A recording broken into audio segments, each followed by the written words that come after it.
Because of a single catastrophic choice, a magical prodigy was kicked down to the very bottom of society. In a merciless world where only the strong survive, conquerors are known as the ultimate predators of the dark.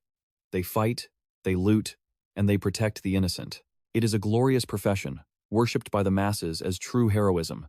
But inside a small cafe, a furious roar shattered the peace. "You crazy bastard, you want me to be a human shield?" The man yelling is our protagonist, Min-Hun, staring down Dongmin from the association. Just yesterday, Min-Hun received a call after a long, agonizing drought of unemployment. He thought his luck had finally turned, but fate is cruel. The job? Stand on the front lines with a flimsy shield against undead monsters. Who in their right mind would accept a suicide mission like that? Refusing to accept this reality, he demanded an answer. Why is this the only gig available? Even the low-level punks find work easier than this. Dongmin sighed, laying out the harsh truth. You know how it is. Requests for the warrior class are nearly extinct, even for high rankers. According to him, the mage class is the current gold standard, their value skyrocketing like crazy. Warriors are seen as slow, clumsy meat shields with high injury rates. Clients simply do not want them anymore. Why hire a warrior to bleed up front when a mage can incinerate monsters safely from a distance? Min-Hun fell silent, the words cutting deep. 11 years ago, he took the awakening test. His magic potential? A staggering 97%. Back then, even the current #1 mage, only scored a 92% potential. Everyone expected a new legend. But in a twist of fate, he chose the path of the warrior, despite having a pitiful 34% aptitude. Why? Because back then, mages were considered trash. But life has a twisted sense of humor. Over 11 years, the world flipped upside down. Warriors are now discarded, and mages are gods. The regret burned in his chest like acid. Seeing his hesitation, Dongmin added the final nail in the coffin. I was going to call someone else, but I remembered your situation. There was no way out. Regret now was useless. Broken and destitute, Min-Hun had no choice. He nodded, accepting the terrible deal. 8 o'clock the next morning. Min-Hun stood at the dungeon coordinates, cursing his friend Dongmin for his terrible punctuality. He promised to be here, yet it is nearly 9 o'clock, and not even a shadow of him is in sight. Thinking of Dongmin stung. Min-Hun is a struggling D-rank warrior, while Dongmin is an elite A-rank mage wasting away in an office, a waste of god-tier talent. While he wallowed in self-pity, a middle-aged man jogged over to break the ice. They were both warriors, but the difference was stark. The older man was decked out in full-plate armor, while Min-Hun had nothing but his poverty. After a brief exchange, the dungeon managers barked an order. 30 minutes until operation start. Everything proceeded as planned. One by one, they stepped through the dimensional gate, entering a desolate wasteland teeming with bloodthirsty monsters. An arrogant mage shouted, "Hey, meat shields, raise those shields and stand in line. Are you deaf? Hold the formation even if you die." It was humiliating, but Min-Hun swallowed his pride to survive. The battle erupted. The warriors became a wall of steel, struggling to hold back the beast tide. Behind them, the mages unleashed hell. Fireballs rained down, instantly turning the trash mobs into piles of ash. Min-Hun had braced for a struggle, but fighting alongside the elite mages of the Meteor Guild was different. With firepower like that covering him, perhaps his life was not in danger after all. Time passed. After clearing the initial waves, the squad paused to rest before the boss raid. The older warrior, Myung-ho, chuckled with a hint of bitterness. Getting old is terrifying. If I knew the world would change like this, I wouldn't have played around in my youth. I would have leveled up like a madman. He turned to Min-Hun. By the way, did you pick up any good loot? This was an A-rank dungeon, after all. Curious, Min-Hun opened his inventory window. Suddenly, a splitting headache assaulted him. A few seconds later, a robotic alert chimed. System error. Operation halted. Connection to player temporarily severed. Min-Hun froze, confused by the anomaly. Then, a voice whispered directly into his ear. It gave a single command. Follow the light. No explanation, just the cryptic order while the system remained crashed. The error message flickered, cannot reboot due to the presence of a mysterious entity. Suddenly, strange specks of light manifested before his eyes. They danced like spectral fireflies. He looked around, but no one else seemed to see them. They were for his eyes only. The trail led toward a broken ruin. Curiosity overwhelmed him. He told Myung-ho he needed a moment and stepped away, following the phantom lights into the unknown. The Aesir system had gone dark. Access to the status window? Denied. Min-Hun desperately tried to reboot the interface, but the hologram flickered out. System failure imminent. Entering safe mode. He had awakened at 10 years old. For 17 years, the Aesir system was his lifeline, and now it decides to glitch out? To be fair, this wasn't just code. The Aesir system was tethered to the divine power of Asgardian gods like Odin and Thor. Named after the ancient deities, it was humanity's final fortress, the only thing standing between mankind and total extinction. Flashback to 20 years ago.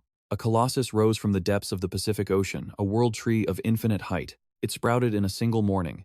In just 9 days, its branches choked out the sky itself. Then came the nightmare. Gates opened, monsters poured out, and half the human population vanished into the bellies of beasts or the grip of plague. But from the ashes, hope rose. The very first awakener stepped into the light. He wasn't just charismatic, he held the authority of gods. Wielding the Aesir system, he became humanity's strongest hero and greatest weapon. Back in the present, Min-Hun froze. Looming before him was a colossal stone gate. His heart pounded with greed. Is this a treasure room? If an A-rank item waited inside, he could finally quit this miserable hunter life forever. The heavy doors groaned open. Inside, floating in a vast void, was a single, golden sphere radiating ancient power. Suddenly, a chime rang out in his mind. System restoration, 50% complete. New gear acquired. The system prompted him, "Do you wish to appraise this artifact?" Min-Hun really was the god of luck today. As the appraisal finished, the text box glowed with blinding light. Item: the Lost Eye of Odin rank. Mythical. A unique artifact, the only one of its kind in the entire world. It granted absolute understanding of runes and the power to nullify magic. Bonus effect: universal origin. The ability to copy any skill or spell instantly, no chanting required. This was it, the jackpot. A unique mythical item? Selling this wouldn't just pay the bills. He could live like a king until the day he died. But his dream shattered in a second. Just as he reached out to bag it, a red warning flashed. Item is soul-bound. Min-Hun wanted to scream. He didn't want power. He wanted cash. I can't sell it? Then what's the point? As a lowly awakener, he was sick of this life. The dungeon was a place where luck and death were separated by a single heartbeat. He needed to get out. Min-Hun regrouped with the raid party, keeping his face neutral. Immediately, the mage leading the Meteor Guild glared at him. Wandering off on your own makes things difficult, the mage sneered. Don't let it happen again. Min-Hun bowed his head, playing the submissive role perfectly. Understood. I'll be more careful. But internally, his guard was up. Dungeons had no laws. If they knew he held a mythical artifact, these teammates would slit his throat without hesitation. The team prepared to breach the boss room. Suddenly, the ceiling groaned. Rocks and debris rained down in a deadly landslide. Instinct took over. Min-Hun threw himself to the side, barely dodging a crushing boulder. He survived the impact, but a green mist began to fill the air. Poison fog! Brother Miho grabbed him, panic in his eyes. Min-Hun, we need to move, now. This mist. It melts human flesh. Min-Hun turned to run, but a wet thud stopped him cold. He looked back to see a blade protruding from Miho's chest. Without a second thought, Min-Hun sprinted into the darkness. Explosions rocked the tunnel. Poison fog swirled. This wasn't a trap, it was a hit. Dungeon assassins were here. Their goal was total extermination of the Meteor Guild party. Min-Hun gritted his teeth. I'm too tired for this mess. He skidded to a halt. A murderous presence was breathing down his neck. A strange, arrow-tipped chain whistled through the air, aiming straight for his heart. Min-Hun twisted his body in a desperate dodge. Steel tore through his shoulder, drawing blood. A voice echoed from the shadows. I told you, didn't I? Today is the day we meet. Min-Hun clutched his wound, staring into the gloom. It was him. Dong-Min? You're behind this slaughter? Min-Hun demanded. The mage nodded calmly. Nothing personal. The client pays. I deliver. Besides, Dong-Min smirked, plenty of people want the Meteor Guild buried 6 feet under. They look down on everyone else. It's only natural they end up as corpses. Min-Hun glared at his opponent, his mind racing. Could he win? The math was brutal. Dong-Min was an A-rank mage, a genius in the top 2% of the country. Min-Hun? A lowly D-rank warrior. It wasn't a fight. It was an execution, waiting to happen. He wanted to avenge Miho. Rage burned in his gut. But against an A-rank monster like this, despair began to set in. Min-Hun cowered before the enemy, offering a desperate plea to pretend this meeting never happened. But before the words could fully leave his lips, a magical weapon hissed through the air to strike. The difference in their levels was an unbridgeable abyss. He couldn't fight back. He could only dance with death, desperately dodging every blow. A razor-sharp edge grazed his cheek, drawing a line of crimson blood. Min-Hun paled. 1 second slower, and that strike would have severed his life completely. Dong-Min raised a hand, his voice dripping with malice. My target for today isn't just the Meteor Guild. As the last word fell, the air hummed with power. Countless magic circles ignited, summoning a storm of lightning chains that screamed towards the man standing before him. Min-Hun weaved through the barrage, his mind racing with a dozen questions. Who was targeting him with such lethal precision, to hunt him with such obsession? There was only one suspect. He shouted into the chaos, "Is it my father?" Donggumin froze for a few seconds, then threw his head back in maniacal, unhinged laughter. Finally, he nodded. "You really are smart. That is exactly why I like you." Memories of his late mother flooded Min-Hun's mind. With a heavy heart, he asked the question that haunted him. Last winter, he used this exact same method on her, didn't he? The answer lay in the silence. It was exactly as he had feared. That bastard Donggumin didn't stop. He unleashed wave after wave of lightning chains, driving the boy into a corner. He mocked Min-Hun relentlessly, sneering that his family drama was even more tragic than that cursed red-eyed clan from another world. A husband who murders his wife, then pays a hitman to slaughter his only son? That wasn't just wrong, it was purely demonic. He spat out insults, deciding it was time to end this little chat. But then, he noticed his victim muttering something under his breath. He thought the boy was trembling in prayer. Suddenly, Min-Hun's body erupted with a terrifying, colossal wave of mana. The sheer pressure warped the space around them. The ground shattered, sending debris flying as gravity itself seemed to collapse under the weight of his power. The overwhelming aura made even an A-rank mage like Donggumin break into a cold sweat. He realized he could no longer afford to play games. He activated the lightning chain skill once more, launching a web of destruction at Min-Hun, intended to tear him apart instantly. But at the critical moment of impact, the attack shattered into nothingness. The legendary item, Odin's Lost Eye, had been equipped. Item linked to user. As the system messages flashed, Min-Hun swore a blood oath. Today, he would butcher this man in the most painful way possible. He activated the copied active skill, Lightning Chain.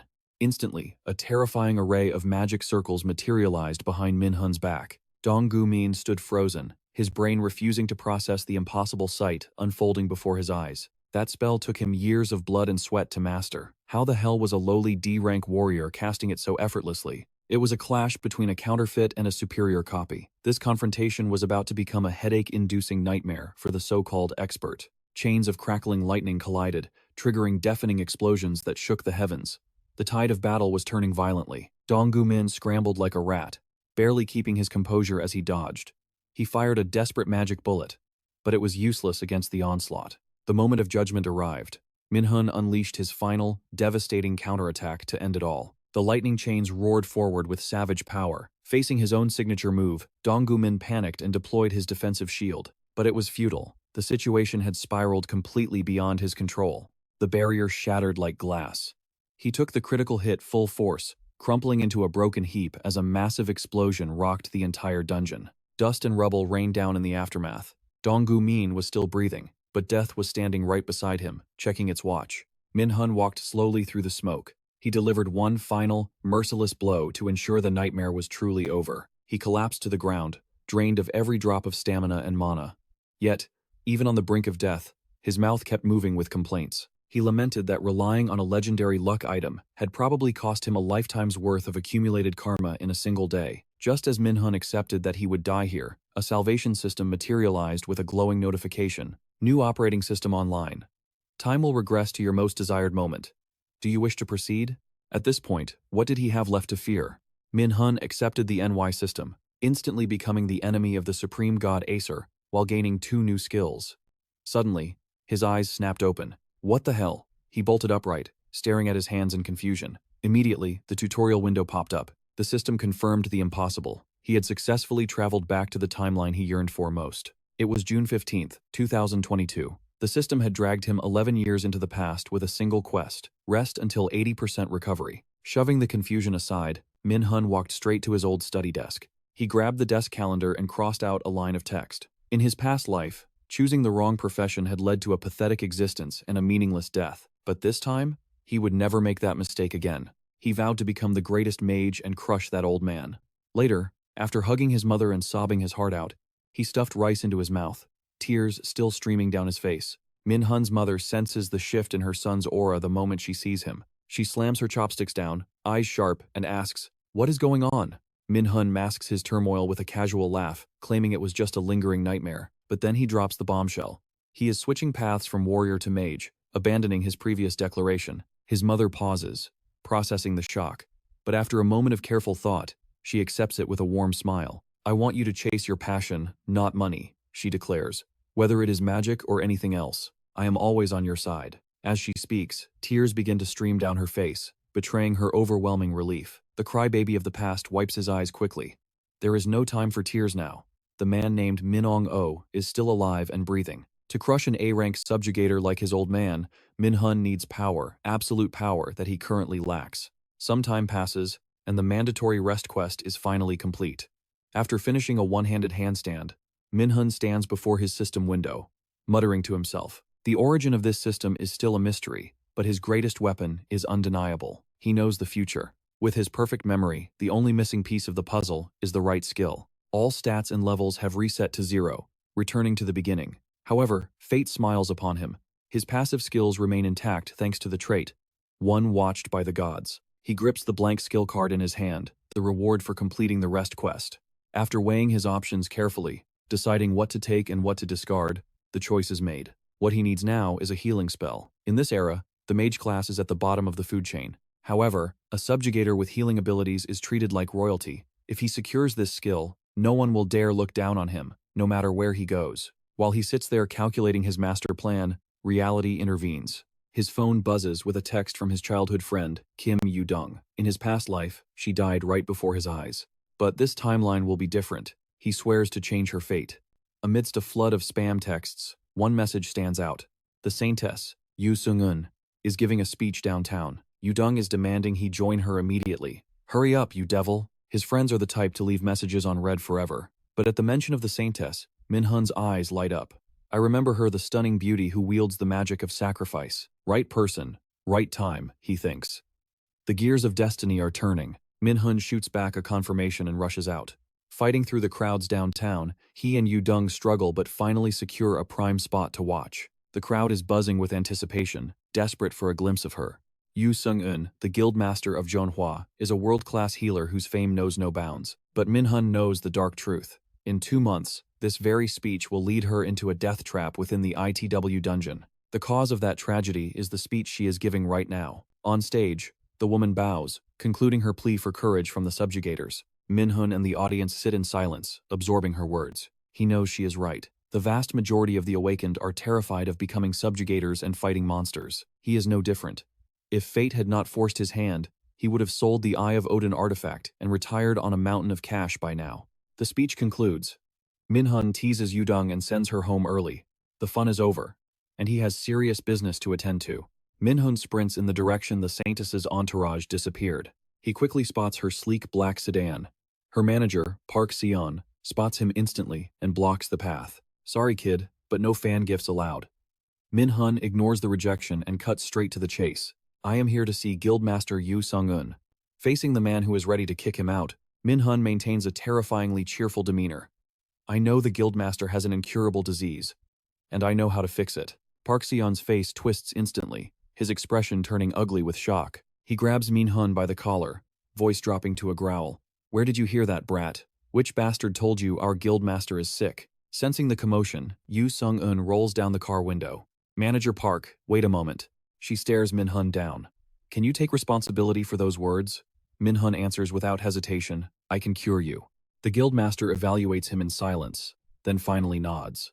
She invites him to a private location to talk. In a secluded room, she wastes no time with pleasantries and gets straight to the point. How do you know about my condition? Telling her he is from the future would sound insane and likely get him beaten up for lying. Min-Hun dodges the question deftly. I will copy your skill, sacrifice, and use that very power to heal you. Manager Park loses his mind, refusing to accept such a ludicrous proposal. The man's voice thundered through the room, shaking the very walls. Enough. Do you even comprehend what the sacrifice skill actually is? Or are you just spouting nonsense to mock us? That is the Guildmaster's unique signature, a power that defies replication by the laws of magic, yet you dare claim you can copy it? Min-Hun remained silent. In a way, the man wasn't wrong. Unique skills were the apex of power. Usually ranked S-class or higher, they were legacies passed down through ancient bloodlines or awakened in a single, destined soul. While common magic relied on memorized formulas and mana calculations, unique skills possessed no blueprint. To put it bluntly, they were absolute, exclusive to one individual or clan, impossible to steal, and impossible to counterfeit. Min-Hun knew the rules of this world better than anyone. He didn't argue or rage at the insult, he simply gestured for peace. If he couldn't pull this off, he wouldn't have walked into the lion's den. The fundamental principle of sacrifice is exactly as the name suggests. Min-Hun began calmly. The wielder becomes a living offering to the gods. In exchange for miraculous healing power, they are stripped of the ability to heal themselves. To cure one's own wounds would create a paradox, a fatal flaw in the concept of self-sacrifice. That is the price she pays. Yu Sung-un ignored her subordinate's desperate pleas and nodded once. Permission granted. Min-Hun wasted no time, drawing a blank card from his inventory to begin the ritual. A blinding golden light erupted from the guildmaster, flowing through the air and vanishing into the card.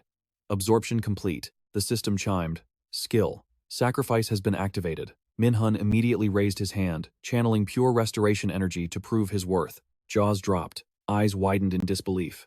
The impossible had just happened right before them. Min-Hun clenched his glowing fist, a confident smirk playing on his lips. All right then. Shall we proceed with the real treatment? The system window was clear. Sacrifice wasn't just a healing wave for allies. Against the undead, it became a devastating weapon of holy judgment. But healing wasn't his endgame. He had a bigger picture in mind. He laid his cards on the table. Become my sponsor.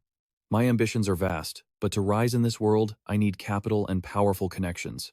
For those reasons, I have chosen the Manhwa Guild. I want you to back me. The benefits outweighed the risks by a mile. Without hesitation, she nodded. Deal accepted. However, she cut in, her eyes sharp. I have a condition. This illness is a personal weakness, unrelated to the guild. There is no such thing as a free lunch in this world. Two masterminds, no wasted breath. She didn't dance around the subject, she went straight for the throat. She locked eyes with him. Do you want to join our guild? Min-Hun blinked, taken aback by the directness. She didn't hide her motives, listing her reasons while counting them off on her fingers. First, you uncovered the guild master's fatal illness, a secret classified as top-level security. Second, a unique copy skill? Unheard of. You are a singularity. I cannot even fathom if another hunter like you will ever exist again. The sheer infinite potential of what you can steal. The thought alone made her desperate to recruit him. And third, she leaned in, a dangerous glint in her eyes.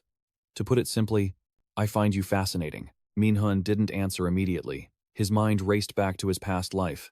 After the Saintess fell into critical condition, the mighty Manhwa Guild had crumbled into dust overnight. But that was then. Right now, they were the apex predators, the strongest guild in the nation. Joining them was the most logical path to power, but he had to play it safe. He needed to verify one last thing. A formal contract with a minor student?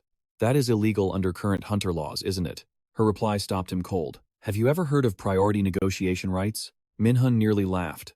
In his past life, he was trash poorer than dirt, weaker than a slime. To be courted as a genius now? Fate truly had a twisted sense of humor, but contracts could wait. Survival came first. The ink can dry later. Let's focus on saving your life. Min-Hun stepped behind the Saintess, placing his hands on her back and invoking the power he had just stolen. Blinding golden light flooded the room. The subordinate, who had looked at Min-Hun like he was a bug, now stared with his mouth agape. A curse that baffled the world's greatest healers and high-rank priests was vanishing before his eyes. The impossible was becoming reality. Shame washed over the man. He bowed deeply, his pride shattered. Please, save our master. I will offer my life an apology later. Just save her. System. Target successfully cured. Passive skill. Emergency first aid has leveled up to 19. Min-Hun lowered his hand. Try it, he said. Yu Sung-un walked to the window, reaching out. The residual healing energy manifested as ethereal butterflies, dancing in the wind. The curse was gone. She turned to him, eyes wide with concern. Now that you hold the skill, will you suffer the same penalty? Will you be unable to heal yourself? Min-Hun gave a gentle, knowing smile. Don't worry. If that happens, you can just be the one to heal me. The very next day, Min-Hun called in his favor. Manager Seon-ja drove him to the location. He pointed at the massive gate looming ahead, declaring it the entrance to their guild's private, low-level dungeon. This favor wasn't random, it was a calculated move. Milas Academy, his next destination, was a shark tank where only the fiercest geniuses survived. To survive in that pit of monsters, he had only one option. He had to level up. Now, since they had planned this ahead, Seon-jae came prepared. He handed over a stash of healing potions and essential support gear. He tossed a magic staff to Min-Hyun, explaining it was just spare guild equipment. But as Min-Hyun turned to leave, Seon-jae's voice stopped him. It might only be an E-rank dungeon, but solo diving is suicide for a rookie. Is there a reason you have to go in there by yourself? Min-Hyun weighed the staff in his hand, testing its balance. I just need to grind some levels, that's all. The manager of the Manhwa Guild didn't argue further. Instead, he handed over a shimmering teleportation stone. Use this if things go south, he warned. It will warp you back to the gate instantly. He insisted Min-Hun take it, his expression earnest. Consider it an apology for his earlier rudeness, and a token of gratitude for saving Guildmaster Yu Sung-eun from her illness. Min-Hun nodded his thanks. Without looking back, he stepped through the portal, vanishing into the dungeon's depths. At first, the mana density felt like a standard E rank, but suddenly, the atmosphere twisted. Shadowy hands erupted from the void, clawing at his body. Before Min-Hun could even react to the ambush, a holographic screen flashed before his eyes. The system had spoken. System error. Anomaly detected. The user is being forcibly relocated to a special zone. Current location: the Land of Death. Helheim. Meanwhile, Guildmaster Yu Sung-eun sat at her desk, deep in thought. Even for an E-rank dungeon, a solo clear by a recruit should be mathematically impossible. Her train of thought was shattered by a sharp knock at the door. Secretary Park Ha-na stepped in, sliding a dossier across the desk. It was the background file on the mysterious youth, Min-Hun. Sung-eun flipped through the pages, her eyes widening in disbelief. Wait. He applied as a warrior class candidate? Then, how in the world can he use magic? She turned the page and froze. There, staring back at her, was his magic potential stat, 97%. The pieces finally clicked. She couldn't let a monster like this slip through her fingers. She frantically dialed Manager Seonjae. Listen to me. When Min-Hun comes out of that dungeon, tell him the guild is ready. We will sign a contract on his terms, immediately, and tell him I want to test his abilities personally. While the guild panicked, the unlucky protagonist stood in a nightmare. He only wanted an easy E-rank grind. Instead, the system had thrown him into a hell difficulty graveyard. Was this a test or an execution? Standing amidst the eerie bone fog, he tried to get his bearings. Suddenly, a projectile shrieked through the air. It missed his skull by a millimeter, slicing a thin red line across his left cheek. Good lord! If his reflexes were any slower, he would be a corpse right now. A skeleton archer emerged from the mist, its hollow sockets locked onto him. It knocked another arrow, ready to finish the job. His passive skill, Sacrifice, triggered instantly, knitting the wound shut. Min-Hun grimaced. Numbness? Is there paralysis poison on these arrows? This was getting complicated, and as if on cue, the ground began to churn. The restless dead were waking up. They weren't just clawing out of the earth.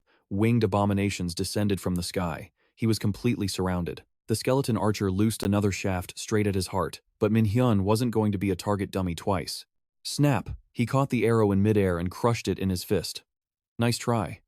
Now, you are done for. Phantoms screamed from above, while a legion of archers and zombies closed the circle below. This was the domain of the dead, ruled by Loki's daughter, Hel. It was a frozen hell, where physical attacks were useless without divine power. However, if this really was the land of the dead, it was the perfect testing ground for his new abilities.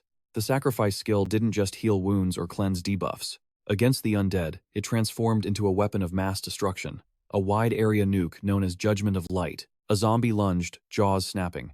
Instead of chanting a spell like a normal mage, Min-Hun drove the blunt end of his staff straight into its gut. One hit. The monster crumbled into dust effortlessly. Min-Hun vaulted into the air, his staff dancing as he unleashed Lightning Chain, dragging the mobs together to farm that sweet, sweet EXP. Who would say no to a buffet like this? He dashed forward, swinging the staff like a baseball bat, aiming to shatter the skeleton archer's skull. Crack! The moment it connected, the cheap wooden staff snapped clean in half. He stared at the broken splinters, dumbfounded. Seriously? How do normal mages fight with these twigs? They have zero durability. The undead were already reforming. His only weapon was trash. Playtime was over, he couldn't afford to mess around anymore. Min-Hun thrusts his hand forward. He triggers the ultimate gamble, switching his sacrifice skill from passive to active. Boom! Pillars of golden light crash down from the heavens, unleashing holy energy that annihilates the undead horde in an instant. Return to sender. The first wave is over. Min-Hun collapses to the ground, exhausted, meditating to recover his drained mana. But this feels too orchestrated. If he doesn't level up right now, he'll never survive to see the real world again. His next destination? The desolate fields of death in Helheim. He's just a D-rank warrior who respawned. Why did the gods throw him into a high-level zone with such a massive level gap? He freezes, frustration boiling over. Just as he reaches for his return stone, disaster strikes. A wave of mana so terrifying sweeps through that the blood drains from Min-Hun's face. The atmosphere turns to lead. Crushing pressure forces him to his knees, gasping for air. In the fog, something primal is coming. He slams a hand over his mouth, praying that silence will save him, but luck is dead. The dungeon boss of darkness has arrived. Just its shadow triggers a frantic system warning. Run immediately. Level gap fatal. What a joke. Min-Hun forces a dry smile and frantically digs through his inventory. Teleport stone. Now. Just run and live to fight another day. But fate is cruel. The moment his fingers touch the stone, smack! The boss lands a devastating blow, nearly logging him out of life permanently. The stone flies from his grip, rolling away into the consuming darkness. Mana is empty. HP is critical. It is over. Revived for a few days just to die to an immortal dungeon boss? No way. The monster winds up for the killing blow, but a shadow intervenes. It is her, the daughter of Loki, the ruler of this hell. Massive horns crown her head. Her body is a grotesque split, half-rotting corpse, half-divine angel. The goddess Hel. Hel strides forward, commanding the beast. Stand down. I am the one who summoned him. She calls him a VIP, the agent of change. But the moment she looks at him, the insults fly. I thought the changer would be strong enough to slay the beast. Turns out, you're just a brat. Average physique, decent mana capacity. But against the Aesir gods? You are nothing. Why did Loki choose a weakling like you? Her cold finger traces the jugular vein on his neck. Min-Hun grits his teeth. He refuses to be a plaything for these arrogant gods. Revenge on his father, becoming the supreme mage. He hasn't done anything yet. Hel sees the fire in his eyes and tightens her grip. Her voice drops to a lethal whisper. The apocalypse is approaching. If you fail and drag us to hell, I will gut you myself. She releases him, offering one final lifeline. The mission. Get stronger immediately. Destroy the Black Shadow. Succeed, and a special reward awaits. The deadline is brutal, only 2 months. Failure means death. And if she catches him slacking off? Also death. Figure it out, or perish. Before he can answer, black hands erupt from the void, dragging Min-Hun away and hurling him out of the dungeon. Min-Hun gasps, jolting awake. He is back at the starting point, his body miraculously fully healed. The quest window hovers before him. That woman, Hel, goddess of death, ruler of one of the 9 realms. Her presence is a chilling reminder. Absolute strength is the only option. If he stays weak, he won't even live long enough to exact his revenge. Hel will erase him first. But there is a problem. He is a newbie mage with 0 combat experience and no spells. This is going to be hell. He checks his phone. Perfect timing. A message from Seonjae. Guildmaster Yu Sung-un wants a meeting about the contract. Come tomorrow if you have time. A cunning grin spreads across Min-Hun's face. He replies, I'll be there. And I have a favor to ask the guild. The next day, Min-Hun follows Park to the rendezvous point. He knows why they are so eager. They must have analyzed his stats. A mage with 97% talent affinity? You could flip the world upside down and not find another. Anything higher is a statistical myth. The door opens. And there she is. Yu Sung-un. Stunning, dangerous, clad in a skin-tight black outfit. Finally, she purrs. I've been waiting for you. A few pleasantries, then straight to business. Min-Hun cuts to the chase. I spoke with Manager Park. But before I sign, I have one condition. He lays his cards on the table. Having switched his class from warrior to mage less than a month ago, his control over magic is still raw and unrefined. Therefore, his ultimatum for signing the contract is simple. He demands personal tutelage in the arcane arts from the guildmaster herself, Yu Sung-un. Manager Park Sung-jae watches in silence, his mind racing. He knew from the very beginning that this kid was far from ordinary. In the brutal world of hunters, possessing a versatile trump card is the difference between life and death. Yu Sung-un is not just an S-rank hunter. She is the sovereign of the Yeonhwa Guild. Securing a talent of this caliber would be a massive victory. Yu Sung-un ponders the offer in silence before nodding. She accepts, but every deal comes with a price. If he has demands, so does she. A challenge gleams in her eyes. She wants to test his potential first. Without waiting for an answer, she snaps her fingers. Instantly, a colossal sphere of condensed mana materializes behind her, distorting the air. Her voice cuts through the tension. He must conquer this obstacle. If he truly deserves such a lucrative contract, a test of this level should be child's play. Cold sweat begins to bead on Min-Hun's forehead. This is no ordinary test. These mana blocks are typically reserved for seasoned B-rank mages to refine their sensory perception. For a complete novice, this is akin to a death sentence. Min-Hun scoffs, asking if she is intentionally trying to crush his spirit before they even begin. She counters immediately, her expression unreadable. Why would she sabotage her own prospect? Even if he fails, the contract stands. As the guildmaster, she stakes her honor on that promise. With the terms set, she signals the manager to open the portal. Before he steps into the abyss, she offers a few words of encouragement or perhaps a warning. Min-Hun sighs heavily. Backing down now would be a stain on his pride. Steeling his resolve, he steps forward into the unknown. Watching from the outside, Manager Park voices his anxiety. He questions the guildmaster's sanity for throwing a rookie into the deep end. Genius or not, the boy is still just a child. Yu Sung-eun bursts into laughter at the remark. A child? Hardly. That boy is a monster in human skin. Regardless, she has absolute faith that Min-Hun will crush this trial. Inside the dimension, Min-Hun freezes. This is no simple block. He is drowning in a vast, turbulent ocean of pure mana. In this world, mana is usually as benign as oxygen, essential for weaving spells and fueling skills. However, exposure to such a concentrated density is toxic. It crushes the lungs and stops the heart, leading to an agonizing death. Relying on his fragmented knowledge, he realizes the objective. To escape this prison, he must locate the hidden exit within the chaotic whirlpools. He closes his eyes, forcing his breathing to slow, searching for a center amidst the storm. Suddenly, his senses spike. Locking onto a strange anomaly, he navigates the currents until he spots a radiant crystal at the vortex's heart, pulsating with immense power. The energy is suffocating. That single crystal acts as the core, holding this entire dimension together. While Min-Hun navigates the void, Manager Park breaks the silence outside. He asks the million-dollar question, how long will the boy last? Yu Sung-eun smirks. It took her 40 minutes, and she holds the national speed record. Park speculates there are only two outcomes. Either the boy fails miserably, or he shatters every expectation and sets a new legend. Their casual banter is cut short. Yu Sung-eun gasps, pointing frantically. She tells Manager Park to look. Park shifts his gaze and freezes. Spiderweb fractures are spreading rapidly across the surface of the monoblock. He checks the timer. It has only been 10 minutes. Shock slams into him. What in God's name is happening inside that sphere? Rewind to a few moments prior. Min-Hun stands before the core, staring down the terrifying density of the mana crystal. A crazy thought crosses his mind. Is this the anchor maintaining the entire construct? If so, why bother hunting for an exit? Why solve the puzzle when you can just break the board? As the saying goes, if it stands in your way, crush it. Action follows thought instantly. He swims to the core, grips the pulsating stone, and with zero hesitation, crushes it in his bare hand. The dimension screams. The air shatters like glass, violent cracks tearing through the fabric of the mana space. The massive sphere of magic begins to implode, crumbling into nothingness right before their eyes. Manager Park and Guildmaster Yu stand paralyzed, their jaws on the floor. Park's brain refuses to process what he is seeing. Statistics say only 7% of mages ever manage to escape the mana block. B ranks take 2 hours. A ranks need 90 minutes.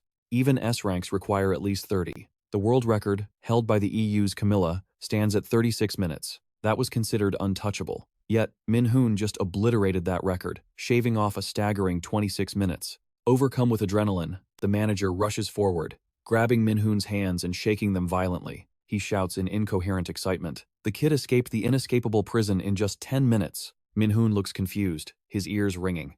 Yu Sung-eun steps up, demanding to know how he pulled off such a miracle. Min-Hun rubs his wrist, looking completely bored. He shrugs casually. He saw a shiny crystal inside that annoyed him, so he just decided to crush it. Her eyes went wide, terror and awe warring for dominance in her gaze. That crystal held the concentrated mana of a massive ley line. An ordinary fake awakener couldn't even locate it, let alone destroy it. For him to crush it into dust meant only one thing. The power surging through his veins didn't just match the crystal, it completely eclipsed it. Ecstasy replaced her fear as she grabbed his hands. It's decided. Min-Hun, I will forge you into the greatest mage this world has ever seen. Are you ready yet? For days, Min-Hun had vanished without a trace, leaving his mother and best friend drowning in worry. They waited anxiously at the door. Silence had been the only answer to their dozens of frantic phone calls. Suddenly, the roar of an engine shattered the quiet. A Rolls-Royce Sweptail, a $12.8 million beast with a V12 engine, glided toward them. As Min-Hun stepped out of the mechanical masterpiece, the neighborhood gossip mill instantly went into overdrive. Kim Do-yoon gasped, her eyes glued to the vehicle. That car costs a fortune. Why is Min-Hun stepping out of a moving palace? His mother's face drained of all color as he waved. She grabbed Do-yoon, panic in her voice. My son, please tell me he didn't join a crime syndicate. That same night, Kim Do-yoon stayed over, her parents having flown overseas for business. The atmosphere in the room was heavy as they discussed the unthinkable, his sudden switch from warrior to mage. She couldn't wrap her head around it. He had spent his entire life dreaming of the sword, yet he had abandoned the path of the warrior in a heartbeat. But looking into his eyes, she knew. Once Min-Hun made a decision, no force on earth could sway him. Elsewhere, under a bleeding sunset, the crows sang a mournful dirge over a desolate wasteland. A blade pierced the skull of a giant serpent, ending the beast's life instantly. Min Young-woo stood over the corpse. With looks this sharp, surely he was the protagonist? Wrong. This was the father of the protagonist. A veteran warrior approached him, shaking his head in disbelief. Sir Min-Young, this hunt was a walk in the park thanks to you. I can't remember the last time a raid felt this easy. Seizing the moment, the warrior extended an invitation to his guild, hoping to recruit the powerhouse. Min-Young rejected him instantly, but the warrior, desperate for such talent, grabbed his arm and began to beg. Please, reconsider. If you join the Scarlet Guild, we guarantee you the highest treatment and resources in the country. How annoying. 2 words, dripping with absolute contempt. Instantly, a terrifying wave of mana exploded from Min-Young. It acted like invisible chains, binding the man's mind and ripping away his recent memories. Holding the stolen memory, he muttered, "Darkness and ambiguity. This petty greed.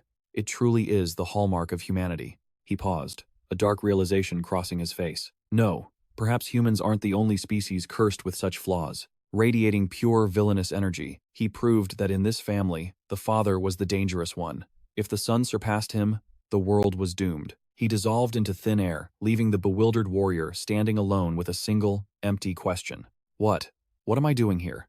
The next day, Min-Hun arrived at Roseun's place for his training. She wasted no time on pleasantries. Before we begin, I need to test your combat instincts and reflexes. In other words, we are going to duel. Min-Hun blinked, sure he had misheard. A duel? Already? Isn't that a bit extreme for day 1? She ignored his protest. In her mind, anyone capable of crushing that mana block simply by touching it was more than ready for a fight. Following her command, Min-Hun prepared to launch the first strike, but old habits die hard.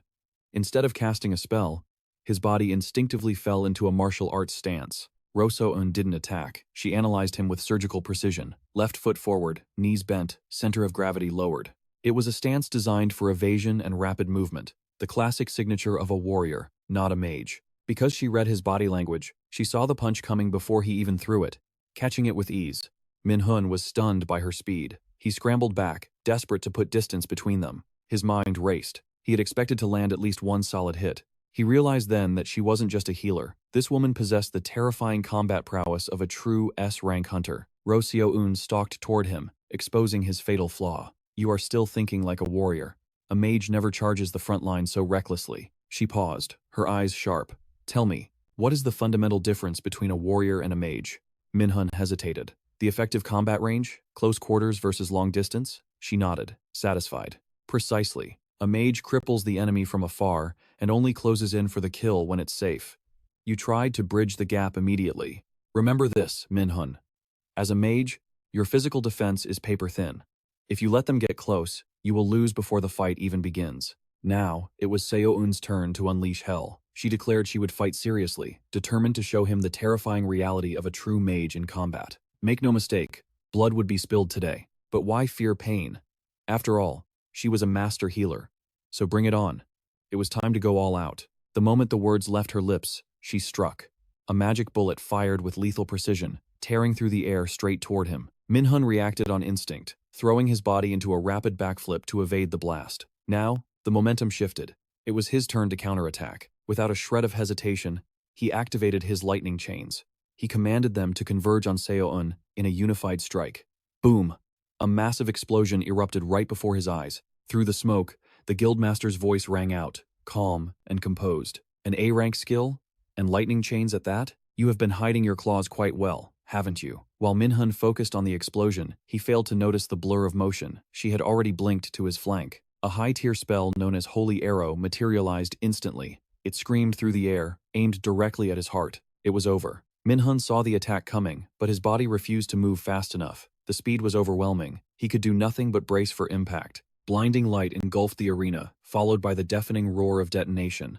Seoun offered a mocking smile. No matter how god-tier a skill is, it is garbage if it cannot hit the target. Don't you agree? She assumed Min-Hun could not possibly stand after taking a direct hit like that. But then, a silhouette emerged from the swirling dust. Not bad, little brother. She could not hide the thrill rising in her voice. This was truly a surprise. I may have lowered the output of the chant, but to think you are still standing on 2 feet? Impressive. The onslaught was far from over. A barrage of holy arrows launched from the magic circle. But this time, he did not freeze. He activated the universal skill to shatter them in mid-air. Seoun could barely believe her eyes. Her mind raced with shock. Did he just analyze the attack and devise a perfect counter-strategy in that split second? After that lightning-fast exchange, the dance of destruction continued. Min-Hun drove his chains into the ground beneath the guildmaster, waiting for the perfect moment to make them surge upward. Unfortunately, her reflexes were monstrous. She instantly manifested a barrier to deflect the ambush. Min-Hun refused to let up, raining down chain attacks relentlessly. So-eun maintained her defensive barrier, but her mind was consumed by a single question. How on earth is he casting high-level magic without a single chant? For a mage, incantations are absolute laws of physics. You speak the words, the magic obeys. Silent casting exists, but the trade-off is always a drastic drop in power. Yet, Min-Hun's output was terrifying. He wasn't human. He was a monster in the making. Min-Hun gritted his teeth. Every attack he threw was nullified by the woman standing before him. It was infuriating. Then, in the blink of an eye, the world spun. A massive force sent him tumbling through the air before he even realized what had hit him. Seo-eun approached with a satisfied grin and helped him up. Min-Hun replayed the moment of his defeat in his mind. In that split second, he had lost track of her completely. It was a crushing realization. The gap between them was like the distance between the mud and the clouds. Now you understand the abyss that separates you from an S-rank hunter. Suddenly, Seo-eun broke the silence. Watching you fight gave me an idea. It is a concept many dream of, but no one has ever achieved. A combat style that only you can master. What do you think? Does that spark your interest? She paused for dramatic effect. From this day forward, address me as master. Congratulations, you are officially my very first disciple. Talk about winning the lottery of life. By day, he is sponsored by a wealthy guildmaster. By night, he enjoys private study sessions with his beautiful neighbor. After polishing off 4 tubs of ice cream, Kim Do-young finally picked up her pen. Class was in session. Combat, enhancement, and healing. Though distinct, these are the 3 pillars of magic. But she had barely started the lesson before the complaints began. You are unnervingly good at this. Are you sure you used to be a warrior? This talent is unnatural. Spells that take others months to learn, you master in days. I started long before you, but at this rate, you will overtake me in the blink of an eye. She was right, and she said it loud. Min-Hun's reply was like rubbing salt into her wounded pride. What can I say, teacher? Magic just suits me. My aptitude test proved that much, didn't it? While the two bickered back and forth, reality warped. Suddenly, spectral chains and floating feathers manifested before Min-Hun's eyes. A mysterious figure materialized from the void, leaning in to whisper a chilling question. Is this truly the path you wish to walk? The trance was shattered instantly by Kim Do-young's voice. Min-Hun blinked, confused. What was that? Was it a hallucination born of fatigue? Or something real? The resonance of that voice felt far too ominous to be fake. The memory of the pig goddess's gentle warning flooded back, reigniting his resolve. If he didn't take this seriously, 2 months from now, he wouldn't just fail, he would be erased from existence. The traditional path was too slow. If he couldn't walk the long road, he would have to find a shortcut. In this world of conquerors, there exists a legendary item, the Mana Enhancement Pill. It permanently boosts the user's mana, a treasure that every mage would kill to possess. A cauldron of absolute despair sat there, emitting a stench of dead fish so vile it could exorcise a demon. Min-Hun lost his mind, hurling the ladle across the room and letting a stream of curses fly. Damn it all, how many failures does this make? That was the 3rd set of ingredients wasted. He was trying to brew a mana booster, but instead of the legendary pure white elixir, he got black sludge that smelled worse than a sewer. In this current timeline, the method is unknown, but 5 years from now, a world-class alchemist reveals this very formula to the public. So why was his luck so trash? Even with the future recipe and perfect ingredients in hand, success remained impossibly out of reach. Since his culinary skills were clearly hopeless, he decided on a new plan. Find Lee Jae-sung, the original creator, and have him brew it instead. To understand this target, we must look back to the day the World Tree descended, bringing a calamity of monsters in its wake. While the world panicked, a select few awakened their potential with terrifying speed. Among them stood a man who became a legend, known only as Speed Sword Jae-shin. After the first awakened vanished without a trace, Jae-shin seized the mantle, becoming Korea's first S-class conqueror. And the person Min-Hun was hunting down? That legend's youngest son. His destination was Daegu, a forsaken city now abandoned due to a catastrophic monster outbreak. Beasts could pour out from the shadows at any moment, forcing the remaining citizens to live in constant fear for their lives. But there was another reason people like him came here, the prestigious MS Academy. Min-Hun wandered the halls, a temporary student ID hanging from his neck. According to his memories, his upperclassman Lee Jae-sung was in the combat department, yet possessed 0 talent and a crippling fear of violence. Just as Min-Hun wondered where to start looking, the sound of a violent commotion erupted nearby. Bystanders whispered in the crowd, a symphony of cowardice. Hey, shouldn't we stop them? Another student immediately shot it down. Stop them? And get involved with that stuttering loser? My grades are already low enough this semester. I can't risk it. Another sneered with open contempt. Perfect. Min-Hun smirked. He was about to turn this place upside down anyway, so he pushed through the crowd.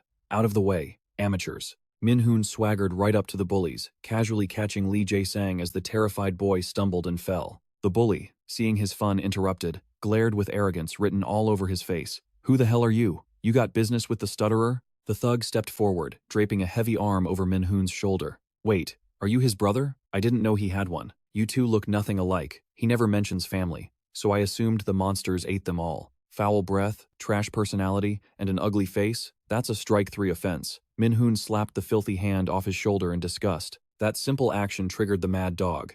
Min-Hun ignored the glare, turning his attention to the victim on the floor. You can still walk, right? Get yourself to the hospital. The massive bully, enraged at being ignored, snapped. He grabbed Min-Hun by the collar, eyes bulging with threat. I'm talking to you. Are you deaf? You want a beating that bad? Having his collar grabbed multiple times this week was the final straw for Min-Hun. He recalled the teachings of Kim Ro-woon. Visualize the image, calculate the mana formula, construct the curse, and cast. Got it? Those are the absolute basics of magic theory. Min-Hun understood the theory, but chanting like a traditional mage was too slow and cringeworthy. He skipped straight to the execution. Holy Arrow. Activated instantly at point-blank range, the magic blast slammed into the bully, making his eyes roll back in shock. It happened in a flash.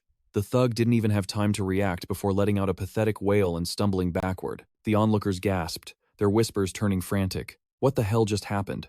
Did you see that? Was that a holy arrow?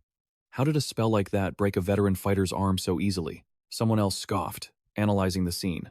Maybe the bully was just weaker than he looked. He always acts tough, but looks like he's made of glass. The whispers were louder now. Humiliated by the crowd's mockery, the bully lost all reason. He wanted blood. Without a word, he drew his sword, aiming a lethal strike straight for Min-Hun's temple. His eyes burned with murderous intent. Min-Hun didn't flinch. Applying his training, he deployed a defensive technique, Mana Shield. The steel blade bounced off the barrier, flying from the bully's grip. In the same breath, Min-Hun closed the distance, pressing his right palm directly against the bully's face. Here's a little gift from yours truly.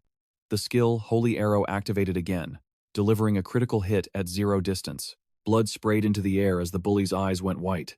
He collapsed to the ground like a sack of potatoes, out cold before he even hit the floor. A model citizen never leaves a mess, so after beating the guy's face in, Min-Hun decided to tidy up. Since the victim's own parents wouldn't recognize him, Min-Hun popped the cap off a potion. He poured the shimmering liquid over the battering ram of a face, looking genuinely pleased with his handiwork. Wow, I don't know who brewed this stuff, but it works like magic. With the evidence healing nicely, he turned to Lee Jae-sang. All right then, let's head to the infirmary. But despite Min-Hun's words, they were walking in circles, nowhere near the medical ward. Finally, Lee Jae-sang couldn't take the silence anymore. The infirmary isn't this way. Min-Hun stopped immediately, scanning the empty corridor. You don't seem that famous yet. Looks like no one is around to overhear us. Hearing this, Lee Jae-sang froze, convinced this guy was a hitman sent by his father. He stammered, asking if that was the case. But Min-Hun shut him down instantly. Wrong. I don't even know who your dad is, nor do I care. Yet, Min-Hun's gaze was sharp, dissecting him. He didn't waste time with pleasantries. He cut straight to the chase like a blade. I have a favor to ask. I need you to craft a specific potion for me. Before the sentence even landed, Lee, screaming in panic. A potion? I don't know how to make anything like that. Min-Hun anticipated the denial. He calmly pulled out the empty vial from earlier, dangling it before Lee's eyes. The guy who listed this on the black market, that was you, wasn't it? The color drained from Lee Jae-sang's face. Bullseye. Min-Hun knew he had struck a nerve. The black market was a system designed to hide identities perfectly. But Min-Hun had a cheat code, the NY system, that let him see right through the anonymity. Lee Jae-sang was a terrible liar. Against Min-Hun, who had just activated his master manipulation skills, the poor guy didn't stand a chance. He nodded, defeated. Min-Hun placed the empty vial into Lee's trembling hand and lowered his voice. Relax. I'm not here to blackmail you. I'm just in desperate need of a talented alchemist. Someone with the skill to create the elixir I need. The deal was struck. They immediately headed to Lee's personal lab to discuss the mana-boosting formula. At first, Lee doubted it was even possible. But a second later, his eyes shifted. The hesitation vanished, replaced by the frantic scribbling of a mad genius calculating formulas. Yet, anxiety crept back in. He kept muttering, terrified that he would fail and waste the resources. Min-Hun cut through the doubt. Failure is an option. I chose to invest in you, senior, because I trust your ability. Investments always carry risks. Don't be afraid to crash and burn. Those words shattered Lee Jae-sung's defenses completely. Even after Min-Hun left, Lee stood there, trembling with emotion. Since childhood, he had been the black sheep, weak, talentless, and overshadowed by his siblings. Motherless and ignored by his father, he had never known validation. To be trusted so blindly by a stranger, he had to bite his lip to keep from sobbing. Suddenly, the air screamed as a barrage of holy arrows rained down. Min-Hun danced through the storm, dodging with unnatural speed, before raising a defensive barrier to tank the second wave from Jo Sung-eun. Skill activated, Holy Arrow. Min-Hun didn't just defend. He returned fire with the exact same technique, but his projectiles roared with far greater power. The impact was devastating. The Guildmaster's shield began to fracture under the assault. Jo Sung-eun's eyes widened. She knew he was talented, but this rapid growth was bordering on monstrous. Min-Hun charged up a lightning chain, while Sung-eun prepared another volley. But just as they were about to destroy each other, the manager rushed in, waving his arms frantically. Holy Mother of God, stop! The training room floor, made of dungeon-grade metal, was being plowed like a cornfield. Look at this place. It's a disaster area. If he hadn't intervened, they would have brought the entire building down on their heads. During the break, panting and sweating, Jo Sung-eun brought up his request to raid the dungeon again. She assumed he wanted to test his training. She smirked. With your current power, an E-rank dungeon is basically just breakfast, right? Good luck out there. Breakfast? Yeah, if breakfast tries to kill you. Min-Hun scoffed internally. If only she knew the truth. He wished it was a standard E-rank. The boss waiting for him was a C-rank monster disguised in the shadows. In his past life, he wouldn't have stood a chance. Even now, it was a gamble with death. A few days later, Min-Hun returned to Lee Jae-sang's lab to collect the goods. The alchemist looked like a zombie, with dark circles hanging to his chin. That exhaustion was the seal of quality. Min-Hun popped the pill into his mouth without hesitation. Boom! Pure energy surged through him. Mana increased by 15 points instantly. It was a masterpiece. Seeing Lee looking like he might collapse and die any second, Min-Hun dropped a few compliments and quickly left to let the man sleep for a week. The countdown hovered in his vision. 9 days, 22 hours, 47 minutes. Tomorrow, he would face the boss. He wouldn't stop until that monster was reduced to dust. The next morning, Manager Park Seon drove him to the guild's E-rank dungeon. But this wasn't like last time. Min-Hun was strapped for war. Rings on his fingers, a necklace, and the shimmering Valkyrie earrings. The full vampiric mana set. For a rookie, this gear didn't just boost his stats and drain enemy energy, it made him look like an absolute legend. Preparations were complete. With a newfound confidence, Min-Woo stepped through the shimmering gate of the dungeon. Thanks to the damnable interference of the system, what should have been an easy run transformed into a hellish landscape. Just like last time, gravity took hold, hurling Min-Woo from the sky toward the unforgiving ground below. But this time was different. With his stats upgraded, his senses screamed, detecting a sinister magical energy slithering through every crack of this dungeon. There was no mistaking it. This was the suffocating aura of the boss. Defeating it meant finally facing his true nemesis, the daughter of Loki, and those arrogant gods. A skeleton archer welcomed him with a lethal greeting, its arrow tearing through the air. But Min-Woo didn't flinch. A shimmering mana shield materialized, rendering the physical attack useless. Min-Woo's gaze turned icy as he stared down the monster. "Hello, old friend," he whispered. "I have so many questions for your kind. And since your undead friends are here, let me show you the true power of a magic swordsman." He surged forward, summoning holy arrows in midair. He might lack the extreme range of a pure mage, but when it came to raw, devastating damage, there was no competition. The first enemy was vaporized instantly. He grabbed the next beast with his bare hands, crushing its skull. He might not have the bulk of a tank class, but his strength was more than enough to trample anything that dared to rise against him. Judgment of Light activated. A blinding explosion of holy energy swept across the battlefield, sending the entire horde straight to the afterlife in a single breath. Meanwhile, outside the gate, Manager Park tapped anxiously on his phone, sensing a strange presence approaching. No one else was scheduled to be here. Before he could even draw his blade, a luxury sedan pulled up to the entrance. The door opened, and Yeonju stepped out, flashing a polite smile. She claimed she was here for guild business, but mostly to see him. What a load of nonsense. Park knew exactly what she was playing at. She hadn't called once since graduation. Why drive all this way just to pay a visit now? Busy as ever. Yeonju juggled calls before turning her sharp eyes to the dungeon entrance. "So, you're managing this dungeon now?" Park deflected coldly. Why does an outsider care? But she wasn't done yet. After mocking his demotion to a mere gatekeeper, she dropped a bomb she had heard rumors that guild chairman Do Sung-eun was critically ill. Manager Park's expression darkened instantly. She wasn't even trying to hide her network of spies. How else could she get such sensitive information? Why was she so obsessed with Min-Woo? Park's patience finally snapped at her prying attitude. This isn't a concern for an outsider like you. Leave. Only then did the manipulative Yeonju back off. She scoffed, calling Park arrogant and rigid for keeping secrets from her. As her car sped away, the scene shifted back to the darkness of the dungeon. Min-Woo sat atop a mountain of monster corpses, waiting for the main event. Decked out in his new gear, he looked like a completely different beast. Muscles rippling and aura sharp, he shed the innocent rookie look entirely. The system chimed. The boss had arrived. A satisfied smirk curled his lips. Long time no see, but don't expect the same result this time. The Black Shadow, a chaotic mass of darkness, launched an immediate assault. Min-Woo vaulted high, dodging the strike, and rained a barrage of holy arrows directly into its core. The beast shrieked, clutching its face as 10 glowing eyes burned with hatred. It glared at him, summoning a forest of razor-sharp spikes from the frozen ground. Min-Woo moved like a phantom to avoid the injury. 1 step left, 2 steps right, he effortlessly wove through the deadly lattice without a scratch. Losing your temper because you can't hit me? Min-Woo taunted. Now, it's my turn. Lightning chains erupted from his hands.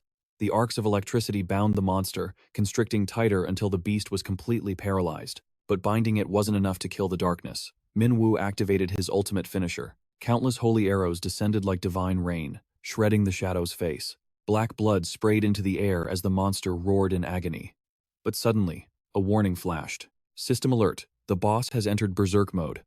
All stats increased by 1.5 times. In an instant, the tables had turned. A death mark locked onto Min-Woo. The notification was grim. Defeat the boss in 10 minutes, or face instant death. It was a trap. Every attempt to dispel the curse using his skills was completely nullified. A chilling, mocking laugh echoed from the void. Min-Woo's eyes blazed with fury as he realized the truth. Hell, you think you can interfere with my fate like this? What kind of dirty trick is this? Time seemed to crawl by in agonizingly slow motion. Just as Min-Hun prepared the finishing blow to save his own life, the boss, Midnight, turned tail and fled. He hurriedly launched a holy arrow toward the retreating beast, but this cunning monster dodged the attack the moment it saw him coming. It even dared to mock him with a smug expression. Rage rushed to the top of Min-Hun's head like a volcano erupting. Min-Hun prepared to gift the boss a wide-area storm attack to purify its wretched miasma, but bad luck struck. He was hit instantly by a shock skill from the monster's multiple eyes. His body locked up, unable to move for several critical seconds. But that was enough time for the beast to play dirty, slamming into him with a tackle heavy as a falling mountain. If he could not get close, he would not bother trying anymore. A new skill, Hurricane Step, activated instantly. The power of the gale wrapped around his body, causing his agility stats to skyrocket temporarily. Min-Hun raised his hand high, his voice cutting through the air. Did you think I would blindly chase after you forever? Thunderstorm. The active skill erupted in a blinding flash, robbing the beast of its sight in an instant. Countless chains surged down, binding Midnight's body tight. This was the opening Min-Hun needed to land a devastating kick to its face. Sensing its impending doom, the Midnight boss howled, summoning a horde of zombies to save its hide. I have hated you lot for a long time. Do not think you can escape. Without hesitating, Min-Hun unleashed the Judgment Light. Golden beams of destruction poured down, sweeping away everything in their path. The final seconds ticked away. By the time the clock hit 0, the monsters had been obliterated, sent straight to the afterlife. He had cleared the first trial in the very last moments of the sudden death penalty. Now, the goddess of death finally deigned to make her appearance, her voice echoing with an invitation. Indeed, there was a reason he chose you. Come here, my boy. Come to my temple. I invite you in. With the dungeon boss defeated, the system view was instantly flooded with item notifications and the message that he had jumped up 3 levels. The surrounding space fractured and collapsed, revealing a chillingly unfamiliar scene. Standing before Min-Hun now was the legendary Temple of Hell.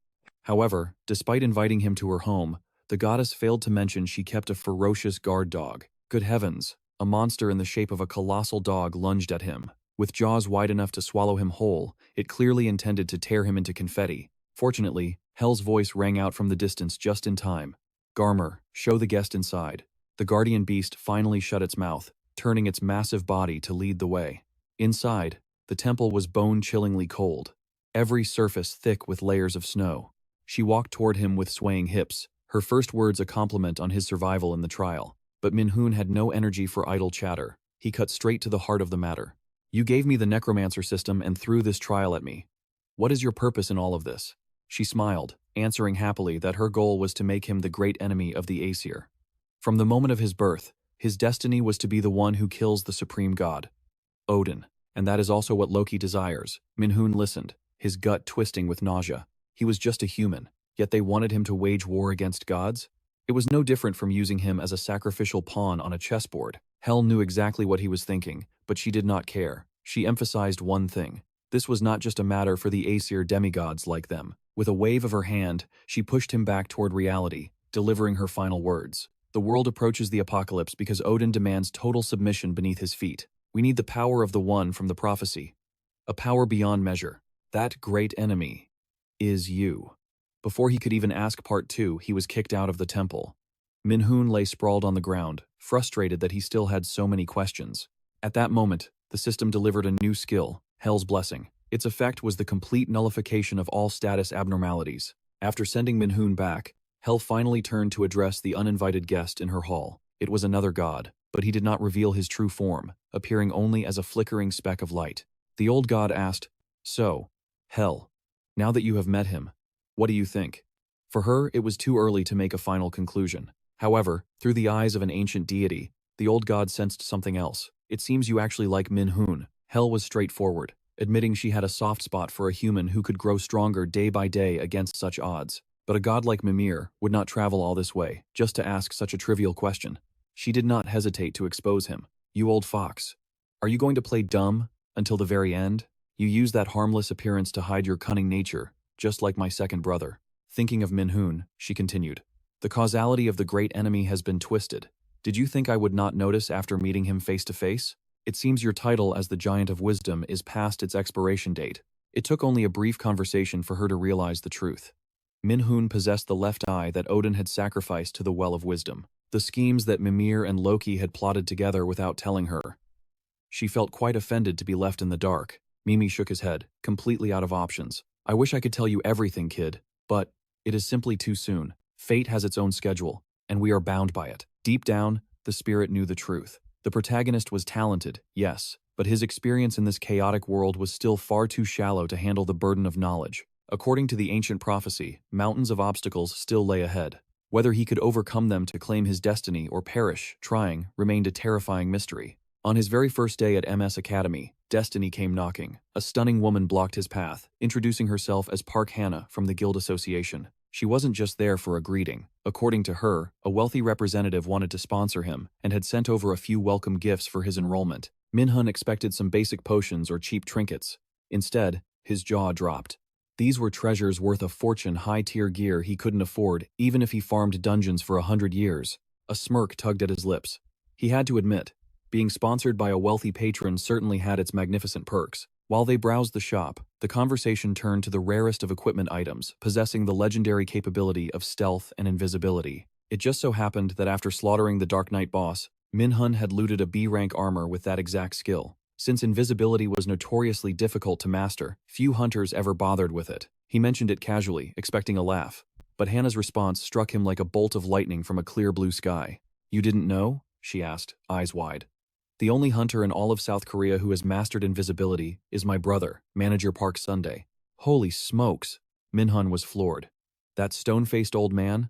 Who would have guessed that the stoic manager held such a terrifying ace up his sleeve? Suddenly, a notification chimed in his mind. The system detected a hidden treasure gate nearby. Without a second thought, our lucky protagonist abandoned poor Hannah and sprinted off to claim his loot. Thanks to his detection skill, the world lit up. Valuable items that were invisible to the naked eye were revealed, hidden in the most unsuspecting corners. The first treasure he unearthed after activating his sight was a mithril ring, pulsing with terrifying magical energy that amplified his detection abilities to a godlike tier. Meanwhile, the scene shifts to a new player entering the board. Young An-Hun was being dragged around by his father to buy equipment. Watching his dad swipe cards without even looking at the price tags made his heart ache for their finances. "Father, isn't this too much?" Hun asked, his voice trembling slightly as he tried to stop the spending spree. But the man didn't care. In his eyes, these weren't expenses, they were investments. His son was a future S-rank hunter, and nothing was too good for the family's golden ticket. Hun bit his lip, feeling the weight of reality. "But if we spend all this on gear, what about Mom's hospital bills for this month?" They were supposed to be a family. Yet, at the mention of his sick mother, the father's eyes turned cold, shooting a glare that promised violence. His voice dripped with arrogance. That is my concern, not yours. Your only job is to train until you break your limits. Do you understand? Defeated, Hun could only bow his head in silence. As they walked home, people pointed and whispered, recognizing the rising star. To the crowd, he was a celebrity. But inside, Hun felt like nothing more than a circus monkey, trapped in a cage labeled genius, dancing for his master. Since he was a little boy, his dream had been pure. He wanted to become a great hunter. His family had always been drowning in poverty and darkness. He wanted to be their light, the hero who pulled them out of the mud. But to his father, he was just a financial asset, a money-printing machine.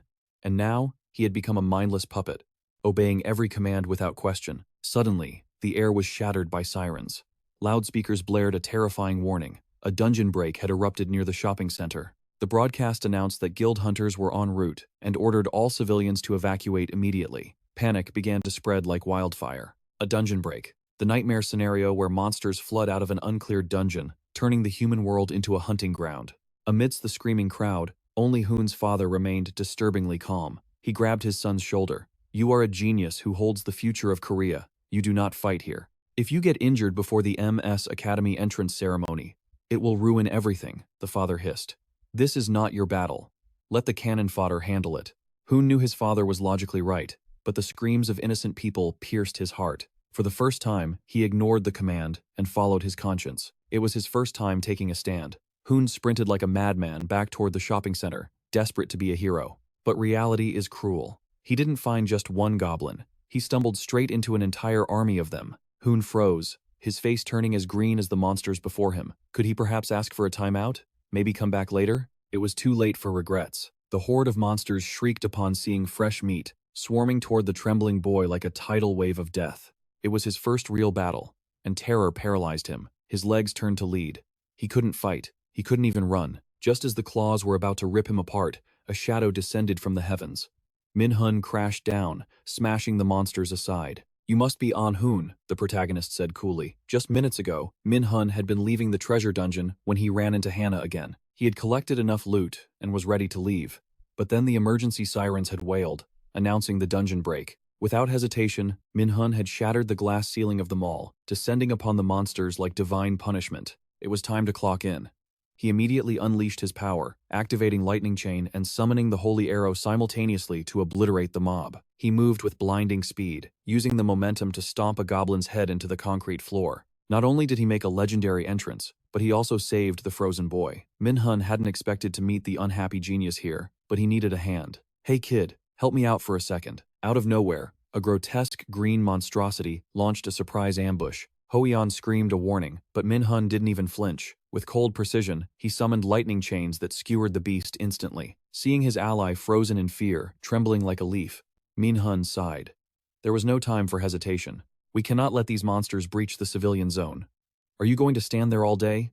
Pick up your weapon and fight. The atmosphere was suffocating. But sometimes, a single command from a leader is worth more than 1,000 empty comforts. True talent always finds its own path. In the previous timeline, this tragic genius had stagnated at B rank. Whether it was psychological trauma or some other hidden shackle, Min-Hun couldn't be sure. But despite his current explosiveness, history dictated his performance would soon plummet into obscurity. Returning to reality, the formation was set. Min-Hun unleashed long-range lightning devastation from the rear, while Hoion held the line as the vanguard. Steel clashed and thunder roared. In mere moments, the duo annihilated the monster wave before the official subjugation team could even arrive. Dust had barely settled when a man approached. He introduced himself as Pyo Ong-hun from the National Subjugation Bureau headquarters. He had been dispatched to handle the chaos, only to find 2 students had completely stolen his thunder. They were too efficient. Now, the poor official racked his brain on how to write a report that wouldn't result in a salary deduction. Min-Hun tried to push the credit onto the bureau, but the official staunchly refused to take glory he didn't earn. Seeing the man's hesitation, Min-Hun cut to the chase. Fine, give all the credit to him. Just keep my involvement a total secret. Unexpectedly, Hoion protested. Min-Hun sighed, explaining he had personal reasons to keep his overwhelming power out of the public eye. Before his regression, he was a nameless warrior, completely ignored by his father, the infamous Min-Won-ho. However, the board had changed. This life would be different. If his father discovered he had secretly switched to magic, the old man would hunt him down and eliminate him without mercy. He was meticulously plotting his vengeance. He needed to conceal his movements, training in the shadows until his strength was absolute. Think back. You did the heavy lifting. If you hesitate, innocent lives could be lost next time. Stop thinking you're unworthy. The Lord of Manipulation struck again. With just a few words, the Emperor of Debt successfully bent the young man to his will. Thoughts of his mother flashed through Ho-Eon's mind. He swallowed his pride, accepted the credit, and vowed to repay this life-changing debt. With the reward settled, Min-Hun returned to the academy, steeling himself for his first official day of enrollment. But just to crush the cheerful atmosphere of the fresh recruits, the principal stepped onto the podium. "Hello, my little darlings. I am your principal, Gu-In. We will now commence the academy entrance ceremony." Skipping all pleasantries, he jumped straight from the opening to the climax. "And that concludes my speech. However, this academy has a special tradition, a survival game. Gather together and steal your classmates' name tags. The freshman hunt begins right now." The moment his words ended, a massive magic circle illuminated beneath their feet. The hall erupted into chaos. His close friend, Kim Do-young, stumbled, losing his balance in the flashing light. Min-Hun lunged to catch him, but gravity had other plans. They plummeted into a dense forest, accidentally dragging the 92% talent genius, Seo-ina, down with them. The freshman hunt took place on an artificial demi-planet, a dimension constructed entirely of high-level magic. In this realm, the laws of physics were merely suggestions. Manipulating time or nullifying gravity was entirely possible here. Suddenly, projecting across the sky, the principal's punchable face appeared in a giant close-up to explain the rules of this twisted game. You are restricted to C-rank skills or lower. Steal a name tag to earn points. If a senior hunts a freshman, they get 10,000 points. But if a freshman hunts a senior, that's a massive 100,000 points. These points are the currency of our world. So go forth, my darlings, and plunder as much as you can. As he spoke, a twisted smile void of humanity crept across his face. He casually mentioned that all skills would be suppressed to a fraction of their power, so there was no need to panic. Min-Hun scowled, his expression dripping with open contempt. With rules this ambiguous, it was obvious they were trying to weed out the trash. He turned sharply, signaling for Yu-jung to follow his lead. They had to survive in this hellscape for 3 days. Priority number 1 was finding a secure shelter before nightfall. Suddenly, Kim Yu-jung leaned in, whispering that they should recruit Seo-ina. Her logic was sound. That icy girl shared their elemental affinity, and more numbers meant better odds. Min-Hun knew that better than anyone, but he also knew that Seo-ina's rage was a force of nature you didn't want to provoke. In his past life, he had witnessed it firsthand. A single moment of lost control from her had nearly wiped out an entire squad. Even now, he had zero interest in teaming up with someone who looked at allies with eyes full of suspicion and hostility. While Kim Yu-jung ran off to convince the Ice Queen, trouble arrived uninvited. 2 strangers emerged from the shadows. They moved like the wind. The male student was Shin-Jun-sang, and the girl was Ga-eun. The moment they spotted the trio, their eyes lit up like predators finding easy prey. "Looks like scoring points will be a walk in the park this year." "Huh? Wait a second. I only detect 2 energy signatures." Ga-eun was baffled. She genuinely couldn't sense Min-Hun's presence at all. But Min-Hun? He had identified them the moment they stepped into range. According to his memories, that girl possessed a terrifying sensory ability. She could pinpoint a target within a radius of 300 kilometers. You heard that right. 300 kilometers. If they didn't take her out right here and now, she would act as a beacon, summoning every other hunter in the zone to slaughter them. Unlike the cautious girl, the hulking Shin-Jun-sang was drowning in arrogance. Seeing only helpless freshmen, he drew his blade and charged without a second thought. But the moment Min-Hun casually sidestepped his opening slash, the senior froze. His brain couldn't process what his eyes just saw. Convinced it was sheer beginner's luck, he grit his teeth and unleashed a frenzy of attacks, targeting Min-Hun alone. Min-Hun didn't even bother to counterattack yet. He simply weaved through the steel storm with minimal movement. He waited until fear turned the attacker's face pale and sweat dripped from his brow. Then, with bare hands, he caught the blade mid-swing. Impressive effort. Shin-Jun-sang, how did you manage to survive this long with such pathetic skill? With a sickening crunch, Min-Hun shattered the steel blade like glass. He stared down his third-year senior and delivered a cold ultimatum. "Hand over your name tag, and I might let you live. I'll give you 3 seconds. Drop it, and get lost." Shin-Jun-sang's face turned the color of raw liver. He couldn't understand how a mere rookie was dominating him. Why was this freshman looking down on him like a king looking at an insect? But the fool refused to move. Min-Hun sighed. He had no choice now. "Don't say I didn't warn you. You chose this fate." A devastating punch exploded into the senior's face. It looked like a light tap, but Shin-Jun-sang was launched into the air, becoming the first elimination of the exam. The notification blinked instantly on the global hologram. An elimination wasn't shocking, but when the name Min-Hun appeared as the victor, the entire arena went silent. In the control room, the faculty lost their minds. Instructor Dongju was the first to break the silence. Wait, not Anhun, but Min-Hun? Who the hell is that? Most of them had never heard of him. Only the principal remained silent, watching the screen with a dangerously amused grin. Back on the battlefield, Min-Hun didn't waste a second celebrating. He turned to Kim Yu-jung. Yu-jung, get ready. We need to clean up the trash. I'm sending a party invite. Accept it. Now. The two girls snapped into action, drawing their weapons. The real fight was just starting. Seo Ina was a genius. Min-Hun was a monster. So Ga-eun targeted the weak link, Kim Yu-jung. She dashed forward with the blinding speed of an assassin, aiming for a one-hit kill. But she underestimated her prey.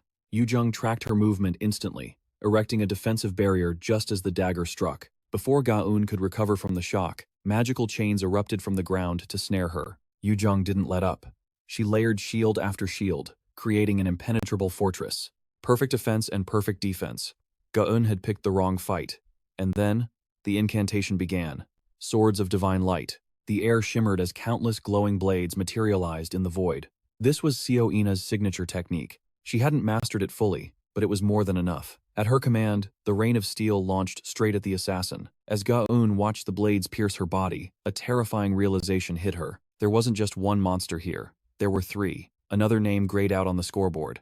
The system split the kill points between Yu-jung and Ina. Suddenly, the Ice Queen, who never smiled, turned to Min-Hun. Does that offer to join the team still stand? Min-Hun let out a long sigh.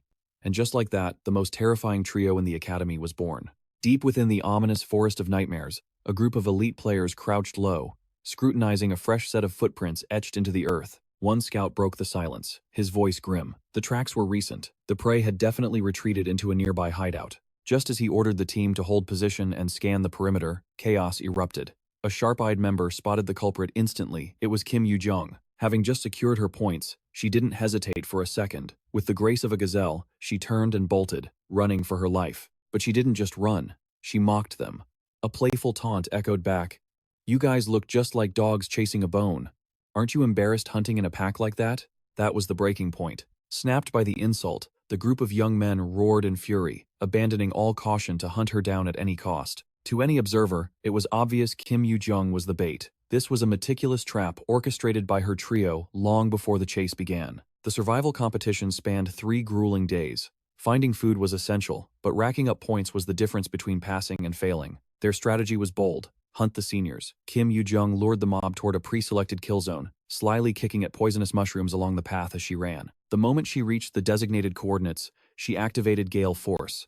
A burst of wind propelled her forward, widening the gap in an instant. Suddenly, the system blared a crimson warning to the pursuers. Danger!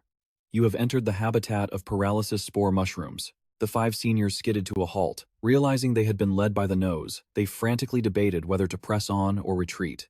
But Yeon Hee-wook was blinded by a personal vendetta against Kim Yu-jung. His judgment was clouded by pure malice. When a teammate suggested retreating from the danger zone, Hee-wook exploded. Kim Sung-hoon, you scared of a newbie? What kind of cowardly trash are you spouting? Reluctantly, for the sake of safety, that student and one other were ordered to stay outside the poison range as lookouts. The remaining group, along with Yu Rui, resumed the chase. Hee-wook knew it was a trap. He wasn't stupid. However, his arrogance was his fatal flaw. He believed a mere first-year girl was no match for his overwhelming power, trap or not. Finally, the breathless mob caught up. Kim Yu-jung stood motionless in a clearing, the ground beneath her carpeted with deadly paralysis mushrooms. She beamed with delight, seeing her prey right where she wanted them. She threw out one last taunt. You're all finished. Now, who was the one cursing at me? Raise your hand. Who was it? Her mockery acted like gasoline on fire. The 3 seniors lost their minds and charged in unison. With a casual flick of her wrist, Kim Yu-jung tossed her staff at a mushroom. A holographic alert instantly materialized. A paralysis spore mushroom has detonated. The verdict was absolute. All living creatures within a 50-meter radius will be paralyzed for 2 hours. Flashback to minutes earlier. Min-Hun stood by a tree, sap dripping onto his hand. He looked at the 2 girls. You noticed it too, didn't you? This entire event, he continued, eyes narrowing, is heavily rigged in favor of close combat warriors. Seo Ina nodded in agreement. Limiting everyone to C-rank skills was a death sentence for mages who relied on high-tier spells for damage. Warriors relied on physical stats, making their low-tier skills deadly. The rules were practically designed to purge mages from the academy entirely. Back in the present, a brilliant light flashed ahead. Min-Hun smirked. The signal. His time to shine had finally arrived. Amidst the mushroom explosions, Kim Yoo-jeong activated transposition. In a blink, she vanished, swapping places with the main character. Min-Hun materialized from thin air. Before gravity could take hold, he delivered a devastating dropkick straight to Yeon Hee-wook's face, sending him sprawling. A senior, humiliated by a freshman, like a distinct lack of discipline. Hee-wook lay on the ground, furious and delusional. "You think you've won, trash? You idiot," he spat. "You just stepped into the paralysis spore zone yourself." He laughed manically, bragging about his foresight. "I left guards outside. Once the spores clear, they'll come in and finish you off." But the fool was pitifully naive. He had no idea he had provoked a trio of monsters. Min-Hun crushed that hope with a single chilling sentence. "I hate to disappoint you, but those guys aren't coming." Before Hee-wook could process the words, a massive explosion rocked the forest, followed by blood-curdling screams from outside the zone. The system board lit up with a shocking notification. The team of Min-Hun, Kim Yoo-jeong, and So-ina had just acquired 100,000 points. Yeon Hee-wook was too stupid to grasp his fate. His body stiffened from the poison, but his mouth kept running like a broken record. "Just wait 2 hours. We'll turn this around. Once the paralysis wears off, I'll kill you myself." Hee-wook's eyes widened in horror. The poison. It wasn't working? Min-Hun raised a foot, his presence heavy enough to crush a skull. He turned his gaze to the remaining 3 victims. The humanity faded from his smile, replaced by something predatory. He muttered a phrase that made their blood run cold. "Oh my. Only 3 lives left to harvest?" 3 terrifying names shot up the leaderboards at breakneck speed. Cold sweat drenched the spectators. The rookie ranking had changed.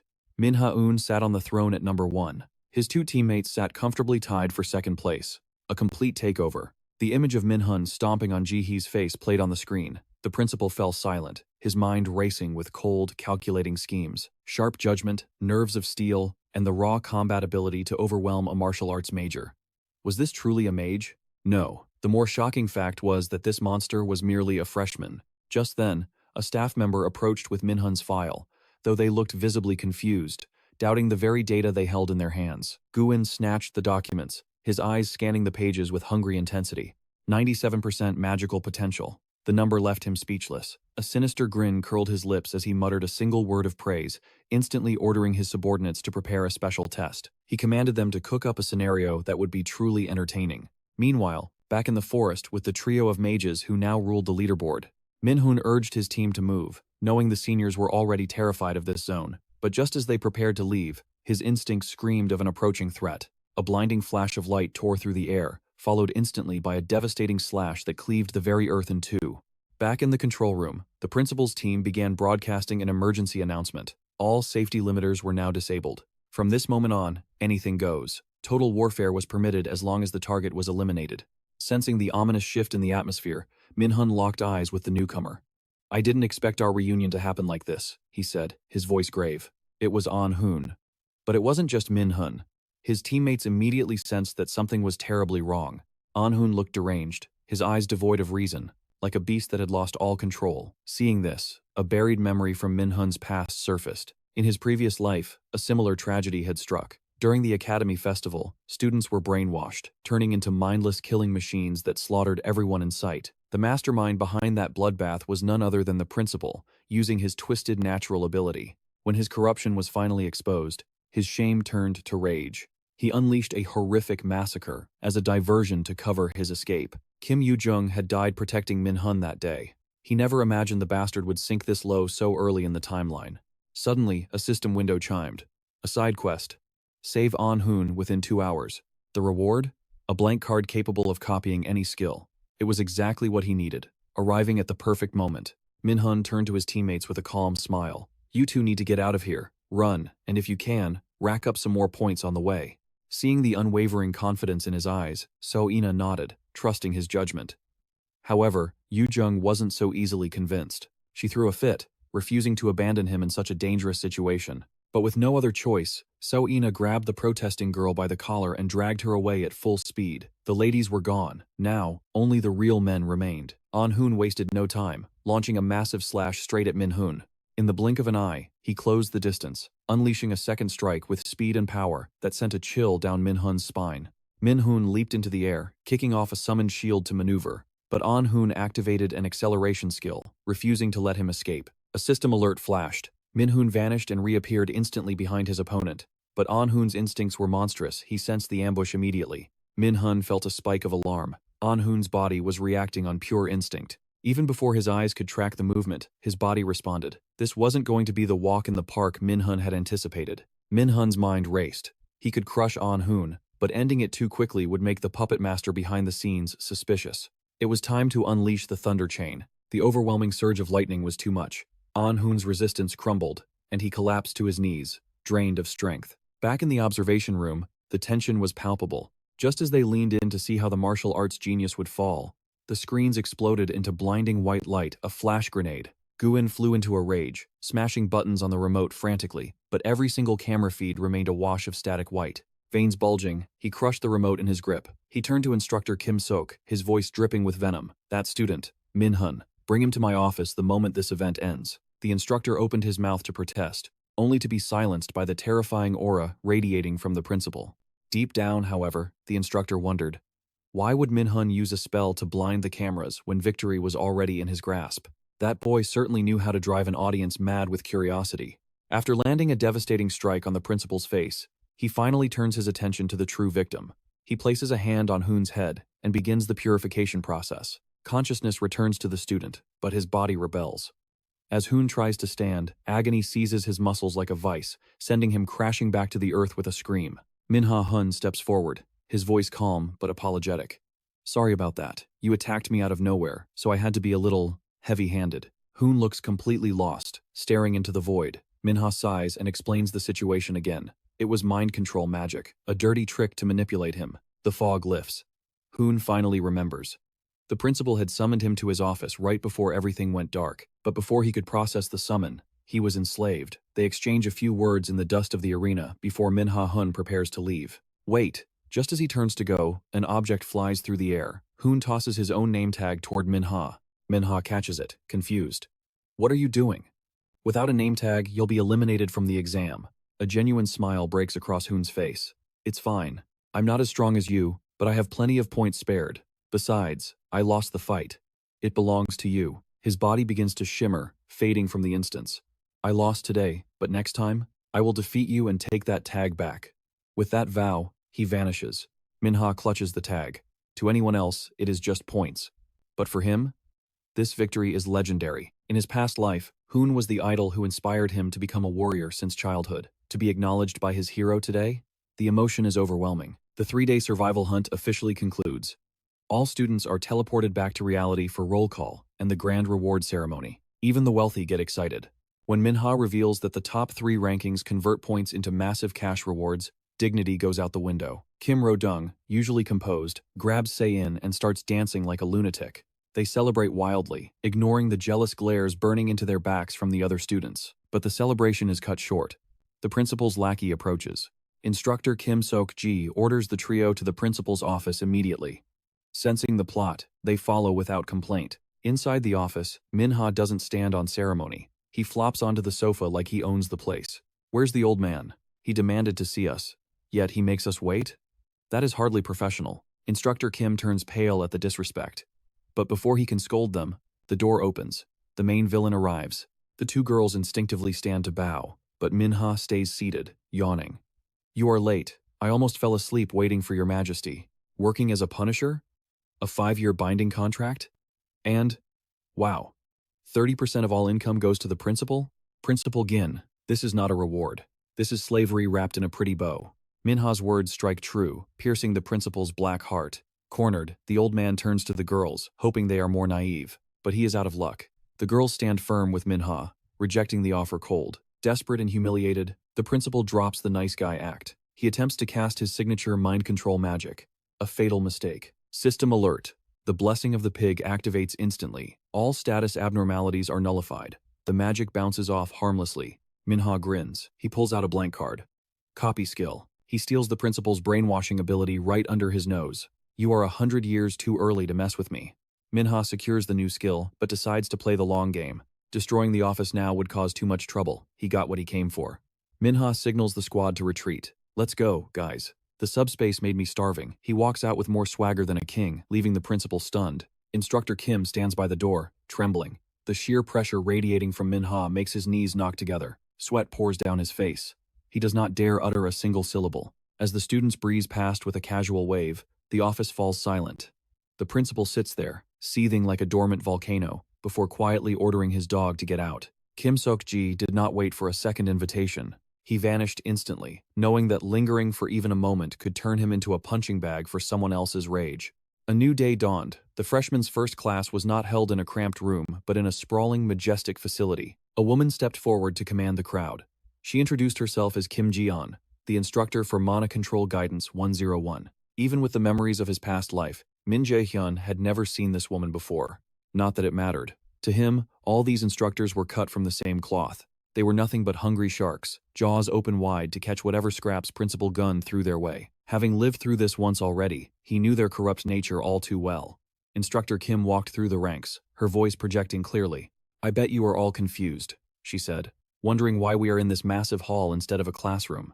The reason is simple. We are here to test your mana sensitivity." With a snap, the massive doors behind her creaked open. Panic swept through the new students as they witnessed the colossal mass of mana inside. "What is that? Is that solid mana?" they cried. "We have to go in there? For the first class? Are you insane?" The crowd murmured in fear. But Min Jae-hyun remained stone-faced. Compared to the power Rose Jung-eun radiated, this block of energy was nothing but a harmless drizzle. To calm the rising panic, Instructor Kim raised her voice again. "Attention, everyone. What you are looking at is a device known as the Mana Room. Novices like you cannot handle raw mana directly, so we prepared this simulation." She explained that the facility contained multiple chambers. "The mana density in the first room is like normal air," she continued.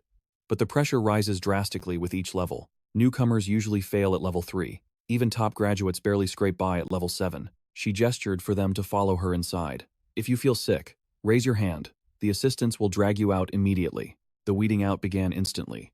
By level 3, over half the class had already fled in terror. Level 7 crushed the rest, leaving only the red-haired Rui and the trio of monsters standing. But as they crossed into level 8, even Rui fell. Only 2 remained, So-ina and Min Jae-hyun. However, one look at So-ina's face told the whole story. She wasn't enduring. She was on the brink of collapse. Level 9 was a realm for beasts, not humans. The pressure was suffocating. Even the elite So-ina began to falter, her vision blurring as her legs gave way. Instructor Kim moved to save her, but froze. Principal Goon's cold warning echoed in her mind. "Instructor Kim, no matter how dire the situation, never offer help first. A crisis is an opportunity for a student to evolve. If you save them, you steal that chance. Would that not be tragic?" She gritted her teeth, forced to stand back and watch the girl suffer. Inside, So-ina had reached her limit, but she was stubborn. In her world of predators, only the strong deserved to exist. No matter how talented she was, she believed defeat was a death sentence. But reality was cruel, and she nearly met her end right there. So-ina was rushed out on a stretcher, completely unconscious. Meanwhile, Min Jae-hyun casually strolled into level 10. Theoretically, this level was impossible for a student. Terrified, Kim Ji-on rushed over. "Student Min, are you okay?" He had stood there for a full minute. Silence. Was he hurt, or was he simply unbothered? Min Jae-hyun turned to the instructor and flashed a dry, boring smile. "This place is too hard for me. I am leaving." Kim Ji-on nodded quickly, playing along. "Right, let us go. Follow me." It was a blatant lie. He claimed it was hard, yet he hadn't shed a single drop of sweat. Who would believe that nonsense? The mana test concluded. Instructor Kim stood before the stunned crowd to make an announcement. Min Jae-hyun reached level 10. That is the territory of a B-rank hunter. He has the potential to go even higher. I expect the rest of you to work hard to catch up. The first class ended with a legendary benchmark set. That night, the wealthy patron Rose Jung-eun called to check in. After some small talk, she got to the real business. She needed recruits from the academy. And of course, information meant a hefty bonus. Min Jae-hyun listed the heavy hitters, So-ina, Kim Jung, and An-yeon. But finally, he dropped the name of the one person he truly valued, Lee Jang. Rose paused, recognizing the name immediately. "Lee Jang?" she asked. "The youngest son of the S-rank hunter, Lee Jin? Rumors say his talent pales in comparison to his siblings. Yet, if we secure him, it declares war on Lin's guild." Determination hardened her gaze. Lee Jae-sang is destined to become the world's greatest alchemist. We must have him, no matter the cost. He will revolutionize the craft. If that is the price of war, then so be it. Barely had the call ended when manager Park Se-jun rushed in, looking flustered. "Guildmaster, Bae Ji-hoon is here to see you." Once the guildmaster gave her consent, A golden-haired woman radiating aristocracy strode in. She extended a hand towards Ro Seo-eun, a smirk playing on her lips. "Hello, old hag. Long time no see, Guildmaster Ro." Seo-eun ignored the gesture completely, her smile tight but polite. "I didn't realize we were close enough for pleasantries. Sit." Once the high-maintenance princess settled into her chair, Seo-eun cut straight to the chase. "What does the Guildmaster want with me?" Bae-ji-hun didn't hesitate. "I'll be blunt. I have my eye on one of your students." "How much for him?" "He's handsome. But why does he speak as foolishly as a beauty queen from Italy?" Ro Seo-eun's expression turned instantly frost-cold as she prepared to throw the guest out. "How unfortunate. Here, we do not treat our guild members like merchandise on a shelf. Why don't you look elsewhere?" Seo-eun leaned forward, her voice dropping an octave. "There are many things in this world that cannot be bought with money. Do you understand?" The words struck a nerve. Bae-ji-hun stammered, claiming her visit and offer were merely a matter of minimum courtesy. Unfortunately for her, she had walked right into the line of fire of Ro Seo-eun, a legend in verbal warfare. Seo-eun's retort was sharp enough to draw blood. "Your idea of minimum courtesy is quite rude, isn't it, little girl?" The negotiation was dead on arrival. The two powerful women wore industrial-strength fake smiles, hiding their mutual disdain behind a mask of professionalism. After a few more venomous barbs, the guest was shown the door. Time was money, after all. Meanwhile, the gears of fate were turning for our protagonist. The next day marked the physical ability assessment. Min-Hun scanned the rankings, a flicker of disappointment crossing his face. Second place. The only name above him? The genius An Ho-yeon. Jae-hyun knew he couldn't rush his growth, but the clock was ticking. His father was watching. "If I don't become stronger," he thought grimly, "I'll meet the same pathetic end as my past life." Their instructor for the day was Kim So-jin. The instructor stared at the datapad in disbelief. This was not the physical profile of a mere mage. It was monstrous. He addressed the crowd of students. "We now begin the second physical assessment. Escape from Room A. Your objective is simple. Get out." As Kim So-jin explained, they were to participate in a simulated escape mission. The A-match measurement system behind them would generate hyper-realistic combat scenarios to gauge their battle capabilities. Usually, students were tasked with analyzing situations while fighting various monsters or entities, but this specific test was designed to push their escape skills to the limit. However, the instructor added with a smirk, "Slaughtering the beasts yields a higher score than simply running away like a coward." After the briefing, he distributed sensory devices to everyone. "Put these on. They display the virtual reality. They stimulate the brain directly. The monsters you see, the fear you feel. It will all seem incredibly real." Kim Seo-jin scanned the fearful faces and continued. "The System A goes from level 1 to 100. But today, we stop at level 10. You will take the test in groups of 4. Min Jae-hyun's team consisted of 2 female warriors from the martial arts class and 2 males from the magic class. Before they could even begin, a cocky student named Lee Sui started looking for trouble. He sneered at Jae-hyun. "Hey, how does a mage top the physical charts? I smell a rat. There must be some special reason. Care to share your secret?" It was a blatant provocation, implying Jae-hyun had cheated or used dirty tricks. Jae-hyun sighed, his expression souring. "And if I don't have a special reason? What then? Why not just admit from the start that you want to fight me?" He wasn't about to be pushed around by a novice who knew nothing of the world. Lee Sui grinned like a hyena. "Oh, I like you. You catch on fast." The air crackled with tension until the 2 girls in the team rushed to intervene. Conveniently, instructor Kim Seo-jin's voice cut through the drama. "Team Min Jae-hyun, you're up. Enter the testing area." The group moved to their designated positions, weapons drawn, hearts pounding as the simulation loaded. 5 seconds. 0. Instantly, the bone demons were summoned, their hollow eyes glowing with malice. Unlike the ordinary mage Lee Sui who hesitated, the eccentric Min Jae-hyun did the unthinkable. He charged straight at the enemy. The female warriors screamed in panic. "Jae-hyun, it's too dangerous." It wasn't just them. Lee Sui also scoffed, thinking a mage engaging in close quarters was suicidal and useless. But Min Jae-hyun had a different strategy in mind. Why waste breath arguing with a small fry like Lee Sui? Violence was a much better language. Crushing these undead was the perfect demonstration. Once Lee Sui witnessed true power, he wouldn't dare open his mouth again. Thought transformed into action. Mana surged around Jae-hyun's hand, condensing into a terrifying aura. Crack! With one hand, he crushed the bone demon's skull seconds after it appeared, leaving the entire room in shock. The bone demons kept spawning, but he wasn't done. Without pausing for a breath, he blurred into motion, launching himself at the next target with predatory speed. True legends always carve their own path to greatness. Min-Hun unleashed a forbidden technique known as mana weaponry, a melee art few mages dared to learn, grabbing monsters by the skull one by one.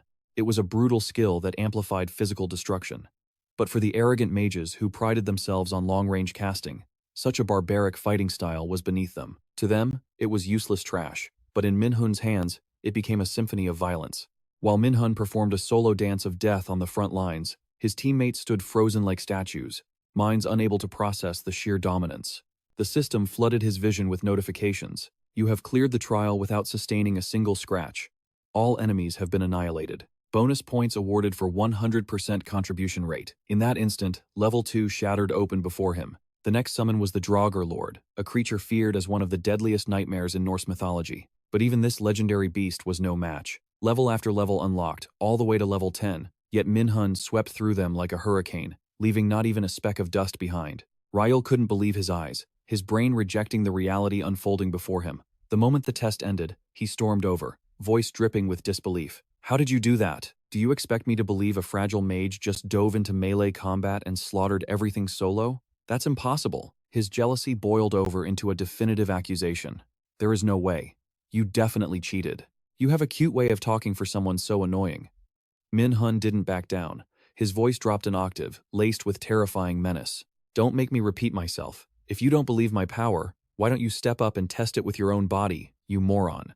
Ryul turned pale with fear, but his ego refused to deflate. Just then, Instructor Kim Sok-ji intervened from the sidelines. Is there a problem between you two? Saved by the bell. Ryul convinced himself that if the instructor hadn't stepped in, he totally would have crushed Min-Hun. Watching Min-Hun turn to leave, Ryul shouted after him, desperate to regain face. At the Academy Festival, you and me, let's have a proper duel. But Min-Hun shot him down instantly. He was already booked for a solo deathmatch with someone far more important that day. Min-Hun's daily brilliance was blinding, shining like a 200-watt floodlight, drawing the dangerous attention of the headmaster's faction. That afternoon, after lectures concluded, Instructor Kim led two figures wearing gas masks into the hidden office of Headmaster Guyan. Strategy time is over. The dungeon simulation begins now. Team leaders, step forward. Ho-Eon grits his teeth. Individually, they are weak. But in a pack like this, they can tear us to shreds. Let's end this quickly. With a roar, he charges forward to initiate the clash. An Ho-Eon raises his shield and sword, becoming the iron wall at the front. From the back line, Kim Do-yoon raises her staff. Holy light gathers, condensing into a volatile thunder blast. A blinding flash erupts, the brilliance robs the mine wolves of their vision, throwing the pack into chaos. Seizing the opening, An Ho-Eon becomes a whirlwind of steel.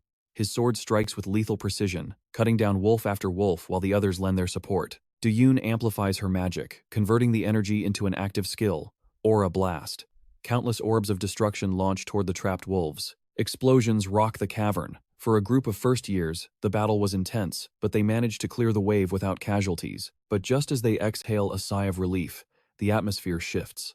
One of the warriors suddenly turns ghastly pale. He clutches his throat, gasping for air that won't come. Moments later, his legs give out, and he collapses. The team rushes to him in panic. Do-yoon stares in horror.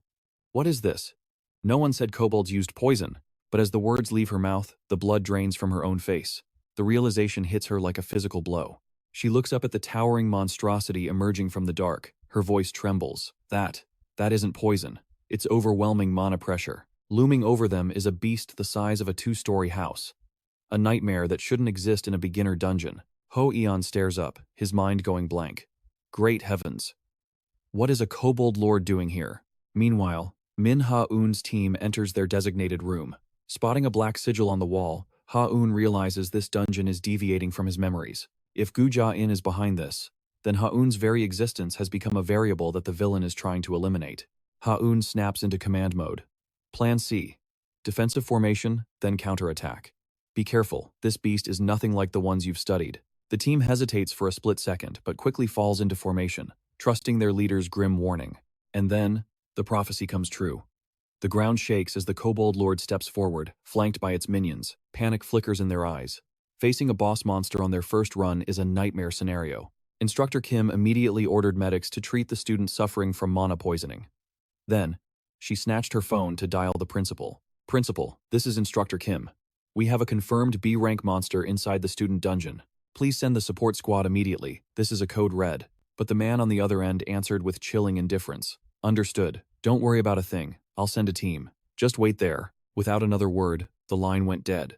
A knot of unease tightened in Kim Ji-aon's stomach. Something felt terribly wrong. Meanwhile, back in the dungeon, the situation was deteriorating fast. The battle was brutal. The team was scattered, gasping for breath, pushed to their absolute limits.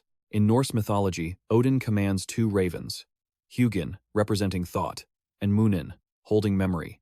He sends them to scour the realms, gathering knowledge to secure his rule over Asgard. Min-Hun's eyes narrowed. The puzzle pieces finally clicked into place. He stared down the beast and shouted, "Are you following Odin's orders?" Ignoring the monster's reaction, he turned to his teammates. "I'll draw its aggro. You guys run. Now. Don't look back. Just go." Park Woo-ram hesitated, refusing to abandon him. But then, he watched Min-Hun unleash a holy arrow that decimated the monsters behind him. He froze, speech stolen by awe. Rage flared in Min-Hun's eyes. "Shut up and run. I can't protect you babysitters while fighting this thing." But that split second of distraction cost him. The boss monster surged forward, swinging a massive wooden club directly at Min-Hun's exposed back. Death seemed certain, but suddenly, a magical barrier materialized.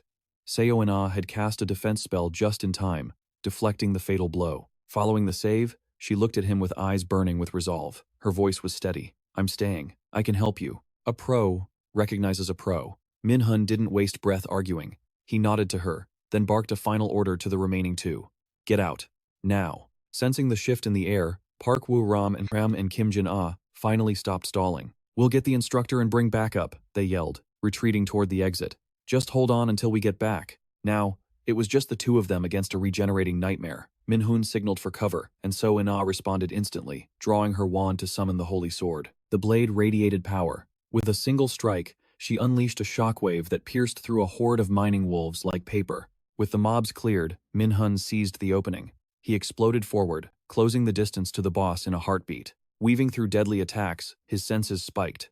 He sensed a wretched presence controlling the beast, gorging on mana far beyond its limit. His right arm snapped forward, equipping the legendary Mistiltine. The detection magic activated, tracing the invisible flow of energy. Seconds later, the puppet master's trick was exposed. There, hiding in the shadows behind the Kobold Lord, the manipulator was revealed. A cold, predatory smile curled Min-Hun's lips. "Got you." The boss, oblivious to its master's exposure, raised its spiked club for a crushing overhead smash. At that exact moment, the left eye of Odin awakened. Mana detonated from Min-Hun's core, bathing the dungeon in blinding brilliance. Lightning chains erupted, coiling around his body like armor. The sheer bloodlust radiating from him was suffocating. Min-Hun growled, his voice guttural. "I'm going to tear you into scrap metal." Far away, within the celestial ruins of Asgard, Odin sat upon his throne, addressing his loyal subjects. The All-Father spoke, his voice thundering. "What is the situation, Hugin?" The raven known as Hugin bowed low. "My lord, I have detected the signature of Mistiltine, the artifact missing from the vault. It is on Earth, wielded by the prophesied enemy." A ripple of unease spread through the gathered deities. "Who is this enemy?" they whispered. "Is it the silver-haired Mimir, or a new threat entirely?" Chaos brewed in the hall.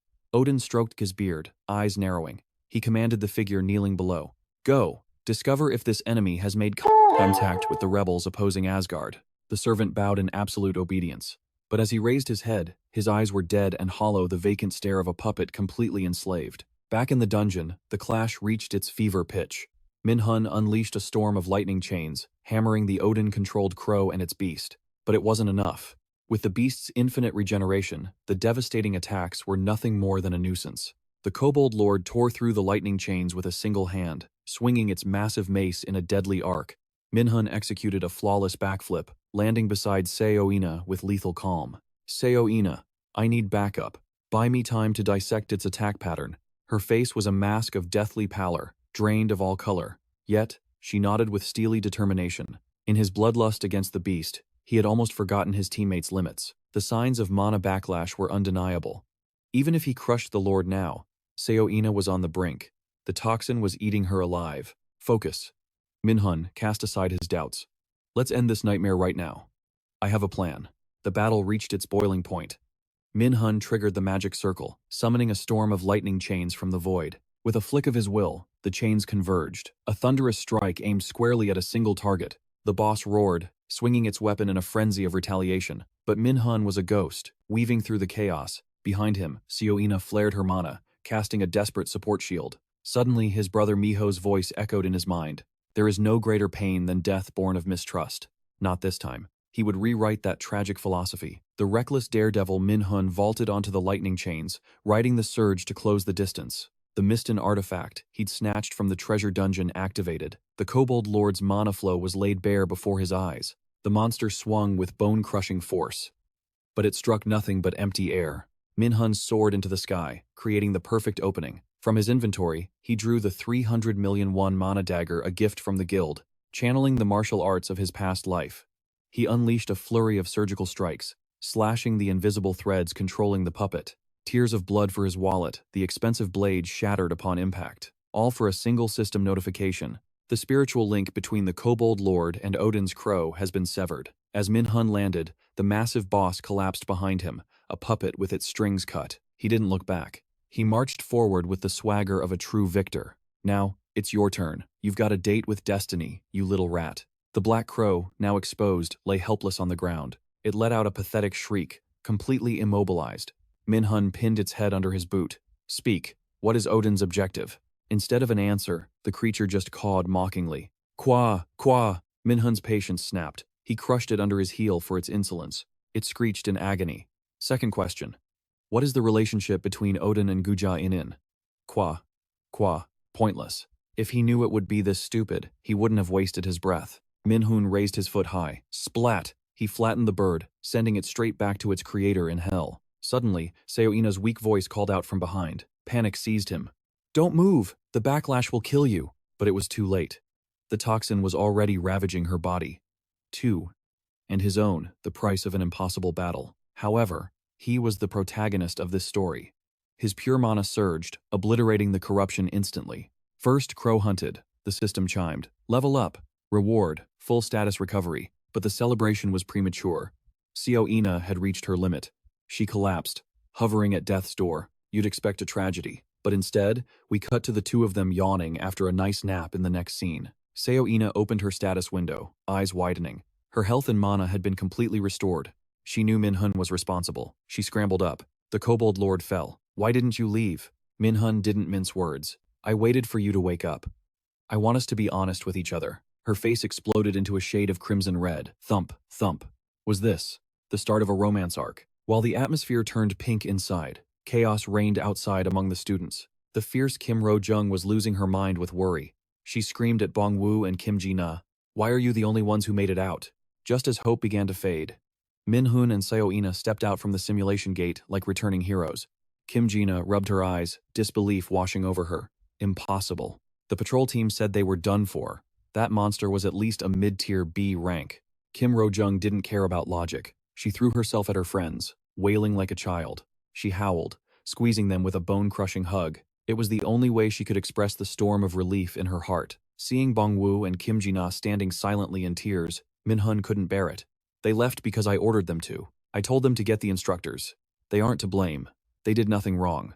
But Kim Ro-jung wasn't ready to forgive. She turned on them, eyes blazing. Still, how could you abandon your teammates like that? Min-Hun knew that guilt all too well. In his past life, he was the one who ran. If it were me, I would have done the same thing. Don't be so hard on them. With the tension diffused, his mind drifted back to the conversation they had shared in the darkness of the dungeon. Min-Hun issued a grave warning to her. She must never speak of his ability to crush higher-level opponents, nor whisper a word about his healing powers to a living soul. His voice turned cold as he exposed the truth. Everything was orchestrated by Gu Ja-in, that wretched scumbag who viewed students as nothing more than disposable tools. The man was a fraud, completely different from the saintly hero portrayed by the media. To him, the death of a useless student was as insignificant as crushing an ant. Sena absorbed every word, the pieces falling into place. Yet, a burning question remained. How did Min-Hun know the twisted nature of the chairman so intimately? It was not just that. He seemed to possess knowledge of secrets that should have been impossible for anyone to uncover. Min-Hun scrutinized her. He had underestimated her sharp intuition. Brainwashing was off the table. Her magical prowess and ironclad will rendered such tricks useless. He had no choice but to play the mystery card. I am sorry, he said, his expression unreadable. I cannot say anything more than this. He looked her dead in the eye. Knowing more would only put a target on your back. Can you just bury this curiosity for your own safety? Back in the present, seeing Min-Hun turn to leave, Sena chased after him, desperation in her voice. Min-Hun, can you truly tell me nothing else? Who knows if this nightmare will repeat itself in the future? He offered no answer to her plea. Instead, Declaring his faith that she would keep their promise, he walked away, leaving her standing alone in the cold silence. Having cleared the first turning point of the main quest, a system notification chimed. The reward had arrived, the legendary golden apple of Odin. Meanwhile, the corrupt chairman sat on his throne, his voice dripping with venom as he addressed the man behind him. Instructor Kim Gokdi, you have thoroughly disappointed me. The henchman stood drenched in cold sweat, bowing his head in terrified submission, muttering endless apologies for his failure. However, the chairman's next words froze the blood in his veins. I will overlook it this time, but know this.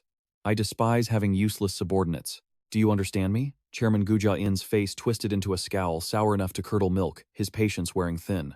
He slammed a stack of documents onto the floor, his voice a low growl. You must tame Min-Hun during the upcoming event. My mercy has a limit, and you are reaching it. Unaware of the plotting, Min-Hun returned to his dorm after practice. He picked up his scattered gear, but his mind was a whirlwind of calculations.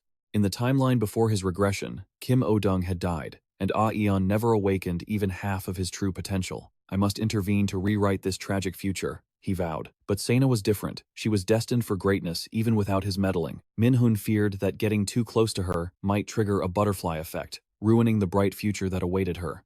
Distance was her best protection. However, sentiment had to wait. The priority was exposing the link between Guja-in and the Acer Guild as quickly as possible. The simulation dungeon was merely a warm-up. The road ahead was paved with dangers that would make today look like child's play. If he did not get stronger, the villains lurking in the shadows would tear him out by the roots. Min-Hun flicked on the television, catching a debate between dungeon experts. The host leaned in, launching a question at the distinguished guest. You mentioned there are unknown types of dungeons appearing. Could you elaborate on what those are? The expert adjusted his glasses before responding. Let me give you an example. Usually, killing the boss clears the stage, but theme dungeons operate on an entirely different set of rules. The biggest difference is the exit condition. A conqueror cannot leave until the specific narrative quest of the dungeon is fully completed. Seeing the confused looks on the audience's faces, the professor broke it down further. Those who raid a theme dungeon must become a character within its story and fulfill specific requirements to proceed. Think of it as a live-action role-playing game. The prize for clearing these complex labyrinths is rare loot, often referred to as hidden items. That was the cue he needed. Min-Hun looked at the golden apple resting in his palm. He knew exactly what his next move had to be. This fruit was an item millions would kill for. Its power was to slow aging by 50% and permanently boost recovery abilities. Very soon, an A-rank theme dungeon was set to spawn right in the middle of the Sion amusement park. That was where he could obtain the legendary boots used by Thialfi, the servant of Thor. Those boots granted godlike agility, making them a target for every hunter in existence. Min-Hun polished the apple and took a decisive bite. Boom! The air around him exploded with imaginary fireworks. Ironically, for a divine fruit, it tasted just like a regular supermarket apple. Talk about overdramatic effects. Yet, the results were instant. His stats skyrocketed with a single bite, and the system notifications pinged like crazy. Its effects were truly defying common sense. If only it had seeds, he would have started an orchard right then and there. What a pity. A few days later, dressed in casual clothes, Min-Hun arrived alone at the amusement park. The woman at the ticket booth greeted him with a polite smile. Welcome. Which ticket package would you like to purchase today? Ignoring the question, he slapped a black card embossed with the Yang-O Guild insignia onto the counter.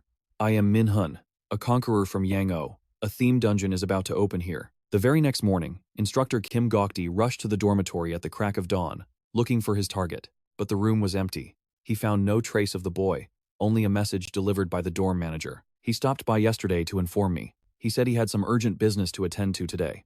Kim Ji-on leaves a strict instruction. The moment Min-Hyun returns, the woman must tell him to meet her immediately.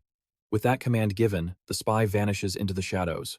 Safely outside, the double agent Kim Ji-on activates her comms. She connects to Song Jae-il, dropping a bombshell revelation. She has uncovered that the true puppet master behind the chaos is none other than Go-in. The voice on the other end responds with icy calm. You refer to Kim Suk, the man responsible for the simulation dungeon? He is currently drowning in a predicament of his own. Before terminating the connection, Kim Ji-on adds one final, critical piece of intelligence. It concerns the student she previously mentioned, Min-Hyun. It appears he holds damning information regarding that corrupt, villain-playing principal. Meanwhile, back at the Sion amusement park, chaos begins to unfold. Sirens wail as loudspeakers blare a terrifying warning. This is a code-red emergency, not a drill. Guests are ordered to evacuate immediately, but Min-Hyun stands his ground. Checking his phone, he smirks the moment he has been waiting for is only minutes away. Just as the fortune teller predicted, destiny arrives. The system interface flashes into existence. The Neverland Ruins theme dungeon has officially manifested.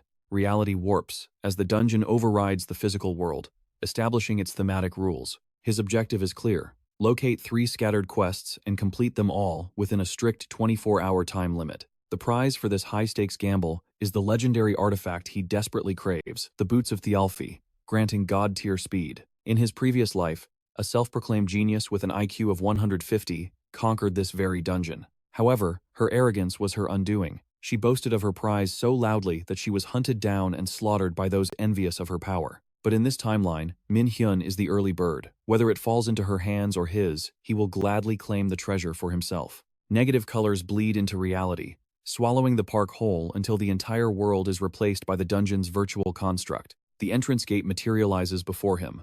Without hesitation, Min-Hun selects the teleportation option to the designated starting point. The system loads data rapidly: 20%, 98%, 100%. Synchronization complete. He is cast into the role of Thialfi, a warrior who survived a brutal Viking invasion. According to the lore, the thunder god Thor grew jealous of Thialfi's lightning-fast legs and abducted his younger sister in retaliation. The theme quest, Thialfi's Rage, activates. He must fully embody the character and rescue this sudden sister from the clutches of the gods. Victory secures the boots, but failure is not an option. If his in-game sister dies or his character perishes, Min-Hun faces true death in reality. His knowledge bank recalls that Thialfi was originally a mortal servant to the hammer-wielding thunder god. Yet, this narrative twists the myth. The character now loathes the Norse pantheon because the invaders who destroyed his home worshipped them. Wait a minute. Min-Hun pauses.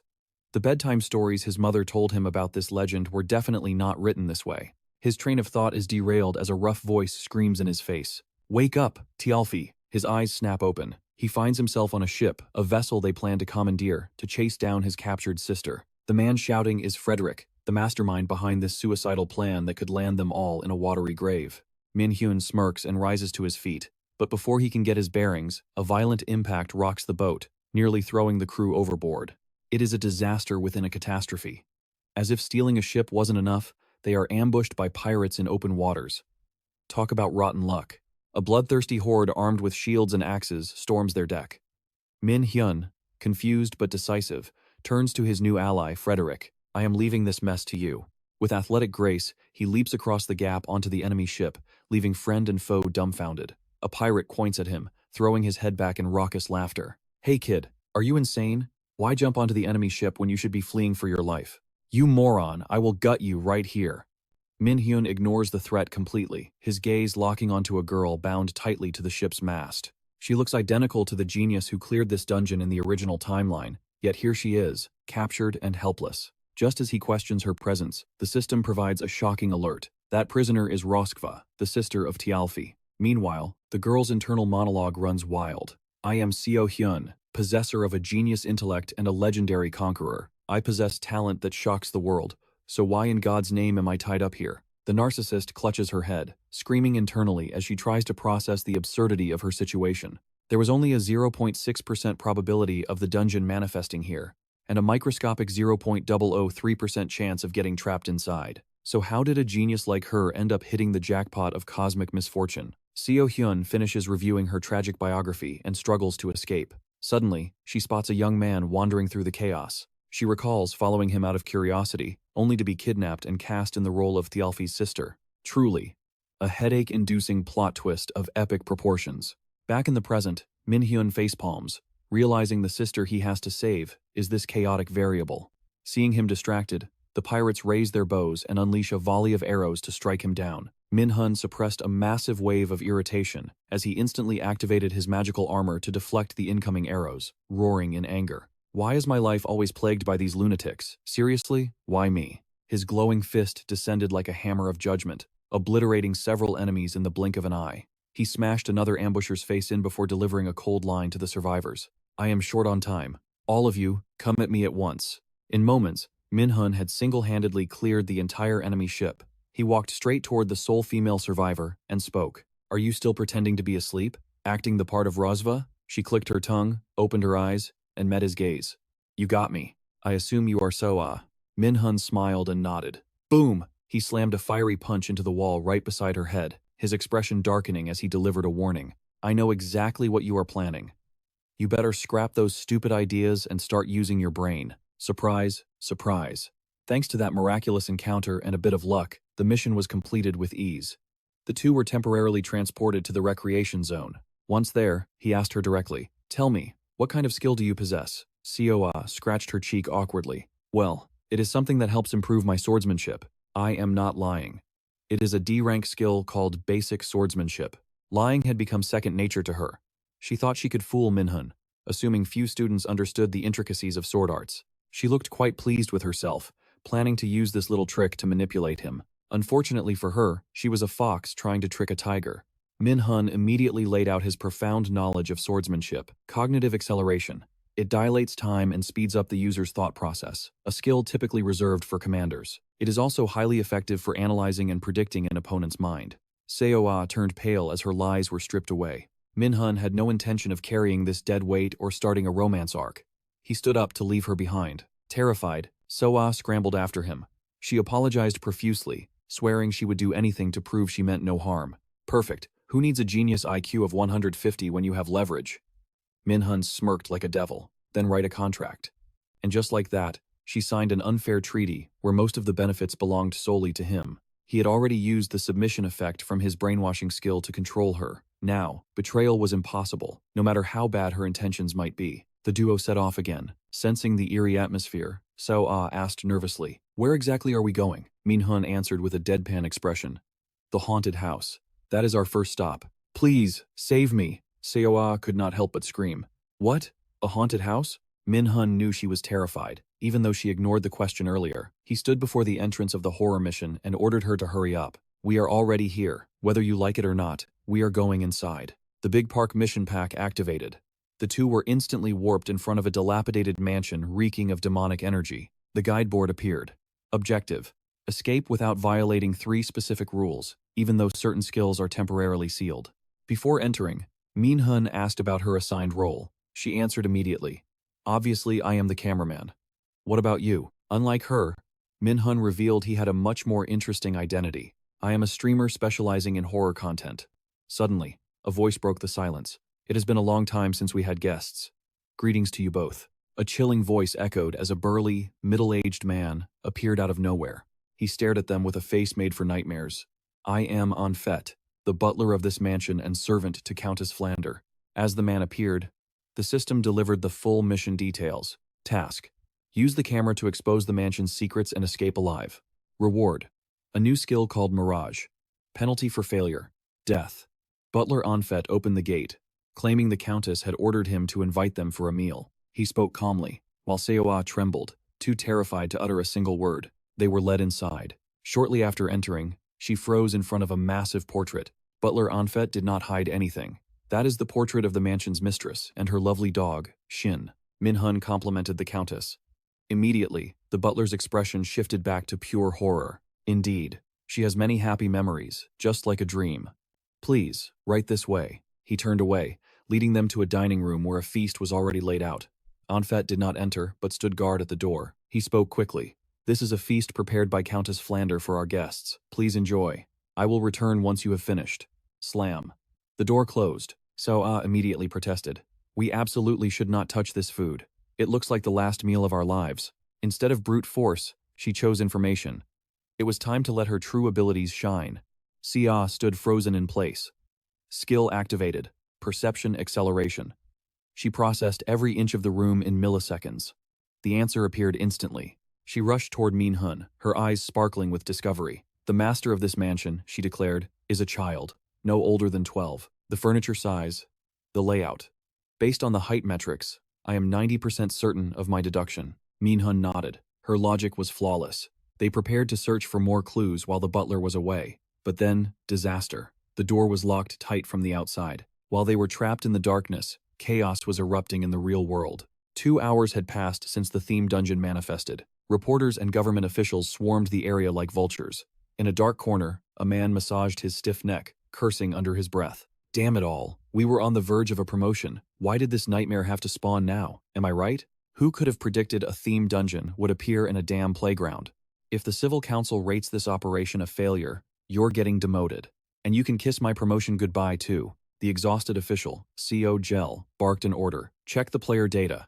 Who is inside that gate? The subordinate was none other than Park Jong-hoon. He pulled up the file. The moment he saw the name Min-Hun, the tension left his body. It was as if a mountain had been lifted from his shoulders. He turned to his superior with a confident smirk. Sir, consider this dungeon cleared. We have nothing to worry about. Back inside the sealed room, panic began to set in for Sia. Min-Hun noticed her trembling and stepped in. Stay calm. This is a dungeon. By the laws of the system, there is always an exit. His words worked.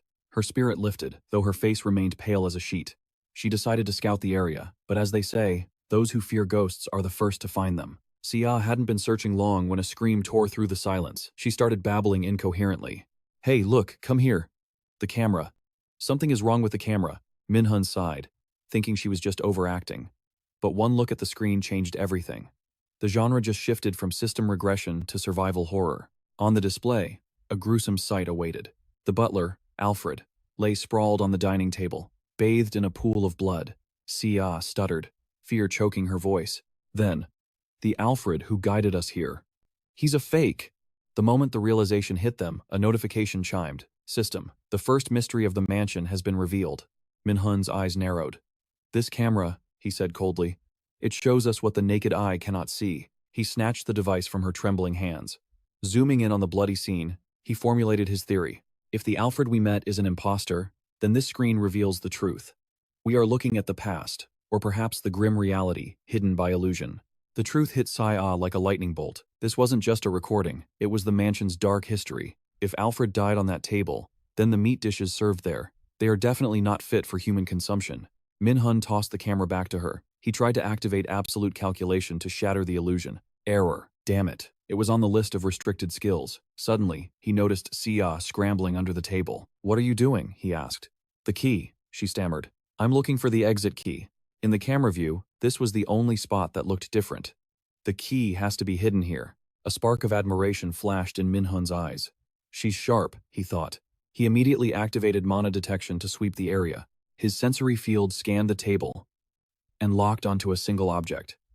The green pudding. Sia was shaking like a leaf in a storm. Min-Hun, ever the sadist, smirked. What's wrong? Scared? That triggered her. Her pride was taller than a mountain. She would die before admitting fear to him. She marched to the pudding and rolled up her sleeves. She knew exactly what this spot represented in the bloody vision, the victim's head. Suppressing the urge to vomit, she plunged her hand into the gelatinous mass. She fumbled around for a moment, and her fingers brushed cold metal. System. The second mystery has been solved. The illusion weakened. Momentum was on their side. Using the camera as a spirit compass, they tracked the third clue to the guest bedroom. On the small screen, a nightmare unfolded. A river of dark blood was seeping out from beneath the closed door. Sia's legs turned to jelly. She collapsed, refusing to take another step. Min-Hun sighed. Shut your mouth and wait here. Don't scream unless you're dying. If you see something weird, yell. I'll come running. He kicked the door open and stepped into the abyss. Pitch black darkness swallowed him, broken only by weak moonlight from the window. Whoosh! A white shadow darted past. Min-Hun spun around, and his heart stopped. A young girl stood there, her upper body drenched in crimson blood. The specter's mouth was torn from ear to ear, muttering some unintelligible curse. She raised a trembling finger toward him. No, wait. She was pointing at the butler standing right behind his back. That was the final straw.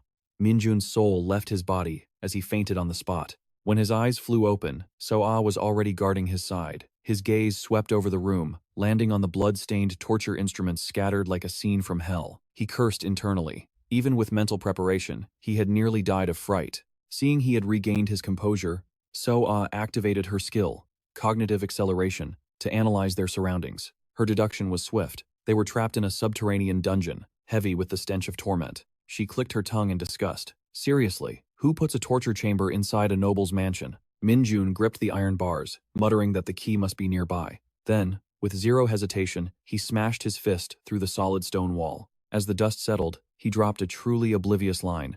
Let's keep it quiet. It wouldn't be good if Alfred found us. Quiet? After demolishing a wall like that? They barely stepped out of the cell when a small puppy slammed into Min-Jun like an old friend. It wasn't empty-handed. Clamped in its jaws was a shiny key. So-Ah screamed, recoiling in defense. Drop it! It's a trap! But Min-Jun felt no malice from the creature. He assumed the poor thing was just another prisoner here. Coa tried to argue logic. Dungeons don't just hand you keys. If this dog is a bait, we are done for. Sounds reasonable. But unfortunately for her paranoia, the dog was genuinely just a good boy. A sudden notification window popped up. A hidden quest. Objective: infiltrate the Countess's room on the 4th floor and read her diary within 2 hours. Success meant a new skill. Failure meant a gruesome end. That new skill seemed to be the only way to shatter the mansion's illusions. They wasted no time, rushing to the 3rd floor, but the path ahead became a labyrinth. The camera drone had vanished after the 2nd quest, leaving them to face the darkness alone. Soa was talking to Min-Hun when she noticed him staring at empty space, his face drained of color. She followed his gaze. The ghost had returned, blocking their path once again. Ignoring Soa's warnings, Min-Hun walked straight up to the spirit. "Why are you still here?" he demanded. "Do you hold a grudge against this mansion?" Silence. He decided to change his approach. "Are you here to help us?" The ghost slowly nodded. Min-Hun dove straight to the point. "I'll ask you one thing. Where is Count Flanders' room on the 4th floor?" The ghost pointed a pale finger in the opposite direction. Min-Hun promised to help her find peace later, then grabbed Soa and sprinted toward the true path. The grand doors creaked open. It wasn't a bedroom. It was a ruin. Debris and shattered furniture lay everywhere. "Check the corners," Min-Hun ordered. "I'll check the desk." He approached the dusty table and picked up a weathered book.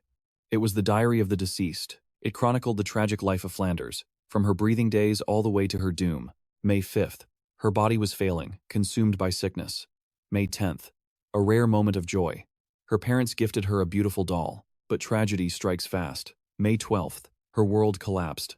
A letter arrived stating her parents were dead, slaughtered by bandits. May 15th. She became the mistress of the mansion, but the crown was heavy and the loneliness was suffocating. She was truly alone. Until October 4th. A ray of light. She found a child picking flowers in the garden. She named the child Sally. They became inseparable friends. But then, strange things began to happen. Butler Alfred vanished. Sally claimed he went to the city on business. But when he returned, something was wrong. October 9th, the mansion became a slaughterhouse. Screams echoed from the servants' quarters, maids and cooks shrieking as if their throats were being ripped out. Terror consumed Flanders. Then came the night. A knock on her bedroom door at midnight. It was Sally and Alfred. She knew it in her bones. They weren't here to serve her. They were here to kill her. And there was nowhere to run.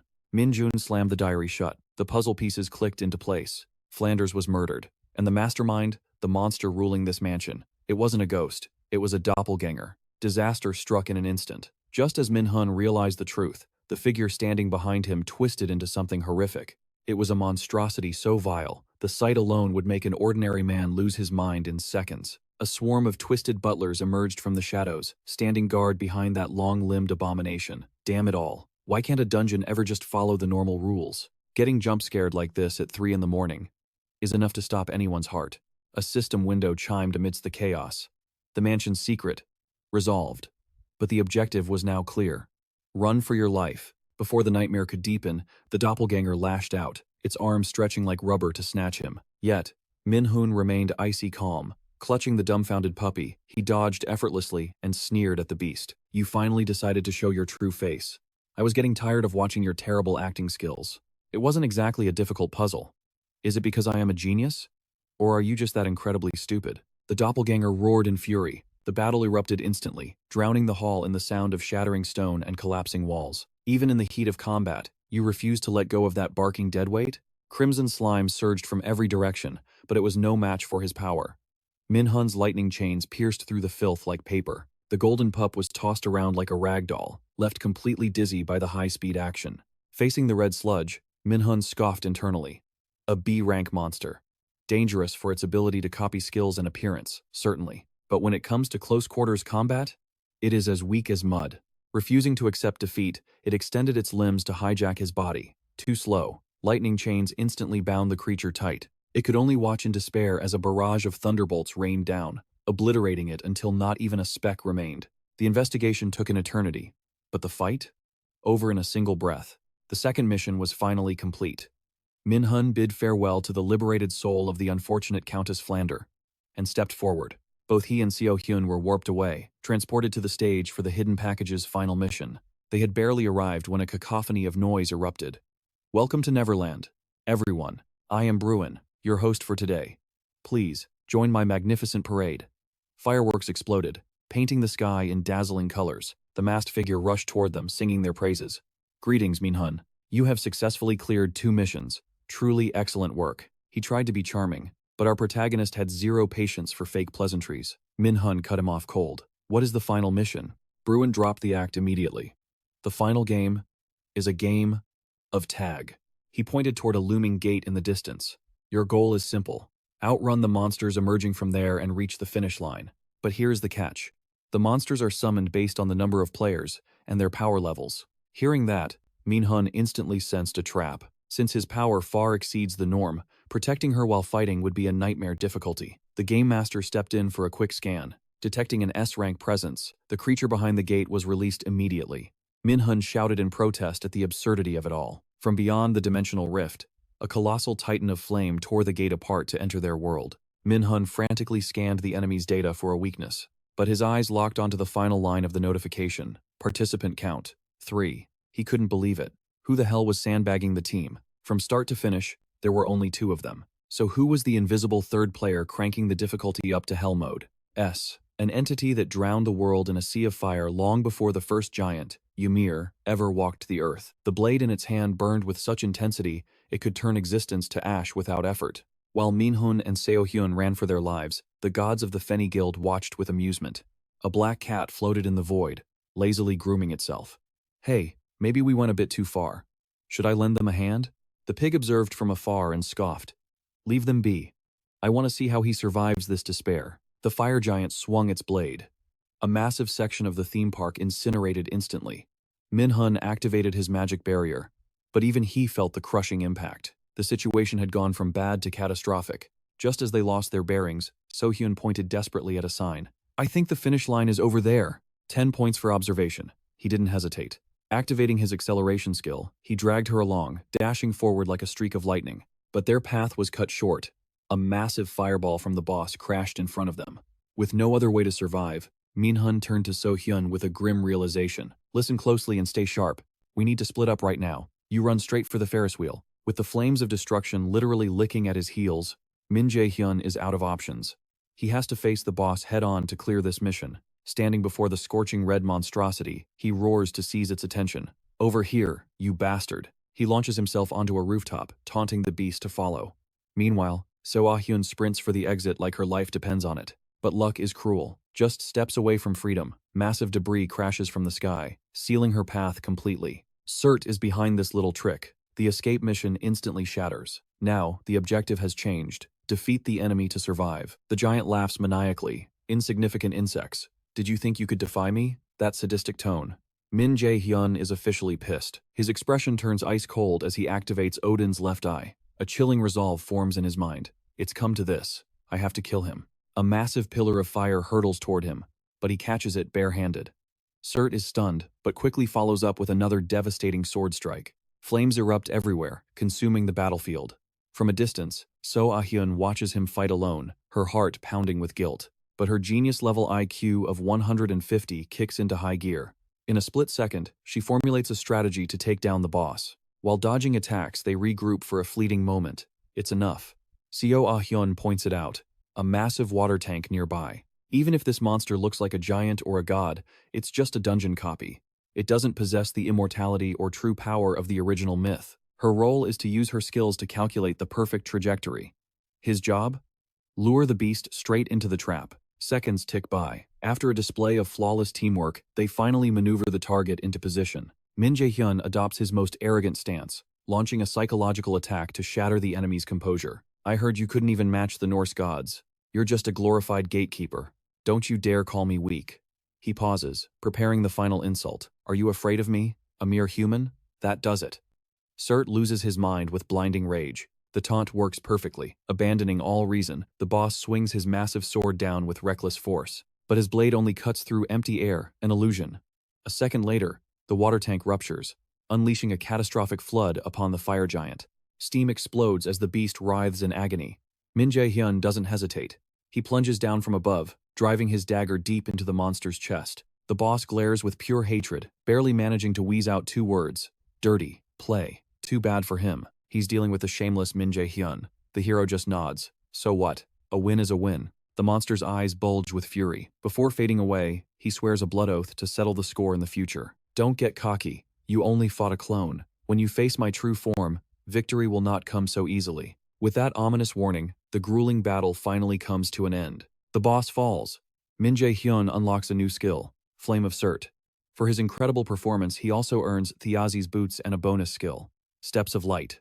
As for Seo Ah-hyun, she receives the Seal of Roskva, boosting her stats by 50, along with a courage skill to resist fear status effects. The illusion barrier shatters, and the twisted battlefield reverts to the normal amusement park. The stunned crowd waiting outside sees the duo emerge and immediately swarms them with a barrage of questions. Government agents try to intercept Min Jae-hyun first, but the moment they push through, he's already vanished. Now, the spotlight falls entirely on the poor Seo Ah-hyun. While she drowns in the media frenzy, Park Jong-hyun turns to his colleague. Did he use stealth? Is that kid an assassin class? However, Seo Jae-lok shakes his head, offering a different theory. No, I don't think so. According to instructor Kim Jong-hyun, Min Jae-hyun is a mage class. That guy, he's a battle mage. Thanks to the association's interference, news about Min Jae-hyun is wiped from the media. Meanwhile, Principal Gil In-gu is sweating bullets. He immediately assigns a special mission to his henchman, Instructor Dong-soo. The subordinate bows low. As you command, sir. From now on, I will report every single detail regarding student Min Jae-hyun. A surveillance mission for a new agent? That implies the previous spy has already been eliminated. The principal turns to the large screen, muttering darkly, "One must pull the weeds to maintain a beautiful garden. I look forward to this. I will purge all the filth, blocking my path." Back at the academy, Min Jae-hyun is bombarded with loving questions from his best friend, Kim Do-young. But amidst their banter, a shadow falls over the room. A voice cuts in. "I think I see a very annoying face. Is that him?" The flashy, arrogant Lee Soo-hyuk makes his entrance. The other students whisper in confusion, "Who is this guy?" He drops his bangs down, and instantly, his entire vibe transforms into someone else entirely. But before he can act too high and mighty, Instructor Dong-soo issues an icy warning. "Student Lee Soo-hyuk, lower your voice while you are inside my classroom." Humiliated by the scolding, he shot a venomous glare at Min-Hun, before retreating to his corner like a beaten dog. The new instructor wasted no time, launching straight into her introduction and the curriculum. With a snap of her fingers, she signaled the assistant to distribute the course materials. Confusion ripples through the room as students flip the pages. "It's blank. There's nothing here but the cover," one shouted, sparking a murmur of agreement. "Is this a printing error? It's completely empty." But when the tome landed in Min-Hun's hands, the story was entirely different. Professor Jung Yi-soo caught his subtle smile. Her eyes narrowed playfully. "Student Min-Hun, perhaps you can enlighten us on the book's contents?" As two precise ancient runes rolled off his tongue, her expression shifted instantly. This wasn't just a book. It was a magical cipher that required complex calculations to decode. For most geniuses, breaking this code would take at least a week of grueling effort. Yet Min-Hun cracked it at first glance. He was proving to be even more monstrous than Principal Jean had claimed. Needing to verify his genius, she pressed on. "Then tell me, what do the runes on the cover signify?" Though the text seemed absurd, Min-Hun didn't hesitate. He recited the answer perfectly. The Life of Odin and Basic Runes. After blazing through the class like a supernova, the very guy who swore to keep a low profile immediately bolted to the library. The book was a treasure trove of hidden knowledge. It detailed how calculation formulas could fundamentally alter magic properties depending on their application. Take the lightning chain, for instance. It was revealed to be a complex hybrid of Zana theory and elemental lightning magic. A mage could ascend to higher realms simply by mastering these algorithms. As he studied, two familiar faces appeared before him. While Seo had managed to decipher the cover, Kim Do-young, the very person who once taught him magic, was staring at blank pages in utter confusion. They chatted carelessly, completely oblivious to the ominous black crow perched outside the window, watching their every move with intelligent eyes. Days blurred into a routine until the theory lectures concluded. Min-Hun wasted no time, chasing down Professor Jung Yi-soo before she could leave. "Professor, I have a question regarding the advanced texts I've been studying." He thrust the book in front of her, demanding answers about its cryptic contents. This kid was relentless. Cold sweat drenched Jung Yi-soo the moment she saw the cover. This material baffled even senior professors. How in the world was she supposed to explain it? She wept internally, staring at him in horror. Just what kind of monster was this student? No normal human possessed this level of tenacity. Realizing he wouldn't get answers here, Min-Hun knew he had to aim higher. He took the legendary Four Spirits grimoire straight to the wealthy guildmaster, Ro Seo-un. He laid it all out. Creation to birth new magic. Destruction to obliterate it. Amplification to fortify power. Every single theoretical formula in this book was at a transcendent level. It was nearly impossible to decode alone. Up until now, he had leaned heavily on the omniscient Eye of Odin, but true power required true understanding. He couldn't remain a puppet to the system forever. Roso-un saw the hunger in his eyes. Yet, she knew she couldn't just hand him the answers. He had to walk this path alone. She explained that the concepts within the Four Spirits grimoire must be internalized. Without personal enlightenment, the words were meaningless. It was the absolute minimum requirement to step into the realm of a Tier 3 conqueror. Despite her tough words, she couldn't ignore his dedication. She pulled out a mysterious scarf, offering to reveal a fraction of the book's laws. This was the key to unlocking the secrets of amplification magic. Dangling the scarf before him, she asked one final question. Well, do you want the power? As if he would ever refuse. Min-Hun didn't hesitate for a microsecond. I'll do it. I'll do anything to become stronger. Fresh from his meeting with Guildmaster Roso-un, Min-Hun stormed into the combat simulation room. Time lost all meaning. His clothes were drenched, heavy with sweat, evidence of his grueling session. Exhausted, he fired a magic arrow, but the weak projectile was swatted away by the monsters like a nuisance. His mind flashed back to the conversation with the Guildmaster and the cursed item she had given him, the jean scarf. It was a restraint item that slashed his stats by 50% instantly. The debuff would only lift if he removed it or if it was torn apart. Her orders were specific.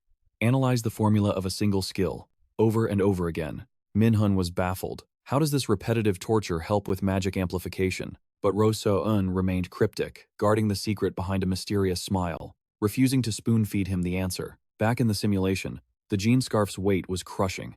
His body felt like it was dragging tons of lead. Now he understood. Breaking the limit to become an A-rank conqueror without shortcuts was a hellish nightmare.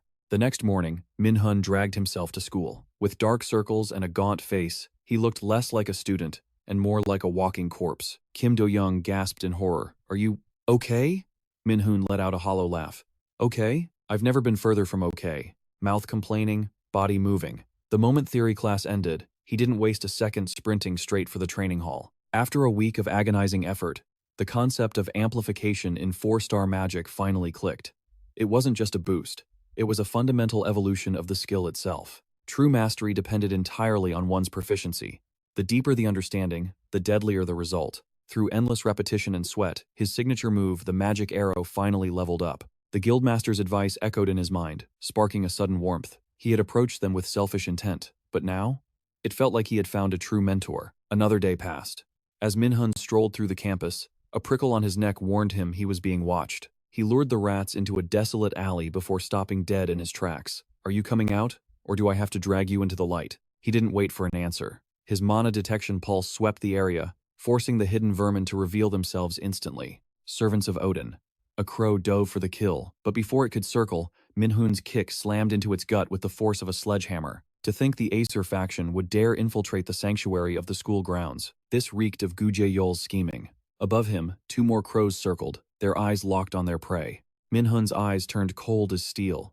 Let me make one thing clear. You chose the wrong target today. Magic arrow, level 2, erupted from his hands. In a split second, the divine beasts were shredded into nothing but falling feathers. But the moment they fell, a suffocating pressure descended. Black feathers rained from the sky like a funeral dirge. The one man he feared, facing this early, had actually appeared. His father stood like a mountain before him, eyes void of warmth.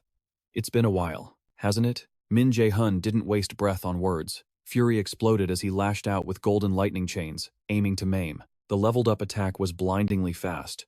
Yet against this monster, it was like a breeze hitting a cliff face. Min-Ho's hand barely grazed his sword hilt. A strike so fast, the human eye couldn't even register the movement. Min-Hun moved on pure instinct, but it wasn't enough. A slash tore across his abdomen, sending a spray of crimson onto the pavement. Only then did he see it, a deep, terrifying gouge carved into the earth behind him from the shockwave alone. Min-Ho's voice dripped with mockery. I've been watching you. You seem to have developed quite a temper lately. Is my little boy going through a rebellious phase? Min-Hun grit his teeth. Cut the act. What kind of father draws blood the moment he sees his son? Shut your mouth. Why are you here? Min-Ho ignored the question, his gaze dissecting his son's potential. In this inverted world, he pondered. Even the prophesied child should have limits, shouldn't he? He stepped closer, the pressure intensifying, and suddenly shifted the conversation. Has the Aesir resistance contacted you? Min-Hun stammered. What? But his hesitation gave everything away. Hugin, the crow of thought, sat upon the father's shoulder. No secret could be hidden from eyes that saw the mind itself. The interrogation was over. Min-Hun drew his blade, a strike meant to end things.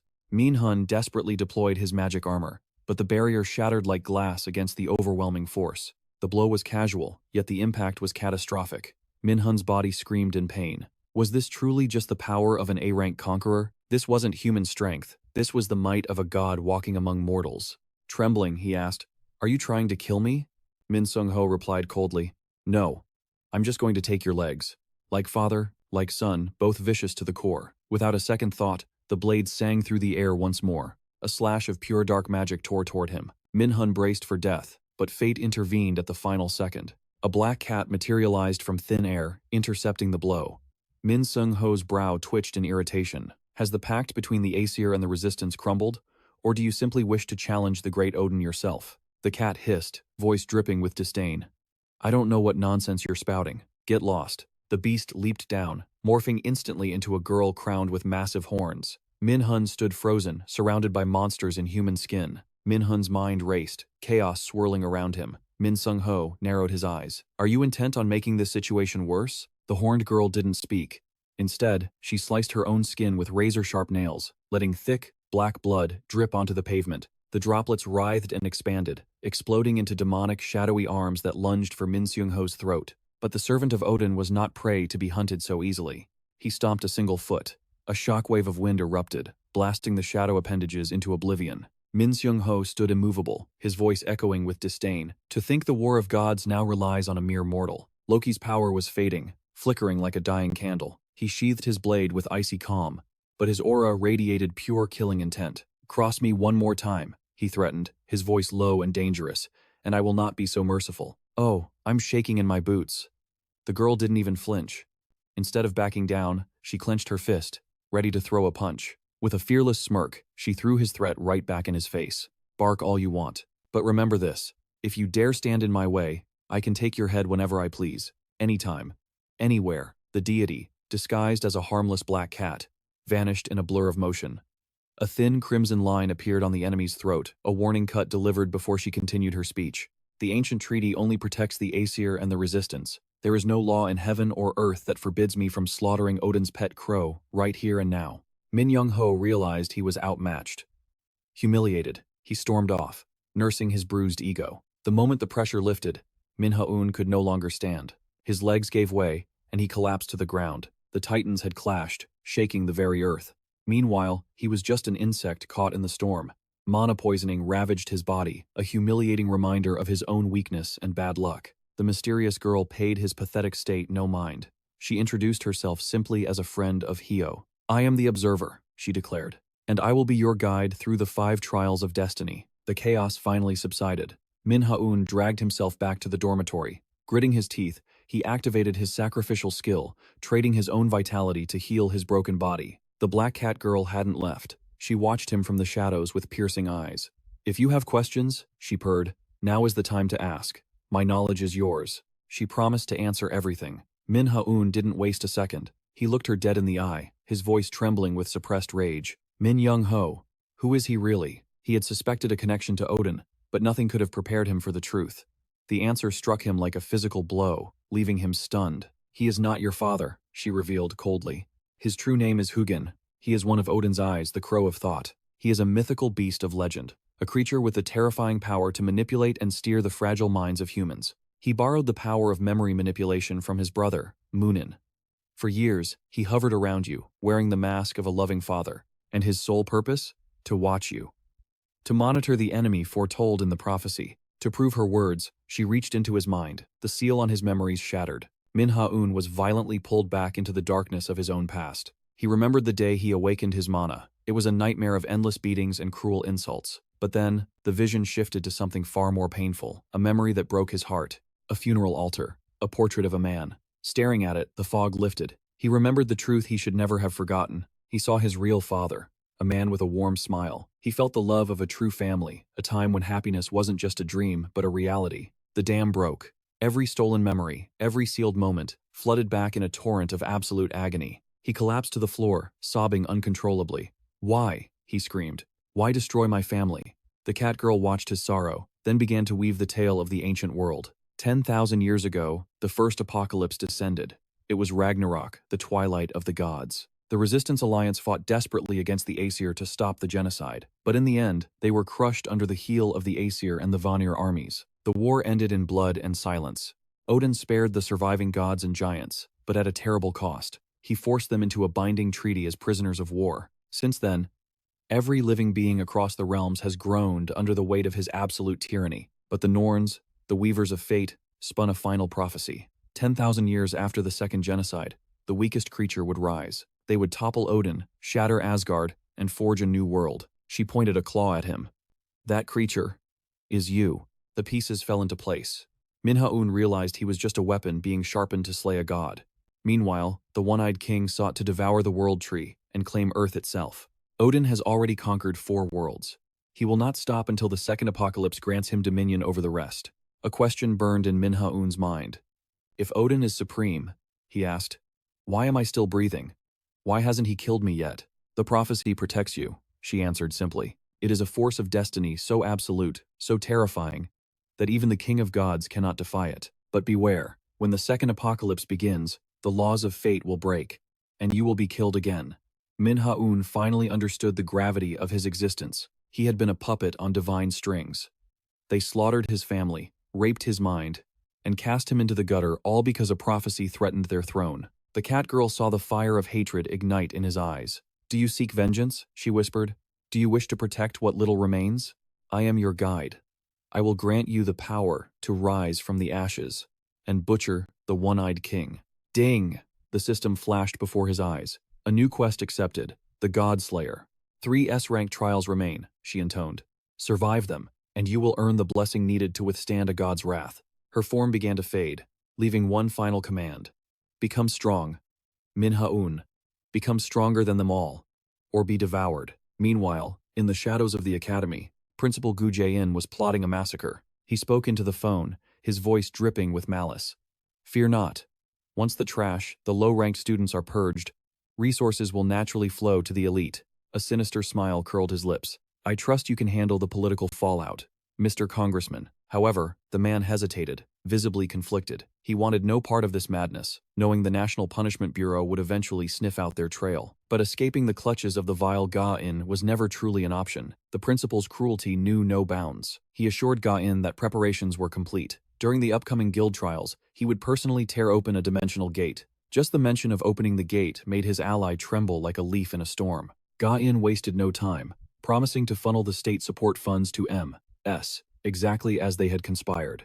Outside the door, An Ho-yeon froze. Fate had placed him there to hear every twisted word of this conspiracy. Connecting the dots with Min-Hyun's past warnings, the truth hit him like a truck. The intruder who had hijacked his mind and controlled him that day was none other than the principal himself. Rage boiled within Ho-yeon, urging him to burst in and expose the villain, but he forced himself to stop. Confronting a monster like that now would mean a funeral instead of a victory. One wrong move, and he'd be inhaling incense smoke instead of air. He needed backup. He needed allies he could trust with his life. Just as Min-Hyun's crew finished class, their phones buzzed with an emergency alert. It was Ho-yeon. Get to Lee Jae-sang's workshop. Now. The Roundtable Alliance assembled instantly. Ho-yeon spilled everything, revealing the darkness lurking beneath the academy's surface. Kim Do-yoon's face went pale, refusing to believe his ears. He had to ask again to be sure. Principal Ga-in is trying to wipe out low-ranking students, just to cull the herd? He's doing this during the Guild Experience event just for the benefit of the reawakened students? The room erupted in outrage, everyone cursing the sheer cruelty of that devil in a suit. Only Min-Hyun remained silent, his mind racing. This Guild Experience event was far more terrifying than he anticipated. In his past life, he only heard rumors of students dying in a tragic accident, but now he realized the truth. They were the only ones who could stop this massacre. Kim Do-yoon slammed his hand on the table. Is this really the time to hesitate?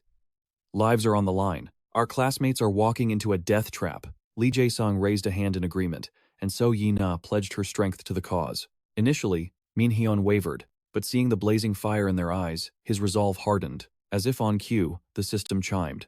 A main quest appeared to spice things up. The objective: thwart Ga-in's scheme and rescue the students. The reward? A coveted blank card and a sealed grimoire. The penalty for failure was the death of every student. But the moment Min-Hyun saw blank card, his eyes lit up. He was all in. He stood tall, radiating the aura of a true commander, and declared his decision. Let's craft a plan. A plan to eliminate that bastard Ga-in once and for all. To ensure success, Min-Hun set his sights on his first target. Instructor Dong-Su, you mastered the 4-star grimoire? You expect me to believe that? Impossible, she scoffed. Min-Hun narrowed his eyes, his voice cold. Why is it impossible? One question, and she was silenced. Deep down, Dong-Su was terrified of him. She knew the principal viewed him as a pawn to be captured. But Min-Hun wasn't prey. A chilling smile curled on his lips as he delivered a strike straight to her dark heart. Aren't you planning to steal everything and hand it over to that scum Ga-in again? It takes a thief to catch a thief. Exposed, Dong-Su shrieked in panic. How do you know about that? Before she could react, Min-Hun placed a hand on her forehead. An eerie power surged forth, hijacking her senses. He began to dig into the deepest corners of her mind. I have a few questions for you. You will listen. It was the perfect moment to unleash his brainwashing skill. He rewrote her reality. For the next few days, she would be his loyal insider. He commanded her to spill every single detail of Ga-in's plot regarding the guild trials until nothing remained hidden. The next day, a group of students followed their guide to the guild location handpicked by the principal. One naive student boasted that the principal had finally recognized his genius. Suddenly, a girl grabbed his arm, her face clouded with worry. Seo-jun, wait, doesn't this place feel wrong? Seeing his confusion, she pointed at the decaying surroundings. Think about it. A conqueror's guild should be stocked with equipment. But this place? It looks like it's been abandoned for years. Seo-jun felt a chill run down his spine. But before he could react, the guild member leading them revealed his true colors. It was their instructor, Kim Sok-ji. His face twisted into a cruel sneer. Oh my. I didn't expect the disguise skill to wear off so quickly. He shrugged. Whatever. It's a bit early. But this is where we say goodbye, students. Any last words? Instantly, a glowing magic circle erupted beneath their feet. The prey had walked right into the trap. Escape was no longer an option. Kim Suji stared at them, her expression twisted into a mask of malice that perfectly mirrored her master's cruelty. Consider this your final lesson, she sneered. But in this living hell, survival was anything but guaranteed. Meanwhile, outside the ominous building, Min-Hun and his team had finally tracked down the coordinates. As the group huddled together, debating if this was truly the place, Min-Hun's voice echoed in someone's mind. A telepathic link, sharp and clear. You followed us, didn't you? Naturally. Did you doubt me? The reply came instantly. By the way, Ji-hoon, when exactly did you master telepathy? Lurking in the shadows behind them, Manager Park of the association watched silently, his presence completely erased. Flashback. Manager Park had reported everything to Guildmaster Jo Sung-eun before departing, but the moment he left, a chilling realization struck her, a dark, corrupt energy lingering nearby. Min-Hun's warning echoed in her memory. The guild, secretly run by Principal Gu Ja-in, was none other than the Cain Guild. Cain. A guild positioned strategically between Seoul and Lotus. If they caused a scene openly, Gu Ja-in himself would be dragged down by the scandal. Jo Sung-eun's eyes narrowed as she processed the intel. She turned to Secretary Hannah, her voice low and dangerous. Have you finished the background check on the Cain Guild? Yes, ma'am, Hannah replied instantly, her face grim. The rumors were true. It is a ghost guild. A shell organization, Hannah explained, designed for tax evasion, money laundering, and far darker deeds. It seems Gu Ja-in established it specifically for this kind of corruption. Horror dawned on Jo Sung-eun's face. She didn't hesitate. Get my combat gear. Now. She stormed out, determined to save them before it was too late. Back at the abandoned structure, the tension was palpable. Kim Do-yoon glanced at his friend, skepticism written all over his face. Are you absolutely sure this is the spot? Min-Hun nodded, his gaze intense. Positive. I can feel it, the stench of foul magic leaking from the cracks. The team fell silent, accepting his judgment, but they had barely taken a few steps into the gloom when the atmosphere shifted. Wait, So-in-ah whispered, freezing in place. I sense magical residue. Min-Hun crouched, inspecting the ground. You're right, high-level trap formations. Recently activated. His eyes widened as the realization hit him. Damn it, we're too late. Fate was cruel. The entire team was standing dead center of the dormant formation. Vroom! A massive magic circle ignited beneath their feet, locking them in place. As panic set in, a mocking voice boomed from the void. Welcome, fools, to the kingdom of dark elves, Svartalfheim. Ding! The system interface flashed red. User is being teleported to Svartalfheim. Warning. Leave the dungeon immediately. The alert blinked incessantly like a countdown to death. Svartalfheim. The legendary domain of the Svartalfar. The nest of the dark elves. Min-Hun's blood ran cold. In Norse mythology, these beings possessed power enough to wage war against the gods themselves. Of course, as dungeon monsters, their divinity was suppressed. They weren't gods here, but with Guja-in pulling the strings behind the scenes, that changed everything. The danger level just skyrocketed. An Ho-Yan muttered, trembling, Principal Guja-in. He can use high-tier teleportation magic? Just who or what is he really? Suddenly, a figure emerged from the shadows. Manager Park finally revealed himself to the group. He faced the terrified students. Min-Hun called me as insurance, he admitted grimly. But this is a disaster beyond calculation. His presence usually brought comfort, but not today. Even with an association manager, the odds were abysmal. He didn't sugarcoat it. This is the Dark Elf world, Park stated, his hand hovering over his weapon. Even an A-rank hunter would struggle to survive 5 minutes here. Drop your guard for a second, and you're dead. Despair washed over the group. But Min-Hun stepped forward, his voice cutting through the fear. We are not dying here, he declared, his eyes burning with resolve. I will make sure we all go home. The dungeon was a suffocating abyss. The only illumination came from the faint, eerie glow of energy stones embedded in the walls. Seo-in-Ah raised her hand to cast a light spell, but Min-Hun grabbed her wrist. No, don't. Instead, he conjured small orbs of dim light and tossed them into the air. They floated like ghost fires, enough to see, but faint enough to avoid drawing unwanted eyes. Hours passed in the oppressive silence. Manager Park signaled a halt. We need to rest. We've been marching too long. Min-Hun immediately extinguished the light orbs. Darkness swallowed them again. His friend whispered, Hey, why kill the lights? Dark elves are born of the night, Min-Hun whispered back, his voice barely audible. Light is their enemy. If we want to survive, we must become part of the dark. The logic was sound. No one argued. Silence reigned as they took supplements prepared by Lee Jae-sang to counteract the crushing mana pressure of the dungeon. But Min-Hun's mind was racing. He couldn't waste time. He activated his mana detection, scanning the layout. There, a path leading straight to the boss room. He opened his mouth to report, but instinct screamed. Whoosh! A spear tore through the air from the blackness. In a split second, Min-Hun's hand blurred. Snap! He caught the projectile inches from Seo-in-Ah's chest. The ambush had begun. The team scrambled, weapons drawn, adrenaline flooding their veins. From the surrounding abyss, hundreds of glowing eyes ignited. They were surrounded. There was no escape. Dark elves. Min-Hun growled. He crushed the spear in his grip, his aura exploding outwards. If you want to fight, come and get it. The other members were no pushovers. They were elite fighters in their own right. Each one unleashed their unique skills, launching a devastating assault on the dungeon monsters. Seo-in-Ah cast a debuff to cripple the elves' speed with a freezing aura. Then, with a flash of light, she summoned her blade, ready for close-quarters combat. An Ho-Yan activated his ultimate art, raising an impenetrable shield to protect the rear. Seizing the opening, the assassin Park Sun vanished into the fray, his daggers dancing through the enemy ranks. In a team of such high-tier talents, Min-Hun refused to be outshined. He instantly triggered a high-level skill, lightning chains. A magic circle materialized, dense and intricate as a spiderweb.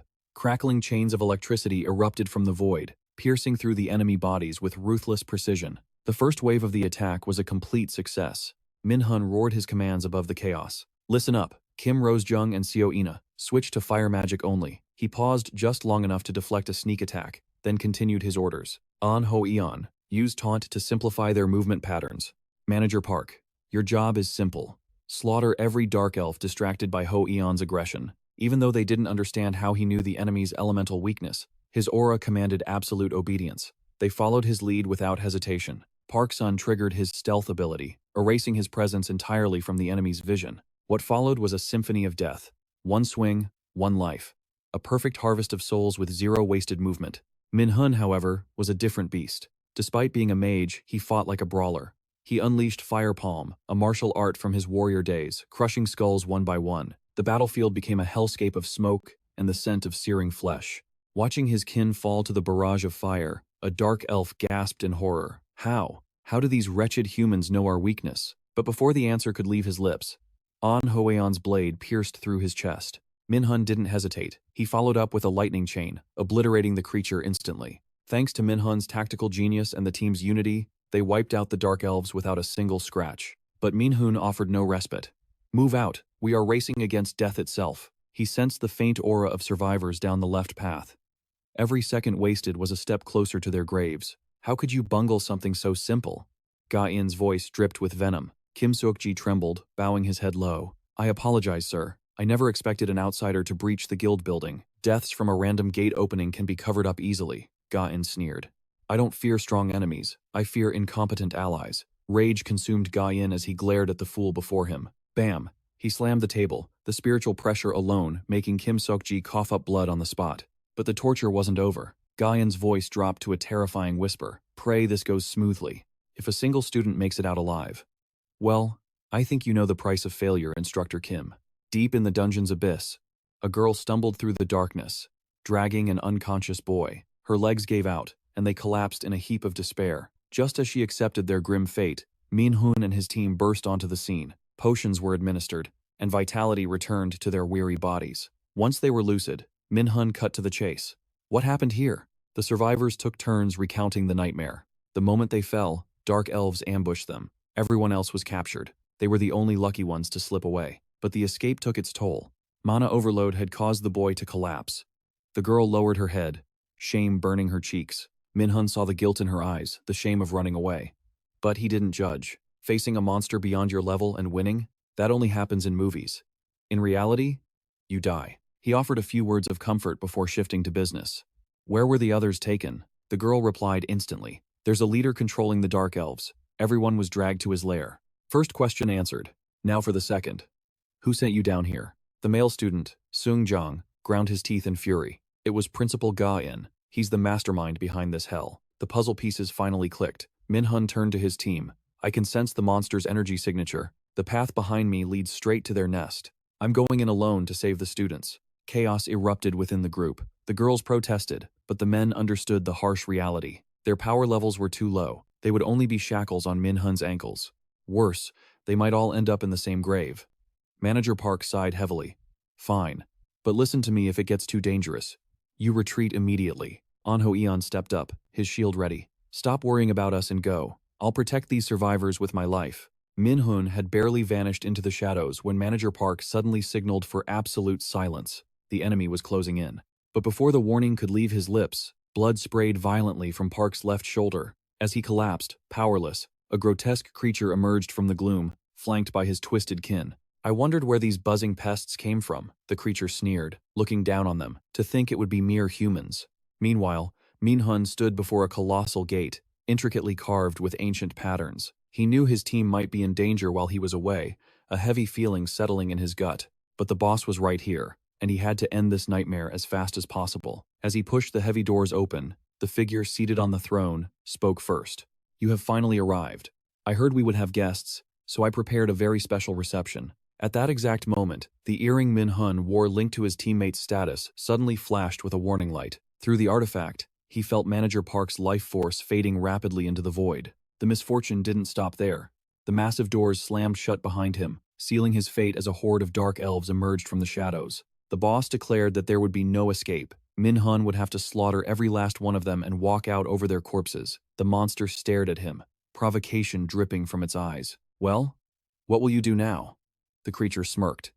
But he had just made a fatal mistake. He dared to provoke the main character. A ring of scorching fire erupted around Min-Hun. He stared back at the beast, his expression radiating absolute dominance. You should know one thing. Min-Hun's voice was cold as ice. None of you are leaving here alive. Sensing his teammate's peril, he unleashed his fury. He dyed his chains in the crimson hue of hellfire, lashing out at anything that dared to move. Explosions rocked the chamber, yet the enemy wave seemed endless. Min-Hun glared at the horde, his eyes burning with pure hostility. He delivered his final verdict. I will make you vomit up everything you have ever devoured. Back outside, the rest of the team steeled themselves for a battle to the death. The leading monster mocked them one last time before his minions charged. An assassin suddenly thrust a poison-tipped spear at An Ho-eon, but the tank stepped in to intercept the lethal blow. Ho-eon blocked the strike with his shield, instantly countering with a powerful slash of his sword. But this enemy was different. It dodged the strike with terrifying ease. Ho-eon realized instantly these monsters were in a completely different league than the trash they had fought before. He stared directly at the leader. Just what exactly are you? The only monster wielding a sword took a combat stance. Ken, the creature replied with arrogant pride. Captain of the Royal Guard, protector of the Dark Elf King, and bearer of noble blood. In that split second, a memory flashed through Ho-eon's mind the first time he met Min-Hun. To Ho-eon, Min-Hun was the one who reignited his spirit as an awakener. He refused to die here while that man was still out there fighting. Pushed to the brink, An Hoeon did the unthinkable. He threw his defensive shield to the ground, shocking everyone. Ignoring Kim Rojung's desperate cries, he muttered to himself, "I should have done this from the very beginning." A torrent of mana surged like a wild river, crashing through his upper, middle, and lower dantians. As Hoeon gripped his sword with both hands, a terrifying amount of energy exploded from his body. The monsters, who had been mocking him just seconds ago, now froze in pure terror. Even Ken, the arrogance wiped from his face, couldn't help but tremble. What in the world is this monstrous mana? The reason for Hoeon's sudden ascension was simple. He had activated the ultimate active skill, Union of Man and Sword. Hoeon grit his teeth as blood trickled from his lips. His body couldn't handle the strain, and he coughed up a violent spray of red. Ina screamed for him to stop. Warning. Skill level exceeds user capacity. All meridians in the body are reversing. Warning. Deactivate skill immediately. If you ignore this warning, life termination will occur in 6 minutes and 36 seconds. The system bombarded Hoeon with red alerts. But Ken had seen enough. He ordered his 2 elite guards to attack. "Cut off his limbs if you have to, just bring him to me alive." Hoeon held his ground, parrying with a desperate, vicious strike, blood dripping steadily from his chin. He had successfully obtained an S-rank skill during training, but his physical vessel was far too weak to contain it. Union of Man and Sword. A legendary state where the user reaches the pinnacle of swordsmanship, and the blade becomes one with the soul. Hoeon fought for every second, burning his life force before he reached his limit. The enemy called himself Ken. With this unstable, newly awakened power, Hoeon knew he couldn't defeat such a monster. All he could do was buy time. But if his sacrifice could change the tide even slightly, Hoeon was willing to fight to the bitter end for the honor of a true subjugator. "Your struggle is truly entertaining," Ken scoffed, seeing through him. "Did you think I wouldn't notice your body breaking down?" Ken looked at him with utter contempt, but Hoeon had only one thought left in his mind: keep the promise. It had to be him, no one else. Even at death's door, Hoeon smiled.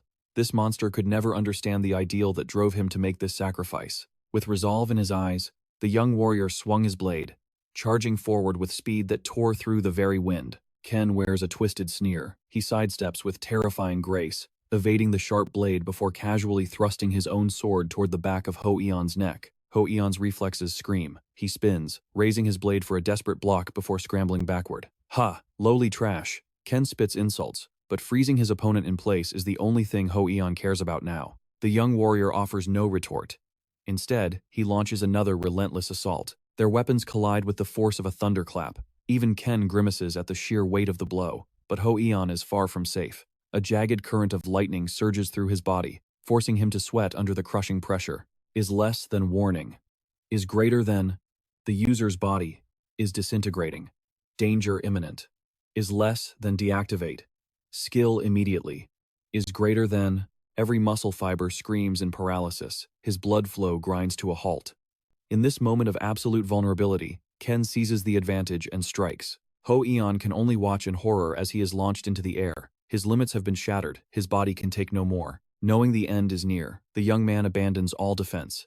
He doesn't look back, charging forward with suicidal momentum. Hoeon pours every last drop of his life force into one final, devastating strike. His eyes blaze with mana. He leaps high into the air and brings his blade down, triggering a cataclysmic explosion. Elf blood spatters across the ground, but it belongs to a mere subordinate. Even as the female elf is gouged open, she never suspects that her own commander is cowering behind her, letting her absorb the lethal impact. Is this truly a monster? Or something far worse? Ken sneers.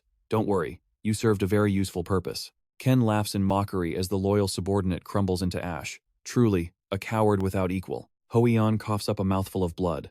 Before he can even utter a curse, Ken drives a sword straight through his torso. The lesson is cruel but simple.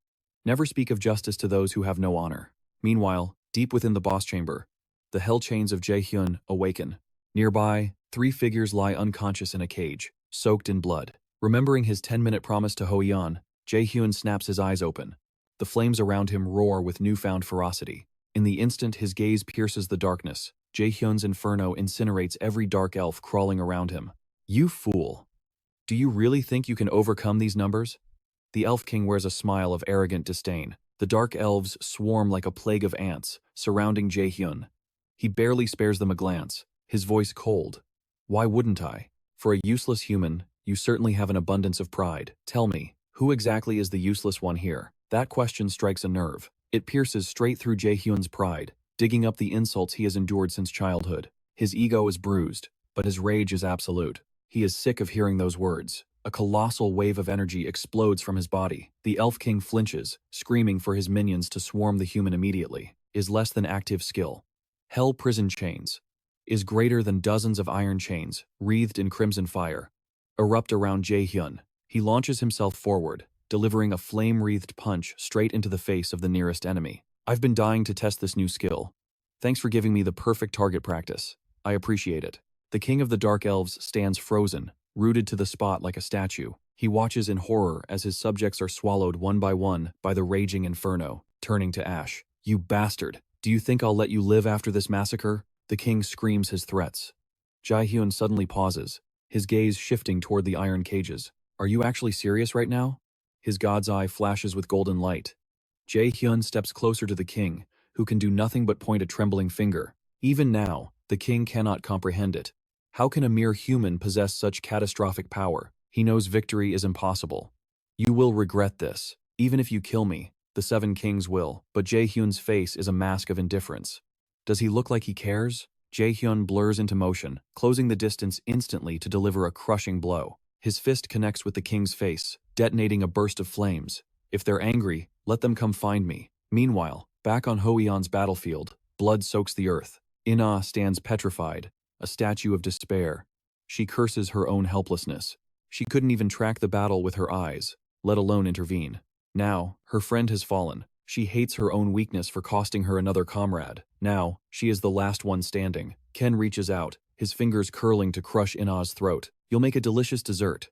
Voices call out to her, but In-Ah cannot move. She doesn't want to die. She doesn't want to lose. Suddenly, a blinding pillar of light descends. Flowing hair, an elegant silhouette, and a pressure of mana so heavy it crushes the air itself. Did you dare lay a hand on them? Guildmaster Yu Sung-woo of the Dong-A Guild has arrived, clad in magnificent armor. You better think very carefully before you speak. Depending on your answer, you're already a dead man. The moment Guildmaster Yu arrives, Ho-eon feels a wave of relief he isn't dead yet. As for Ken, the arrogance is wiped from his face, his mouth shut tight in terror. Yu Sung-woo's voice drops to 0 degrees. He demands to know if Ken is responsible for the state of his guild members. Cold sweat drenches the villain. With manager Park Sung-jae and Ho-eon lying broken on the ground, there is no room for denial. Ken knows he stands no chance against such monstrous mana. But a rat always has a dirty trick up its sleeve. He plots to seize Kim Do-young, In-Ah, and the weaker students as human shields to force a stalemate. With a twisted grin, he admits to the atrocity. So what if I did?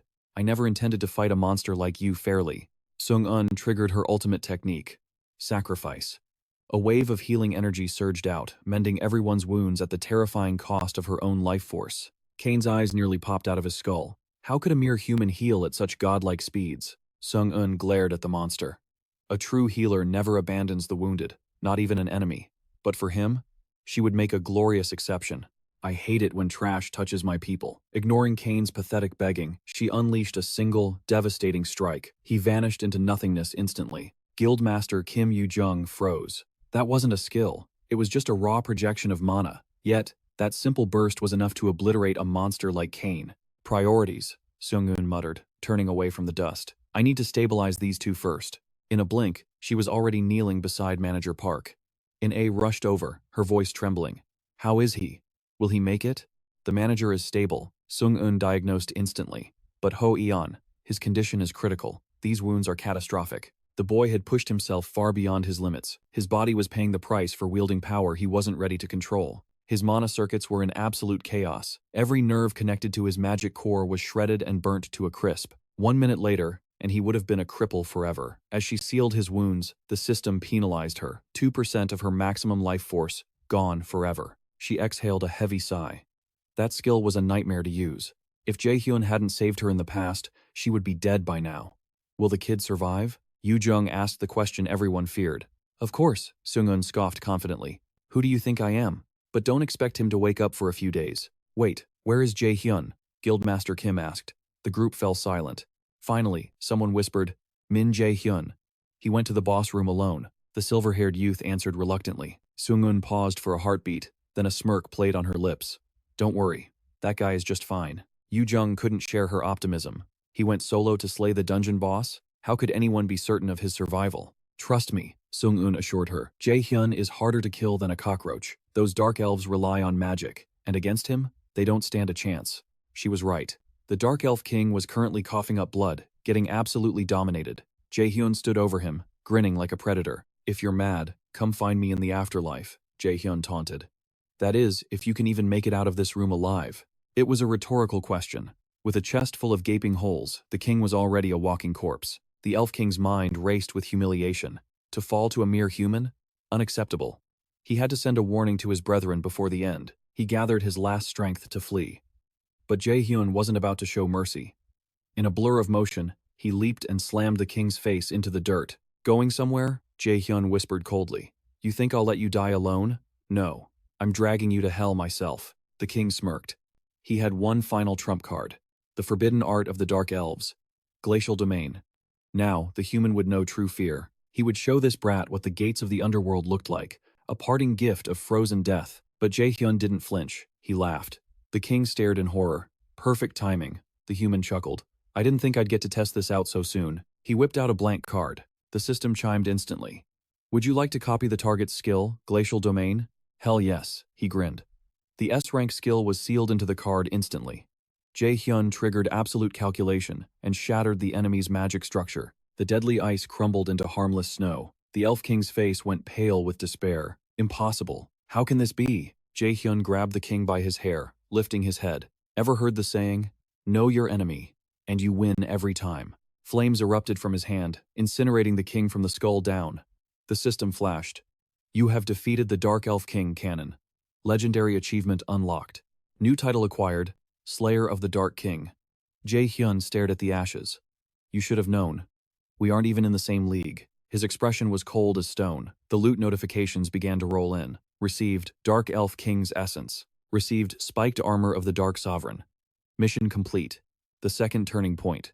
Rewards, 1 blank card. Sealed Ancient Scripture. Active skill, Magic Tool Materialization. Generous bastard, Jae-hyun muttered. The loot was god tier, but he didn't have a second to waste admiring it. He sprinted toward the iron cages. His heart sank. His friends were massacred.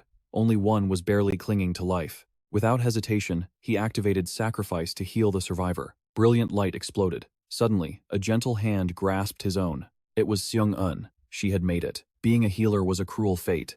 You're happiest when your team takes no damage, and equally happy when you snatch just one soul back from death's door.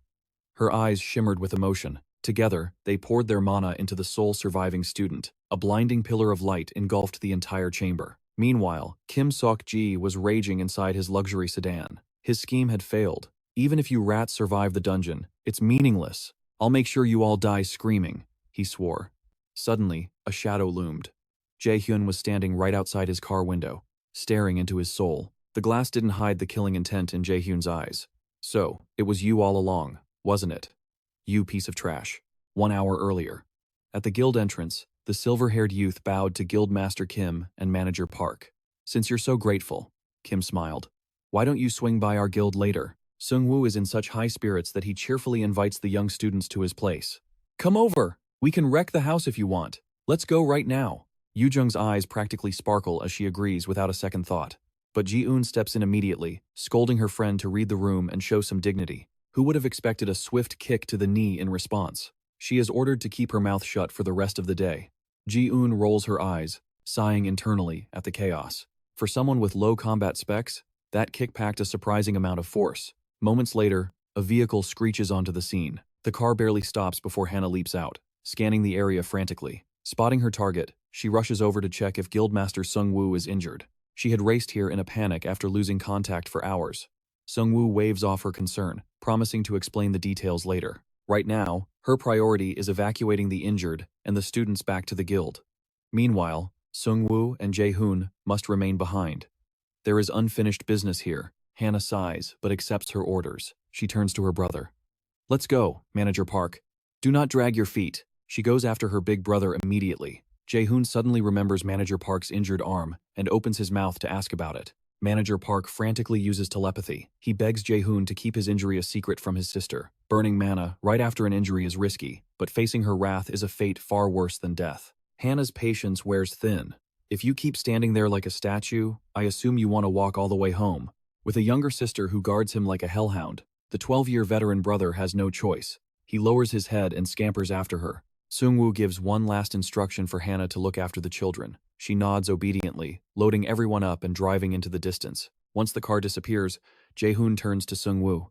He points out the presence, watching them with a gaze full of rage, disgust, and malice. It is none other than Kim Seok-jin. Cold sweat drips down his face the moment he locks eyes with Seung-woo. He is not going down without a fight, instantly flashing backward to create distance. But he is not just trying to flee. Relying on a magical artifact gifted by director Lee, he prepares his counterattack. He blinks behind Seung-woo for a surprise strike.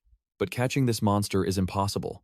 Seung-woo simply leans back, and the attack slices through empty air. Does that toy help you teleport? Seung-woo scoffs. It is not even that impressive. He analyzes the mechanics of Kim Seok-jin's trick in a fraction of a second. It only shifts you a few dozen meters. If you had used it to run away earlier, you might have lived. But now, it is useless. Unbeknownst to them, the mastermind Gu Ja-in is watching every second of this confrontation through unknown means. Seung-woo demands answers. Why try to kill the students? Who is pulling your strings? But the traitor refuses to speak, pouring all his remaining power into a desperate counterattack. Seung-woo's eyes narrow. He recognizes the object in the enemy's hand instantly. It is a mana compression device. From behind his screen, Gu Ja-in sneers. The pawn has outlived its usefulness. Kim Seok-jin looks at the terrifying figure before him with a panicked, sarcastic smile. Do you really think a toy like that can defeat me? The pieces click into place for Seung-woo. That explains why he sensed no seal earlier. But in the end, this man is a fool. I do not care if you confess or not. I already know Gu Ja-in is the one behind this. I never expected a loyal dog like you to answer. So why are you even bothering to charge that up? Cracks begin to spiderweb across the sphere in Kim Seok-jin's hand. Magic tools are volatile. Channeling mana beyond the limit is a death sentence. It means he chooses death right here. Seung-woo's patience evaporates, replaced by cold fury. He unleashes a technique of catastrophic power. The sky darkens instantly. Golden lightning coils and crackles within, ominously swirling black clouds directly above Kim Seok-jin's head. The heavens roar. A pillar of lightning obliterates the target, forcing his permanent logout from existence. It is the Thunderfall, an A-rank lightning magic skill. Usually, the strength of the spell depends on the rank. But in the hands of a monster like this, the laws of power are rewritten. Theoretically, it is the same tier as Jae-hoon's light chain, but the destructive output is in a completely different dimension. Back in safety, a student named Ina is struck by a different kind of lightning lovesickness. Remembering the cool name of the move Seung-woo used, her face flushes red. She realized he had calculated and reversed the magic flow in the blink of an eye. She knows she still has a long way to go, but her heart races at his overwhelming skill. I will have to thank him properly later, she vows. The very next day, a storm of reporters besieges the M.S. Academy. They clamor for director Gu Ja-in, demanding answers about the student incident. But the media wave crashes against a magical barrier. The Academy's reputation is free-falling into the abyss. Rumors are spreading that you created a guild specifically to eliminate students, sir. Assistant Dong-soo reports with robotic precision. Gu Ja-in slams his fist onto his desk. His face twists into a mask of rage. How did the situation spiral out of control so quickly? Dong-soo continues mercilessly. Reporters are camping at the gates, and the investors are burning up the phone lines demanding an explanation. Gu Ja-in explodes. Lock down the academy. Deny all interview requests immediately. Dong-soo bows and rushes to execute the order. Gu Ja-in grinds his teeth, his mind racing. There is a rat in M.S. Academy. It cannot be Kim Seok-jin. That fool is already dead. He grabs his phone. Someone will pay in blood for this humiliation. But first, he must silence the barking dogs of the media. Back within the school walls, Seung-woo approaches a student. He lightly taps Ho-eon, who jumps out of his skin in surprise. Ho-eon stammers his thanks to Seung-woo and his manager for saving his life. Seung-woo stares at him intensely for a moment. Why did you do it? Ho-eon freezes, managing only an awkward smile. Seung-woo's expression softens. Just keep that spirit, he says, encouraging the boy to keep moving forward on his path. Think about the why later, just follow your gut. Even if I kept my mouth shut, you would do exactly what you wanted anyway, wouldn't you? With those parting words, Jae-hyun waved goodbye, heading for class. But at the corner, he slammed on the brakes. He glanced back, shouting a final reminder. Take care of yourself, man. Don't make people worry. Ho-eon clenched his fist, the fire of determination igniting within. He thought about his path, a grin spreading across his face as he looked up at the brilliant, sun-drenched sky. Meanwhile, Jae-hyun was reviewing his rewards. He had acquired a new title, Slayer of the Black Demon King, rank A. The buffs were insane. Plus 30 to mana, and a 10% power increase when facing dark attribute monsters. However, there was a catch. Equipping this title acted like a taunt, triggering the rage of every dark creature in the vicinity. He would become their #1 target. A double-edged sword. Truly a rare effect. Jae-hyun had been buried in work cleaning up the mess after the guild accident, so this was his first chance to properly inspect the spoils. Regret washed over him for waiting so long. Next up was the Essence of the Black Demon King, rank A+. A potent elixir for recovery that permanently boosted mana stats upon consumption. Then came the equipment, the Ring of the Black Demon King, rank S. Plus 25 strength, plus 25 mana, and a staggering 1,500 boost to stamina. Absolutely god tier. With stats like these, running out of power or mana was a thing of the past. As for the essence, Jae-hyun decided to save it for Jae-sung. Just imagining the blacksmith's excitement over these rare materials put a smile on his face. The final trophy was a skill book. An active skill.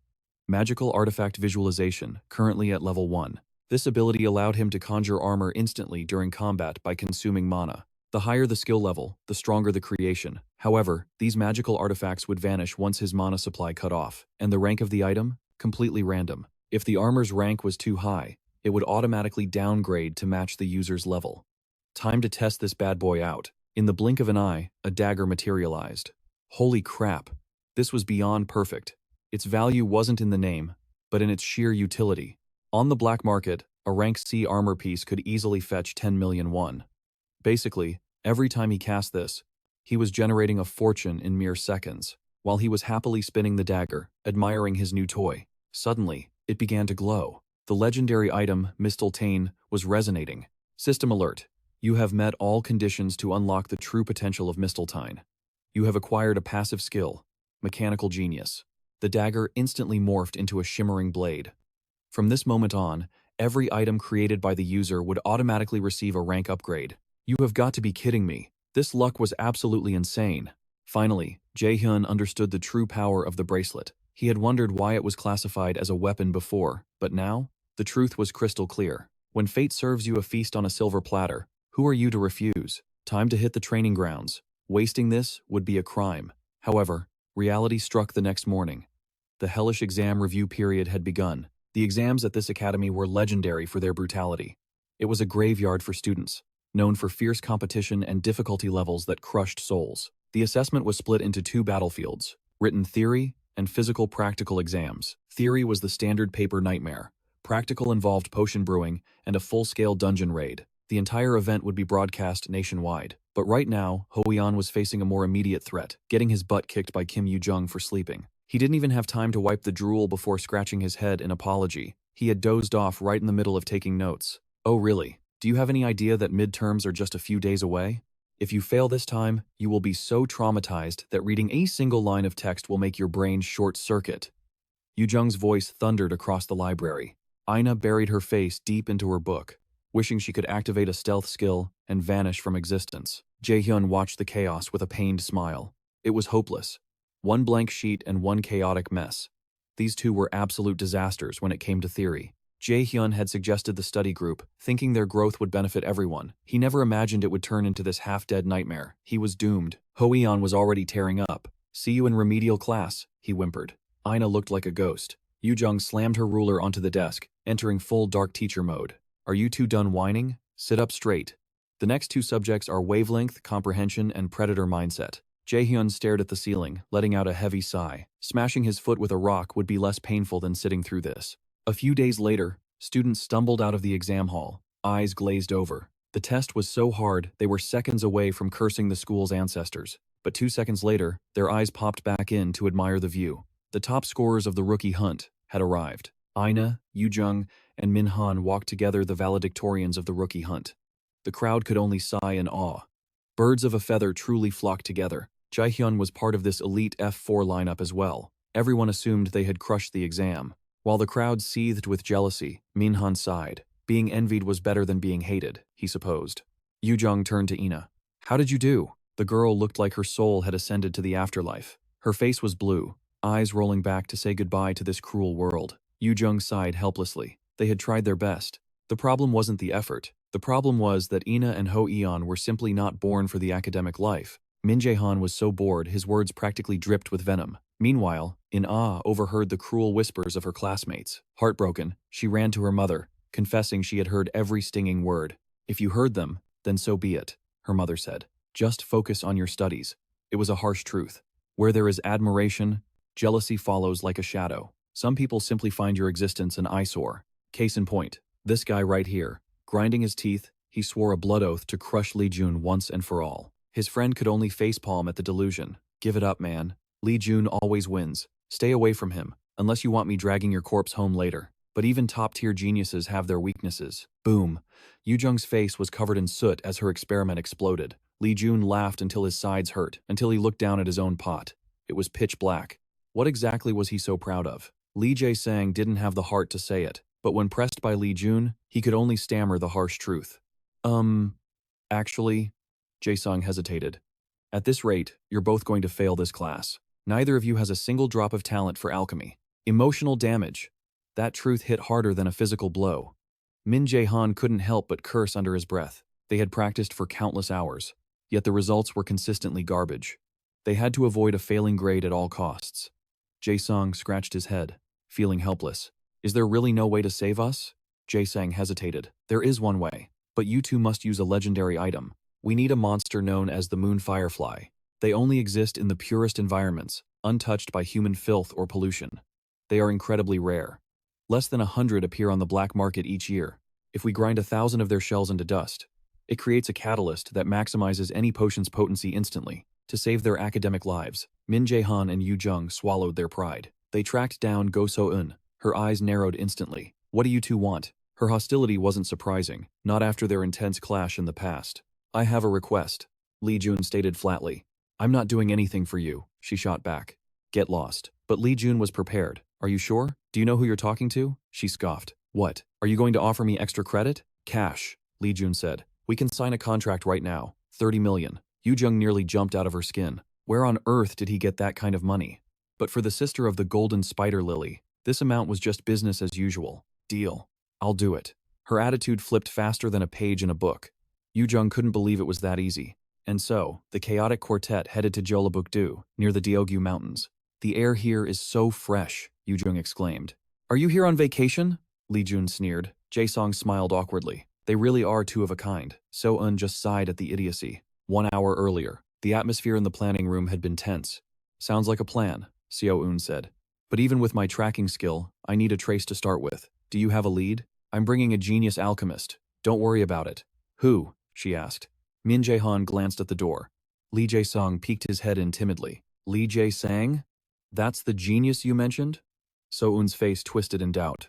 She knew him well. They had been on the same team during the freshman monster hunt. An alchemist? That's unexpected. "I thought he was just a guy flailing hopelessly in martial arts class. I was pretty clueless back then," Jae-sang admitted. Back in the present, while they chatted, they fell behind. Lee Jun, already far ahead, called out, "Keep up! You look much better now." So-eun smirked. Happier. She dashed off, leaving Jae-sang scrambling to catch up. Now, about the moon fireflies. They are natural monsters occasionally found in the real world. Theories abound regarding their swarm behavior and habitats. But one fact is undeniable. Since the monster outbreak, mana has saturated the earth. It twisted ordinary flora and fauna into monsters. That is exactly why Lee Jun chose this location. It was the perfect breeding ground. Seo-eun warned them. They won't show themselves easily. But Min Jae-han and Yu Jung placed their blind faith in Jae-sung. If he says it's fine, it's fine. Lee Jun shook his head. No, Jae-sang just really likes bugs. Before Yu Jung could process that, a shout rang out. "Found it! These are traces of the moon firefly." Now, it was Seo-eun's time to shine. She activated her tracking skill. Magic pulsed as she locked onto the trail. "Got them." Yu Jung opened her mouth to cheer, but Jae-sung shushed her. "Quiet, or they'll fly away." They stopped before a pitch-black forest. Yu Jung eyed So-eun nervously. "Is your internal GPS working?" Seo-eun glared. "My skill never fails. Trust me." Suddenly, a pillar of light pierced the heavens. Inside, millions of moon fireflies danced. "That's them. But aren't they massive? They're monsters, remember? They're built different. But these weren't just big. They were terrifyingly fast. Lee Jun stepped forward. Gravity field. He tried to crush their movement, but the fireflies shrugged off the pressure. They're stronger than normal bugs, Seo-eun shouted. Jun, increase the output. I can't. Lee Jun grit his teeth. He lacked the proficiency to fine-tune the power without crushing them completely. We're going to lose them, Jae-sang cried. No. Lee Jun's eyes flashed with determination. We won't lose a single one. He shifted tactics instantly. Instead of crushing them, he wove the gravity into a massive net. Space itself bent around the swarm. Captured. What are you waiting for? Catch them. Soeun stood frozen, her eyes wide with shock. The mana room Jae-hyun had created wasn't just impressive, it was a masterpiece. I knew you were a monster! Jae-sung dove into the room enthusiastically to catch the fireflies. Yoo-jung, however, hesitated. She absolutely hated bugs. But Jae-hyun wasn't giving her a chance to complain. With zero mercy, he shoved her right inside. Soeun followed last, clutching her jar, but her gaze lingered suspiciously on Jae-hyun. Her mind raced as she entered the dense mana field. Could a mere academy student really create a space like this? Even a third-year elite wouldn't have this level of control. The question burned in her mind. Where on earth did this terrifying prodigy come from? Hey! Don't touch that! Too late. Yoo-jung shrieked as the sticky slime of a moon firefly coated her hands. Jae-sung couldn't stop the slime in time, so he did the next best thing. He stood there and laughed his head off. The scene shifts back to Lee Jae-sung's potion-making workshop. Disaster loomed over Yoo-jung and Jae-hyun's cauldrons. The liquid was pitch black, just like last time. But the final step remained, adding the moon firefly powder. As the powder hit the brew, the potion began to transform, making Hoyeon and Ina's eyes bug out. I worked incredibly hard to refine that powder, Jae-sung boasted with a proud grin. Now it's being filtered. The purity should be at least. His voice trailed off. His face went dark as he checked the readings. The two cauldrons turned a deep, ominous crimson. Min Jae-hyun pumped his fist. Fast and furious. Look at that speed success in record time. Hoyeon and Ina nodded in admiration, thinking the color looked cool. Only Jae-sung wore a twisted expression of impending doom. Jae-hyun's purity is 51%. Yoo-jung, 47%. Was that good? A few days later, the results arrived. Spoiler alert. It was absolute trash. Kim Yoo-jung hung her head so low her neck might snap. Min Jae-hyun's face was a thundercloud. You two truly have zero talent, the instructor sighed. I thought you were summoning monsters, not making soup. The criticism hit hard because it was true, crushing the egos of the class's strongest fighters. Meanwhile, Ina took the top spot at rank 1. Hoyeon scraped by, at 29. Jae-hyun landed at a mediocre 31, and poor Yoo-jung crashed at 42 despite using top-tier ingredients. We really need Jae-sung's help, she groaned. You two did. Great. Jae-sung lied through his teeth. Min Jae-hyun ground his teeth in frustration. Sensing the dangerous atmosphere, Hoyeon wisely decided to vanish. There are still exams left. Kim Yoo-jung wasn't ready to give up. But the mock exam wasn't going to be a walk in the park. It was the freshman hunt, a compilation of everything they had learned in the A-rank dungeon simulation. It was designed to break them. To make matters worse, team formation had a cruel twist. Every student had a cost based on their current rank. Right now, Kim Yoo-jung had a price tag of 14 points. Calculating the perfect team was a nightmare. They had to form a squad of 4, but the total point cost couldn't exceed 50. Hoyeon cost 17, Sina was 15. Jae-hyun stared at his own score in shock. In his past life, his cost was a measly 6. He had been excited to carry a good team, but this result was a disaster. It was a trash system. The high-ranked elites were forced to carry the bottom feeders? Who came up with this garbage? As he fumed, a silver-haired young man approached with a smile. Oh, look who it is. A familiar face. The same snake who mocked Jae-hyun relentlessly in his previous life. This time, however, the guy wore a mask of friendship. Ju Han-sung smiled warmly, trying to rope Jae-hyun into his squad, while Jae-hyun remained icy and silent. I'm offering to team up, Han-sung said smoothly. My point cost is lower than my actual skill level. You're priced at 20, right? It must be hard to find decent teammates with that budget. I'll help you out. Min Jae-hyun stood up and let out a cold chuckle. Guys like this were everywhere, trash who preyed on the weak and flattered the strong. I don't need a father figure. Thanks. Ju Han-sung tried to salvage the conversation, but Jae-hyun cut him off. This doesn't concern you. I can pass this exam on my own. Besides, you're not useful to me. You're too weak. Jae-hyun turned his back, having already secured a partnership with 2 other students right in front of Han-sung's face. Ju Han-sung blinked. If he remembered correctly, those 2 were the cowards who abandoned Min Jae-hyun in the mock dungeon and ran for their lives. Yet there Jae-hyun stood, claiming he was afraid they would reject him. The humiliation was unbearable. Han-sung ground his teeth. his face twisting in fury as he stormed off. He swore silently that he would make Jaehyun regret this insult. Later, Jaehyun sat in a cafe with the two deserters. They knew exactly how scummy they had been. But Jaehyun wasn't here to hold hands. He was here to win. Kim Jina and Parel Gu had artificially low point costs because they had fled the simulation safely. That made them undervalued assets. In Jaehyun's eyes, these two were the real bargain. Not that fraud, Ju Hansung. But who was the final piece of the puzzle? I invited our fourth member, Min Jaehyun said as the door opened. It was none other than Kim Yoo-jung. Her eyes narrowed immediately. She hadn't forgotten that Kim Jina was the one who blocked her escape back then. You're kidding, she spat. You called me here to team up with these backstabbers? Meanwhile, Director Gu-in was fighting a losing battle against a PR nightmare. News of a student's death had leaked, and the backlash was severe. Crash! He smashed a vase in a fit of rage. He had poured a mountain of cash into silencing the media, so why wasn't the story dying down? Only one force had the power to oppose him, the Lotus Guild. He knew she was behind this. He had no choice but to swallow his pride and take the hit. I'll wait for the public to calm down, he hissed. Then the plan continues. All for the glory of Valhalla. Back at the cafe, the tension was thick enough to cut. Kim Jina and Parel Gu couldn't even lift their heads. Let's say I forgive them. Yoo-jung crossed her arms, glaring at Jaehyun. Are you seriously telling me you trust them enough to put your life in their hands? Yoo-jung voices the doubt lingering in the air. I know it isn't easy for you or In-Ah, especially after we told you to run, but you have to understand this is the absolute best play we have. Kim Yoo-jung forces herself to trust him, but the questions burn in her mind. What is the real reason you chose us? She asks. With your skills, you could easily secure a perfect score solo. Ji-hoon has to admit, her intuition is sharp. There are two criteria for this squad. First, you must despise Gu Ja-in with every fiber of your being. Second, you must be someone who can keep the dungeon's secrets to the grave. His eyes darken.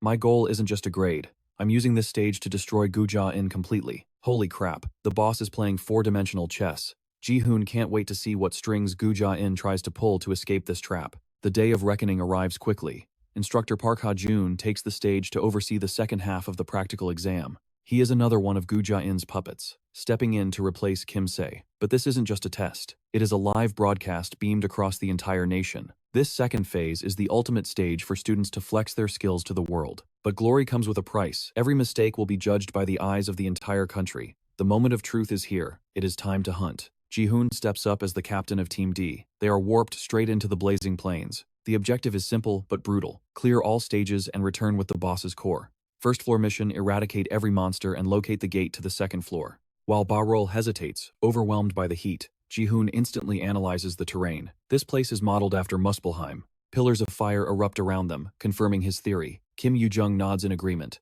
We scout first, Ji-hoon commands. We need every scrap of intel to handle the chaos ahead. Plus, there is a specific item I need to retrieve. Kim In-ah tilts her head. What item? Ice grass, Ji-hoon replies. If we endure this heat too long without it, we'll collapse before we even fight. The fire here is no joke, it's lethal. Barol sighs in admiration. Yoo-jung and Ji-hoon really are on another level. But for Ji-hoon, this is basic survival logic. Staying alive is the #1 priority for any subjugator. He activates his mana detection skill, locking onto the ice grass instantly. Move out, he orders. Upon finding the herbs, he commands, gather as much as you can carry. Ji-hoon recalls that Seo excelled in alchemy class. We'll have him brew the potions. The system chimes, viewers are entering the broadcast room. A warning flashes, watch your language. Drones buzz overhead, capturing every angle. Ji-hoon isn't a fan of the surveillance, but he knows how to weaponize it. Putting that aside, trouble approaches. 4 monsters are closing in fast. They are C rank, Ji-hoon notes. Formation B, now. The team snaps into position instantly. The enemies? Sentient magma lumps. Barial steps up to draw aggro. Keep your distance, Ji-hoon warns. Touch them, and those magma sacks will detonate like bombs. Kim Yoo-jung grips her water arrow, knuckles white, waiting for the signal. But Ji-hoon holds his hand up. Not yet. The chat room starts to fill with speculation. Perfect timing. Now, Ji-hoon shouts. Yoo-jung unleashes a water arrow, obliterating one target instantly. Kim In-ah joins the fray, blasting fire with precision. Ji-hoon calculates the variables. There is no better stage than this, to unveil the ice cannon. He glances at the drone and smirks. You don't drop the bass during the intro. You wait until the tension screams, then you let it drop. Glacial rain. He casts the spell. Shards of ice bombard the battlefield, shocking the chat room. A rookie with this power? Impossible. And this? This is just the opening act of his grand plan to dismantle Gu Ja-in, using the audience as his weapon. A magnificent prelude. Meanwhile, a powerful figure watches the stream of Team D with keen interest. He notices the boy didn't even break a sweat, casting A-rank magic. According to Agent Kim Jun, this kid and Gu Ja-in are like oil and water. He also knows the Lotus Guild is backing Ji-Hoon. A sinister smile spreads across his face. If I use this kid, he thinks, I can finally expose Gu Ja-in for the fraud he is. Back in the dungeon, Ji-Hoon shows the world what he is made of. The ice rain ceases, leaving nothing but silence and dead monsters. Kim Yoo-jung isn't even surprised anymore. She just wonders when the hell he found time to learn that spell. Kim In-ah fans herself. It's getting too hot. Enemies are down. We should drink the potions now. Ji-Hoon waves his hand. No objections here. This heat is oppressive. We need a cooler location. Barol points to a cavern. Less energy leaking from there. Ji-Hoon nods. Good eye. Let's set up camp. Elsewhere, In-ah is casually firing water bolts at moving magma piles with her wand. Ho-Eon slices through the lava mobs with his sword techniques, looking bored. Is that it? He wonders. In-ah agrees. If this is all, the dungeon is a joke. It's easier than the simulation. Hearing their arrogance, a teammate behind them turns purple with rage. One mistake and we fail. You idiots. Meanwhile, Ho-Eon continues his melee dance with the magma slimes, taking 0 damage. Fate, it seems, is rarely fair. Ho-Eon dusted off his hands, convinced the trash mob was history. In-ah nodded in sharp agreement. Time was money, and they needed to kick their speed into overdrive. The two platoon members exchanged terrified glances, the blood draining from their faces. If even those monsters were impressed, just how terrifying was Jae-hyun's true power? The thought alone sent shivers down their spines. Meanwhile, Team D had already executed their setup with military precision. Potions bubbled in the cauldron. It will take about 1 hour for the brew to stabilize, a teammate estimated efficiently. So eyed the bubbling liquid skeptically, but Jae-hyun nodded with calm authority. It is stable enough. I will finish this as fast as humanly possible. Seo could only chuckle at his captain's boundless confidence. Kim Yoo-jung tilted her head back, groaning at the oppressive heat. This place is practically a replica of Muspelheim, she complained loudly. Seeing an opening, Ja-hyun immediately jumped in to roast her. Their childish bickering echoed through the camp like a comedy routine. Kim Ji-na couldn't help but laugh softly. You two really are closer than you admit, she remarked with a knowing smile. Yoo-jung looked ready to tear her hair out in frustration. Her friend was driving her crazy, acting like an innocent stranger just moments after annoying her to death. Calming down, she realized the truth. The glitch in the virtual dungeon was not their fault. Yet, fear had paralyzed her logic, allowing panic to seize control of her mind. Listen up. I have a plan for what comes next. Jae-hyun's voice cut through the air. But as he laid out the crazy scheme, hesitation flickered in Yoo-jung's eyes. Was this insanity really feasible? Jae-hyun, however, radiated absolute confidence. The digital clock ticked over to 12:04. It was showtime, the perfect moment to unleash absolute chaos. The instant Jae-hyun turned his back, mana flared to life. Complex magic circles ignited in the air as he began the sequence. The connection to the portable planes destabilized violently. But then the voice restriction shattered. The livestream chat room instantly exploded into anarchy. Viewers spammed the chat in a frenzy. Has the hunt started? Where's the rest of the squad? Why are there only 2 of them? Confusion reigned supreme. Relax, guys. My team is perfectly fine. Jae-hyun flashed a charming smile at the invisible camera, his charisma stats clearly maxed out. The audience was stunned. They could hear his voice? Just him? Jae-hyun had predicted this exact reaction. He didn't hesitate to drop the bombshell. I just tweaked the structural texture of the portable planes a little bit. Nice to meet you all. He said it as casually as ordering coffee. Now, the real broadcast begins. On the other side of the screen, Headmaster Gu Ja-in watched with narrowing eyes, while Jae-hyun continued his monologue effortlessly. After all, Jae-hyun smirked. What is the point of a live stream if you cannot hear the star's voice? Baron turned pale, asking if the headmaster was all right. Gu Ja-in waved him off dismissively. I am fine, he grunted, though a migraine pounded against his temples. But his expression darkened ominously. This was impossible. The portable planes were architected by countless elite mages and the academy's top professors, including himself. How in the hell did a mere student like Jae-hyun hack into such a complex magical structure? It defied all logic. Headmaster Gu, we should punish him immediately, Ha-jun suggested. Gu Ja-in desperately wanted to crush the boy, but his hands were tied. There was no rule breaking this specific, impossible feat. The headmaster could only let out a dry, helpless laugh. He had been outplayed. Who would have ever imagined a student could rewrite the code of a dimension built by grand wizards? It was unheard of. But Gu Ja-in found a sliver of hope. Academy students were forbidden from leaking sensitive internal information. If Jae-hyun crossed that line, expulsion was guaranteed. The moment the boy signed that pledge, he was trapped. Or so the headmaster thought. Suddenly, on screen, Jae-hyun looked straight into the lens. Headmaster Gu Ja-in? Oh yes, I know you are watching. Many people are curious about you, sir. But wait, everyone already knows the rumors, don't they? The same thing happened with the guild accident. There are so many dirty little secrets hidden in the shadows. Gu Ja-in froze, his blood running cold. Am I worried about being expelled? Jae-hyun laughed darkly. You do not need to worry about that. Shall I tell you who the headmaster loves the most? He only cherishes the strong. He only loves the survivors. Power is the only law at MS Academy. Do you really think he would expel his strongest student? It was a blatant challenge. Gu Ja-in felt his sanity snapping like a twig. The headmaster finally realized. Jae-hyun had been a predator from the very beginning, and Gu Ja-in had realized it far too late. He barked orders at instructor Park Ha-jun. The moment the exam ends, expel him. Once the media quiets down, hire at least 2 veteran A-rank hunters. We will permanently silence Jae-hyun. The old man vowed to make the boy pay in blood. Meanwhile, Jae-hyun continued his taunt. If he expels a top scorer like me, he proves he is a liar. Would a prestigious headmaster really stoop so low? The internet exploded. Forums lit up with gossip about the scandalous headmaster Gu. This chaos was exactly the weapon Jae-hyun had forged. Public opinion had shifted. Everyone was waiting to see how the headmaster would cover this up.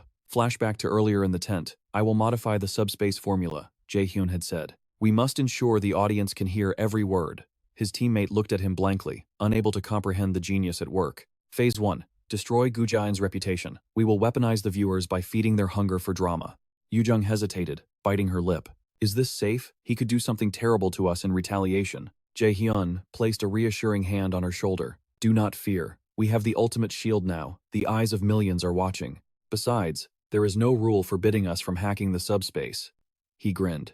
Now, let the true dungeon conquest stream begin. This is a special event we prepared just for you. So please, sit back and enjoy the show. The chat room scrolled so fast it was a blur. Is this guy a pro? He is a better host than TV stars. Praise for Jae-hyun washed over the screen. Despite the success, Yoo-jung shivered. These people are terrifying, she whispered. But the mic picked it up.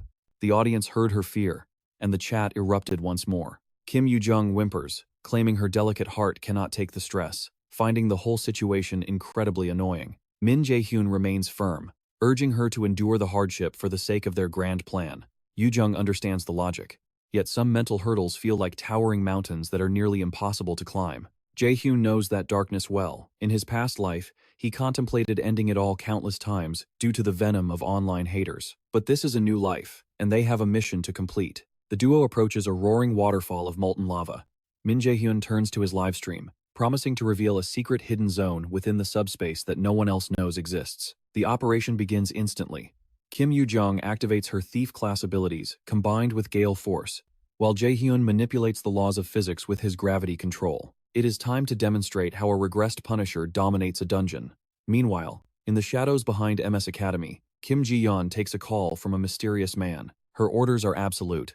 She must make contact with Min Jae-hyun immediately after the exam concludes. Are you certain, sir? She asks hesitantly. The Dong-A Guild is already backing Min Jae-hyun. Stepping in now could be dangerous. That is precisely the point. The bearded mastermind demands she secure Jae-hyun immediately to bring him to their side. If they fail, they will be forced to let the boy dictate the terms of their alliance. Hanging up the phone, Kim Ji-yeon calculates the odds. Managing a talent like Jae-hyun could yield immense benefits in the long run. However, a massive obstacle remains. Director Gu Jane is also hunting the boy. She needs to carefully assess the battlefield before making her move. Back in the dungeon, Jae-hyun grabs Kim Yoo-jung by the waist and launches into the air. What should be a romantic scene straight out of a romance novel looks more like a WWE wrestling takedown, sending the chat into a frenzy of laughter. As Min Jae-hyun finds firm footing on thin air, Yoo-jung cannot hide her exhilaration. Min Jae-hyun, you were right. There really is a hidden foothold here, he shouts. Hold on tight and start chanting the spell. Do not mess up the timing calculations, he warns. I get it, she screams back. Just do not let go.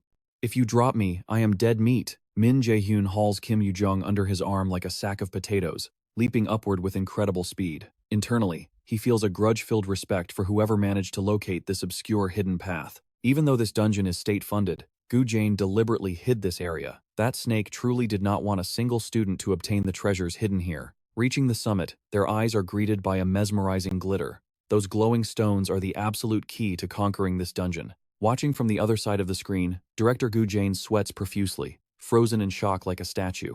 The chat room explodes with excitement. Viewers demand to know how Jae-hyun could possibly locate footholds that are completely invisible to the naked eye. Did God Jane actually design this for students to discover on their own? All go. One innocent comment reads, completely unaware of the director's malicious intent. Meanwhile, Min Jae-hyun marvels at the concealment. Even with his foreknowledge of every secret in the dungeon, seeing the hiding spot in person is genuinely impressive. Min Jae-hyun wastes 0 seconds. He unleashes the Ice Rain skill, freezing the magma flow instantly to carve a path straight down into the depths. He scoops up the golden gemstones and holds them to the camera. Does anyone know what these beauties are? He quizzes the audience. Some guess magic tools, others hesitate. Jae-hyun drops the reveal. This is the essence of fire. He claims it is pure luck, teasing that there are even more critical items required to fully clear this dungeon. The system window flashes the stats. Essence of fire. A B-rank item that multiplies the user's fire resistance exponentially for a limited time. Fire resistance skyrockets by 300% upon consumption. However, the effect is a one-time deal. It will not appear a second time. Gu Jane crafted this environment to mirror a real dungeon, hiding these pieces to reward only the most observant students. It is a twisted form of motivation. But let's be real, this is a prize that no ordinary student would ever be able to reach. The viewers begin a heated debate about the astronomical value of these items. They marvel at the sky-high price of the essence of fire, the obscene wealth of MS Academy, and the irony of hiding such treasure in plain sight. Let's keep moving. Min Jae-hyun has no intention of stopping the expedition after finding just one treasure. I wonder what expression Gu Jane is making right now, he thinks. I hope he isn't satisfied with just this level of chaos. I still have plenty of presents left to deliver to you, director. Min Jae-hyun smiles a hidden, wicked smile. The first night of the midterm exam has fallen, round 2 of the practical exam. Inside the makeshift tent, Baek Seogu has finished brewing a potion from the ice herbs. The effort is absolutely worth it. Kim Yoo-jung collapses in despair before the bowl of sludge. Jae-hyun offers 0 sympathy. I know it tastes like poison, but you need to consume it. It is the only way to make the dungeon clear easier. Kim Yoo-jung knows he is right, but her taste buds disagree. The problem is that this hellish concoction is physically impossible to swallow. Baek Seogu cheerfully adds, good medicine is always bitter to the mouth. Gritting her teeth, Kim Yoo-jung downs the bowl in one gulp and instantly crashes to the floor. Did you just poison me? She gasps. Eh? Min Jae-hyun shoots a suspicious look at Baek Seogu. Impossible. Regardless, they are on the verge of clearing the first floor. They just need to find the route to the second floor and speed up their preparations. Meanwhile, in the Academy's central control room, the tension is palpable. The staff is working furiously. What is the current status? Instructor Park is interrupted as Kim Ji-yeon strides in to check on the situation. Instructor Park bristles. He is the manager in charge here, so why has she come personally? Does she not trust him to perform his duties? Kim Ji-yeon shrugs and delivers a cold truth bomb. Exactly. Her bluntness makes Park grimace as if he just chewed on a raw piece of ginger. Kim Soo-yeon cursed internally. This man was an absolute fool. When Kim So-yi was erased, the authority over the second round should have fallen into her hands. Park Ha-jun had merely slithered through a loophole to snatch the position away. He sneered, his voice dripping with sarcasm. We were hired as colleagues, yet it seems I'm a step ahead. My apologies for that. But Kim Soo-yeon didn't give a damn. Of course, his ego blinded him. He interpreted her silence as jealousy, convinced everyone coveted his shiny new title. You should just be honest with yourself, he goaded. But this time, Kim Soo-yeon didn't just walk away. Park Ha-jun puffed out his chest, banking on the respect he supposedly earned from Chairman Gu. Sure, Kim might have been the ace 2 years ago, but those days were gone. Guide Park? Kim Soo-yeon finally spoke, her voice ice cold. Let me tell you one thing. You better look closely at that rope you're clinging to. Make sure it isn't already rotten to the core. That's all. See you. She walked off without looking back, leaving Park grinding his teeth in fury. She was as arrogant as ever. But Park Ha-jun reassured himself. Principal Gu would restore his authority soon enough. This obstacle was nothing. Meanwhile, Team D had officially breached the second floor. The mission was simple. Hunt high-level monsters and secure the hidden treasure. Completion meant an automatic warp to the third floor. But elsewhere, in a different dimension, a white-haired figure questioned Do-hyun, "Do I still look like a lowly dimensional being to you?" His words were confident, but Do-hyun saw right through the facade. "Are you talking about that powerful enemy?" Do-hyun sighed. "Tisk, you are so boring." The white-haired man argued that Do-hyun was rushing things over a mere mortal. They could crush the obstacle easily. But then what? Would he be stuck guarding the frost bridge forever? Just another gatekeeper? "I will handle that enemy myself," Do-hyun declared. "You don't need to worry. You are nothing but a seed sprouted from evil. Do-hyun lamented the stupidity of both gods and humans. Nothing changed. Nothing ever would. I will show you the truth of that very soon. Back in the dungeon, Min Jae-hyun reached the second floor. Kim Jin-ah complained about the infernal heat, wondering what awaited them. Kim Yoo-jung sensed trouble. Jae-hyun knew every twist and turn, yet he hesitated on purpose. An hour ago, they found the stairs inside a blocked cave. I never expected a path in a place like this, someone muttered. Kim Jin-ah marveled as they walked.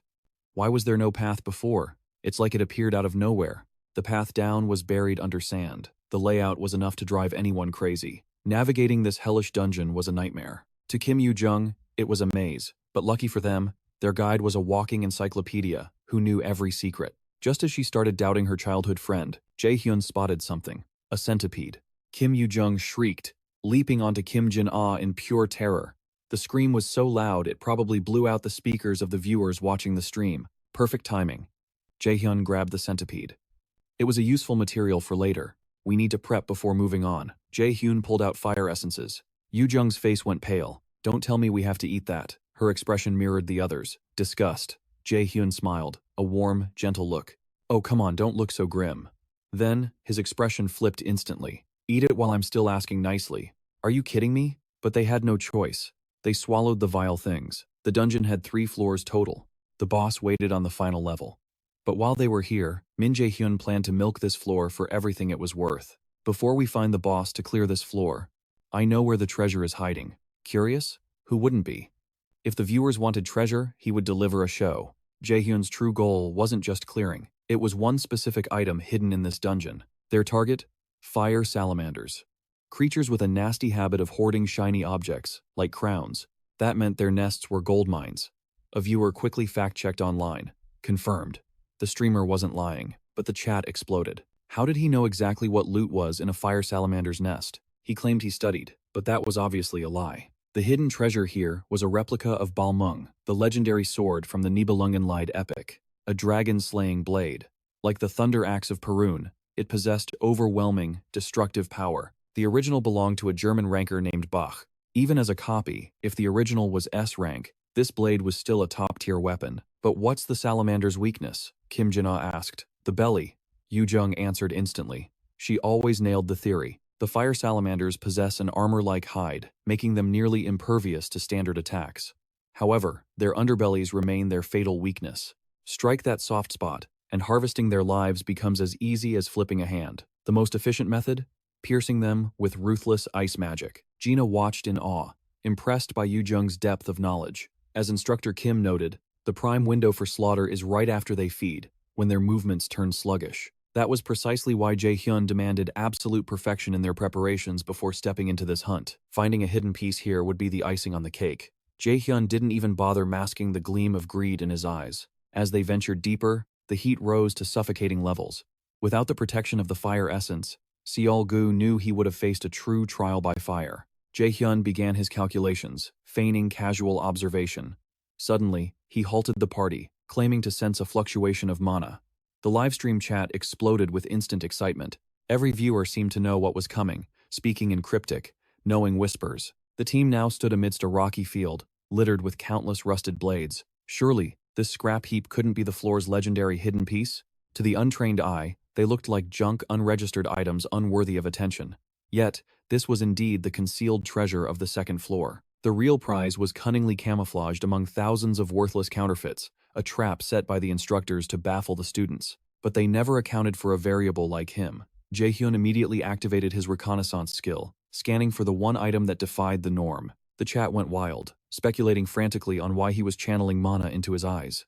In moments, Jae-hyun locked onto it, sword number 30. Though merely a replica, it was a staggering rank A weapon. Its effects were sealed, yet it still granted 70 strength and 30 agility. More terrifying was its passive skill, Dragon Slayer, rank S. Currently dormant due to corruption, but the potential was limitless. Once awakened, the Dragon Slayer skill would skyrocket the user's physical damage whenever facing a draconian foe. Questions flooded the stream. How on earth did Jae-hyun pinpoint a hidden piece with such precision? The keyboard warriors launched into a fierce debate, analyzing every frame to decode his impossible path to success. Jae-hyun simply smirked, stating he had a plan. After all, revealing every secret immediately would ruin the thrill of the show. Furthermore, This replica was restricted to the dungeon's confines. Without meeting specific conditions, it was no better than scrap metal. But for Jae-hyun, it was priceless because he possessed the means to smuggle it out. Cutting back to the hunt, the team quickly located the fire salamander's nest, but they had to wait. The target, the salamander queen, only feasted once a day when darkness fell. Yu-jung grew anxious. Delaying meant risking detection. The fire salamanders possessed a keen sense of smell, and lingering here could invite a preemptive slaughter. That is exactly why we caught that creature earlier. Seeing her attempt to retreat, Jae-hyun grabbed Yu-jung, pulling her back into formation. "You're the MVP of this operation," he declared. Kim Yu-jung looked ready to cry from the pressure. Their ace in the hole was the centipede they had captured at the entrance. It was known as the bomb centipede. When threatened, it secreted a fluid so foul it induced uncontrollable weeping in anything nearby. This biological weapon was the key to their victory. Seol-gu and Gina were ordered to take cover behind the boulders. The dangerous task of baiting the salamander queen fell to Yu-jung. "You promised, remember?" Before sacrificing herself to the plan, she shot Jae-hyun a glare dark enough to kill. "Of course," he replied. "Who do you think I am?" He flashed a smile of absolute reliability, while internally screaming that he was absolutely doomed if he failed. Flashback to the strategy meeting. When Jae-hyun first assigned this role, Yu-jung's face had turned snow-white as she burst into tears. She wailed about hating bugs, refusing to touch the centipede. That's when Jae-hyun whispered the devil's bargain. "I have an item that Instructor So-eun desires. Survive this, and it's yours." Kim Yu-jung's expression had instantly shifted from hysterical to dead serious. The grim truth? He planned to toss her some random junk. If she ever found out, she would undoubtedly decapitate him on the spot. He probably needed to prepare something convincing later. But first, they had a queen to kill. The livestream viewers expressed deep concern over the plan's feasibility. But they forgot one detail. The team possessed a specialist in wind magic. Kim Yu-jung stepped forward. She slammed her staff into the earth, channeling her mana into the atmosphere. A surge of emerald wind erupted. The chat room tilted in confusion. Was she manipulating the scent directly toward the nest? Some realized the terrifying skill required. Such a feat was only possible for a mage with god-tier mana control. Others marveled at the display, while pitying the monsters destined to fall victim to such a devious, underhanded tactic. The consensus was clear. Humans were truly the most despicable creatures in the dungeon. Back in the nest, the nightmare began. The moment the salamander queen inhaled the bomb centipede's stench, tears began to stream from her eyes. Phase 1 was a success. The beast roared in agony, blindly smashing the terrain as it wept. Everyone remember the plan? Seol-gu and Gina nodded in unison. Their orders were to hold until the signal. Jae-hyun wasted no time, launching a level 2 ice spear directly at the distracted behemoth. Through its veil of tears, the monster howled, unleashing a breath of scorching fire in blind retaliation. Jae-hyun has been waiting for this exact split second. As the beast prepares to unleash its inferno, he hurls the rusted blade straight into its gaping maw. Yu-jung stands there frozen, tears streaming down her face, completely clueless. Even the viewers are spamming question marks, thinking Jae-hyun has lost his mind. Is he trying to start a lizard mukbang or what? Even the salamander pauses, confused by the sudden offering of metal. "Just watch," Jae-hyun smirks at the camera, a glint of mystery in his eyes. Meanwhile, in the faculty room, a certain professor's jaw hits the floor. Professor Guin can't believe his eyes. He deliberately scrubbed that mechanic from the textbooks. How does a rookie know about the purification exploit? The salamander shakes off the confusion and roars, unleashing a torrent of hellfire. Jae-hyun barks a command. "So, Gina, shields up, now." The flames die down, and the sword is spat back out, no longer rusted, but gleaming with pristine steel. The chat goes absolutely wild. The polluted status has been cleansed. The seal on the murderous passive skill shatters instantly. The viewer count skyrockets as the audience realizes what just happened. Everything is proceeding exactly according to Jae-hyun's script. He turns to the camera, cool as ice. "The salamander's core contains a natural purification essence," he explains. "It can cleanse cursed items. But there is a catch. The beast must be alive when it blasts the object. Timing this is nearly impossible for most, but with the right magical calibration, it is child's play." The viewers are baffled. Is this really a rookie broadcast? This guy lectures like a veteran hunter with decades of experience. Seeing him grip the blade, speculation runs rampant. Is he aiming for the legendary magic swordsman class? Jae-hyun doesn't hesitate. He triggers 3 speed skills at once. He becomes a blur, chasing down the retreating lizard with gale force. Slash. With surgical precision, he severs the beast's leg. As he lands, he casts Glacial Spike, driving a shard of ice upwards to expose its vulnerable underbelly. The opening is wide. Jae-hyun lunges forward, driving his blade deep into the creature's gut with a fatal strike. The beast collapses. The hunt is over. The chat is flooded with prayers and praise, treating him like a god of the dungeon. Viewers aren't just wondering anymore, they are convinced. This isn't just a path he is choosing. He was born to be a magic swordsman. Meanwhile, Seo-ah munches on snacks while hitting post on a bombshell article exposing the rookie's true potential. It instantly goes viral. Guildmaster Yu watches the chaos unfold and chuckles. So this is what you were planning all along, you cunning fox. It is classic Jae-hyun. 1 hour before entering the dungeon, he had already briefed her on the spectacle he was about to create. Seo-ah had warned him that involving the guild directly was a massive gamble, but he simply asked her to watch. Just observe my plan, he said. Decide if I am worth the investment after you see what I can do. His calculations were flawless. The guildmaster is hooked. Get the press on the line, she orders. Now. Professor Guin's reputation is sinking faster than a stone, just as planned. Seo-ah's article views are exploding like fireworks on New Year's Eve. She still doesn't fully grasp Jae-hyun's endgame, but the results speak for themselves. He approached her right before the second round. His secrecy only makes her more curious about the man behind the mystery. Well, whatever. She shrugs, grabbing another bag of chips. Reading comments praising her beauty is entertainment enough for now. Back in the dungeon, the loot drop is legendary. A superpower ring. Currently grade B, but evolvable to grade A. It is a mana amplification artifact. Equipping it grants the user a terrifying skill, Overload. However, it is incomplete. Without the superpower stone, the Overload output is unstable and the item's potential is capped. Once completed, Overload becomes an A-rank skill. It boosts magic power by 1.5 times for 5 minutes straight. The penalty? 0 mana usage for 5 minutes after the duration ends. This isn't random loot, it is the Academy's hidden reward for the midterm ace. Even in its incomplete state, it is a game changer. Jae-hyun offers to play rock, paper, scissors for it, but the team immediately shuts him down. Just take it, leader, if you insist. Jae-hyun doesn't hesitate to equip the power. Loot secured, the team teleports to the next level. Floor 3. The system announces, Protective barrier disables in 60 seconds. Boss raid imminent. Yu-jung taps the barrier. It feels like cheap glass, she mutters. Bang! A massive fist slams against the other side, sending her scrambling back in terror. Even the tank, Gina, pales. Yu-jung trips over her own feet, collapsing to the floor as a shadow looms over them. The monster is colossal. Jae-hyun looks down at her calmly. What is wrong? Yu-jung stammers. Nothing. Just checking the floor, durability. Gina's voice trembles. Leader, what is the plan? Jae-hyun draws his sword. Plan? There is no plan. I am taking this one alone. The barrier shatters. The boss monster, Lava Golem, roars into freedom. The chat explodes with confusion. Is he suicidal? This monster has a 70% fail rate, yet Jae-hyun stares it down with dead eyes. The exam monsters rotate annually, usually rank B or C. The objective is simple. Shatter the golem and seize its mana core. Jae-hyun scans the arena. The terrain is open, giving the giant an advantage. But it doesn't matter. I am going to grind you into dust, he vows. Why did Yu-jung stop Gu and Jin-ah from interfering? She knew the truth that they didn't. Ji-hoon was in a league of his own. A beast of this caliber was barely a warm-up for him. The proof? He clashed head-on with the golem, fist against stone, and didn't flinch. Even against a B-rank nightmare, Jin-ah trusted Yu-jung's judgment. But seeing was believing. Ji-hoon was already calculating the creature's demise with his next move. He unleashed Gale Force Level 4, combining it with Frost Essence to erect an impenetrable barrier of ice. Mana detection flared to life.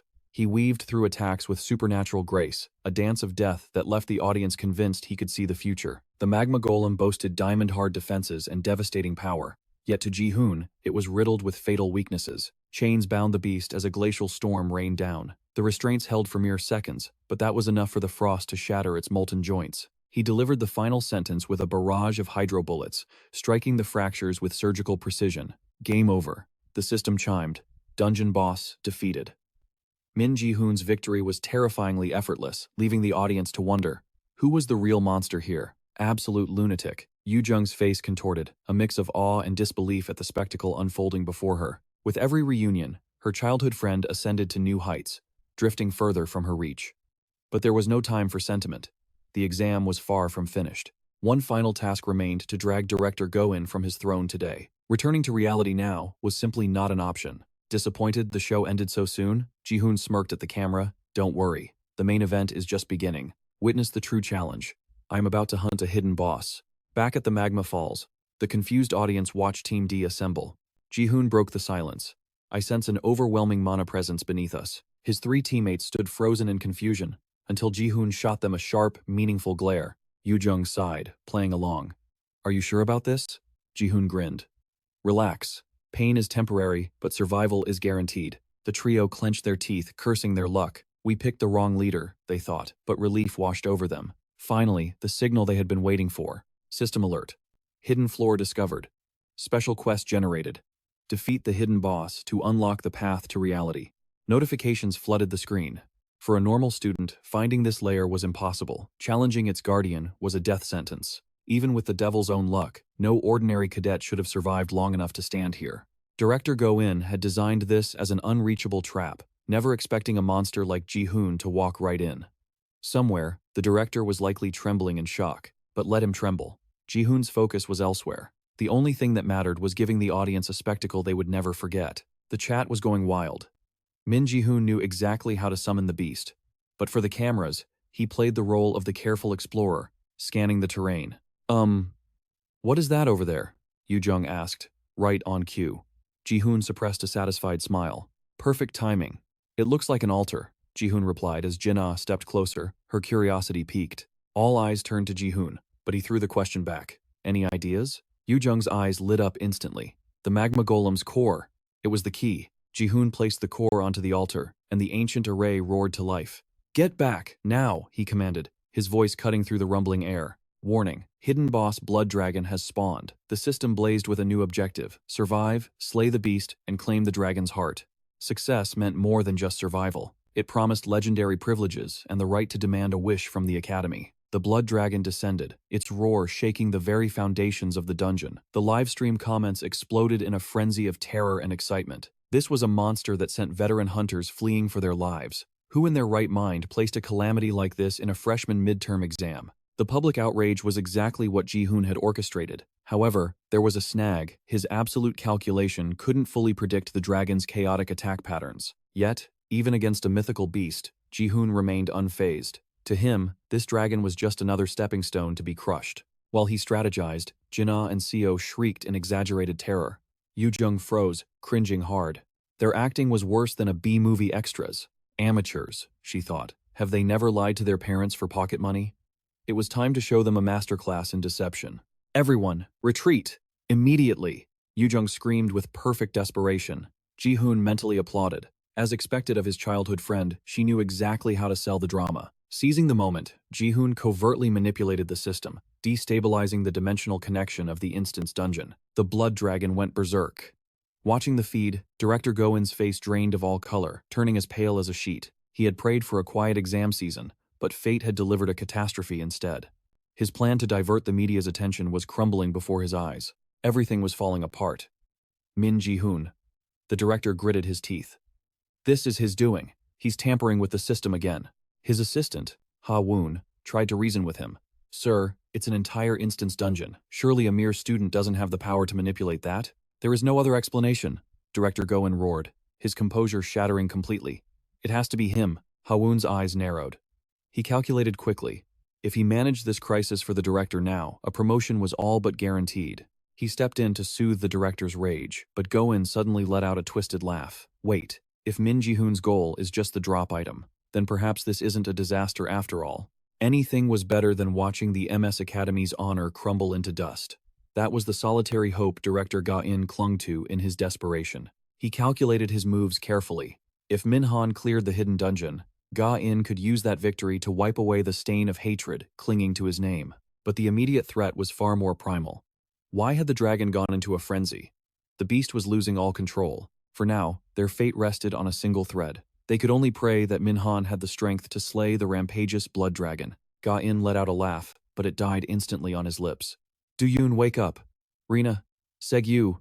I'm leaving Do-Yoon in your hands. His eyes were glued to the screen, watching Do-Yoon struggle at death's door. The tension was suffocating. The entire squad panicked as their teammate bled out. Ga-In felt a nagging suspicion that he was being played, but the audience, they bought every second of the tragedy. A wave of fury swept through the public.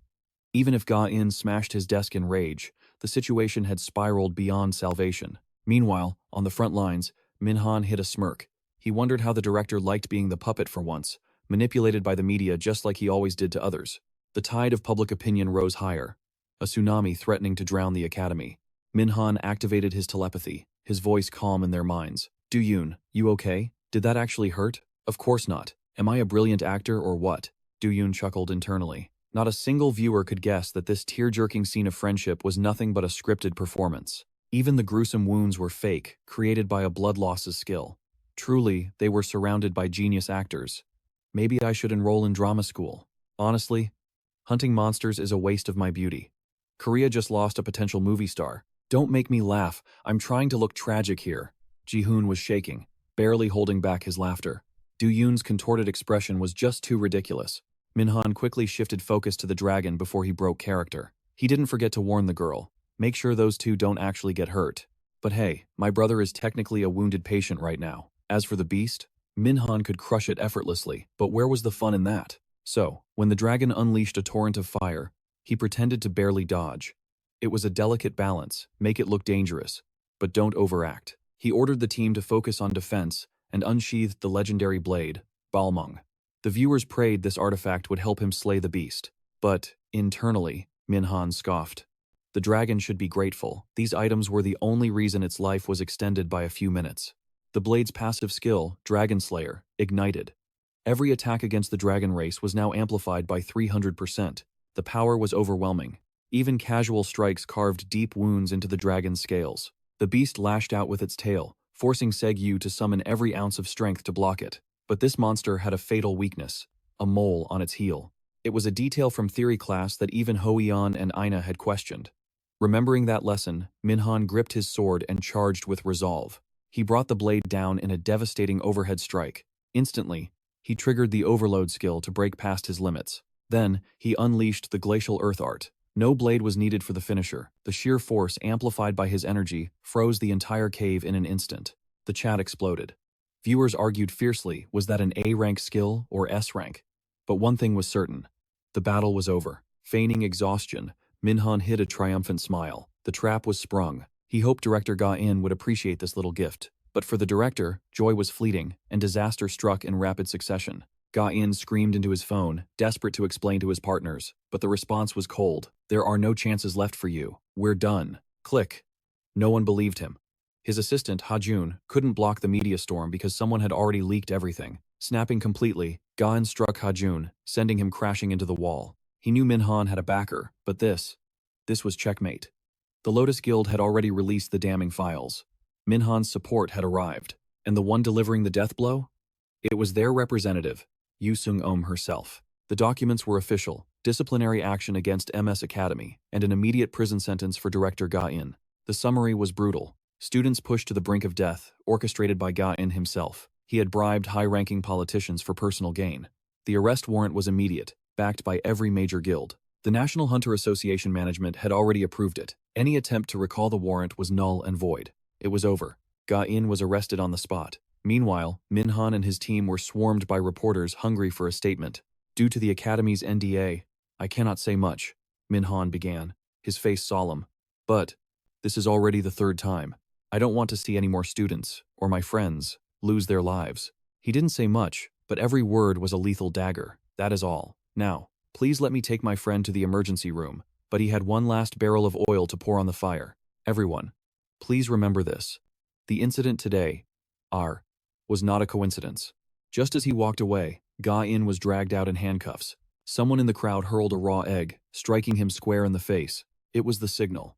A barrage of eggs flew from every direction, the public venting their rage on the fallen director.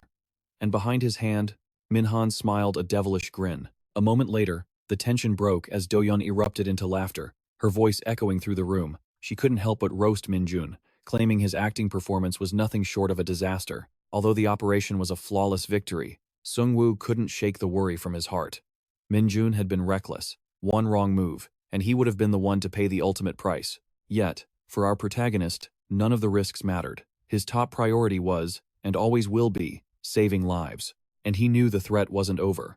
Gu Ja-in would return, backed by the terrifying power of the Norse gods. However, hearing him talk like that, Do-yeon looked at him like he had lost his mind, suspecting he might have been poisoned. Watching the two of them bicker like siblings, Sung-woo cracked a smile. Deep down, he realized this overpowered hero was still just a child at heart. Nevertheless, there was business to attend to. In 3 days, a press conference would be held. It would be the stage where they finally put an end to Gu Jiayin's legacy. Meanwhile, at the National Bureau of Investigation, the atmosphere was electric. The manager was ecstatic, knowing that if everything went according to plan, Professor Kim Jun would soon return to her post. The earlier arrest of Gu Jiayin wasn't a surprise.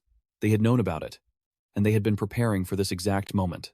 3 days later, the Dong-A Guild officially opened the press conference. Min-Hun arrived, looking sharp in a suit, his hair styled to perfection. He looked incredibly dashing, yet an icy aura of detachment surrounded him.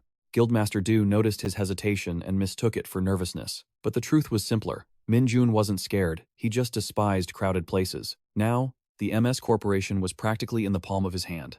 Furthermore, with Hyun cooperating with the Bureau of Investigation, no one could stand in their way. The hour of judgment had struck. It was time to end this, once and for all. Presiding over the conference were Seung-woo, manager Song Ji-so, and Min-Hun.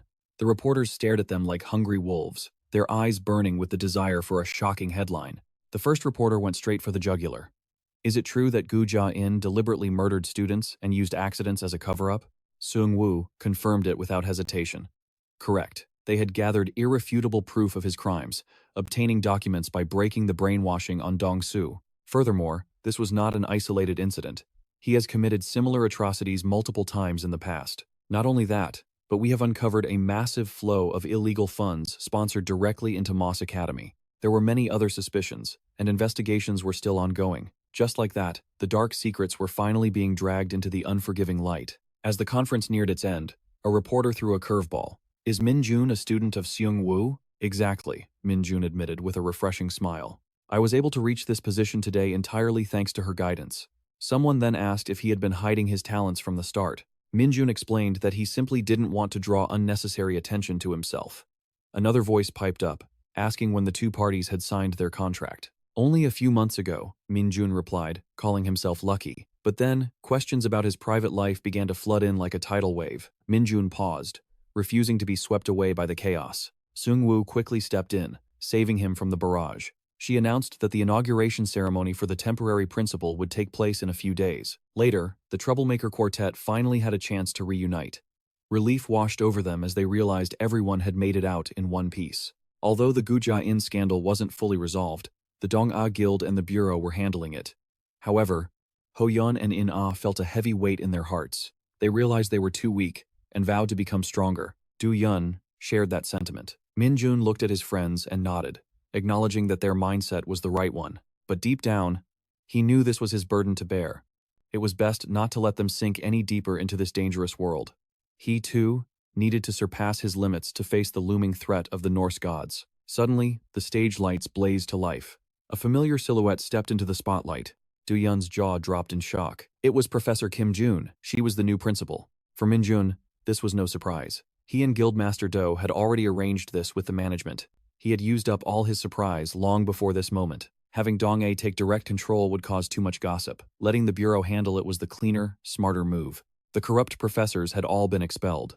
Kim Jun was the natural choice for the seat, and more importantly, she was someone they could trust. As Kim Jun officially greeted the students in her new role, the scene shifted. Min-Hun found himself sitting in a karaoke room, forced to entertain his friends. He thought he'd finally get some rest, but fate is cruel. Here he was, burying himself in this noisy hell. But he had no choice. He had foolishly promised his troublemaker friends a karaoke night after the exams. And when Do-yeon is the ringleader coming to collect a debt, forgetting is simply not an option. Ho-yeon had enthusiastically booked the most expensive suite in the district. And now, it was Min-Jun's turn to take the stage. However, his singing voice was a weapon of mass destruction. It was like auditory poison. His friends froze in horror, and people outside probably thought a terrorist attack was underway. At the very least, this proved one thing. He was still human. Nobody is perfect, after all. The karaoke machine must have been fighting for its life just to pity score him a 10. And Min-Hun? He was fighting just as hard to finish the song without dying of embarrassment. The lesson learned here was simple. Never bring this man to karaoke, or if you do, ban him from the mic. Next up was In-ah. As she took the microphone, her hand brushed against her crush's fingers. The electricity of the moment made her drop the mic. Luckily, Min-Jun's reflexes were god tier, and he snatched it out of the air. Are you hurt? Min-Hun asked, genuinely concerned since she was never this clumsy. He carefully opened her hand and placed the mic back in her palm. Ina blushed furiously, stammering her thanks. I'm really shy, so don't expect too much, she squeaked. But let's be real, anything would sound like an angel compared to Min-Jun's disastrous performance. Min-Jun, completely delusional, thought he had done a decent job. Regardless, he was ready to cheer for Ina, but when she opened her mouth, shockwaves went through the room. While they enjoyed their youth, darkness was gathering elsewhere. Hyun-do had arrived, a black cat perched on the rooftop of a high-rise, watching. Heimdall turned around, but the shadow had already vanished. He pressed on, reaching a desolate stretch before snapping. Stop lurking in the dark and show yourself. I know you're there. Hela materialized instantly, her expression calm. Relax. I'm not stalking you. I just came to say hello. You anti-Aesir rebels are certainly making waves, Heimdall sneered. But Hela's retort was sharp. Please, do not compare us to the likes of Odin and his pantheon. Still clinging to that pathetic hope? Heimdall scoffed. Thinking the great enemy from the prophecy will swoop in like a hero to save you all? Heimdall's voice dripped with venom. Believe what you want. Just don't get in my way. He laughed at the absurdity. A mere mortal taking down the Norse gods? Move aside, Hela. You're blocking my path. She didn't budge. In a rush? You know you can't utilize your full authority in this realm anyway. I still have the upper hand, Heimdall warned, his aura flaring. If you want my life, be prepared to trade yours for it. Oh, I have no intention of dying today, she smirked. My only mission is to buy a little time. Heavens above. Kim Yoo-jung's eyes went wide. I didn't know you had the voice of an angel. Ho-yeon nodded, convinced she was a professional singer in disguise. Ina, Jae-hyun asked, unable to hide his curiosity. Did you take vocal lessons before? Ina shook her head, shocking the entire group. Was it really that bad? She asked innocently. Of course not. If that was bad, we'd walk out of here on our heads. The trio shouted in unison. Kim Yoo-jung immediately grabbed the remote to cue up more songs for her. Ho-yeon joined the hype train, startling Ina. She looked down, her cheeks flushing red at their enthusiastic support.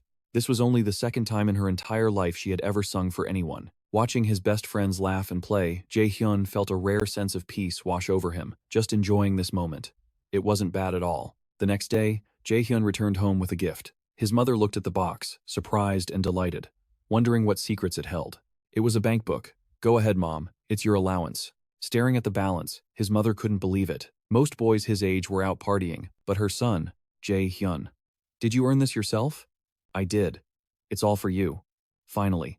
He voiced the words he had buried for so long. He fought the urge to just hug her and scream that her son had finally made it. In his past life, he had been too busy to care for her, but everything had changed after his regression. His mission was clear: protect his family and friends, slaughter Odin, and end this cycle of misery. He wouldn't let that bastard take anything else from him. You don't have to worry about money ever again. Overwhelmed, his mother rushed forward and pulled Jae-hyun into a tight embrace. You've suffered so much, haven't you? I know. Mom knows everything. Hearing her comfort, tears finally spilled from Jae-hyun's eyes. Suddenly, a knock at the door broke the moment. Jae-hyun hastily wiped his eyes and went to check the visitor. Of all people, Ina stood there, with Kim Yoo-jung right behind her, looking smug about catching him off guard. What are you two doing here? My family is having a barbecue party. We came to kidnap you. Jae-hyun suddenly remembered Yoo-jung's parents were back in town. Since Jae-hyun had helped Yoo-jung's family so much, the elders insisted on hosting him. That's right. You're such a burden, Yoo-jung teased. These two really couldn't go 5 minutes without bickering. Jae-hyun rubbed his chin in thought. It was already that time of year. Major events were about to shake the world. Seeing him lost in thought, Yoo-jung pressed him. Well, my parents are dying to see you. He couldn't refuse. Yoo-jung set the time for 6 o'clock. As he turned to leave, Ina's sharp eyes caught the dampness on his sleeve. Were you crying? No, just dishwater. Splashed on me, Jae-hyun lied quickly. He waited for her to leave before sighing. That girl had eyes sharper than a hawk. The chandelier alone screamed wealth. The Kim residence was truly a mansion. Ina was already in the living room when he arrived. Jae-hyun wondered why she was there. Did Yoo-jung drag her along? I didn't have anywhere else to go, she admitted softly. Right. Jae-hyun remembered Ina had no family left. That's why Yoo-jung brought her. She really was thoughtful. Hey, long time no see. It was Yoo-jung's father. Even before the regression, they had always treated him like family. Before he could react, her dad had him in a headlock. Look at you. You've grown, kid. Uncle, please, I'm dying here. He laughed. Is Yoo-jung still bullying you? I remember you used to come running to me, crying every time she hit you. Uncle Kim nudged him, earning a sharp kick to the shin from his daughter. He ignored it, lamenting. At this rate, How will she ever get a boyfriend? What do you say, Jae-hyun? Want to volunteer as tribute? The question froze all three of them. She's stubborn. Uncle Kim grinned. But she's got a good heart. Dad Kim was rambling on again, earning a sharp pinch from his daughter. Kim Yoo-jung scolded him, telling him to stop joking and go do the housework if he had so much free time. Even Min-Hun wasn't safe from the scolding. Dad Kim could only laugh through his tears, wondering if she was his daughter or his mother, seeing how she ruled the house. Finally, it was time for dinner. Looking at the spread, Jae-hyun couldn't help but exclaim that Dad Kim's cooking was truly top tier. Dad Kim puffed out his chest, proudly declaring that as a former professional chef, this was child's play. However, Yoo-jung quietly wished that Ho-yeon and Mom-jun could be there too, but since everyone was busy, it couldn't be helped. They would just have to gather another time. Dad Kim finally settled at the table, thanking Jae-hyun sincerely for helping Yoo-jung. He was referring to the midterm exams. Jae-hyun humbled himself, claiming he didn't do anything special. In reality, everything had been a carefully calculated act. The father's gratitude was so intense it actually made Jae-hyun feel guilty. Yoo-jung smiled, signaling him not to worry about it. Mom Kim was just relieved to see him living well. She admitted she was surprised when he joined the magic class. She teased him, asking if he only did it to stay close to Yoo-jung. Even if that wasn't the case, she thanked him anyway. Then, looking him over, she noted that he was becoming more handsome by the day. She sighed, wishing her daughter could bring home a boyfriend just like Jae-hyun. While Yoo-jung died of embarrassment, the parents' joke seemed to strike a nerve with Ina, who sadly dropped her chopsticks. Jae-hyun immediately noticed the shift in atmosphere and asked her what was wrong. Ina denied it, but Jae-hyun knew he hadn't imagined that unhappy expression. Was he seeing things? Meanwhile, in another house, the atmosphere was far from peaceful. "Do you realize what you've done?" the voice roared. "You saved those students who were about to die just out of pity?" "You fool!" Father An didn't hold back, hurling vicious insults at his son. The man was furious because he had almost been shackled like Jin, and it was all thanks to his so-called precious son's actions. Ho-yeon tried to speak, but his father jumped down his throat, screaming again. "An Ho-yeon, you must become the greatest hunter in Korea.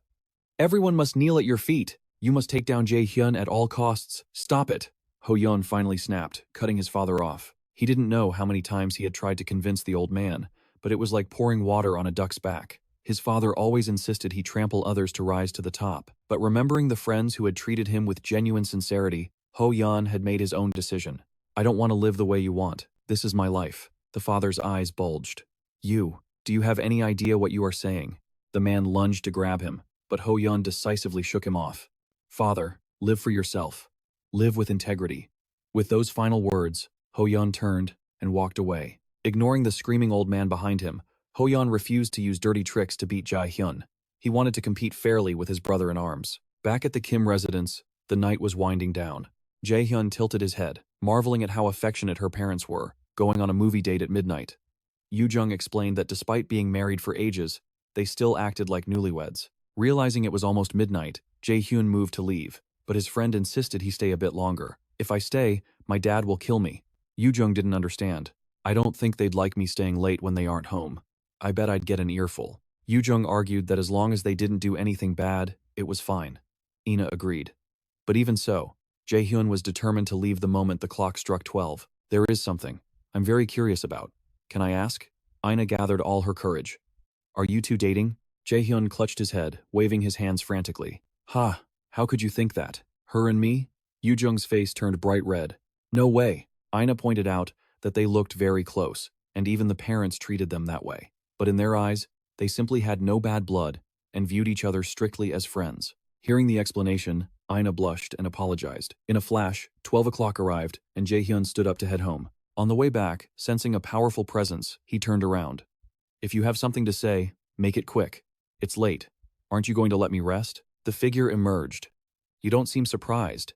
Did you know I would come? Last time, I sensed a collision with a violent mana that no human could possess. So, I'll be brief. Jae-hyun, you must complete the second trial as quickly as possible. We cannot delay any longer. Odin has begun to move. The power of the prophecy could only protect that man for, at most, another 10 years. However, we cannot rule out the possibility that he will grow exponentially stronger during this window. That is precisely why I dispatched Heimdall to the human realm. He is strong enough to obliterate a mere human, effectively nipping the great enemy of the Norse gods in the bud before he can fully bloom. Furthermore, for reasons unknown, the power of the prophecy protecting this great enemy is rapidly fading. Perhaps we won't have to wait another 10 years. We may be able to execute him with our own hands very soon. Odin's lover stepped forward, placing a reassuring hand on his shoulder. Everything shall be as you command, my lord. June couldn't understand why it was weakening when it was supposed to persist to prevent the tragedy of his past life. The reason, however, was simple. Sending him back through time had drained an astronomical amount of the prophecy's energy. Even for a deity, reversing time and returning to the past is an absolute taboo. The fact that the prophecy's power had sustained itself until now was a miracle that even Hela found surprising. She couldn't help but wonder.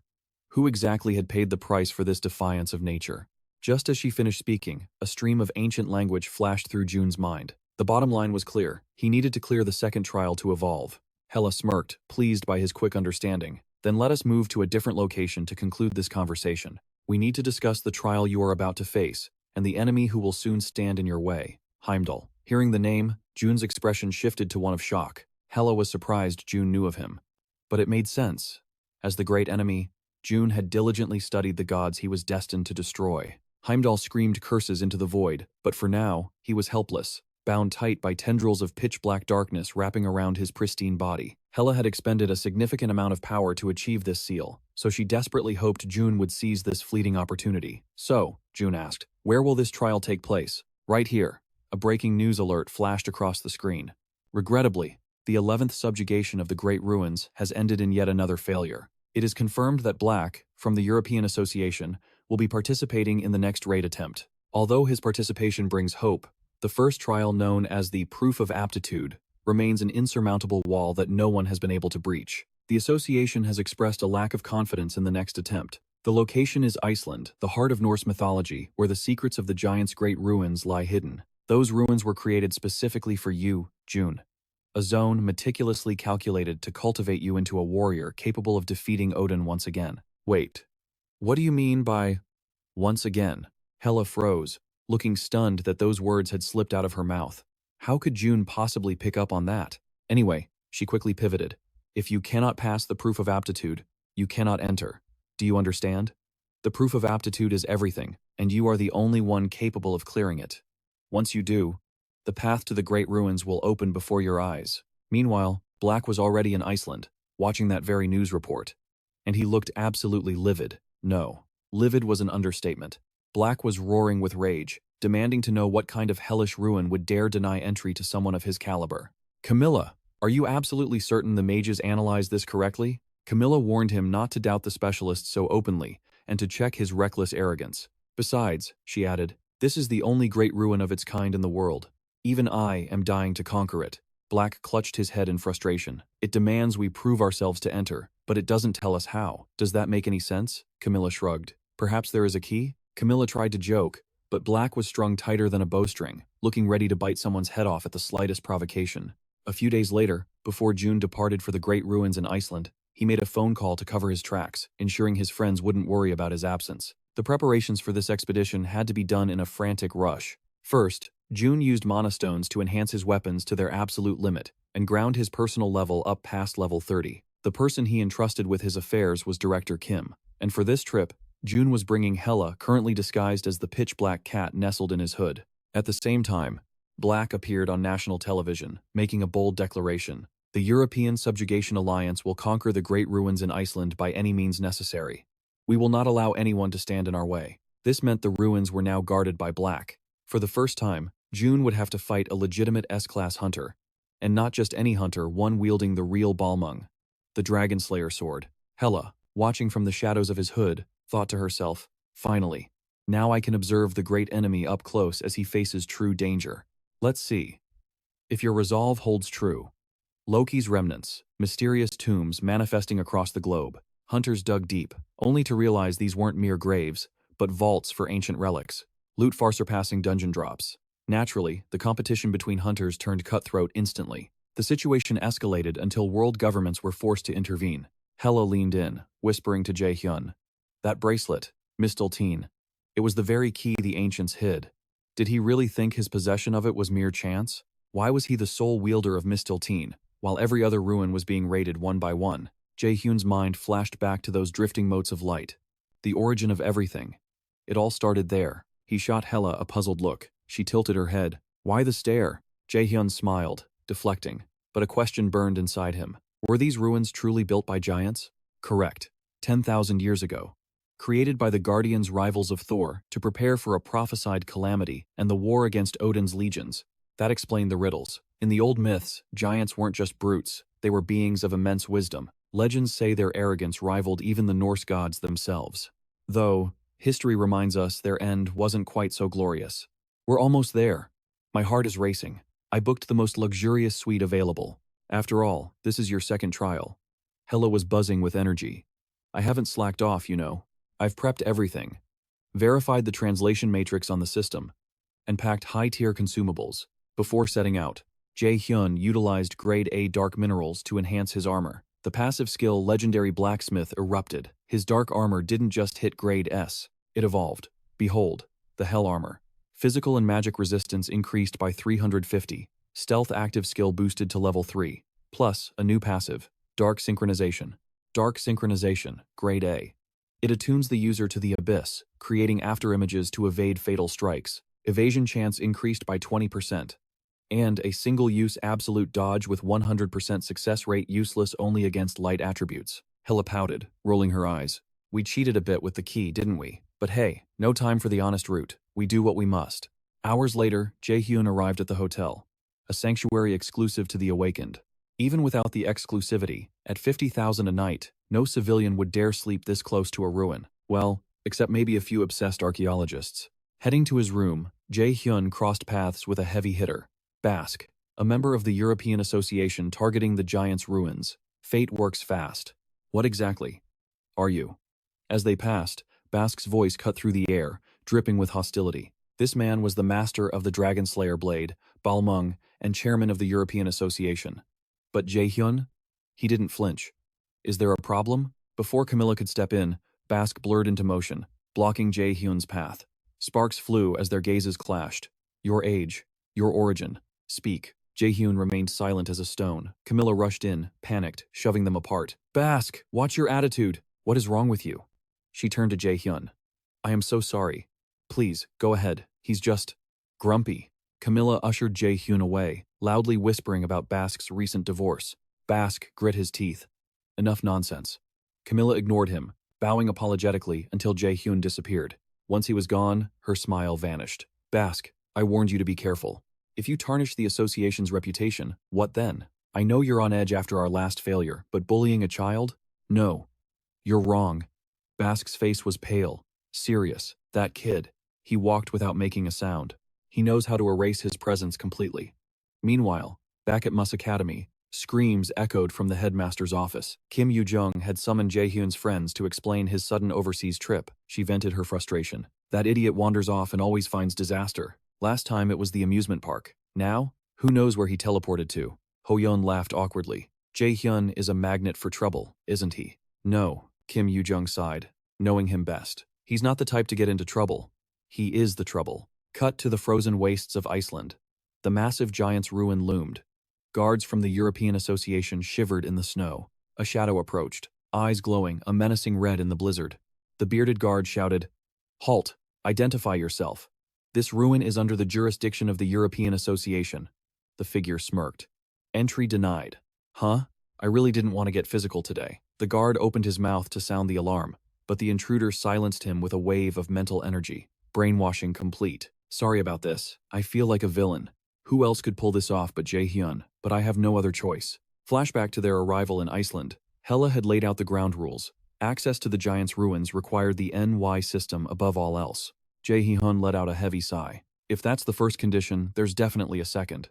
Let's just pray there isn't a third. Don't interrupt me, Hela snapped. There are only two conditions. The second is that your strength and agility stats must exceed 150. To put it simply, one needed the physical parameters of an S-class hunter. Silence descended as the two locked eyes, the air thick with tension. Jae-hyun laughed awkwardly. I haven't reached S-class yet, Hela scoffed instantly. Bullshit. I saw you solo a Sutoa. Jae-hyun's expression instantly darkened. Oh? Is that your third transformation or something? Hela quipped, eyeing his twisted face. But she didn't wait for an answer. She dismissed the banter, reminding him that right now, they needed to figure out how to bypass that second condition. However, Jae-hyun was already steps ahead. He remembered the hidden reward he'd snagged after clearing the secret scenario at the Frandier mansion. I picked this up at the Frondier estate, he muttered. Never used it because, frankly, I never needed to. The system interface flickered to life. Unknown item. Cursed key level 3. Thanks to his scouting skill, the true nature of the artifact was revealed. It was Loki's key, a divine tool capable of unlocking any door or chest in existence. Even Hela was stunned that a human possessed such an item. Strange, Jaehyun mused. It's almost as if someone predicted this moment and prepared it for me. He slid the key into the void, and the massive gate to the ruins groaned open. In his hand, a blank card materialized. He had a feeling this trump card would see action very soon. Copying Song Han's cognitive acceleration or Kagan's scouting would have been incredibly useful right about now. But Jaehyun hesitated.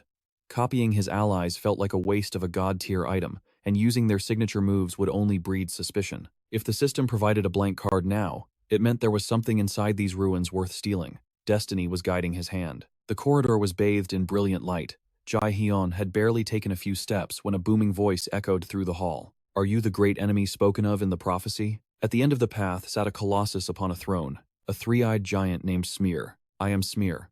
By my father's command, I am the guardian of the giant's ruins. Hela leaped forward, landing between them. Smear narrowed his eyes, recognition dawning. No, you are merely her incarnation. Correct. I am Hela, the guide appointed to lead the great enemy through the 5 trials, she declared. Smear, the prophecy's protection is fading fast. We must prepare the great enemy for the 2nd trial immediately. Smear's voice rumbled like thunder. I refuse. He cut Hela off cold. Shocked, she demanded a reason. Smear scoffed, pointing out that bypassing the gate with a key was nothing short of cheating. His words made Jaehyun's blood boil. Smear continued, declaring that in his current state, the human couldn't possibly survive the 2nd trial. I was generous enough to let you enter, the giant sneered. Come back when you aren't weak. Hela trembled with suppressed rage. Smear! We are out of time, she shouted. Once the prophecy's power runs dry, the Norse gods will move against us. Yet, Smear remained unmoved, shaking his massive head. Rules are rules, incarnation. And frankly, I have my doubts. Jotunheim, the land I swore to protect, is already ashes. We have no home to return to. It is already too late. A little delay changes nothing. Hela realized with horror that Smear had given up. He was drowning in despair. But Jaehyun was just pissed off. The MC's patience snapped. Are you kidding me? His disrespect triggered Smear, but Jaehyun wasn't the type to back down. His face turned grim. Listen closely, Jaehyun growled. I am not a charity organization. He took a menacing step forward, lightning crackling around him. And I am not a tool for you people to use when convenient and discard when bored. Light chains materialized from the void, shooting straight toward Smear, without a shred of hesitation. I only let you manipulate my path because you had value to me, Jaehyun spat. That means you need to actually do your job. The great enemy has a price, so don't you dare look down on me. Meanwhile, outside the ruins, an aurora borealis lit up the sky. Barak stared at the phenomenon, grinding his teeth. He grabbed the guards by their collars. Are you absolutely sure no one went in? The bearded guard swore on his life, but Barak wasn't buying it. He knew someone was inside. He had to verify it himself. He was certain because that mysterious mana signature, the feeling of a ruin awakening, was unmistakable. Barak had never successfully cleared a giant ruin. His pride wouldn't allow some unknown trash to claim the glory before him. If the door is open, I'm going in, he decided. Unfortunately for him, his luck stat just wasn't high enough today. Veins bulged on Barak's forehead as he dialed Camilla. Report! Someone has breached the giant ruins. Camilla paused, stunned by the news. I'm on my way. Back inside the ruins, Hela could barely keep up with the chaotic escalation. Smear blocked the light chains effortlessly. Not a single scratch on his skin. He smashed his throne, rising to his full, terrifying height. You fool! The giant roared, shaking the very foundations of the hall. A mere human body dares to challenge a god? As Smear's voice reached a crescendo, a catastrophic wind pressure exploded outward, forcing Jaehyun and Hela to brace for impact. The shockwave of the lion's roar faded, leaving Hela and Ji-Hyun reeling, their senses nearly scrambled. Yet, the young man managed a smirk, wiping blood from his lip. Is that all you've got? Can't you say anything new? I've heard those lines until my ears bled. Listen, in this situation, you're calculating whether to forfeit and run, only to die fighting Himdo later, or to die right here. The outcome remains the same. That leaves me with only one real option. I have to exhaust every single possibility. I have to fight. I refuse to die with regrets again. I won't face the end like I did before my regression. The challenger's defiance only fueled the giant. Smear's 3 eyes flared to life like high-beam headlights, blinding in their intensity. His massive hands clasped together in prayer, as if performing last rites for Jihyun's soul. I will show you no further mercy, insect. Reality tore open. A colossal drill spiraled out from a dimensional rift directly above Jihyun's head. It plummeted from the heavens without a shred of hesitation. Hey, are you two trying to train against the gods or just speedrunning into the afterlife? Why does every plan involve knocking on death's door? Jihyun stood motionless as a statue. The moment the titanic drill made contact with his skull, his form dissolved into a brilliant flash of light and vanished. Skill activated. Absolute calculation. Jihyun's god's eye ignited, locking onto the gaze of Smear's 3 glowing orbs. Skill activated. Gale force.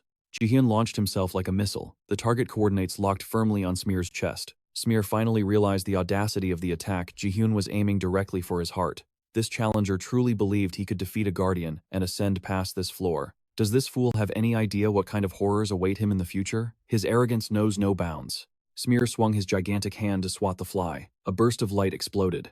Jihyun vaulted higher than an Olympic athlete, defying gravity to dodge the blow. Jihyun opened his eyes only to see Smear's hand sweeping back for a second strike. The giant couldn't understand what drove this human to such reckless extremes. The pressure was suffocating.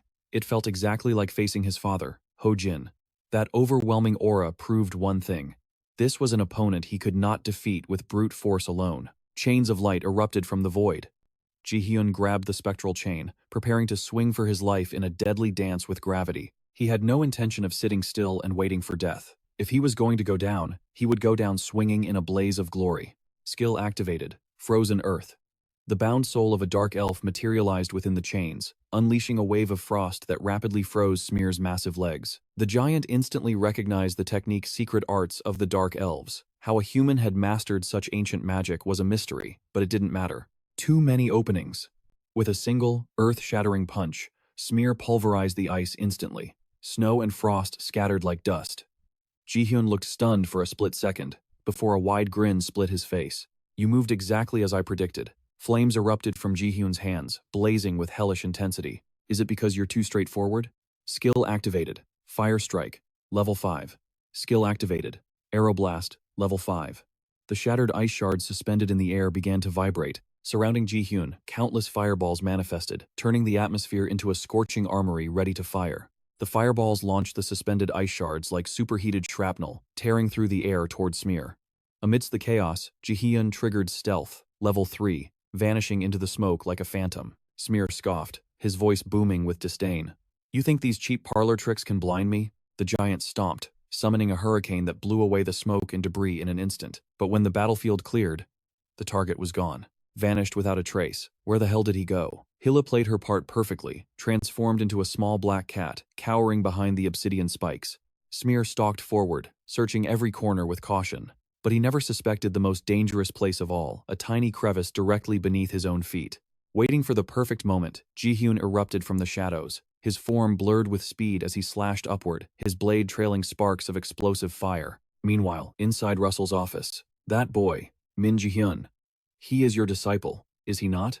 A noblewoman with golden hair and eyes that seemed to pierce through the mortal realm questioned Russell. Correct. I assume you watched the interview? Let's cut to the chase. The golden-haired lady wasted no time on pleasantries. I am here for Min Ji-hyun. Brihun told me he possesses the merchant's eye, the ability to recognize true talent. That is why I have come. Do we really need to repeat this meaningless conversation? Oh, no need for hostility. I am prepared to pay a price that matches his value. Ji-hyun is not an object to be traded. Is that so? Then what if I offer you the Fang of Nidhogg? Russell paused, her mind racing. The Fang of Nidhogg. Rumors said an administrator had obtained it, but to think she would use an S-rank artifact as a bargaining chip. You desire Ji-hyun that much? You play for high stakes, but unfortunately, I'm not interested. You think this is a joke? We never joke when it comes to our clients. My answer stands. If I refuse, do you intend to use this leverage to manipulate Ji-hyun directly? You truly have the soul of a merchant, don't you? The golden-haired woman chuckled, amused. Your intuition is sharp. Russell maintained her business smile, though her eyes remained cold. Tell me, if the tower collapses, would you still be so intent on seducing Ji-hyun to your side? Guildmaster Se-un knew exactly how to read the flow of power. You'd be better off chasing him yourself. Se-un smiled with mock sincerity. We prefer to handle things gently. The golden-haired woman stood up, her presence commanding. Very well. I shall await your decision. Se-un offered no further reply. The woman laughed softly and vanished out the door. Once she was gone, Seyun let out a mocking laugh. Rumor has it, she plans to snatch our member away. How entertaining. Seo-eun's expression turned frigid. He instantly recalled all his summons to his side. With a single motion, a blade wreathed in fire crashed straight into Smear's chest. Jae-hyun had put his very soul into that strike. But the impact? Smear's chest was tougher than reinforced steel. Not even a scratch. Smear casually brushed the dust off the impact site. Is this truly the path you have chosen? The great enemy Odin is invincible. The gods of the Aesir stand above all. No matter how you struggle, your efforts will yield nothing but silence. Smear looked down at Jae-hyun, with eyes full of pity. Do you still believe you can move forward? It would be better to sit still and accept your fate. Jae-hyun didn't hesitate for a second. In a heartbeat, 3 skills ignited at once. Active skill. Magic artifact materialization created a mana sword. Passive skill. Blacksmith genius activated, instantly raising the item's rank. Smear shook his head, drowning in sorrow. You understand nothing, great enemy. Don't you see that your resistance is utterly meaningless? Jae-hyun locked eyes with the giant. I am the one who decides whether my actions have meaning. Those words struck a chord. A distant memory surfaced in Smear's mind. His father had once said the exact same thing. Only you define your own worth. Smear was lost in the past. Jae-hyun seized the opening. He unleashed a devastating strike, but the giant remained unmoved, asking solemnly, "Can you take responsibility for those words?" Boom. An invisible gravity crushed down, pinning both the attack and Jae-hyun to the ground. He couldn't move a muscle. I will ask you one last time. Can you bear the weight of your own declaration? Blood trickled from Jae-hyun's mouth under the immense pressure. He cursed internally, his mind racing for a solution. Think, how do I kill this monster? How do I win? Suddenly, the crushing weight vanished. What the? Smear spoke, his voice rumbling like thunder. You claimed that you are the only one who decides the meaning of your actions. However, only the strong have the right to make such claims. I will grant you one chance. Prove your value, and I shall let you pass. Hila was flabbergasted. He was so stubborn a second ago. Talk about a mood swing. I can't keep up with this guy. Jae-hyun wiped the blood from his nose, his eyes burning with resolve. Deal. I will withstand your strongest attack once. How does that sound? Hila panic jumped into the conversation. Are you insane? Damn it. The moment I look away, your mouth writes checks, your body can't cash. You're giving me a migraine. He possesses divine power. But before Hila could intervene, Smear accepted the challenge. Very well. Smear drew his massive weapon. I, Smear, shall now pass judgment. Do you truly have the will to define your existence? And are you the one who can defy destiny? Stop this madness. Hila screamed with all her might. If this hits, their last hope would be extinguished forever. They hadn't even touched Odin yet, and now they were facing death here? But Smear turned a deaf ear to her pleas. Receive this. A pillar of energy 8 times larger than before engulfed Jae-hyun. Blinding light flooded the chamber. When it cleared, only a scarred wall remained. Was it over? No. Jae-hyun stood tall. Shadows swirled around him, forming an impenetrable shield. Passive skill. Darkness fusion activated. A mere 20% chance. And he nailed it.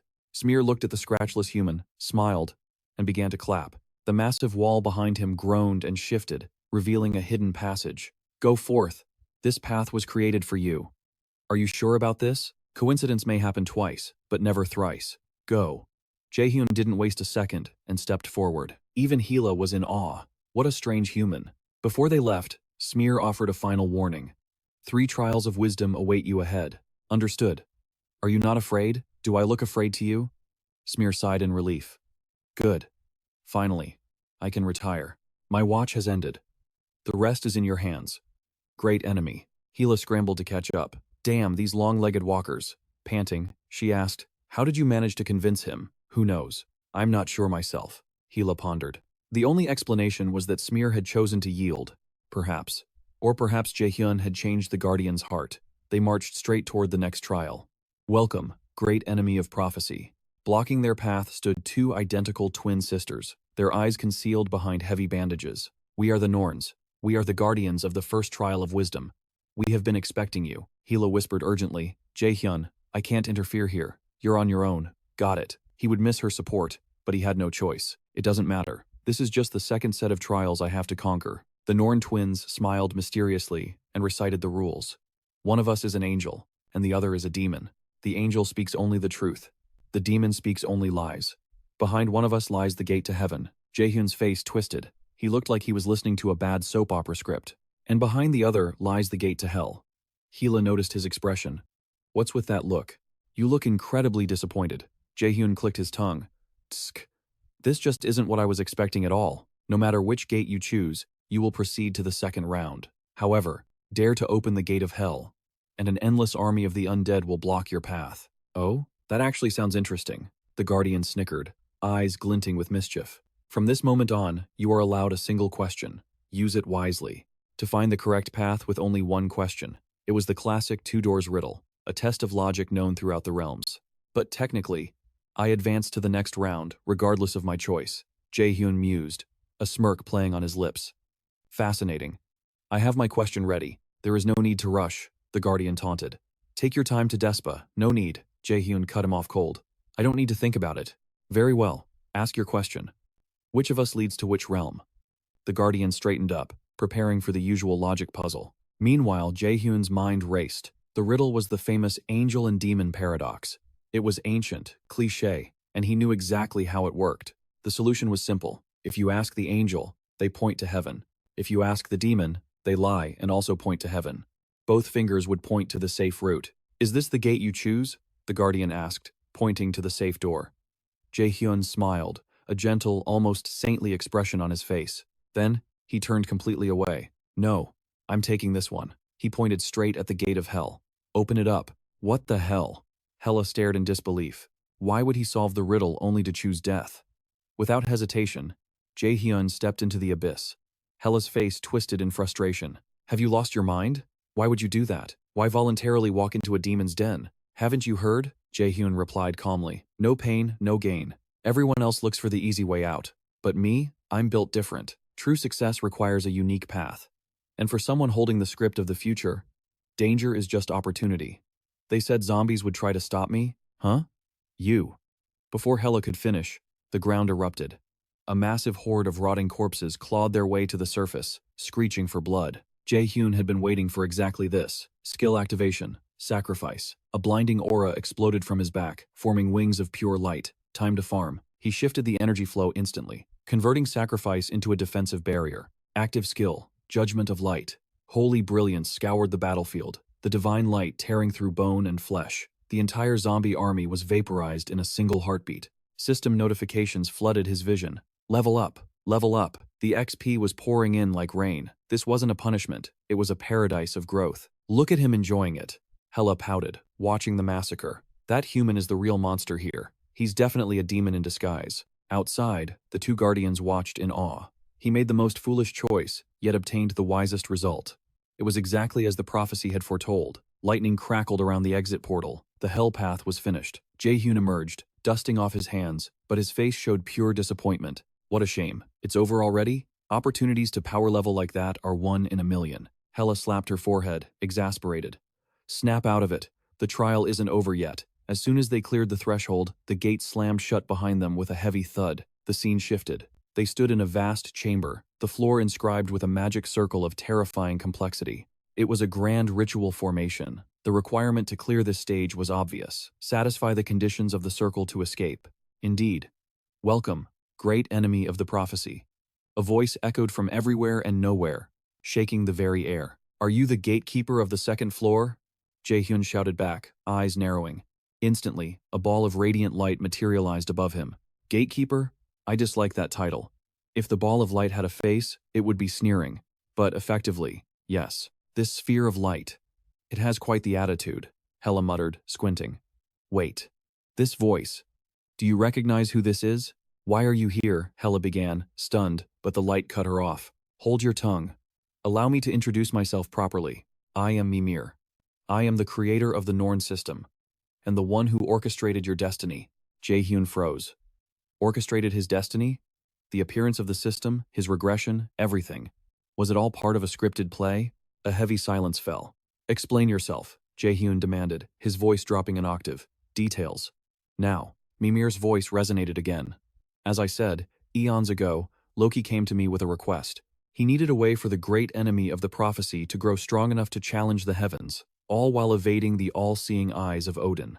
The answer was the Norn system. Jaehyun's gaze remained cold. You created the system, then why all the secrecy? Why not explain the plan from the start? Because of my contract with the Aesir, Mimir replied heavily. Simply approaching you is a violation of the laws. It was impossible. The system the Aesir use. No. The system all Awakeners use. It isn't a gift. It is a shackle designed to limit potential. Hela stepped forward, her voice trembling. Mimir, I never heard that you were guarding the second trial. You know why, Hela, Mimir said softly. The situation has deteriorated. The timeline has shifted. The collapse is approaching far faster than we predicted. There is no guarantee the great enemy will survive what is coming. Mimir spoke of Jaehyun's death as casually as discussing the weather. That is why I intervened personally. I am here to verify if you are truly worthy. Jaehyun scowled. You ignored me all this time, and now you show up just to test me? The eyes of the enemy are everywhere, Mimir warned. We can only speak freely now because we are deep within the ancient ruins, shielded from their gaze. Mimir finishes his explanation, and the gears turn in Jaehyun's mind. The realization hits him, the gaze of the Norse gods cannot penetrate this sanctuary. For the first time, they are truly free from the prying eyes of the heavens. Precisely. You are as sharp as they say, Mimir praises, his voice echoing with ancient amusement. But the compliment brings no joy to Jaehyun. Instead, irritation bubbles within him.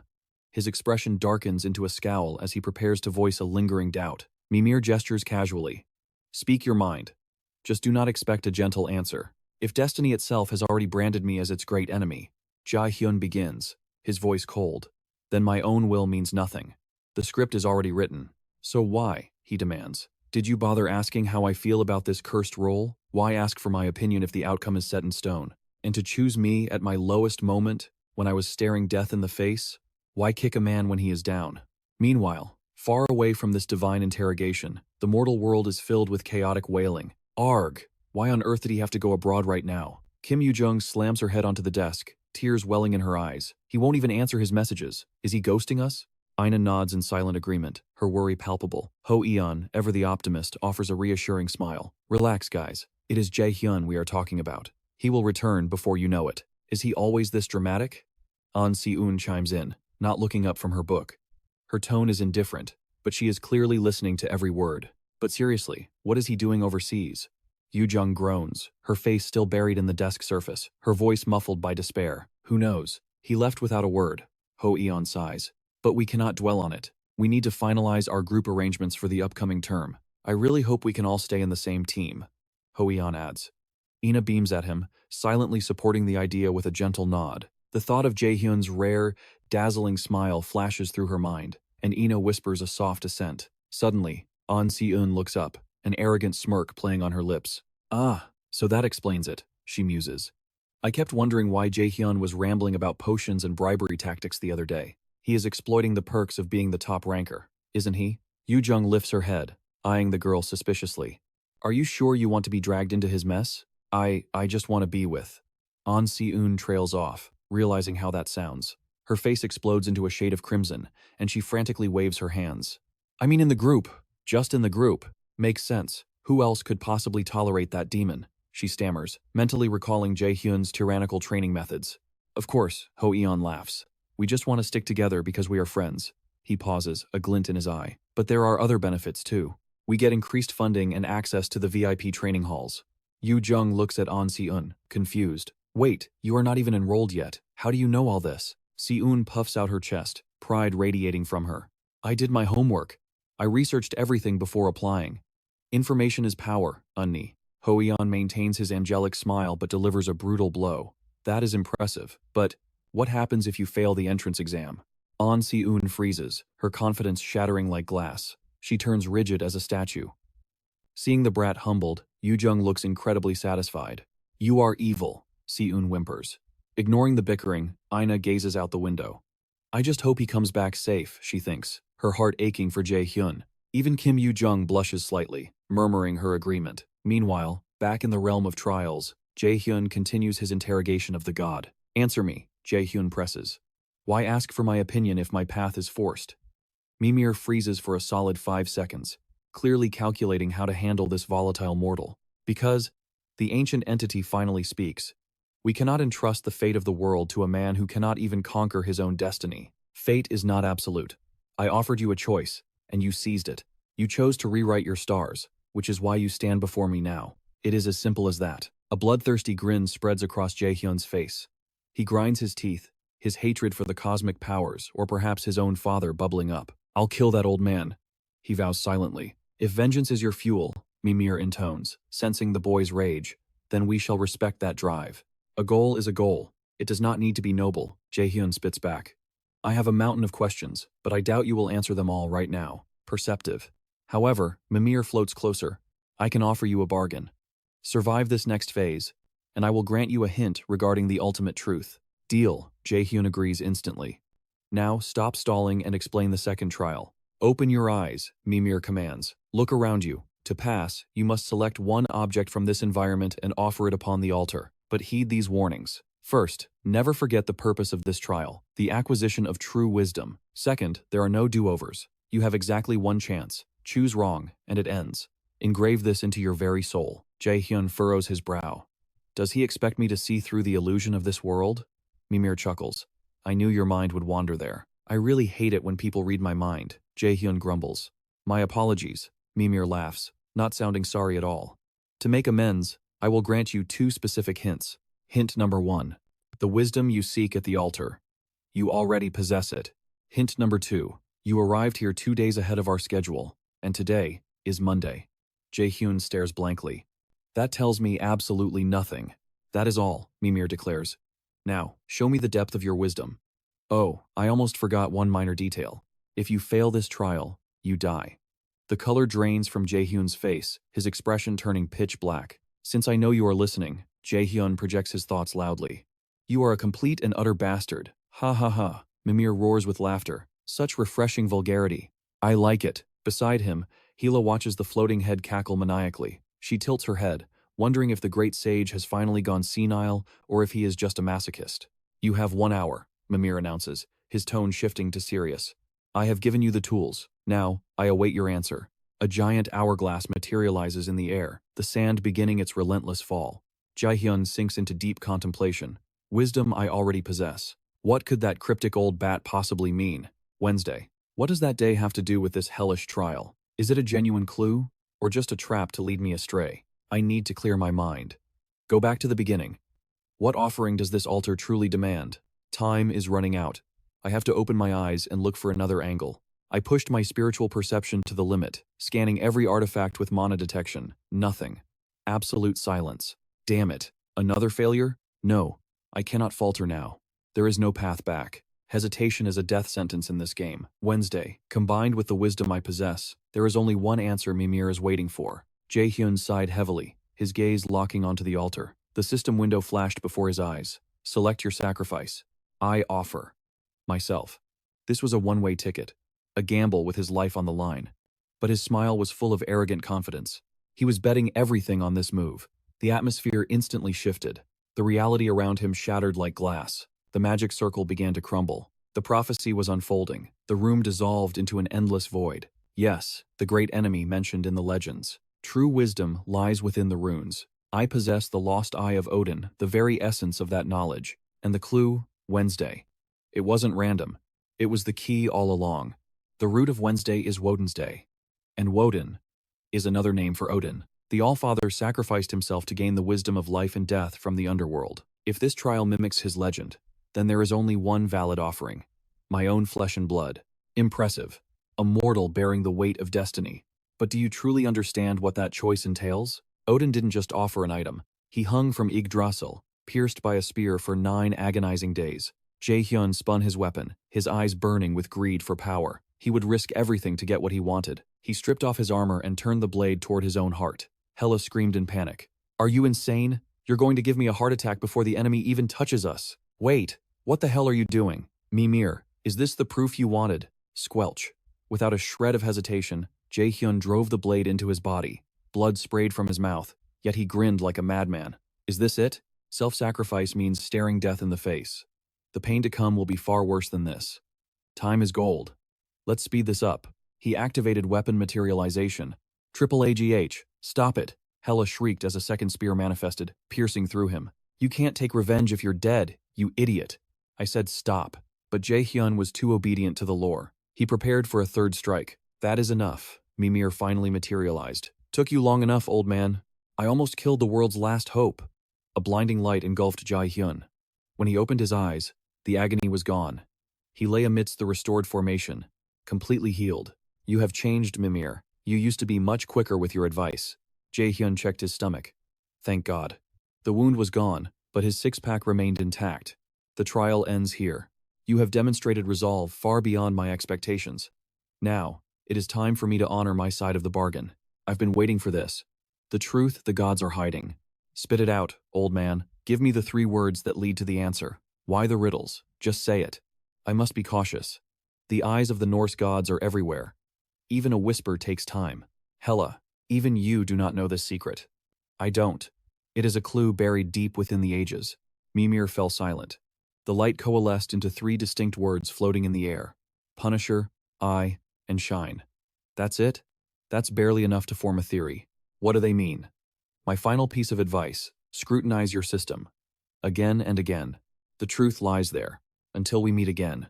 And Hela, good luck. With that, Mimir faded into nothingness. Great. Being the great enemy requires not just muscles, but a brain too. It sounded ridiculous, but Jae-hyun analyzed the words. Punisher. That referred to his job, his class, the eye.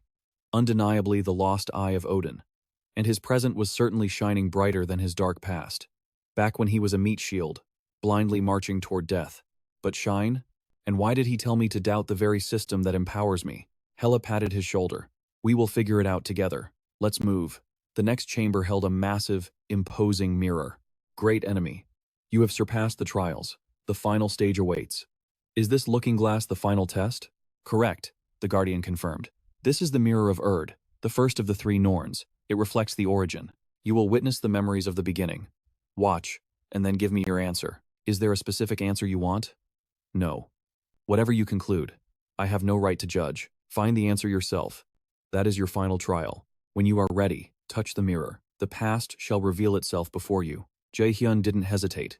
He reached out, and a blinding light engulfed his vision. A woman materialized from the light. She resembled the gnome twins from the first trial, but her hair flowed like crimson fire. You have finally arrived. I have been waiting an eternity for you. A divine aura radiated from her, blinding in its intensity. Jae-hyun stared in shock. Erd? Correct. I am Erd. This is a meeting of fate, a reunion written in the stars.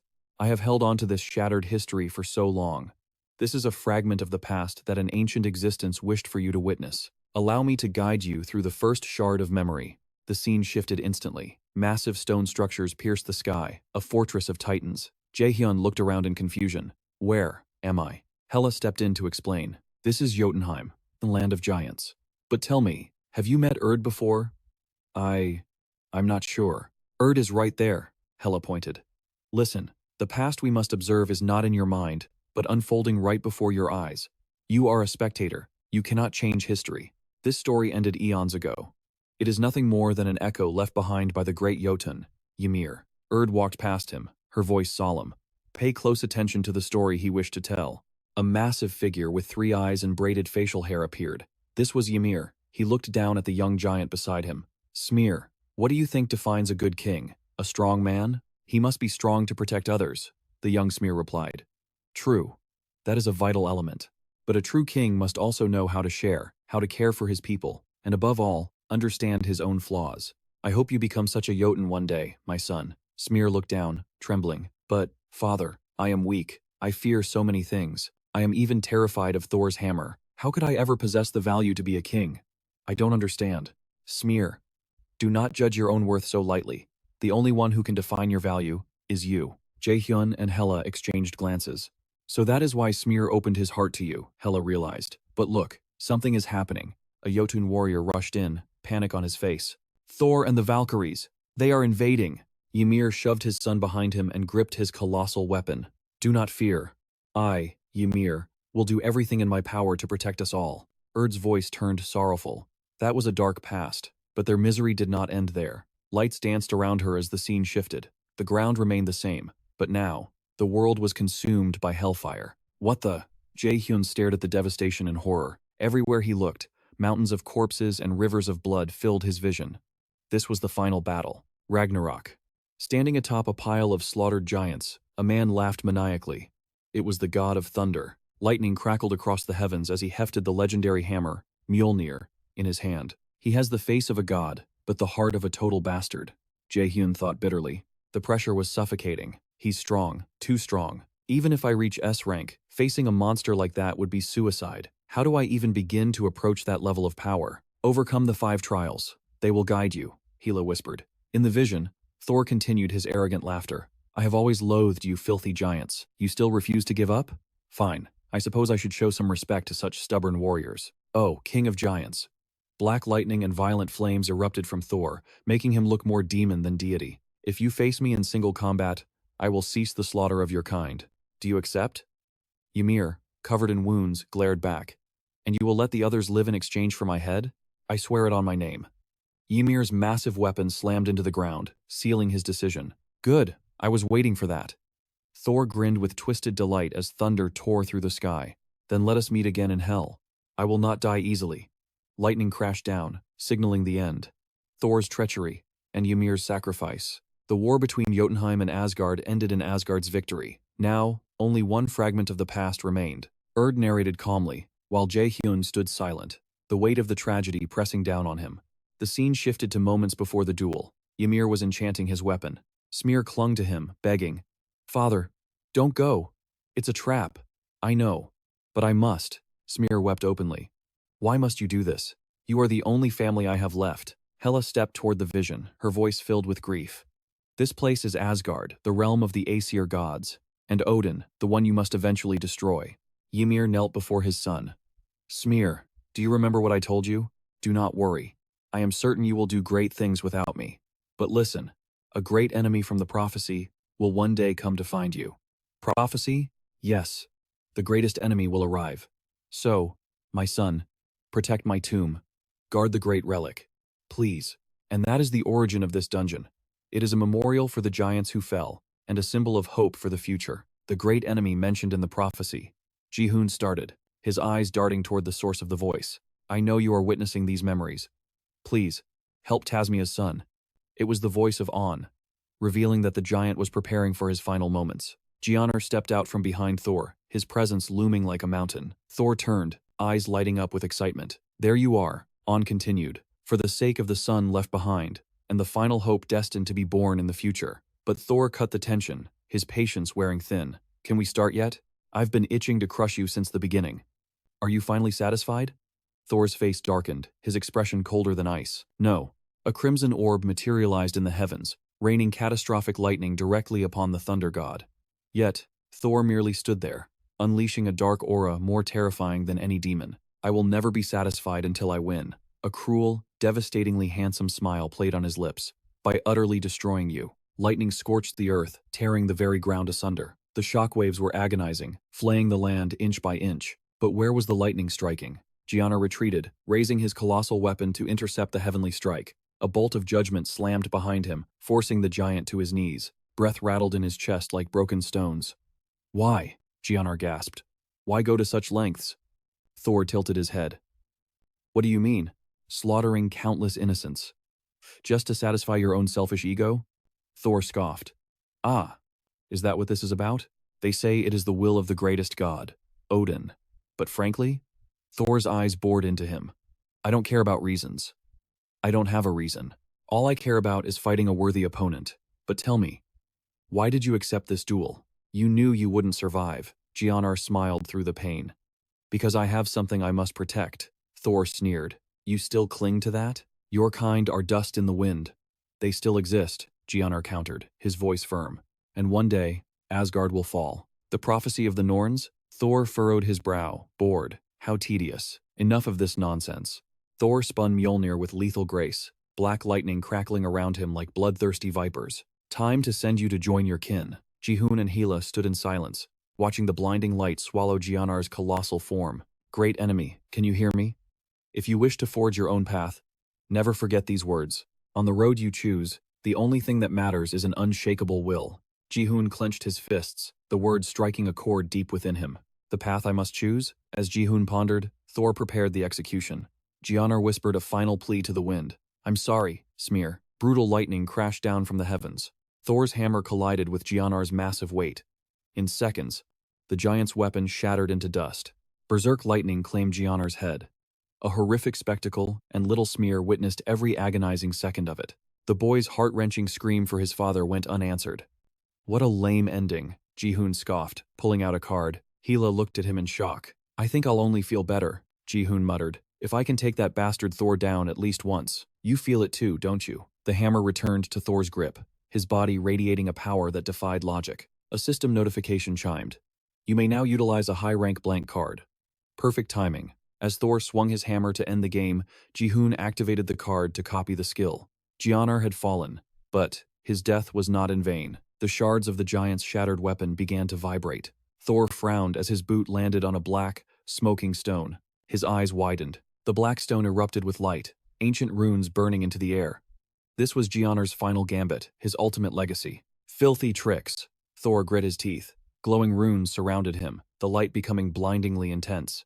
Streams of luminous glyphs shot out from the weapon's debris, homing in on the thunder god like guided missiles. The shards wove together like a spider's web, binding him tight. A counterattack triggered solely by the condition of a sacrificial death. Impressive, Thor growled, his grip tightening on his malevolent hammer. But this is nowhere near enough to kill me. Hellfire and dark lightning roared, exploding outward and shredding Gianar's final net into nothingness. The blank card trembled, struggling to copy the catastrophic skill. Warning: skill level exceeds user capacity. Replication incomplete. Full mastery is unavailable until user level increases. Thor's dark bolts disintegrated the remaining shards, turning the battlefield into a wasteland of ash and ruin. But Gianar's vengeance wasn't finished.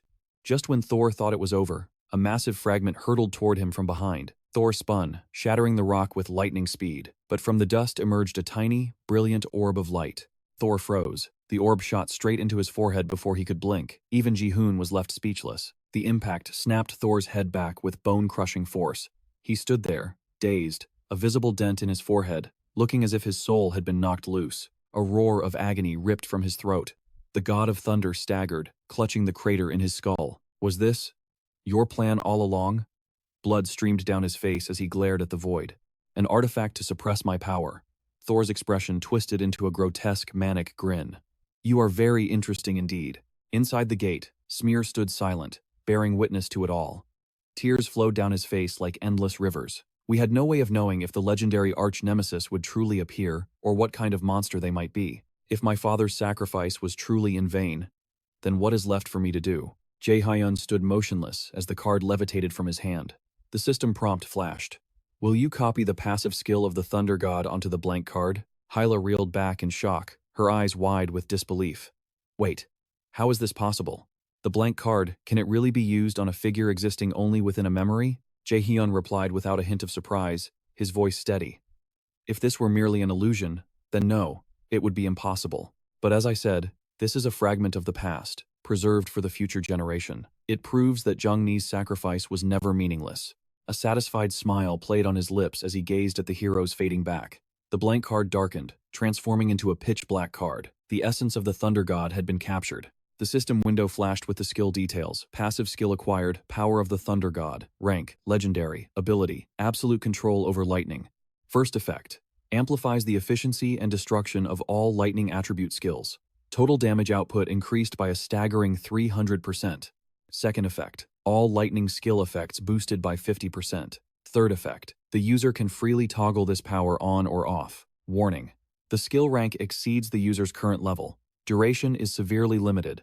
Prolonged use will inflict permanent, irreversible damage to the user's physical body. Hyla turned to Jae-hyun, concern etched on her face. Are you insane? With your current stats, your body will crumble under that kind of power. Then I'll just have to become strong enough to wield it. Besides, you're here to help me, right? He grinned, confident and unbothered. Our time is up, the spirit's voice echoed. I have to say goodbye again. Even after all this, I still can't get used to partings. She paused. Wait, did I forget something? Jae-hyun looked on, slightly startled, but dwelling on the unknown was meaningless now. He had to keep his eyes on the path ahead. Oh, arch-nemesis, step over this shattered history and forge a new future. From within this broken past, I will always pray for your victory. Brilliant specks of light began to ascend, swirling into the void. It seems there is no place for me in your destiny after all. Jae-hyun stared, mesmerized. The black blindfold covering her eyes had vanished, revealing a breathtakingly beautiful face and a gentle, motherly smile. I pray your journey is filled with nothing but blessings. Tears glistened in her eyes as she faded, a tragic beauty gone almost as soon as she had appeared. The light intensified into a blinding flash, forcing both Jae-hyun and Hyla to shield their eyes from the radiance. When his vision returned, the giant mirror lay in shattered ruins. "So, you have returned." Smear's voice came from behind, appearing like a phantom. Jae-hyun glanced at the shards of the mirror, his expression cold. "Yeah." Beside him, Hyla looked completely drained. "This is it," Smear announced. "Your final trial. I only need to verify one thing. Are you prepared?" Jae-hyun remained silent, his gaze intense. Slowly, Smear lowered himself to one knee. "Oh, arch-nemesis of the prophecy. Are you capable of abandoning your current path, even if it means sacrificing that which you hold most dear?" Jae-hyun closed his eyes. Images flashed through his mind, his mother, his companions, the people he protected. He opened his eyes and spoke with absolute conviction. "No, I might stumble. I might suffer pain and devastating sorrow." He looked at the Guardian. "I know you understand this, Smear, because you walked that same path once, but no matter how hard I fall, I will always stand back up and keep moving forward." Hearing this, a genuine smile broke across Smear's face. "I understand. You have cleared the trial. Arch-nemesis of the prophecy, you have proven yourself worthy."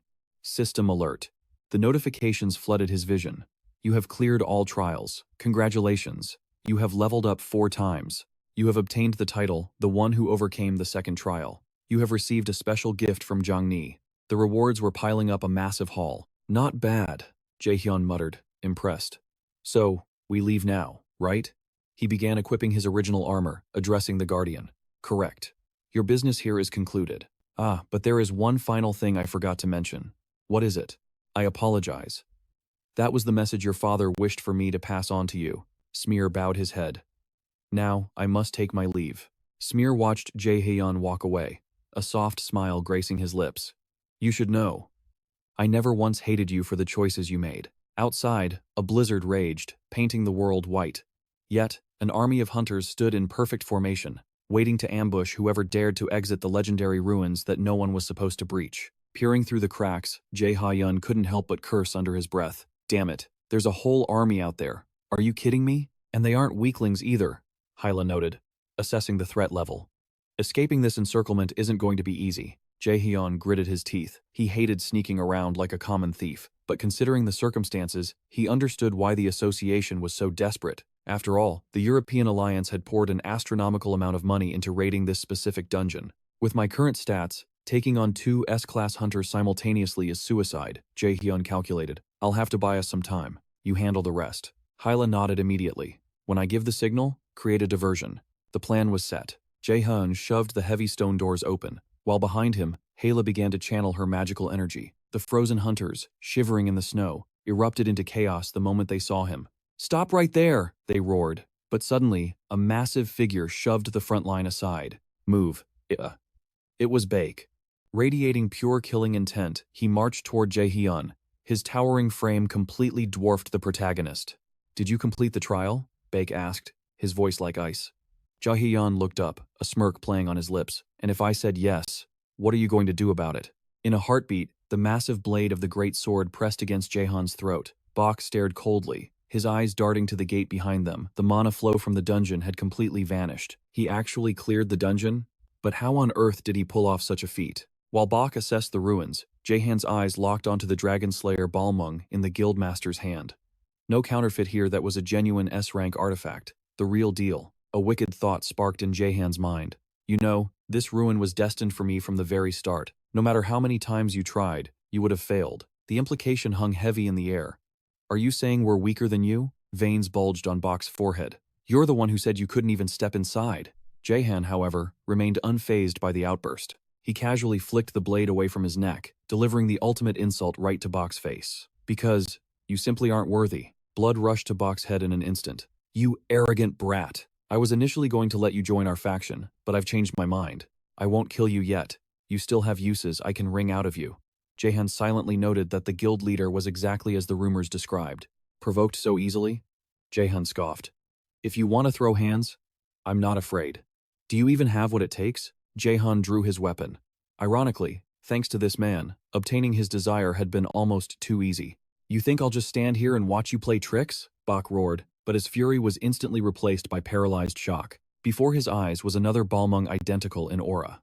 The Dragon Slayer sword, the favored blade of the legendary Siegfried. Strength plus 100, agility plus 50, Passive skill. Dragon Slayer S. Who said there was a rule against two legendary swords existing at once? Jae-Han parried, forcing Bach back. For the first time, the guild leader lost ground, grinding his teeth in pure humiliation. Bach countered with a vicious slash across Jae-Han's face. The rookie only smirked. This frantic attack proved the elite hunter was losing his composure. Lightning crackled at Jae-Han's feet. Bach unleashed a flurry of strikes, but Jae-Han danced through them effortlessly. "You're slower than I expected." As Jae-Han mocked him, Bach bit his lip until it bled.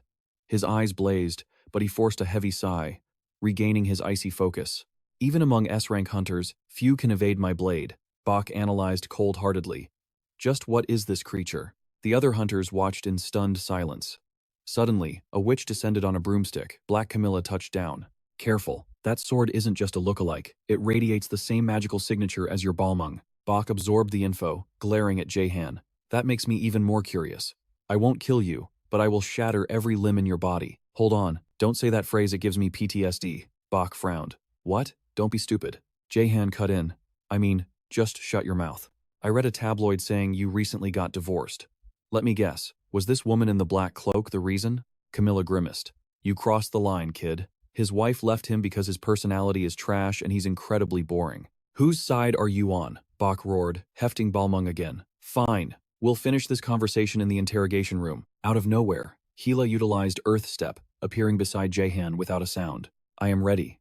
End this now." Jae-Han waved her off. "Sorry, but you need to wait a second." Gila stood there, bewildered. Jae-Han gripped his Dragon Slayer Balmung tighter. It wasn't every day he got to test his mettle against an S-rank hunter. Active skill, super speed activated. Item, imperfect transcendence. Rank elevated from B to A. Mana amplification initiated for burst combat. User granted active skill, super speed. Note, proficiency downgraded due to missing transcendence stone. Warning, super speed unstable due to incomplete item status. Skill power temporarily boosted. Torrential mana flooded into the Balmung blade. Warning, user will be unable to utilize mana for a set period after skill deactivation. Camilla's face paled. She felt the atmospheric shift in Jae-Han's magic. Bach instinctively took a step back. Before she could intervene, Bach vanished, charging at Jae-Han like a madman. "You idiot! This recklessness is exactly why she dumped you." Despite her sharp tongue, Camilla supported her ally, instantly casting active skill, magic force field. Jae-Han merely glared, and the barrier Camilla cast around Bach shattered like glass. "Impossible!" But Jae-Han's mind was elsewhere. "In my memories, the giants were ridiculously strong." Jae-Han analyzed. "The only way for me to transcend my limits quickly is to clash with monsters stronger than myself." Jae-Han swung. His tech-enhanced blade collided violently with the genuine Balmung. Crimson power crashed against azure energy.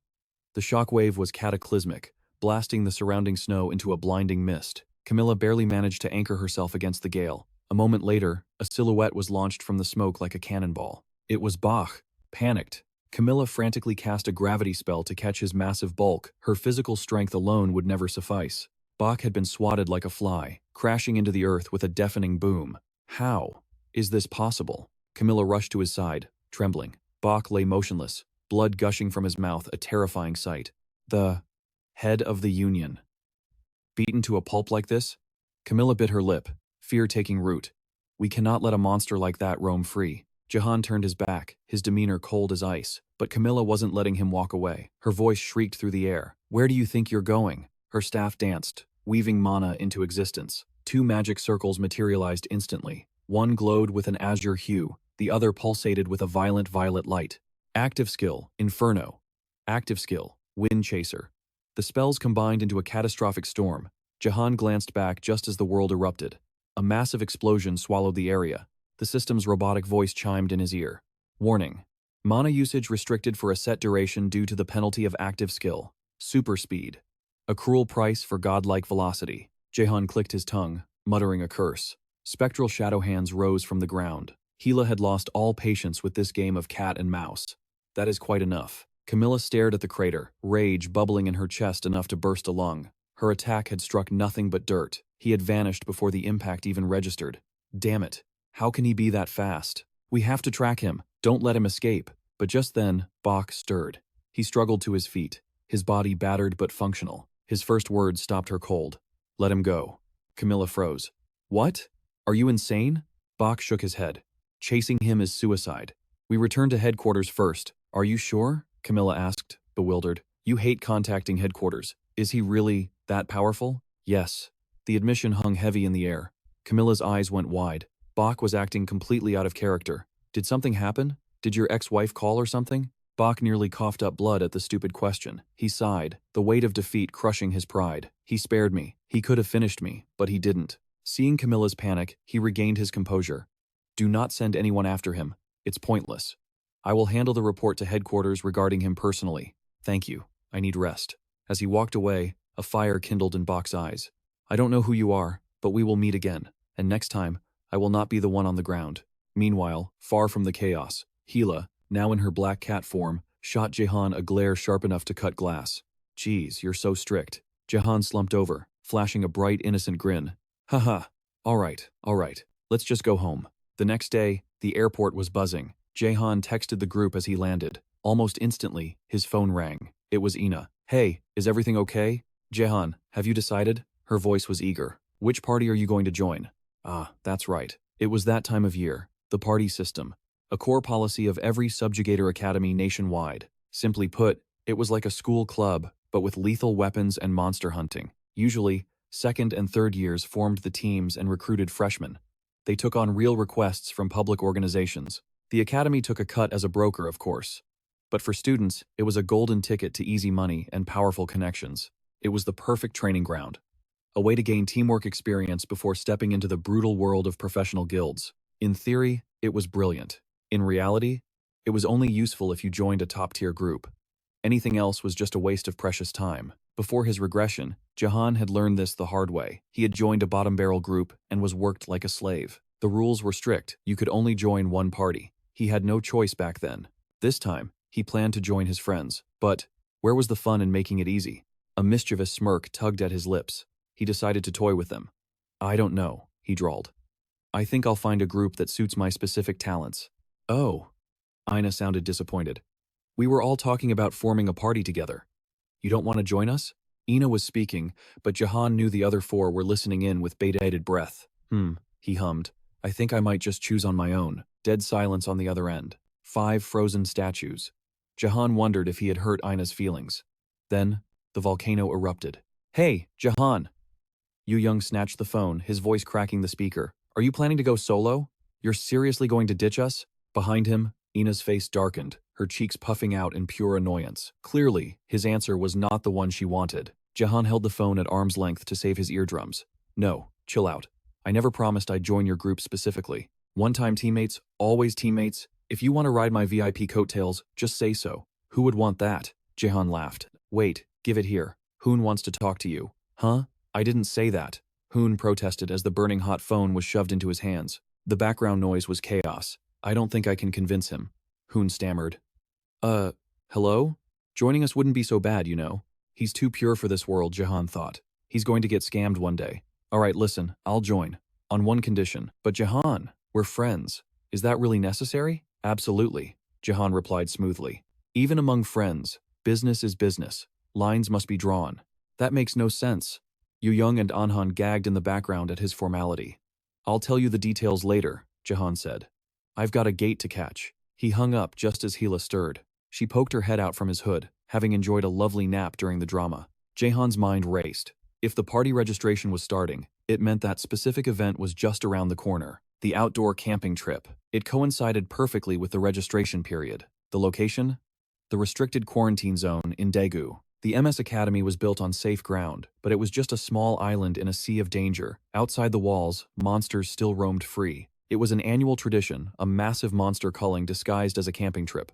Having cleared customs, Jehan headed straight for the school. Finally back in his dorm, Jehan collapsed onto the sofa. Home sweet home. He'd only been gone a short while, but it felt like a century had passed. It made sense. He had lived through hell and back. Well then, he murmured, eyes gleaming. Shall we check our rewards? The words barely left his lips when Hela shuddered, goosebumps rising on her skin. What is it? In a flash of light, the cat form vanished, replaced by her human guise, a mysterious smile playing on her lips. Do you recall how I bought you time before? Realization struck Jehan like a physical blow. Wait, do you mean Heimdall has broken free? Across the horizon, the crimson sky tore open. A massive rift appeared, and from within, A pale hand emerged, its skin bound tight by ominous black chains. A figure dragged itself from the abyss. Heimdall descended like a fallen god. "Wretched thing," he spat. "To think a mere clone dared to stand in my way." His gaze swept over the desolate ruins. "Is she attempting to shield these insects from my wrath?" Heimdall clutched his face, an aura of pure malice radiating from him. "You dare interrupt me?" Suddenly, a beast leaped from the shadows, debris raining down on the god's head as it launched its ambush. In the blink of an eye, the obsidian monstrosity appeared behind him. Its eyes gleamed with confusion before its maw gaped open, razor-sharp fangs aiming straight for Heimdall's skull. His expression darkened. "Humph, I see." With a casual clench of his fist, pressure exploded instantly, obliterating the beast from existence. "I have an idea. Let us play a game. After all, I have been dying to meet you. The arch-enemy foretold in the prophecy. I shall judge you myself." Hela frowned. "Strange. Why has Heimdall descended there?" "Where?" "Near the MS Academy restricted zone. Do you know why?" Panic surged through Jahan's veins. "That location. It is exactly where the MS Academy students are holding their training camp. I think I understand his goal," Hela mused. "Heimdall possesses the sight to identify his future threats. He is going there to hunt down his destined enemy. My friends have been dragged into this mess." Jahan gritted his teeth. Hela watched him with concern.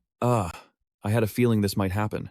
Jahan shot to his feet, determination burning in his eyes. "There is no time to rest. I must prepare everything I have to face him." He summoned the system interface, praying silently. "Please, tell me Jarnia left something useful." He selected the unopened gift box. A notification flashed, revealing a vial of liquid as crimson as fresh blood. "You have received a consumable item.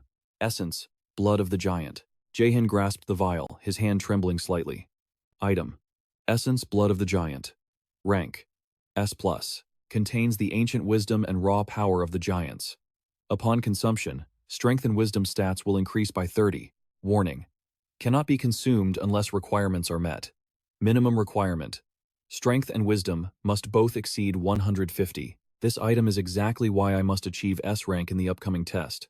To even qualify for that grade, my stats need to surpass the 150 threshold regardless. But the system was not finished. Another notification chimed.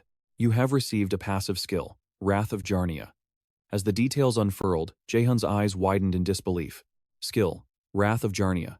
Rank: S. Effect: all damage inflicted upon Norse gods and Valkyries is doubled. Hela leaned in. "Well, what do you think?" She smirked, clearly pleased with herself. "That is precisely why I told you to complete the second trial quickly." Jahan paused, then a confident grin spread across his face. "I know." He reached out and ruffled Hela's hair. "It is a good thing I cleared those sub-objectives when I did." Hela bristled, leaping meters away in an instant. "What do you think you are doing?" But seeing the golden aura beginning to radiate from him, she shifted back to her human form. "Do not worry," she said softly. "I know how to prepare you." By the following afternoon, the forest was alive with crackling energy lightning that mimicked the thunder of Thor himself. Jahan collapsed, blood dripping from his nose and mouth after forcibly triggering the blast. The backlash was severe. He wiped his face, panting heavily. "This is not easy at all." Hela perched casually on a high branch, looking down at him. "Naturally, the skill you acquired belongs to the mythical rank. S rank or special rank skills are trash compared to it. But be warned, if you lack the level and physical durability, using it will tear your body apart from the inside." Jahan clenched his fist. "A mythical skill from the Great Relic. I have no choice but to master it immediately." As he stumbled home, the system offered a lifeline. A new window popped up. Special quest initiated. Mission: The Crow Hunt. Eliminate all of Odin's spies that are targeting you and the anti-god resistance. Progress: 1 of 5. Difficulty: S. Rewards: blank card X1. Completion bonus: immediate rank up. It was his only path to power, yet it felt futile. He was running out of time. Permanent physical damage, Jahan muttered, weighing the terrible cost of using the skill in his current state. "I can accept the sacrifice if it means victory. But destroying myself won't solve the root of the problem. Is there no other way?" Hela pondered. "I shall think on it." Suddenly, a sharp car horn blasted nearby. "It appears you have a visitor. Is that so? Let us see if they come as friend or foe." In the distance, a blurry silhouette shimmered against the wall, unseen by ordinary eyes. The tinted window of a luxury sedan rolled down. A woman sat inside, an amused smile on her face. "My, how impressive. What a coincidence running into you here." Jahan instantly recognized her, the guildmaster of the Creator Guild. "I heard you recently signed with the Lotus Guild," she purred. "I trust they are treating you well?" I know exactly why this snake is here, Jaehan thought. Aloud, he kept it polite. A pleasure to meet you, but surely a woman of your stature is too busy to accidentally bump into someone like me. She gave a practiced, plastic smile. Perhaps we can call it destiny. Jaehan froze, then let out a cold chuckle. Destiny? He leaned into the car window, his expression darkening into a terrifying glare. That is the word I despise the most. Have you been investigating me behind my back? Sensing the murderous intent in the air, Hela quickly dove into Jaehan's hood. This seems like a personal grudge, she thought. I shall not interfere. I'm off to find entertainment elsewhere. As the sky turned a blood-red hue, the shadowy figure hiding behind the wall finally materialized. He was none other than the manager of the Lotus Guild. Guildmaster Cater made contact, her eyes trembling with a mix of bitterness and anticipation. I suspect Jaehan already knows I've been watching him. Why else would he agree to meet in the dead of night? Jaehan sat with casual arrogance, legs crossed comfortably. You're skipping the small talk? I like that style. She didn't hesitate for a second. We want to recruit you. I've seen your potential, and I won't let this chance slip away. I'm prepared to offer you. Nidhogg's Fang. Jaehan's internal composure cracked. Nidhogg's Fang? The legendary artifact? She was willing to hand over a priceless S-rank treasure? Meanwhile, in a distant divine realm, the true owner of that power sat beside his spirit beast. You're here, the entity spoke. Don't you think you'll regret this? Hela smiled, stripping away all hesitation from her face. Lord Hell, please. Lend me your strength. The dark god looked at Hela with piqued interest. You know the cost, don't you? You are merely a fragment. Even if I share my power, your vessel may shatter instantly. To hold the power of a god in a mortal shell, it means sacrificing your entire future, even if you somehow survive. Whatever path lies ahead, it ends in darkness for you. Hela already knew the grim fate awaiting her, yet her resolve was made of iron. I am the guide of the 5 great trials. My existence is a compass for the challenger to move forward. Everything I am exists for him. The prophecy has been in motion since the start of this mission. Hell frowned. Duty is not enough reason to throw away your life. There is another reason. I'm simply curious. Hela beamed. The struggle of a single human against absolute despair. How will Jaehan continue? What lies beyond his limits? Even if you are no longer part of the story? Yes. I must know. Stubborn woman. Hell sighed, realizing he couldn't stop her madness. Very well. I will grant you a fraction of my power. Black smoke began to coil around the god's palm. Whatever path you choose, I hope you find your own happiness. Hela received the power she craved, smiling radiantly, as if she hadn't just signed her own death warrant. Meanwhile, back in the city, Seo-eun was monitoring the situation. From the data, it looks like Guildmaster Bun is going all out to recruit Jaehan. But Jaehan isn't easily swayed, is he? Seo-eun tapped the table, impatience growing. Some things can't be bought with money. It seems that woman values Jaehan's potential even more than I expected. Guildmaster, are you just going to watch? Manager Park asked nervously. I might be overstepping, but Jaehan could be the brightest star in history. Shouldn't we protect him at all costs? Huh. Brother, you've really changed. Since when have I ever let anyone steal what belongs to me? Seo-eun's eyes, once amused, now sharpened like daggers. Truly, youth should not be underestimated. Back at the meeting, Ji-hyun pressed on. So, Jaehan, I think we'd make a perfect team. Don't you agree? You're bold for a first meeting. Isn't this a bit aggressive? Do you know how these deals work? The moment you sat down, the negotiation began. Jaehan nodded slowly, acknowledging the game. Ji-hyun continued.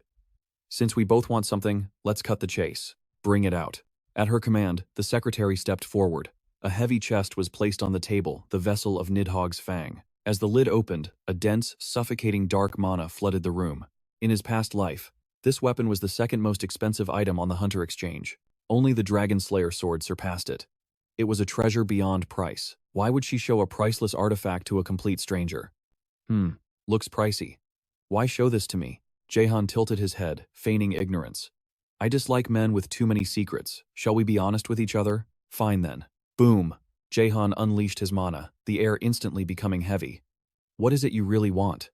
Ji-hyun broke into a cold sweat, terrified by the sheer pressure coming from a mere student. This power. It's absolute madness. You're worried I'll lose control, that I'm a ticking time bomb. Isn't that right? Jaehan's expression darkened, looking every bit the villain. Ji-hyun was stunned. This kid saw right through her, reading her thoughts like an open book. So, my traditional methods won't work on someone like you, Jaehan smirked. So, you want me in the Cater Guild, and the price is the S-rank Nidhogg's Fang? Ji-hyun went pale. Yes, exactly. You won't find an offer like this anywhere else. Jaehan calculated rapidly. Where else would a 17-year-old get such a crazy deal? But something is off. The Cater Guild is known for recruiting combat veterans. Why change policy now? Why a rookie like me? I'm the one who decides what Cater does. She deflected. Let's put that aside. Am I the first one you've tried to recruit? Yes. I see. There's definitely more to this story. All right.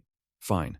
I will admit it. Recruiting a cadet directly from the association was already impressive, but your spectacular performance in the academy exams? Even the National Hunter Bureau headquarters has their eyes on you. That is precisely why I paid a king's ransom to acquire this. A treasure worthy of your potential, the Fang of Nidhogg. Seo Ji-hoon spoke with a silver tongue, listing his efforts to catch Min Jae-hyun off guard. Seeing the boy's hesitation, he let out a bitter, confident laugh. It seems you are easily swayed after all, Mr. Jae-hyun. Did you think I was cheap? Surely, an S-rank artifact is enough to change anyone's mind. Furthermore, I guarantee that 100% of the profits earned from using your image will go directly to your bank account. We only care about your limitless potential. Jae-hyun flashed a cunning smile. Humph. Is that so? Let me see. If this is going to be my weapon, surely there is no harm in letting me touch it just once, right? Suddenly, the system window flashed before his eyes. Do you want to activate the active skill, Artifact Materialization? Ji-hoon, oblivious to the trap, nodded generously. Well, very good. You are certainly valuable enough for me to grant that request.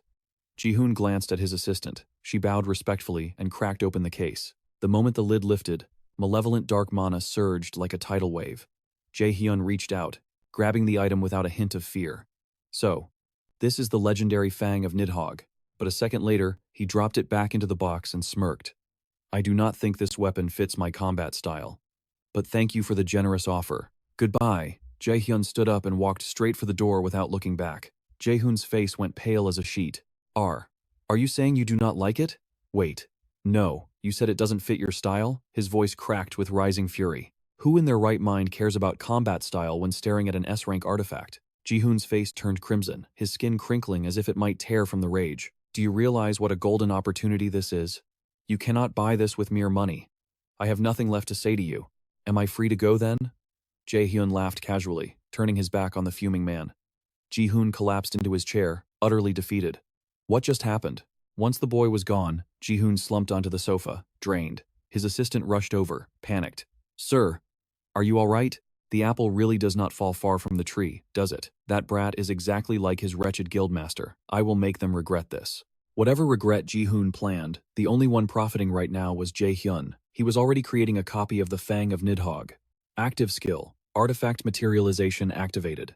You have obtained the Fang of Nidhogg, S rank. Jae-hyun gripped the shadowy blade, his heart racing with delight. I never thought I would get my hands on this so soon. Nidhogg, the name of the most colossal and dangerous poison dragon in all of mythology. It lived in Havergelmir, hidden deep within the roots of the world. Legend says it constantly gnaws at the roots of Yggdrasil. To think she let me touch such a calamity. She probably never imagined in her wildest dreams that I could copy a weapon just by holding it. Jae-hyun lay back on his bed, grinning. Everything has changed. I need to be more calculating. I must be careful. I do not know how strong he is now. Perhaps nearly on par with Thor? Jae-hyun sighed, resting his arm over his eyes, before his aura suddenly shifted to darkness. This is getting interesting. A battle against a god could be absolutely chaotic and difficult given my current situation. But honestly, I am curious. I want to know how I measure up against them. The Mirror of Destiny showed me a glimpse. Now, let's see if I can change that fate. Meanwhile, at the Muyeon Academy Student Council room, a girl with short hair entered the room, moving with silent grace. The top students of Muyeon Academy each possessed a distinct, overwhelming presence. If I didn't know better, I would think they were veteran hunters already. But why were the guildmasters of the major factions gathered here to recruit one person? We will be taking Min Jae-hyun. The rest of you should just give up. Dong-han, president of the Guardian Academy's #1 club, broke the silence. No way. This time, it is our turn. You vultures took the best rookie last year. I cannot give up on a talent like Min Jae-hyun. Isn't there a rule that hunters, mages, and fighters shouldn't interfere in each other's business? So back off and forget about him. Hanya shot back instantly. She was the president of the Seon Club, named after the legendary Dosan. This is a club for mages, founded by Dosan himself. Shut your traps, all of you. The white-haired man grimaced in annoyance. What? Magic class? Did you not hear the news? He is a battle mage. Why would a pure mage guild try to recruit a fighter like him? This loudmouthed man was Gi Yop. He led the club that the short-haired girl, Garam, belonged to. They were currently ranked second. She admired all three of these leaders. That is exactly my point. Min Jae-hyun is the perfect subject for our research. Hania stood her ground. That is total nonsense. Gi-yop shouted, jumping to his feet. Let's play fair. Let Min Jae-hyun choose the club he wants to join. He should make the proposal to the club he likes, Gi-yop suggested. You make it sound so simple. The problem is that you are an idiot. Did you forget why we gathered here in the first place? Gi-yop laughed loudly, mocking her. Hania exploded. What did you say, you muscle-brained moron? You dare bark at me? The discussion had devolved into a brawl. No one was backing down. All of this chaos was for the sake of recruiting a single student, Min Jae-hyun. These clubs were backed by external guilds and received massive sponsorship. Countless powerful organizations were watching them, hungry for the talent hidden within these academy walls. To secure the most elite cadets, the guilds are hemorrhaging funds into their sponsored clubs. It is a desperate arms race to maintain the fragile balance of power between the factions. That deadlock held strong for years, but the arrival of a single anomaly has shattered everything. Min Jae-hyun has entered the game. In the eyes of the guild leaders, he is a walking catastrophe. This one student possesses the power to single-handedly dismantle the equilibrium they worked so hard to build. The short-haired reporter watches in silence, wondering just how monstrous his strength must be to command such fear. Suddenly, a voice cuts through the tension. What if we try this approach? We let Min Jae-hyun choose. We make him an offer. And if he accepts, we immediately announce it to the other factions. However, there is a price. The club that secures the monster cannot recruit his friends. Furthermore, they must forfeit participation in at least 2 major academy events. The strategist behind this proposal is the white-haired president of the Salmon Chun Guild. Though her faction is the smallest, she built it from nothing with her own 2 hands. That sounds logical. Du Yi strokes his chin, weighing the odds. Acquiring a powerhouse like him should indeed come with heavy shackles. I agree. Count me in. Hani is on board as well. With the terms set, the high-stakes summit comes to an abrupt close. June declares the meeting adjourned with a smirk. The reporter gasps in awe. This white-haired beauty just manipulated the Academy's most terrifying heavyweights into dancing to her tune. For the short-haired journalist, this is gold. She finally has the scoop of a lifetime. With her camera full of evidence and ears full of secrets, she retreats. Meanwhile, miles away, Min Jae-hyun receives a suspicious proposal from So-ina. Excuse me? You want me to go where with you? Ina sits on her bed, clutching a chest that feels like it's about to explode. Her face burns crimson as she replays her moment of reckless courage. Would you like to go to the National Hunter Festival with me? It sounded like a love confession, but she was merely asking a boy out. Why the sudden invitation? Jae-hyun is genuinely caught off guard by the request. Well, Yoo-jung told me there is a lot to see. She said every hunter must experience it at least once in their life. She just loves festivals, doesn't she? I bet she's exaggerating. Despite his casual tone, he is already rummaging through his wardrobe. Is anyone else coming? Ina panics, stumbling over her words. They are all busy. A beat of silence. All right then. Let's go together. Jae-hyun agrees instantly. His mind, however, is on business. The black market should be emerging soon. This trip is the perfect cover. Based on his memories before the regression, he knows a secret lies there. A key item, a trump card powerful enough to defeat the villainous Him-do. When do you want to go? 2 days from now. April 25th. Let's meet at 9 a.m. at the festival park. Ina blurts the details out in a single breath, silently thanking the heavens she didn't stutter this time. Jae-hyun glances at the calendar on the wall. Sure, I'm free then. A little rest might be good for me. Sounds fun. Yeah, I think so too. Oh, I forgot some gear at the academy. Gotta run. See you later. Jae-hyun hangs up and heads out, leaving Ina floating in a pink bubble of bliss. I really think it's going to be fun. Night falls. Jae-hyun returns to the dorms, his hands full of heavy shopping bags. Suddenly, he spots Yoo-jung lurking in the hallway. What are you doing here? He asks. You know this is the boys' floor, right? Planning to switch genders? Yoo-jung flinches, her face erupting in heat. She turns around with the stiffness of a rusty machine. You idiot. I just came to ask you something. Ask me? It's definitely not about studying. No, it's, well, you know, the National Hunter Festival. She grins. Trust me, there is going to be quite a show. The scene shifts to the morning of the date, the sun shining like gold. Ina arrives at the park well ahead of time, dressed to kill with impeccable makeup. Am I too early? Just then, Jae-hyun approaches, waving with a bright smile. You're actually here early.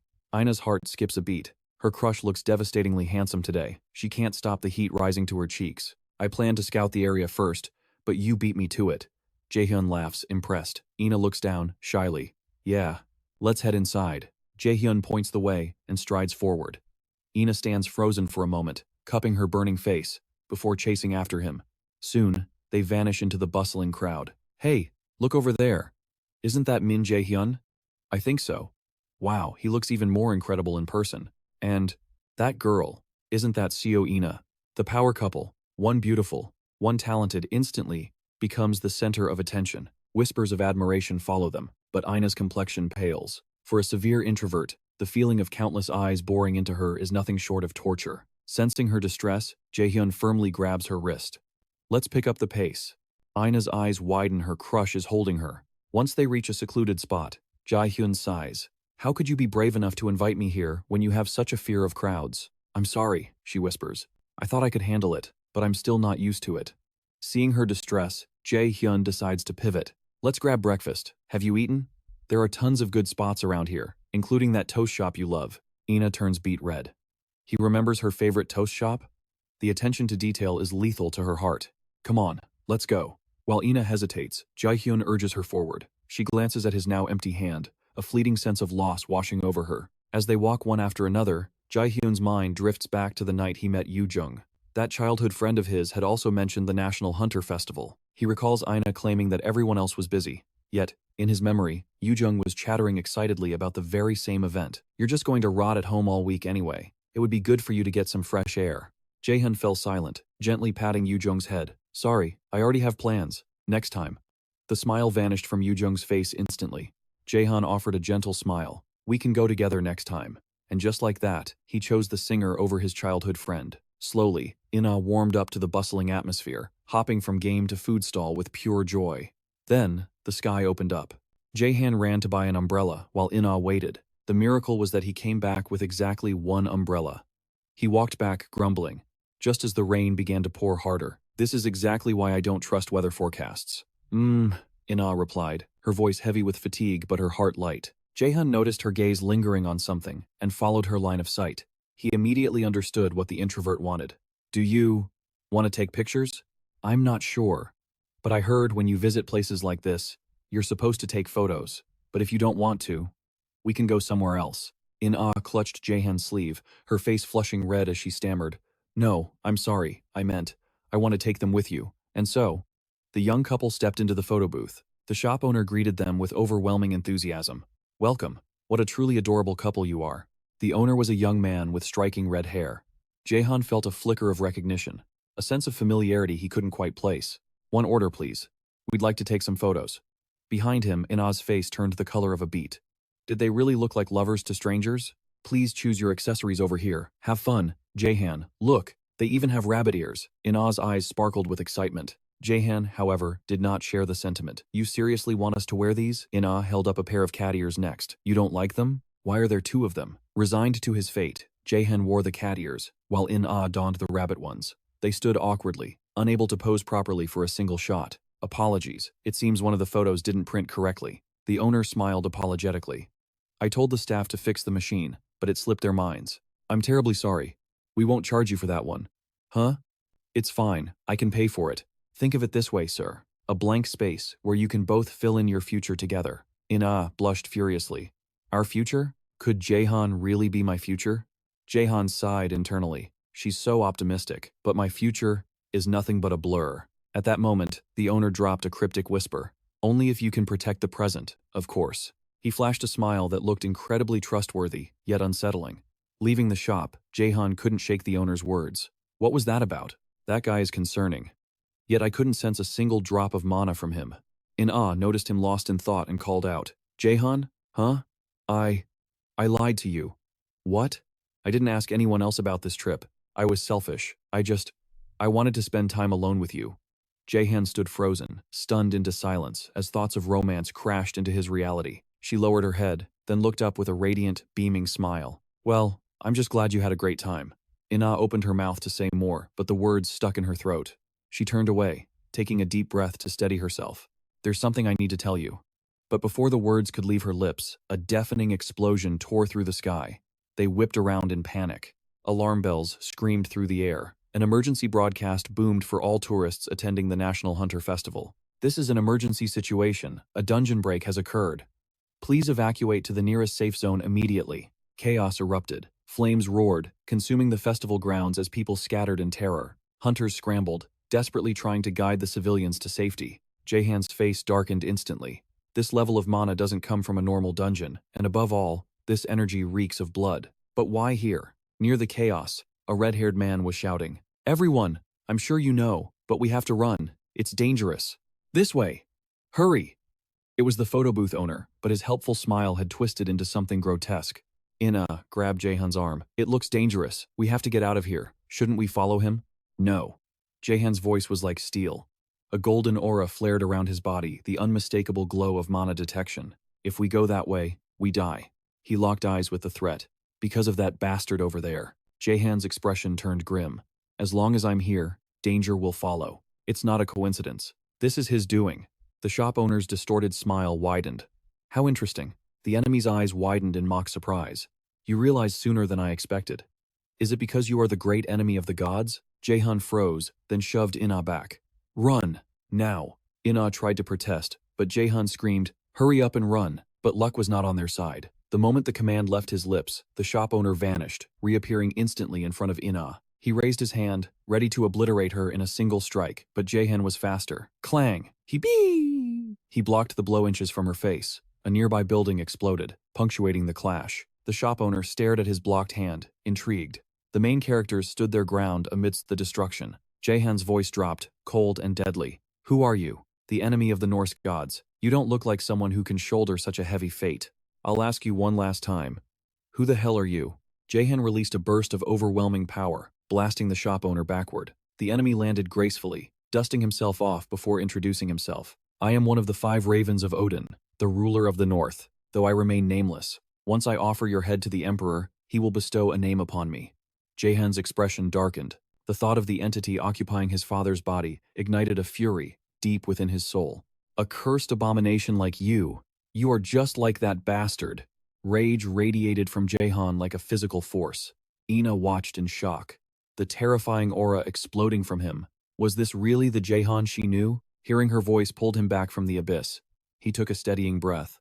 "Escape is impossible now. Stay close behind me." "Understood." Ina stepped back, agreeing reluctantly. The crow sneered at the interaction. "Is that female precious to you? What if she is? Then I will break you by destroying her first. I will tear her into 100 pieces like dried meat. You think you can? Come and try it." Jahan wasn't about to let this monster run wild. He was no pushover. System engaged. Active skill. Item creation. A moment of silence for the enemy. "The only one getting torn apart today is you." Light flashed. He summoned the replica of Balmung. Synthesis complete. Dragon Slayer Blade. Rank S. Both fighters launched into the air. The shopkeeper laughed maniacally at the massive blade. Impressive toy, but not enough. He caught the strike with his bare hands. Boom! The collision sent shockwaves tearing through the area. Dust choked the air.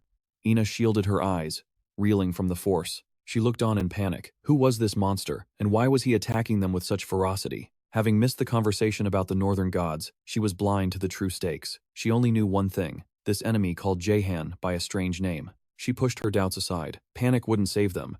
She needed to help Jahan. Now. Steel sang as Jahan swung his blade with cold precision. The shopkeeper countered, summoning chains that dripped with a blood-red crimson glow. "What is your connection to Hugin?" Jahan demanded, his face grim. "Curious even at death's door? I will tell you." The shopkeeper's form twisted, revealing his true nature. He is one of Odin's legendary ravens, just like Min-Hun, a vessel of northern divine power. How pathetic.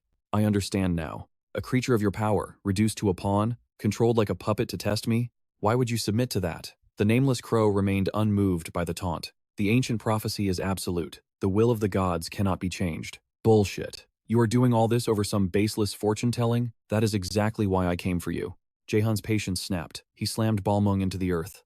Active skill. Frozen domain. Sharp ice spikes erupted from the ground. The crow evaded with insulting ease. Seizing the moment, Jahan lunged for a lethal strike. Clang! Blocked instantly. The prophecy of the northern gods is never wrong. The chains lashed out like vipers. Whip! Crack! Jahan barely deflected them with his blade. From the sidelines, Ina analyzed the battlefield. It was clear. He was not an opponent they could take lightly. With her current power level, she was useless to Jahan. But she wasn't out of options yet. She pulled a glowing gem from her inventory. Jaehan, catch! She threw it without hesitation. What is this? As Jaehan caught the artifact, the system identified it immediately. A mana transfer stone. An artifact that allowed the user to channel their mana to the holder. Before Jaehan could react, raw magical energy flooded into him from Aina. Memories flashed through Aina's mind every battle, every moment they had survived together. She poured her heart into the stone. Jaehan froze for 5 seconds, then a confident smirk touched his lips. He gripped the stone tight. Thanks. Focus. Don't let emotions cloud your judgment. That is what the crow wants. Stay cold. Analyze. Where is the opening? What is his weakness? The situation was critical. He needed a strategy to turn this deathmatch around, and he needed it now. The crow launched a spear-tipped chain, aiming to pierce Jaehan's heart.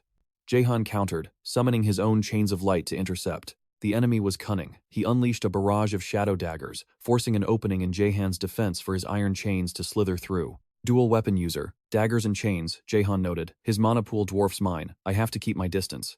One careless move means death. If I lose momentum, I won't be able to counterattack. Jaehan leaped onto one of his light chains, surfing the air. Closing the gap in a blink, he vaulted off and slashed. Slash. He missed the vital spot, but the crow's weapon grazed his arm. Blood sprayed. Active skill. Sacrifice activated. Wounds began to knit together. Fast. He is insanely fast. Even with light steps, I can barely keep up. The crow's voice echoed. I heard you were troublesome, but I still underestimated you. Lord Heimdall was right. You truly are an existence that can threaten the gods. Jaehan grinned, panting. I'll take that as a compliment. Your composure surprises me. Do you actually believe you can kill me here? Jaehan steeled his resolve. The northern gods can't end me yet. Not today. The paradox of the prophecy protects me. I can win this. Suddenly, ancient runes flooded his vision, surging into his body. He launches into the air, massive blade in hand. But the nameless crow just sneers. Do you honestly believe a slug-like attack can touch me? In his eyes, that colossal greatsword makes Jaehan's movements laughably slow, like a turtle trying to strike a hawk. Sure enough, the wind-up takes forever. The enemy seizes the opening, forcing Jaehan to twist his body violently just to barely block the counterattack. Yet, Jaehan's arrogance remains unshaken. Sorry to disappoint, but you're not exactly impressive either. Suddenly, the nameless crow staggers back, gasping for air. Something is wrong. His stamina is draining, and the lens of his mask shatters into pieces. How dare a mere human do this to me? Roaring in fury, the crow charges, wielding a chain and dagger in a dual-wielding frenzy. Jaehan's greatsword easily intercepts the puny dagger. But then, the massive blade turns gray and dissolves into nothingness. Your intel on me is pitifully outdated. Jaehan slides back to create distance. He deactivates the projection and triggers a new active skill, Magic Artifact Materialization. He successfully conjures a new weapon, the Fang of Nidhogg. I really didn't want to start with a weapon this overpowered. With lightning speed, Jaehan twists and thrusts the Fang of Nidhogg downward. The nameless crow is frozen in sheer shock. What is that? I've never heard of him possessing such a terrifying aura, Jaehan smirks. He can see the raw fear etched on the crow's face. Did he really think he could calculate every outcome? Welcome to the variable you never saw coming. While his enemy's mental state crumbles, Jaehan strikes. Light bind, shining chains erupt, instantly locking down the crow's arm. Seizing the moment, Jaehan unleashes a flurry of slashes. The nameless crow screams in agony as steel meets flesh. System alert. The Fang of Nidhogg's passive has activated. Deadly poison is injected into the target. The stat count is rising. Jaehan grins at the notifications. This S-rank artifact is even better than he imagined. But suddenly, the crow shatters the light chains and breaks free. How dare you? The crow howls. Using an S-rank weapon powered by that bastard I despise the most. Fueled by pure rage, he clashes with Jaehan in a storm of violence. Blow for blow, they trade attacks until the nameless crow suddenly freezes. Having trouble moving? Jaehan asks, triumphant. Looks like the neurotoxin has finally kicked in. The tables have turned. Damn you. The crow hisses. If it comes to this, for the glory of Valhalla, I will do what must be done. You think you've won? Who said anything about killing you? But before Jaehan can react, the crow burns his remaining life force and dashes past him. That coward isn't fleeing, he's targeting Ina. She frantically erects a protective barrier, but against the crow's desperate charge, it's as fragile as glass. He smashes through it instantly. Ina stands paralyzed, watching death approach in the form of a crimson demon. Jaehan grits his teeth, adrenaline spiking. Get down! He roars, hurling the Fang of Nidhogg with everything he has. The blade streaks through the air like a missile, Ina's soul nearly leaves her body as the deadly steel flies straight toward her. Later, Ina sits on the ground, consumed by guilt. She feels useless, a burden who almost got her crush killed. She glances at the boy sleeping exhausted on her shoulder. Thank God he's not seriously hurt, but questions swirl in her mind. Who was that enemy? Why did this happen? Jae-hun seemed to know him. And that magic signature, it felt exactly like that incident. Are the two events connected? Lost in thought, she reaches out to stroke Jae-hun's hair. Suddenly, he groans and wakes up. Ina turns beet red, caught in the act. Jae-hun stares right into her eyes at point-blank range. Ina panics, completely forgetting how to function. Have you been here the whole time? He asks softly. Thanks. Flustered, she stammers. Of course, it's the least I could do. After the awkward small talk, a heavy silence falls between them. Finally, Jae-hun breaks the tension. Ina. I won. About that time. I actually know what you wanted to say. Ina freezes.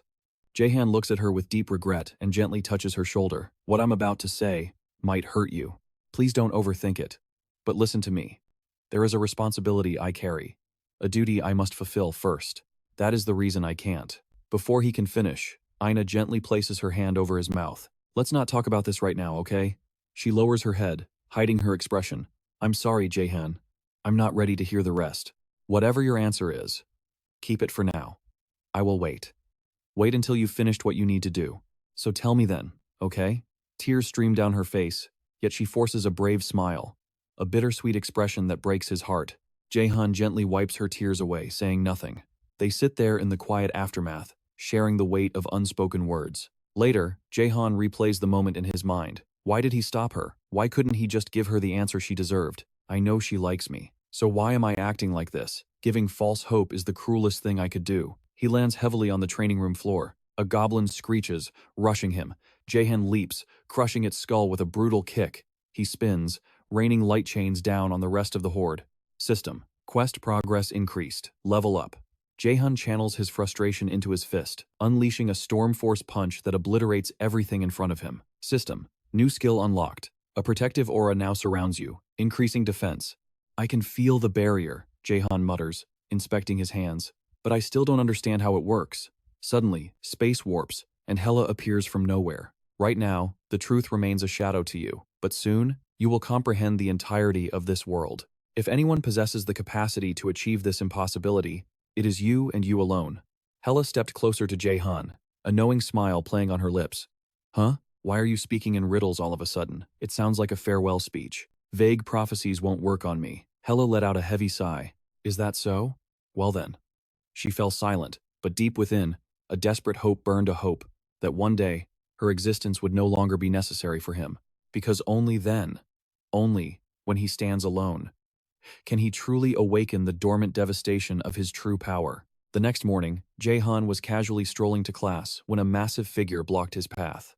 I am Jong-hyun, a third-year senior. I also serve as the master of the Guardian Guild. Jae-hun instantly recalled the name. The Guardian Guild, the Academy's supreme combat force. Even a lowly member there possessed strength that commanded respect. However, compared to the monsters of Northern Europe, they were nothing more than mosquitoes biting into steel. I am here to extend a formal invitation to the Guardians.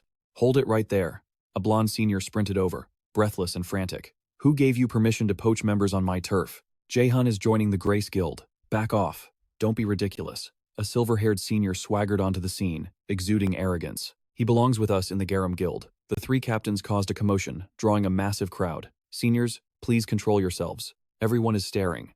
And, could you spare me a moment? Suddenly, a white-haired beauty pierced through the crowd. I am Che from the Three Eyes Guild. Jae-hun froze. He remembered them from his past life as a conqueror. I'm not here to recruit you. I simply wanted to offer a greeting. Jae-hun replied bluntly. Next time, approach me when there aren't so many eyes watching. Speaking now could be dangerous. He flashed a smile sharp enough to cut glass. The silver-haired captain roared, losing patience. Forget all that. I'm saying it again. Jae-hun is joining Garum. Excuse me, senior. Jae-hun cut him off, his voice cutting through the noise. I need to correct you. I have absolutely no intention of joining any guild. The three rival captains froze, their brains short-circuiting. Jong-hyun broke the silence. Then, what is your plan? I know you are Yu Song-eun's disciple, but a conqueror without a guild? You'll be stuck grinding low-level trash missions. I never said I would continue as a solo conqueror. Before he could finish, the silver-haired senior grabbed him by the collar. What the hell does that mean, brat? Speak clearly. I suggest you remove your hand. Now. Jaehan's voice dropped to absolute zero, a warning for the senior's own safety. The sheer killing intent forced the silver-haired captain to tremble and release his grip. Jaehan dusted off his shoulder, dropping the bombshell. I will establish my own guild. The crowd went silent. Only Jung-hyun smiled, intrigued. Later, the three captains held a secret emergency meeting. The silver-haired captain was already shouting. No matter how I look at it, that brat is delusional. Is he insane? How can a first-year freshman think he can start his own guild? He lowered his voice, giving the blonde captain a migraine. I don't understand it either. Jong-hyun pondered the impossible. A rookie starting a guild? There is no rule against it, but practically speaking, it is an insurmountable wall for a first year. It requires specific knowledge, completion of elite missions, and, most importantly, he would have to accomplish everything alone, without a single scrap of help from seniors or professors. True. But the problem is, he meant it. I believe he truly intends to build his own empire. What? You just said it was impossible. To build a guild, what is the key factor? Influence. Political power within the academy. Children of wealthy clans and powerful families are hard to sway, and those with special abilities are even harder to recruit. But that rule doesn't apply to him. Look at Jaehan's circle. His friends are already elites, famous alchemists, tank warriors, and top-tier supports. That is why he rejected us. He never needed us to begin with. Damn it.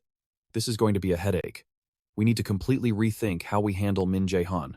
With that lineup, he could shatter the power balance of the entire academy. The other guilds will have to fight just to survive. If necessary, the Guardians will intervene.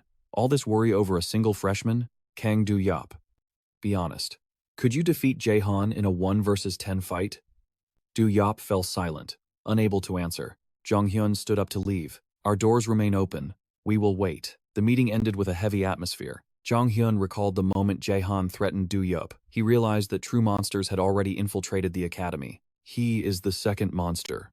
A threat on par with Sion, that I must watch closely. While the major powers scrambled to reorganize their territories, Jae-han casually dropped his revolution on his friends. Yoo-jung reacted as if the sky had fallen, staring at her childhood friend in disbelief. Yeah, I don't think we need to join anyone else's guild. No, wait. Hold on. Even if that's true, aren't we still just first-year students? If the other guilds feel threatened, we are walking straight into a nightmare. Ho Eon's voice trembles with worry, while Ye-sung shifts in his seat, unable to find a moment of peace. He is right. The thought of waging war against the Academy's titans terrifies me. Seo-yoon crosses her arms, her expression darkened by displeasure. I thought you called me here for an emergency, but it is just this? Jaehan deftly dodges the tension. Let us talk about what really matters, the rewards. We simply need to become strong enough to crush anyone who stands in our way. Jaehan ignores Seo-yoon completely, sending her into a silent fit of rage. Jaehan continues, his voice steady. This path is natural. It is far superior to becoming a pawn in someone else's guild. I have no objections. Aina is the first to pledge her support. If that is the plan, then I am in as well. Ye-sung quickly nods in agreement. So-yoon presses the issue, her eyes narrowing. Cut to the chase. How exactly do you plan to pay us? Without guild points or rewards, are we supposed to starve?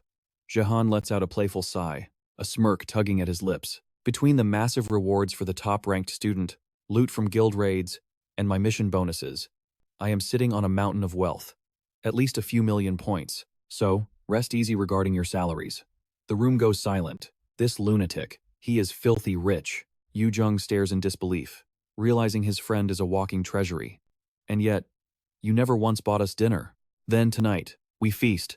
Suddenly, a groggy voice chimes in. Why are you here? Seo-han rubs the sleep from her eyes. Did you not see me? Tsk.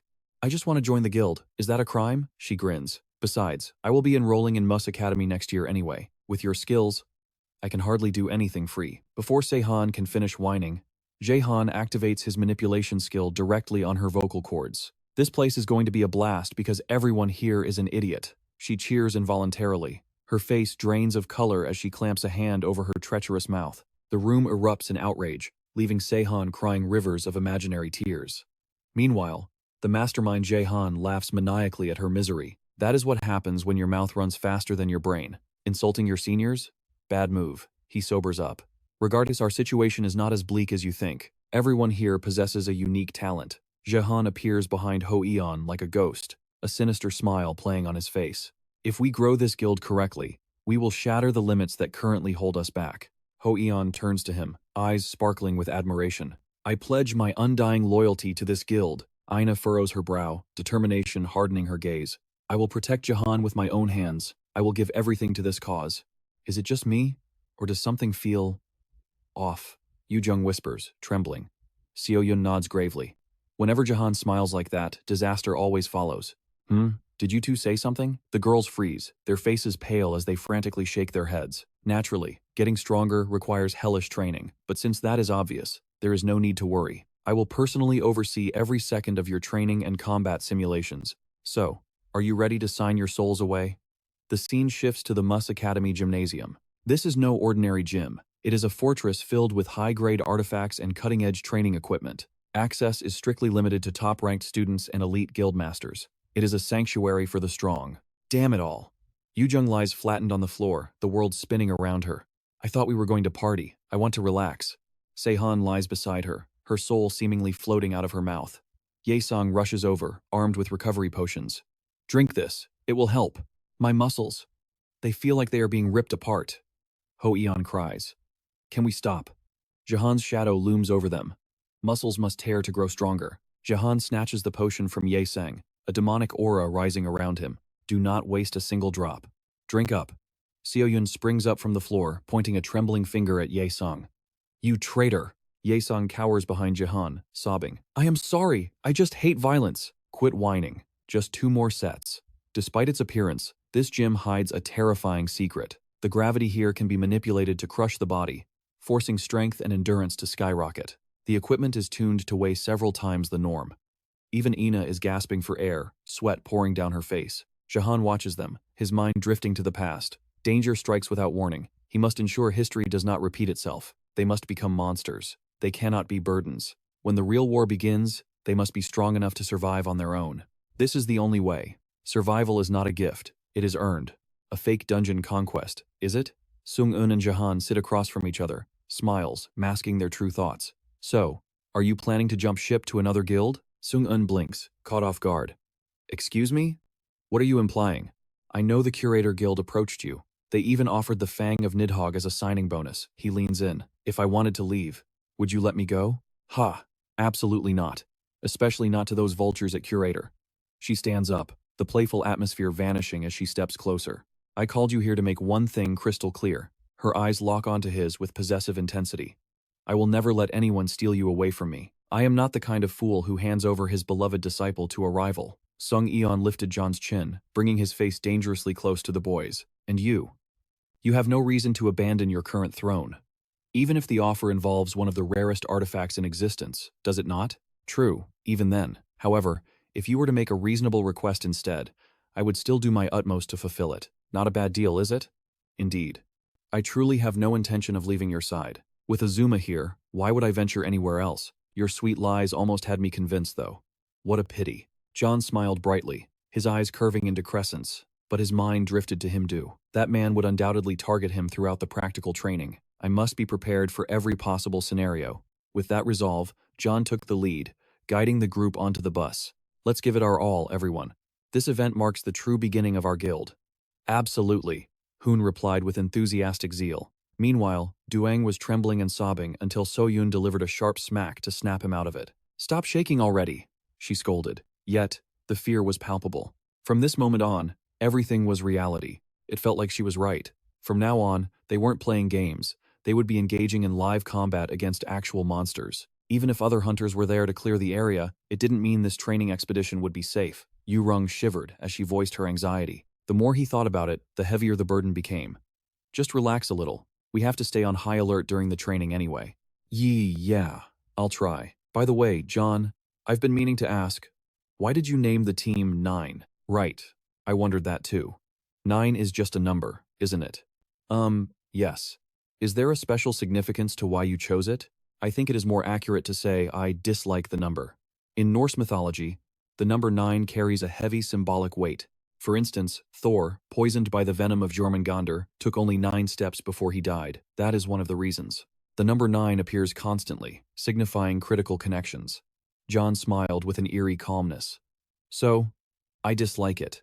And that is exactly why I chose it. Aina and Dudong exchanged baffled glances. This guy had officially lost his mind. John glanced at Ina, then quickly turned away to continue speaking. There are things I cannot forget. Being with you all sometimes makes it hard to remember my true purpose in this war. We're here. This is the entrance to Daegu, a closed city where our hellish training will take place. All right, listen up. No more peace from here on out. Je issued a stern warning before they disembarked. Everyone, stay on high alert. No one could survive leaving this place without absolute caution. Deep within Daegu, Himdu sat perched on a rooftop, surveying the landscape. John is approaching. Another crow has disappeared. Himdu smirked, his eyes gleaming. Truly an interesting opponent. The program host, SJ, spoke up with a practiced tone. It is a pleasure to greet the viewers of Global Raider Issues. She gestured elegantly, inviting attention to the stage. Today's episode features two very special guests to discuss the incident at the Great Ruins of Iceland. The first guest emerged with an aura of icy detachment. Please welcome the S-rank hunter and representative of the European Union, Balach. Then she pointed to the other figure. And the first global S-rank mage, also representing the European Union, Camilla. SJ looked radiantly at the two, a friendly smile plastered on her lips. Very happy to meet you both. Camilla responded with a bright, dazzling smile and an intimate attitude. The pleasure is all mine. As she spoke, she leaned in slightly, delivering a discreet but firm nudge to Balach with her elbow. She lowered her voice, whispering a sharp warning. Behave yourself. We are here as representatives of the European Union. He exhaled a cold, dismissive breath. Ha! He jerked his chin toward the audience, watching them unblinkingly. Just look into the eyes of those people. Balak clenched his jaw, veins popping with suppressed rage. Do they look like they are respecting us? They don't. If that wasn't the case. Camilla narrowed her eyes, glancing sideways, quickly deducing his unfinished thought. Are they being difficult? I know, she advised him gently. But you know well that getting angry like this is unwise. Hearing this, Balak clicked his tongue, his gaze hardening. He glared at SJ, a heavy suspicion creeping into his mind like a poison. They think the European Union is actually the mastermind behind the looting of the ruins. That was something he couldn't refute. And it was understandable. No matter how much they analyzed it, we were the owners of the ruins when the incident occurred. The silhouette of the true culprit flashed through his mind for a split second. However, just thinking about it made him grind his teeth, cursing fate. SJ flashed a professional smile and led the conversation.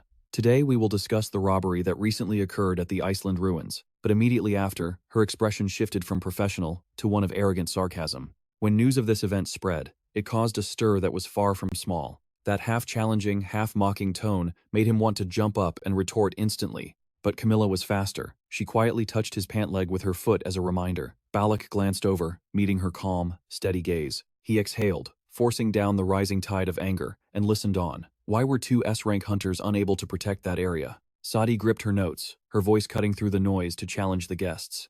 Why did the European alliance fail to resolve this crisis, despite boasting the title of the world's strongest power? Her eyes darted between the data and her guests, the interrogation just beginning. These are the two burning questions dominating the public discourse, she pressed. Care to share your perspective on this humiliation? Camilla bowed her head, the weight of defeat heavy in her somber tone. Please forgive us, we simply lacked the strength. That is the only truth we can offer. Sadi furrowed her brow, forcing a strained smile before twisting the knife deeper. The criticism is mounting, she noted.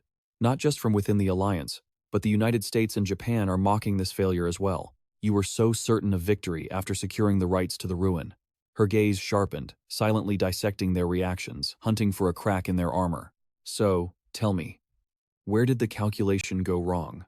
Bach let out a long, heavy sigh, his face a mask of utter exhaustion and annoyance. Suddenly, he shattered the silence, his words seizing Sadi's attention. You must have heard of the intruder. She nodded, a memory of a shadowy figure flickering in her mind. Naturally.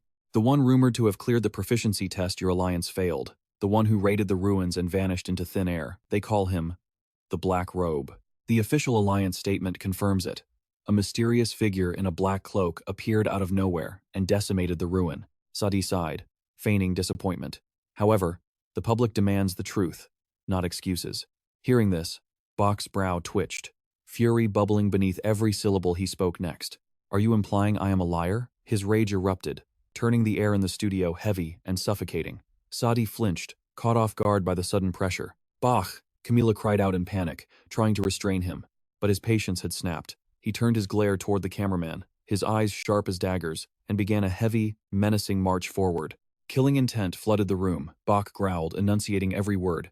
Listen well, that black robe is a monster. He reached out, snatching the camera and dragging it close, practically pressing his face into the lens. He is so overwhelmingly powerful that not a single one of us could scratch him. Even when Camila and I attacked together, we were nothing. Bach ground his teeth, venom dripping from his voice.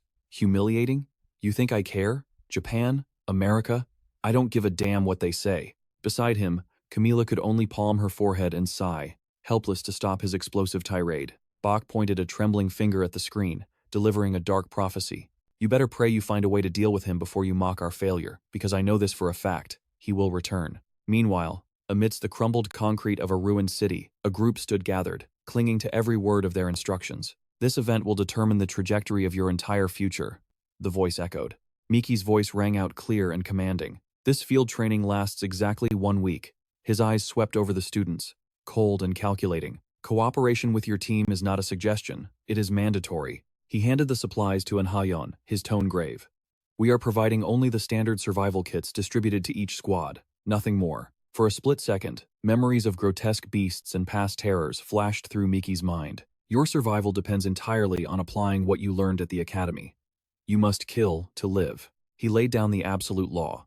You are forbidden from leaving a 50-kilometer radius of this zone. Violation of this rule results in immediate failure.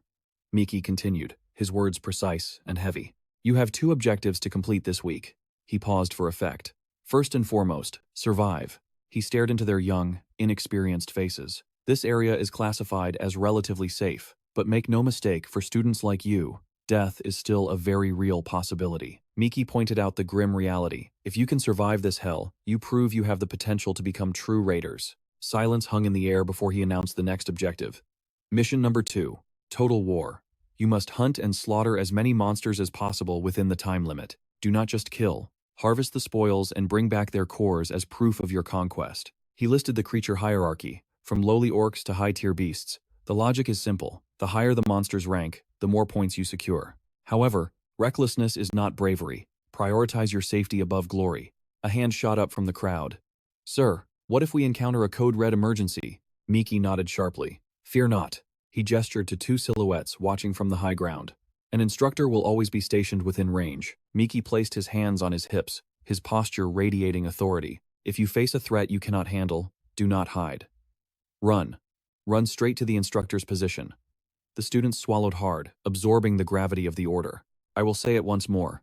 Your life is the only thing that matters here. Silence answered him. Since there are no further questions, we end here. Miki's voice boomed one final time. Good luck, you'll need it. As the formation broke, tension filled the air. Jun's team wasted no time, gathering together as the real test began. Daylight broke over the ruins. Hun and Sojun scrutinized the artifacts resting in their palms, while Yujung and Aina clutched identical items, the weight of destiny in their hands. Jun's lips curved into an exhilarating smile as his eyes sparkled with anticipation. The rings adorning their fingers were more than jewelry. They were the ultimate symbol of their unbreakable bond. He clenched his fist tight, a silent affirmation echoing in his mind. Fate was on his side to grant him such a treasure. This artifact would be the absolute turning point of the coming storm. Snapping out of his thoughts, he turned to his comrades, the thrill evident on his face. Then let us begin. It is time to execute the plan. Gentle rays of morning sun bathed his face, carrying the warmth of a new beginning. While the group shared a lively moment, they were not alone. A solitary figure watched from the shadows, eyes locked on them from the distance. Hyunjin stood suspended in the stillness, his gaze heavy with contemplation. It has begun. Beneath him lay the ruins of Daegu, a city where not a single building remained scarless. Jun's unit had set their sights on a skeletal skyscraper, an unfinished monument to the past. The team fanned out, scanning their surroundings with razor-sharp caution. His expression hardened into a mask of command. At the very least, we have secured a strategic stronghold. This will suffice. Daesang immediately brightened up at the assessment. Hey, up here we can even evade the high-tier winged abominations. It was a promising start. However, Seo-jun stood in stark contrast to the cheer, her face twisted in disgust. I have a feeling, nasty bugs are going to crawl out of here. The air grew heavy with her displeasure. He stammered a weak piece of advice. Don't hate the bugs too much, only to receive a verbal slap in return. Shut your mouth. Their very existence is a crime. Seo-jun's voice rose an octave, her fury mounting with every word. Do you want me to force you to repeat that? Finally, Jun, stepping into his role as captain, cut in to sever the tension. Enough playing around. Stay sharp from this moment on. Yujung, silent until now. dropped a cold reality check. Even with a roof over our heads, do not forget, this is a sealed city. Her words hung in the air, plunging June into a deep, heavy silence. A sealed city. A monument to human impotence. It was the title given to metropolises that crumbled before the monster onslaught, abandoned to the darkness. Regions like Daegu in North Gyeongsang, where they now stood, and most of the southern islands, had all fallen to this cursed fate. This was the true purpose of their expedition, to forge students into true survivors, akin to the subjugators. The academy had cast them into this hell. Ina broke the silence, her voice steady and monotone. June is right. From now on, we have no choice but to stare reality in the eye. Meanwhile, Yoo-jung had only one priority. I just hope I can harvest a mountain of points this time. Then I will buy all the ice cream I want and visit every restaurant I have missed. Suddenly, she glanced over with a shy, flirtatious glimmer in her eyes. Speaking of which, I heard the southern district of the academy has opened many new dining spots. Once this outdoor run is over, let us go together. Seeing June still drowning in his strategic thoughts, Yoo-jung clicked her tongue loudly in disappointment. Oblivious to her advances, he muttered about the new research zone. Points, huh? His eyes darkened as he analyzed the deeper issue. To the others, this seemed like a standard training event. June compared their strength to Park Hun's squad. We are clearly in the upper echelon of the new recruits. Even compared to established circles, we do not lag behind. A fierce determination sharpened his gaze. However, a chill ran down his spine as he recalled a monster in human skin. The most dangerous variable in this event. Hee-Han-do. The cryptic warning that man had uttered echoed in his mind. Do not forget this. He would find a way to close in on them. Ina noticed June's distant look and could not hide her concern. June, are you all right? Have you finally returned to your senses? Yeah, it is nothing. Hoyeon observed the two of them for a moment before firing off a rapid barrage of questions. What is it? Why are you two acting so weird? Did something happen? The sudden interrogation left June bewildered, unable to grasp the context. Huh? What is wrong? Then, with a single sentence, he pinpointed the atmosphere. No, it is just, you two look so awkward, like a couple having a lover's quarrel. He followed up with a piercing inquiry. Did something happen over the weekend? Ina remained stony-faced. What are you talking about? But internally, her mind flashed back to that nameless figure. His arrival had been suffocating, a pressure that dominated everything. It felt as if invisible chains had bound both her body and her very soul. Snapping back to reality, Ina remained silent. Suddenly, Sojun's voice cut through the air like a blade. Wait. Someone is approaching. That single warning shattered the gossip about their weekend. Somehow, June already had a rock-solid hypothesis. Intruders. People who despise us. Probably related to Senior Sojun, right? She confirmed it instantly. 100%. Correct. But more importantly, Seojun looked indifferent. But her next words were a tactical nuke. You said it yourself. You would take responsibility for me. You had better be ready to make good on that promise. Those syllables sent a shockwave through the other two girls in Squad 9. Even these fearless warriors turned pale as ghosts, their imaginations running wild with the scandalous implications of responsibility. What on earth is she talking about? Their gazes snapped toward the man at the center of this storm. June ignored the drama completely, his voice dropping to a command. Prepare for battle. As his words faded, the enemy forces officially stepped onto the stage. It was none other than Circle 6. A confident smirk was plastered on Ji-yoon's face. I knew they would come. Memories flooded back to when Kwon So-jun was still a member of Circle 6. She had raised an eyebrow, questioning why she should leave them to join a rookie squad named Circle 9. Ji-yoon nodded immediately. Spot on. You understand quickly. She refused with practiced elegance. But you're still just a newbie. Huh. Whatever. I admit you're different, but you have to consider my status. Her answer was brutally practical. You might not care, but I'm satisfied with Circle 6. There are more people here, and compared to a new circle, I can earn far more points. Naturally, Ji-yoon came prepared. Senior, you're only seeing part of the picture. His words instantly sparked her irritation. Again? Trying to lecture your senior? Why don't you skip the act and get to the main topic? Do you think the members of 6 are truly your comrades? When she hesitated, he added, I'd guess they're more like business partners. Then, Ji-yoon pulled an object from his inventory with a defiant tone. I don't think so. With a single glance, Sojun recognized the recording orb. A familiar voice drifted from it. Kwon Sojun is nothing but an errand girl. It was Na-woon, sounding utterly bored. She can't even fight properly. What kind of conqueror is she? Shin-ho chimed in, equally gloating. She's just like my assistant, an accessory to make me look better. Suddenly, his behavior shifted 180 degrees. She is pretty, though. I'll try to hit on her. Who knows? She might fall for it. Unsurprisingly, Shin-ho furrowed his brow and growled. Bastard, I saw her first. If you don't want to die, don't touch her. Pure disgust washed over Sojun's face as the conversation played out. She finally gritted her teeth, spitting out every word. Those dirty bastards. Letting out a long sigh, she looked up. Fine. I get it. Her question confirmed her agreement. How much are you paying me? Jiun received the answer he wanted and smiled slyly. That depends on how you perform. Back in reality, facing her former teammates, Bichu declared with aggressive momentum. Do you really think you can poach a member of our circle and walk away unscathed? Min-Hun remained silent, sinking into thought. The circle his senior used to belong to was indeed Circle 6. Based on the data from the recording orb, they were the ones exploiting her. Jiun put on an innocent face, dripping with sarcasm. Seems you've forgotten how badly you were thrashed during the rookie hunt. The memory of that humiliation made Bichu act tough. I just let my guard down that time, he shouted boldly. Do you think you can handle this many people? When it came to numbers and quality, Jiun wasn't lacking, sorry. But I've never been alone. Powerful energy danced across his fingertips.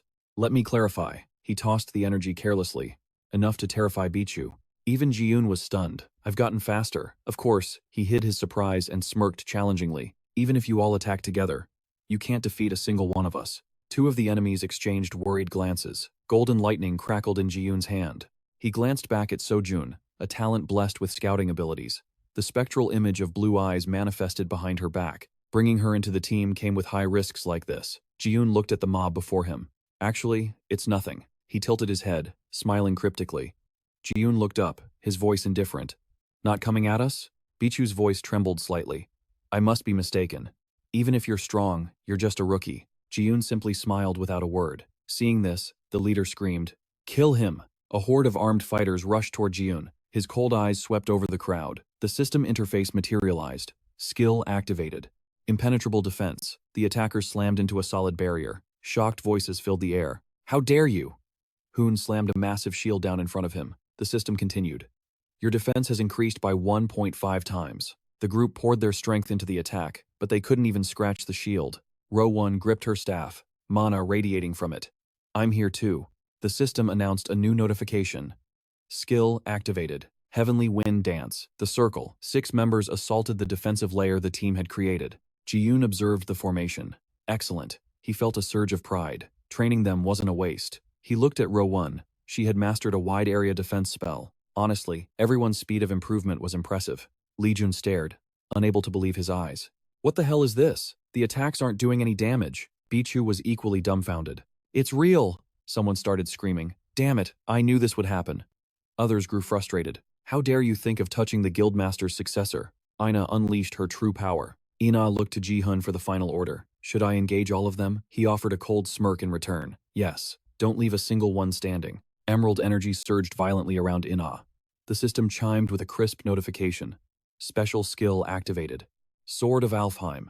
She raised her staff, commanding the swirling mana to launch a devastating forward charge toward the enemy ranks. The magical barrage slammed into them. Panic erupted as the mob scrambled to flee, but those who dared to look back were instantly ensnared by the power. A heavy boot splashed into a strange green puddle. Big J lost his balance, crashing backward as the viscous slime coated his entire body. He frantically clawed at the goo clinging to his uniform. What the hell? What is this filth? 2 silhouettes loomed over him, their voices dripping with amusement. Impressive. Look at them. They can't even twitch a muscle. Daesong adjusted his glasses, explaining the deadly concoction. Precisely. I fused slime extract with paralysis spores to create this. The effect is absolute. Pinned to the ground, Big J roared in frustration. You stuttering piece of trash! But a deep, chilling voice cut through the air. Big J's eyes bulged as he saw him. Ji-hun stepped closer, his aura suffocating. Watch that dirty mouth of yours. The thug writhed on the floor, desperate to break free. Why can't I move? This slime, it's impossible to shake off. I put everything into my strength stats. Ignoring his logic, Ji-hun planted a foot squarely on Big J's back. Do you know how much agony I can inflict before you finally expire? The pressure increased on his spine. Big J could do nothing but unleash a blood-curdling scream of pure agony. The scream halted his fleeing minions. Ji-hun stared them down with cold eyes. The rest of you can scatter. But this one? He stays with me. His gaze bore into the man beneath his boot. After all, this piece of garbage is the one who started this whole war. Terrified, Big J screeched at his team. What? Don't listen to him. Help me. But the look in their eyes was colder than ice. You lunatic, why would we wait for you? The air filled with their curses as they turned their backs on their former leader. You bastard, I knew you'd ruin everything. You should have known your place from the start. Didn't you realize the massive gap between us and the main event participants? Big J could only gasp in despair. No, wait. Big J reached out, but his squad was already gone. Ji-hun shoved his hands into his pockets, his expression freezing cold. Now, what should I do with you? He glanced over his shoulder. My only goal was to ensure this guy failed the event miserably. So-eun stood behind him, grinding her teeth. You scumbag. Big J reached toward her, desperate. So-eun, listen to me. I did all of this for you. A voice like steel cut him off. Shut your mouth. So-eun drew a gleaming knife from her pocket. With her free hand, she swept back her hair. You said it yourself, didn't you? I'm just a parasite. Good for nothing but scouting. A terrifying smile twisted her lips. So, do me a favor and die. Big J's face went pale. Shit. She straddled him, and the knife came down. Again, and again. Moments later, Han-sok arrived, dumbfounded by the scene. Huh? Are you telling me you wiped out the entire squad? The battlefield was a wasteland. He looked at the bodies at his feet. Team 6 wasn't the top rank, but they were solid middle-tier fighters, and they had the numbers advantage.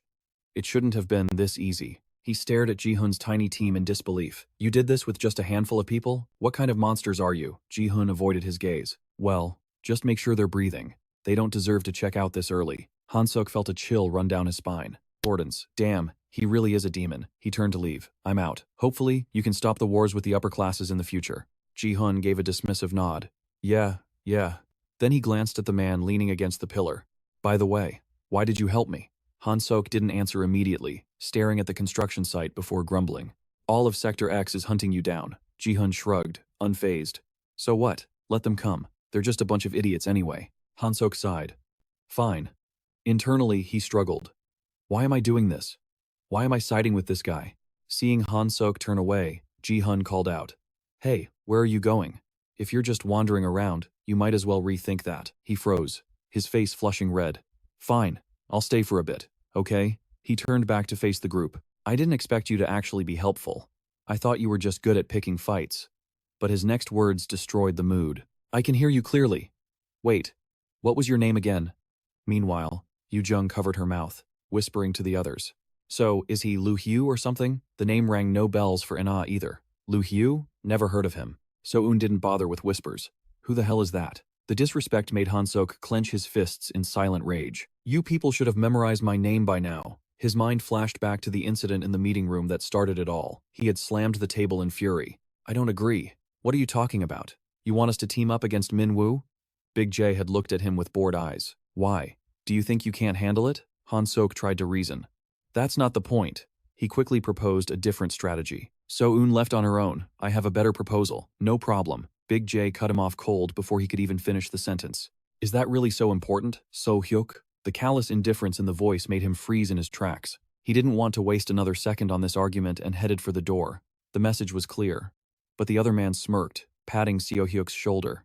I like a junior who knows his place. That single sentence snapped the last thread of his patience. Since when had he become so disgustingly calculating? Just because you despise someone, you want to crush them physically? What kind of twisted, insane logic was that? Unable to contain his rage, he gritted his teeth to storm off. I can't stay in a squad like this. Suddenly, So-hyuk's voice dropped dangerously low. No, actually, I've changed my mind. I'm leaving now. It's obvious I'm not welcome here. Besides, I'm sure you people have plenty of secret schemes to discuss amongst yourselves. Ji-hun didn't spare him a second glance. Fine. Do whatever you want. This reaction was far from what So-hyuk expected. He bellowed in frustration. Next time we meet, I will have my revenge. You better be prepared. The air instantly grew heavy, freezing the room. Ji-hun shot him a sharp, piercing glare. Are you challenging me right now? Then, a thrill of excitement twisted his lips, leaving a parting threat before running away. I like that you grasped the situation so quickly. The pathetic display made Ji-hun sigh deeply. Good grief. How does a guy like that end up this messed up? But he quickly tossed the thought into the trash, turning to his team with a bright smile. Facing their expectant gazes, he dropped the proposal. Well then, shall we get to work? However, So-eun didn't look pleased at all.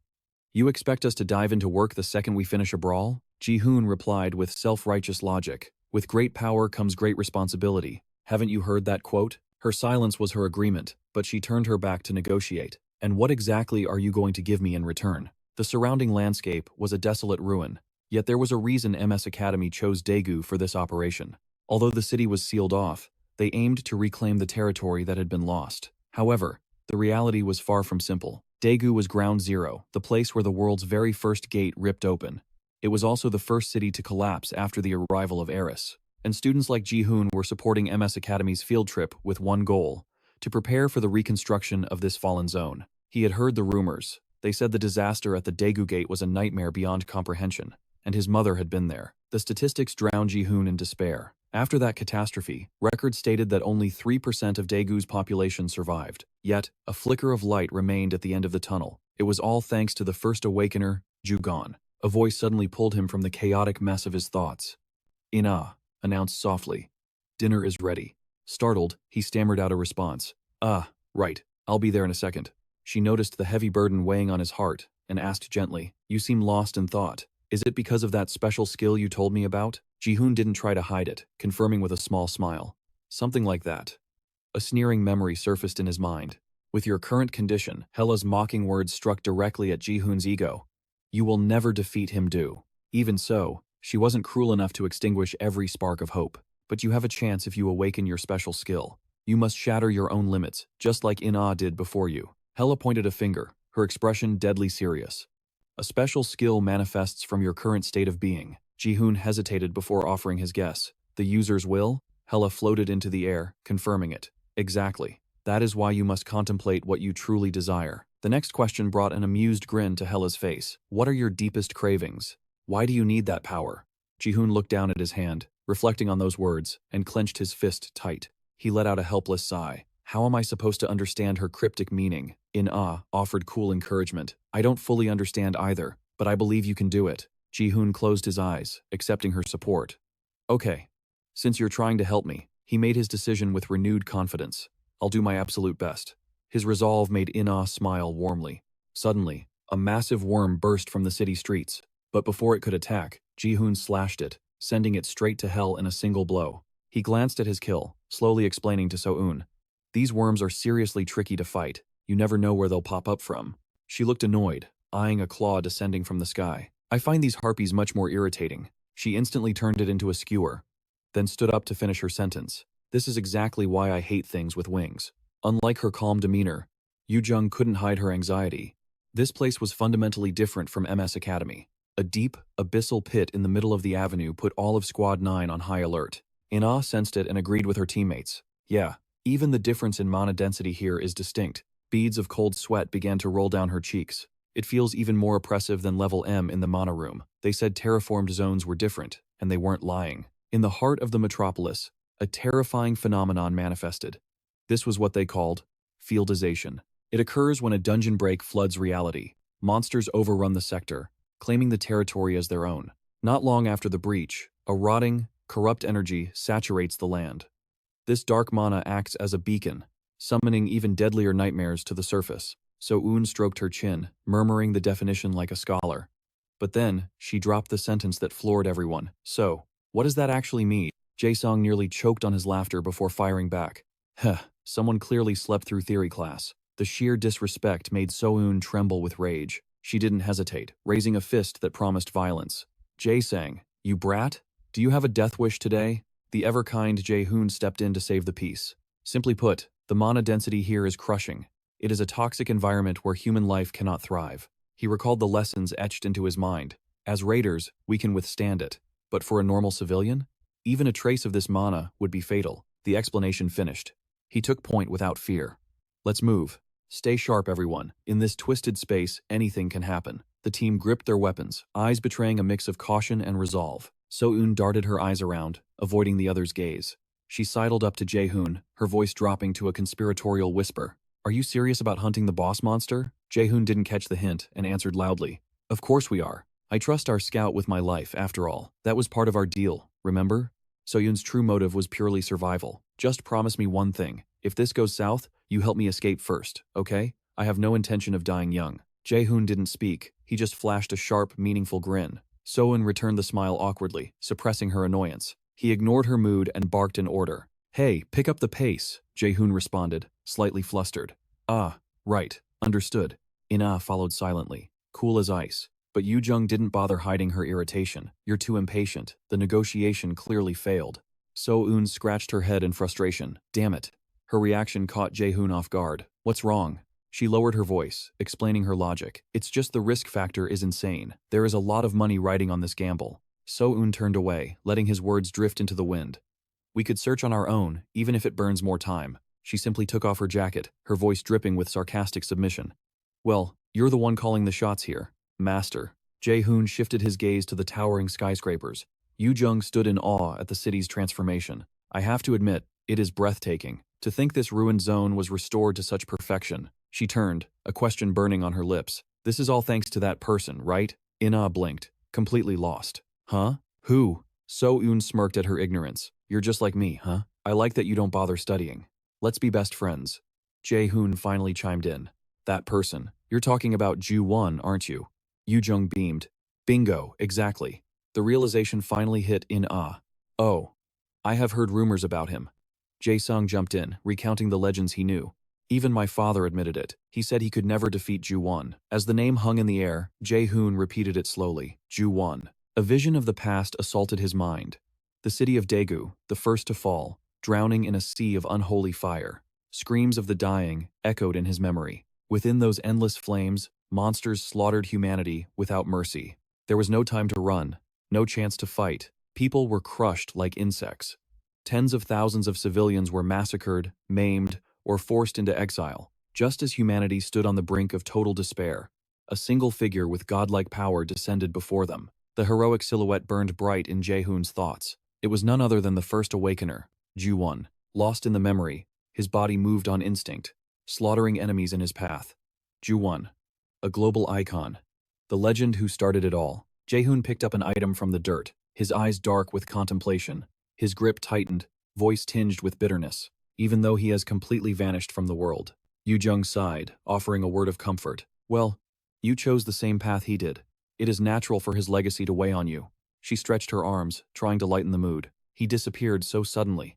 Rumors say the monsters finally got him. The first user of the Nordic system. The mystery of his identity sparked a burning curiosity in Jae-hoon. It was impossible not to wonder.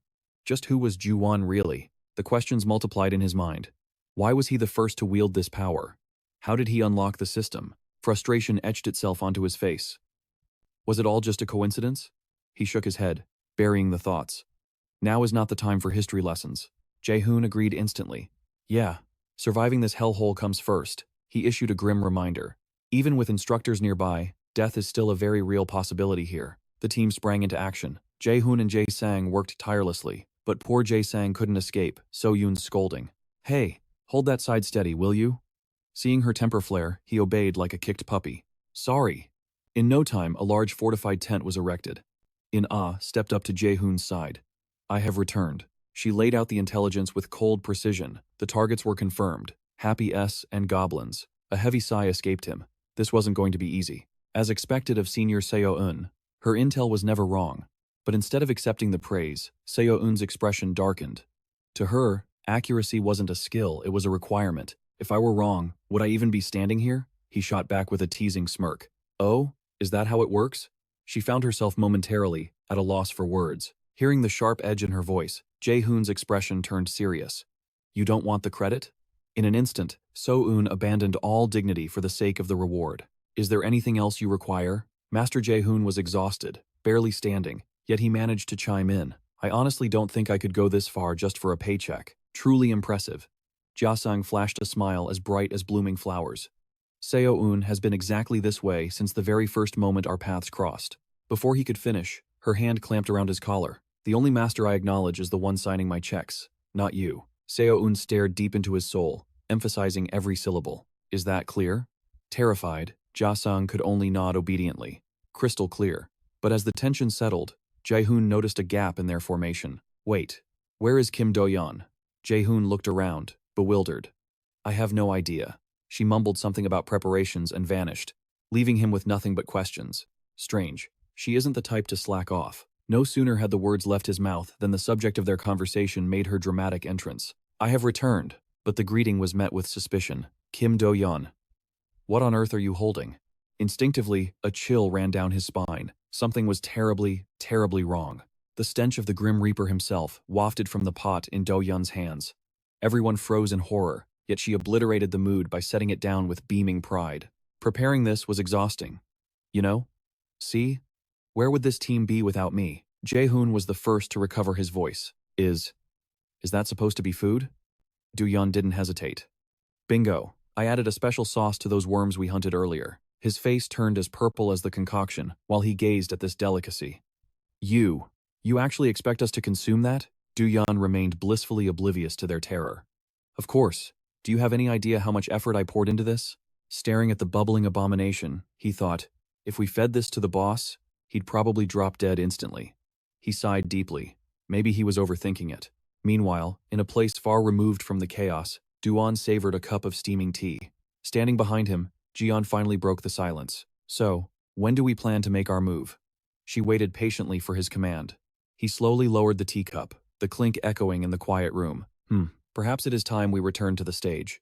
An image of Jae-hoon flashed through his mind. The game changer has been incredibly active lately. Ji-yeon nodded in agreement at the mention of the rising star. He may just be a hatchling testing his wings, but he is proving that the prophecy wasn't just empty words. However, your power is still required. Do-yeon mused thoughtfully, with him finally stepping out of the shadows. I wonder, is my interference truly necessary? Then, his voice hardened with resolve. But if the situation demands it, I will act.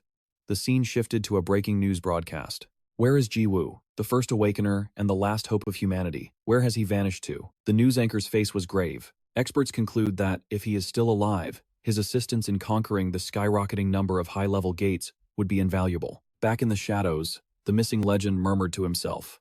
The one who creates change? A faint, amused smile played on his lips. How very interesting. Back at the campsite, Jae-hoon's expression was icy. Don't ever joke about food unless you have a death wish.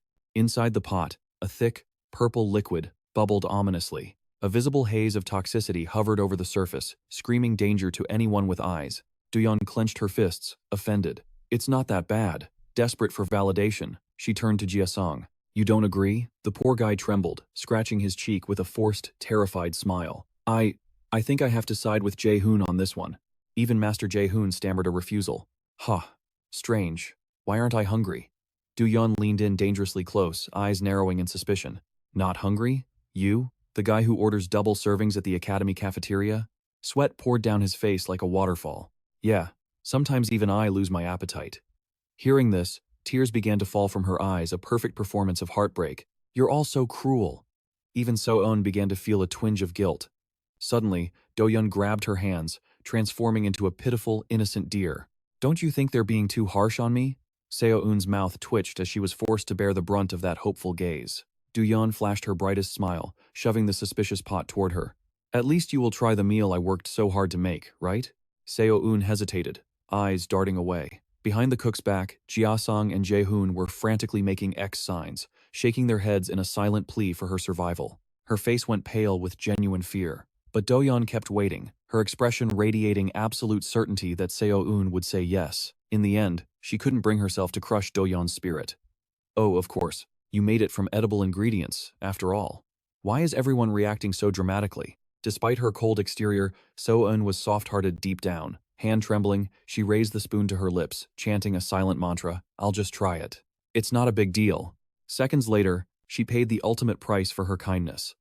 She collapsed against the wall, retching uncontrollably as her soul tried to leave her body. The air fills with the sounds of pure agony. She retches like a dying beast, clutching her stomach. This result? Exactly what Jae-hoon predicted. He smirks, thoroughly enjoying the show. See? That is why you should listen to the experts. So-eun scowls, her face twisted in misery. Hey, don't look at me like that. Despite his teasing, he tosses her a potion. How could I refuse when you look so pathetic? You're softer than you act. She snatches the vial and downs it in one go. Then, the question drops out of nowhere. So, what exactly happened between you and Ina? Jae-hoon blinks, caught off guard. Huh? So-eun wipes her mouth, her gaze piercing through his indifference. She senses the shift in the air. Her voice drops, dead serious. I don't know the details, but don't be too harsh on her. Or the others. Jae-hoon shrugs, his demeanor relaxing effortlessly. Fine, point taken. He cracks a joke to break the tension, though he is secretly impressed. Didn't think you were the type to care about people's feelings. So-eun grinds her teeth, annoyed again. He lowers his voice to a whisper. That is exactly why. I want to try and save everyone, like a total idiot. What was that? She asks, Missing the words, Jae-hoon spins around, dodging the moment. Nothing. We need to move. Darkness is falling. He flashes a confident grin, eyes glinting. You haven't forgotten our promise to take that guy down, have you? So-eun goes silent, her resolve hardening. I remember. Then her face turns green again. But first, can I wait until my stomach stops trying to kill me? Before he can answer, she is retching again, emptying her soul onto the ground. Watching her suffer gives Jae-hoon a twisted idea. I wonder. He muses aloud. If Kim Do-yoon's cooking destroys humans, maybe it is toxic to monsters too? He actually feels sorry for her. That recovery will take time. Suddenly, a screech tears through the air, echoing across the wasteland like a nightmare. Jae-hoon freezes. He knows that cry. His expression shifts from playful to commanding in a heartbeat. Everyone, get inside immediately. They are here. As he sprints, the system alert flashes for Jae-sang. Enemy detected. Rank B monsters harpies. Jae-sang primes the paralysis traps instantly. Do-yoon and Ho-yeon shift into combat stances, weapons drawn and ready for blood. Jae-hoon barks orders with military precision. Ho-yeon, take the front. Do-yoon, support. Ina steps forward, her expression cold as ice. Magic gathers around her wand as she faces the horde. I just need to hit them with everything I've got, right? Jae-hoon smirks. Exactly. Move it. We have to hold the line. Their objective is clear. Protect the solitary white tent standing defenseless amidst the desolation. Inside the shelter, panic begins to rise. I never expected dozens of harpies. This is insane. Do-yoon shakes his head, analyzing the threat with a grim face. This behavior is abnormal. Harpies usually hunt in packs of 4, max. This is a special case. Jae-hoon cuts in calmly. Jae-sang looks over, confusion in his eyes. Special case? Correct. These monsters are surging with mana. That means there is a boss nearby, pulling the strings. So-eun's face pales as the realization hits. An image flashes in Jae-hoon's mind, a winged nightmare. The Harpy Queen. She is definitely close, Jae-hoon confirms. The tension in the room spikes, suffocating everyone. I didn't think she would be right on our doorstep. He shrugs off the danger. Doesn't matter. She is a boss. She has to die either way. We are just speeding up the schedule. He pauses, a plan forming behind his eyes, then nods decisively. Jae-hoon turns to the group, his voice steel. Defend this position. Do not let them pass until we destroy the source and return. He sees their hesitation. With So-eun's tracking ability, finding the queen will be child's play. Trust me, and I can handle the trash mob solo. Don't worry. But Ho-yeon steps forward, unease written all over his face. Wait. Shouldn't we move as a full squad? If something goes wrong out there, we need numbers. Jae-hoon shuts it down cold. No. If you follow, you will just get hurt. Silence falls. It is harsh, but true. Or worse, I would have to babysit you. Seeing their faces, he flashes a disarming smile. Hey, it is not that I don't trust you. I need you guys here to hold the fort. You are the last line of defense. The instructors might step in, but we can't gamble our lives on them. Ina is the first to nod, understanding the stakes. Understood. We will follow your lead. Do-yoon clenches his fist. He hates being left behind, but being a burden is worse. Then take these. Jae-sang frantically shoves a pile of healing potions into Jae-hoon's arms. And this. Geared up, Jae-hoon and So-eun step out of the tent. He glances back one last time. We will be back. Stay alive. Ho-yeon slams a fist to his chest. Count on us. Do-yoon adds awkwardly. If things get bad, contact us. Jae-hoon chuckles, shaking his head. Look at you, getting all sentimental. Rare sight. Above them, the sky turns black as the harpy swarm descends. Jae-hoon doesn't even flinch. Relax. This won't take long. System. Active skill, triggered golden chains erupt from the void, a blinding storm of metal piercing through every single monster in an instant. Dust settles around him. I don't gamble, Jae-hoon states, his aura overwhelming. I only fight battles I have already won. So-eun watches, a chill running down her spine. Note to self, never piss him off. Silently, she follows the monster into the fray. She spun around, her expression grave. No matter how much she hated to admit it, Seo-jun had to face the facts. Your team. They are absolute monsters.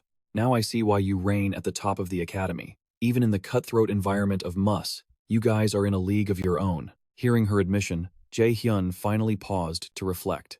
The memory of their clash with the Harpies replayed in his mind like a vivid nightmare. Back then, Seo-jun had grit her teeth, ready to launch a reckless suicide attack. But Jae-hyun had stepped in, a silent guardian shielding her from disaster. An-hun raised his shield, his voice booming with authority. I'll take the vanguard. Beside him, Yuna and Kim Do-yoon instantly dropped into combat stances without a word. All right, let's do this. Above them, the sky darkened.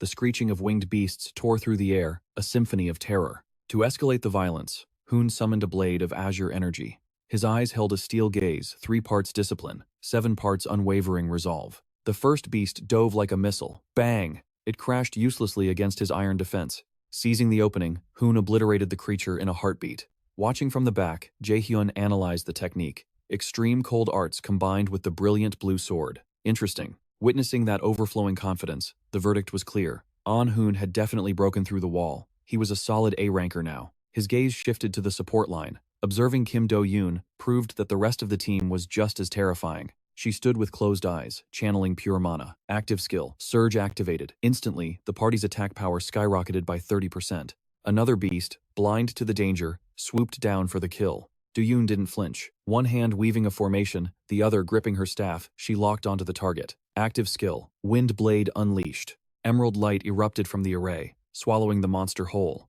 Jae-hyun watched calmly.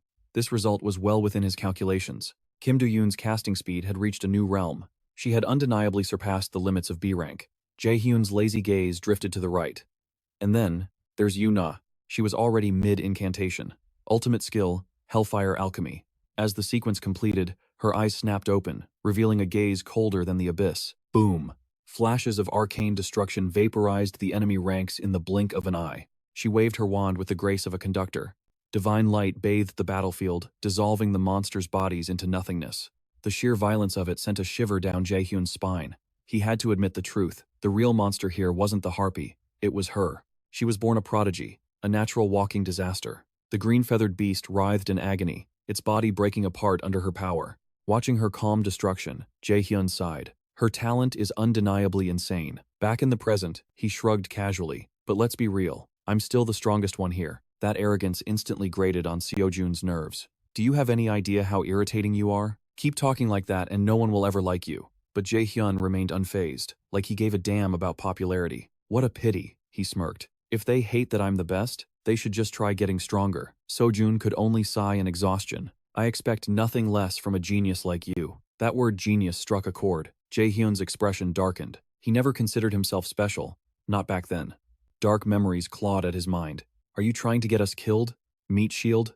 The raid leader, Run-tae, barked orders like a tyrant. Raise that shield properly. Hold the line. The constant disrespect. It made Jae-hyun's blood boil. Is it that hard to understand? Even if you die in formation. In those days, he was always alone. No teammates. Just a disposable tool. Shaking off the past, Jae-hyun abruptly changed the subject. Anyway, good work. Looks like you found your own path. He paused, grinning. Though the highlight was definitely Kim Do-yoon's cooking. The sudden shift in tone earned him a death glare from Seo-jun. Her eyes shot daggers. Are you joking right now? Jae-hyun ignored the killing intent. Hey, at least you didn't pass out this time. He pushed the door open, his voice dropping to a whisper. Listen carefully. Watch everything, even the way you breathe. In here, a single mistake means instant death. Seo-jun rolled her eyes, feigning indifference. If it goes south, we run. I'm way too pretty and young to die today. Their banter flowed perfectly, sharp and rhythmic. Technically, I'm a year younger than you, so use your skills properly. Don't you have any respect for your elders? I think I've shown plenty. Seo-jun didn't even bother arguing anymore. Just shut up. But internally, she steeled herself. Whatever comes, I'll handle it. I have to. Outside, the horde prowled, sniffing for fresh meat. Inside, Seo-jun crossed her arms, her anxiety spiking. She watched Jae-hyun's back. She knew one thing for sure. This guy wasn't the type to fold just because death was knocking. Suddenly, ding! System warning. Area 1 boss detected. Seo-jun's face went pale with horror. But Jae-hyun? A twisted smile crept up his face. A massive shadow descended. Wings spanned the corridor, covered in vibrant pink feathers. Razor-sharp black talons clicked against the air. The Harpy Queen hovered in all her terrifying glory. While Seo-jun froze, Jae-hyun stepped forward without hesitation. Excitement danced in his eyes. The contrast between his thrill and Seo-jun's shock was absolute. Jae-hyun scanned the beast from head to toe. A+ rank boss. His grin widened into a predator's snarl. If I kill that, the legendary treasure is mine. The more he calculated the plan, the more inhuman his grin became. It was truly chilling. Seeing Ji-hoon's unnatural silence, Seo-jun broke into a cold sweat. She couldn't hide the shock on her face as she wondered, has he completely lost his mind? Ji-hoon activated his active skill, demonic treasure formation, to forge the divine weapon, Nidhogg's Fang. The process left her jaw on the floor. Yeah, go ahead and scream when you see him flexing his new gear. That item was sold for an astronomical price at the recent auction. Meanwhile, the Harpy Queen crashed down, firing sharp feathers. Seo-yoon barely dodged the surprise attack. I can't believe Ji-hoon is mocking me right now. I told you to stay put. She went from embarrassed to furious. Shut up. While they bickered, the Harpy unleashed a frenzy of attacks. Ignoring the chaos, he charged forward, gripping Nidhogg's fang while calculating his next move. Theoretically, she is weaker than me, but still dangerous. Ji-hoon quickly noted the difference, partly because she could fly. The ground behind him exploded the moment he dodged. But the biggest red flag? The Harpy's eyes were radiating intense energy. She was far stronger than she was before his regression. With the puzzle pieces fitting together, Ji-hoon's confidence soared. Now I get it. As the monster spun, launching a barrage of feathers, 2 blazing golden orbs materialized in midair. Ji-hoon stood immovable, letting the orbs intercept the Harpy's weaponry. Seeing her heightened aggression, he confirmed it without a doubt. She had evolved. An A-rank monster from his past timeline was never this powerful. Yet, Ji-hoon did not falter. What did L mean? His elbow grazed a golden chain before vanishing with godlike speed. Ji-hoon soared through the opening above the Harpy's head. This unnatural strength meant he had interfered. He quickly glanced back to assess the situation. She remained unharmed, brandishing razor-sharp talons. But Ji-hoon countered, thrusting Nidhogg's fang forward. Coming out to play is better than hiding. The Harpy's body tore open, surrounded by arcs of lightning from the energy release. Himdu. As he landed gracefully, wisps of purple spiritual power still clung to his blade. Simultaneously, a murder of crows scattered across the sky. One silently flew toward a magnificent palace, landing decisively on Hyojin's shoulder. My prediction was correct. He listened to the crows whisper about the impending events. Hyojin recalled Himdu's arrogant demeanor. I worry if Himdu can actually handle his task. He closed his eyes in deep thought. His sunken eyes snapped open for a second before he vanished, leaving only falling feathers in his wake. Well, not my problem anymore. Suddenly, a system notification flashed. You have successfully defeated Queen Harpy, the final boss of the first sector in Lockdown City. Please claim your reward at the Queen's Nest. Battle over. Ji-hoon sheathed his weapon. He stored it in his inventory, hiding his inner joy. Finally, the wings in the eye of the storm are mine. Ji-hoon glanced back at a fuming Seo-yoon and asked innocently, What are you doing? Let's go. She let out a heavy sigh. Seo-yoon muttered, Right. After a pause, she struggled to speak. You have completely lost your mind. Ji-hoon ignored her, too focused on the prize. Finding the reward in the Harpy's lair, he grinned triumphantly. Found it. Before them lay an item shrouded in an ominous black aura.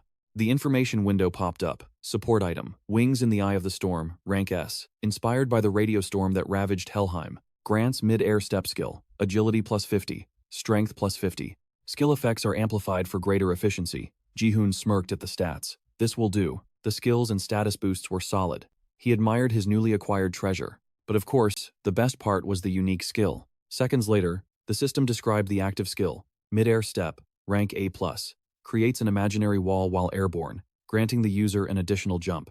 Can be used twice continuously. Ji-hoon smiled with satisfaction. Before his regression, a fake ranker obtained these wings and climbed the leaderboards like a kite in the wind. He thought to himself, that won't happen this time, because they belong to me now.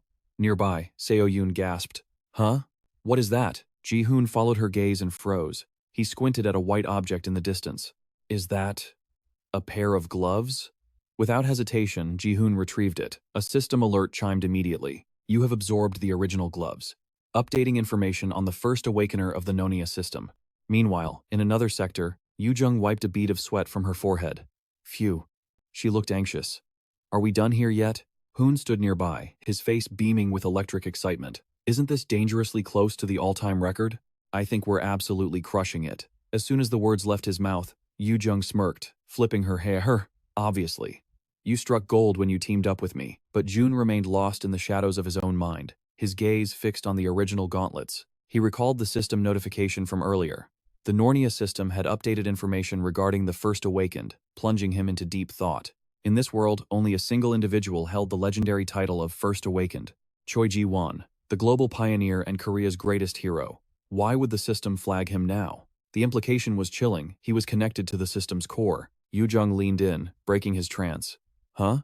Did you just say something? June forced an awkward smile and patted her head. She instantly recoiled, eyes flashing with annoyance. Hey, I told you not to mess with the hair. Ignoring her outburst, Jun's mind raced. Why were that man's gauntlets here? It definitely wasn't a sign of good fortune. Finally noticing Jun approached her. His voice carried a heavy weight of guilt. I'm sorry, I shouldn't have made you scout the perimeter when you're already exhausted. She replied calmly, eyes steady. No. It is my duty to support you. You have your own burdens. Suddenly, Yujung screamed. Disaster. Whipped around. What is it? Yujung stood there, tears welling in her eyes, voice trembling. My necklace. I left it behind. This is a catastrophe. Just then, a hand dangled the silver chain right in front of her face. Her expression did a 180-degree flip in a split second. Whoa, how did you know? You're actually kind of creepy, Jun said softly. It's your bad habit. Besides, your mother personally asked me to look after you. Yujung's face flushed a deep crimson. Sorry. I'll have a word with Mom later, but… Thanks, I guess, she muttered, trying to maintain her pride. Jun didn't let up. Maybe you should give your mother a reason to trust you first. A critical hit that left her speechless. Laughter erupted around them, sending Yujung into a fit of rage. You dare laugh at me? Ina sat silently, observing the chaos. Seconds later, Jun's demeanor shifted. He looked at his teammates, his aura turning solemn. Kim Yujung.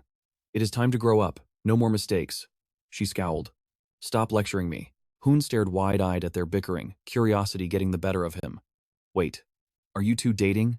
Jun answered instantly. No. Yujung's eyes blazed. Do you want to die? Behind the confused Hoon, a finger tapped his shoulder. Hoon jumped. Ian. Whispered. They denied it. Let's just drop it before you get killed. Meanwhile, in a realm far beyond mortal reach, Castle Valhalla, the magnificent palace of warriors and eternal pleasure.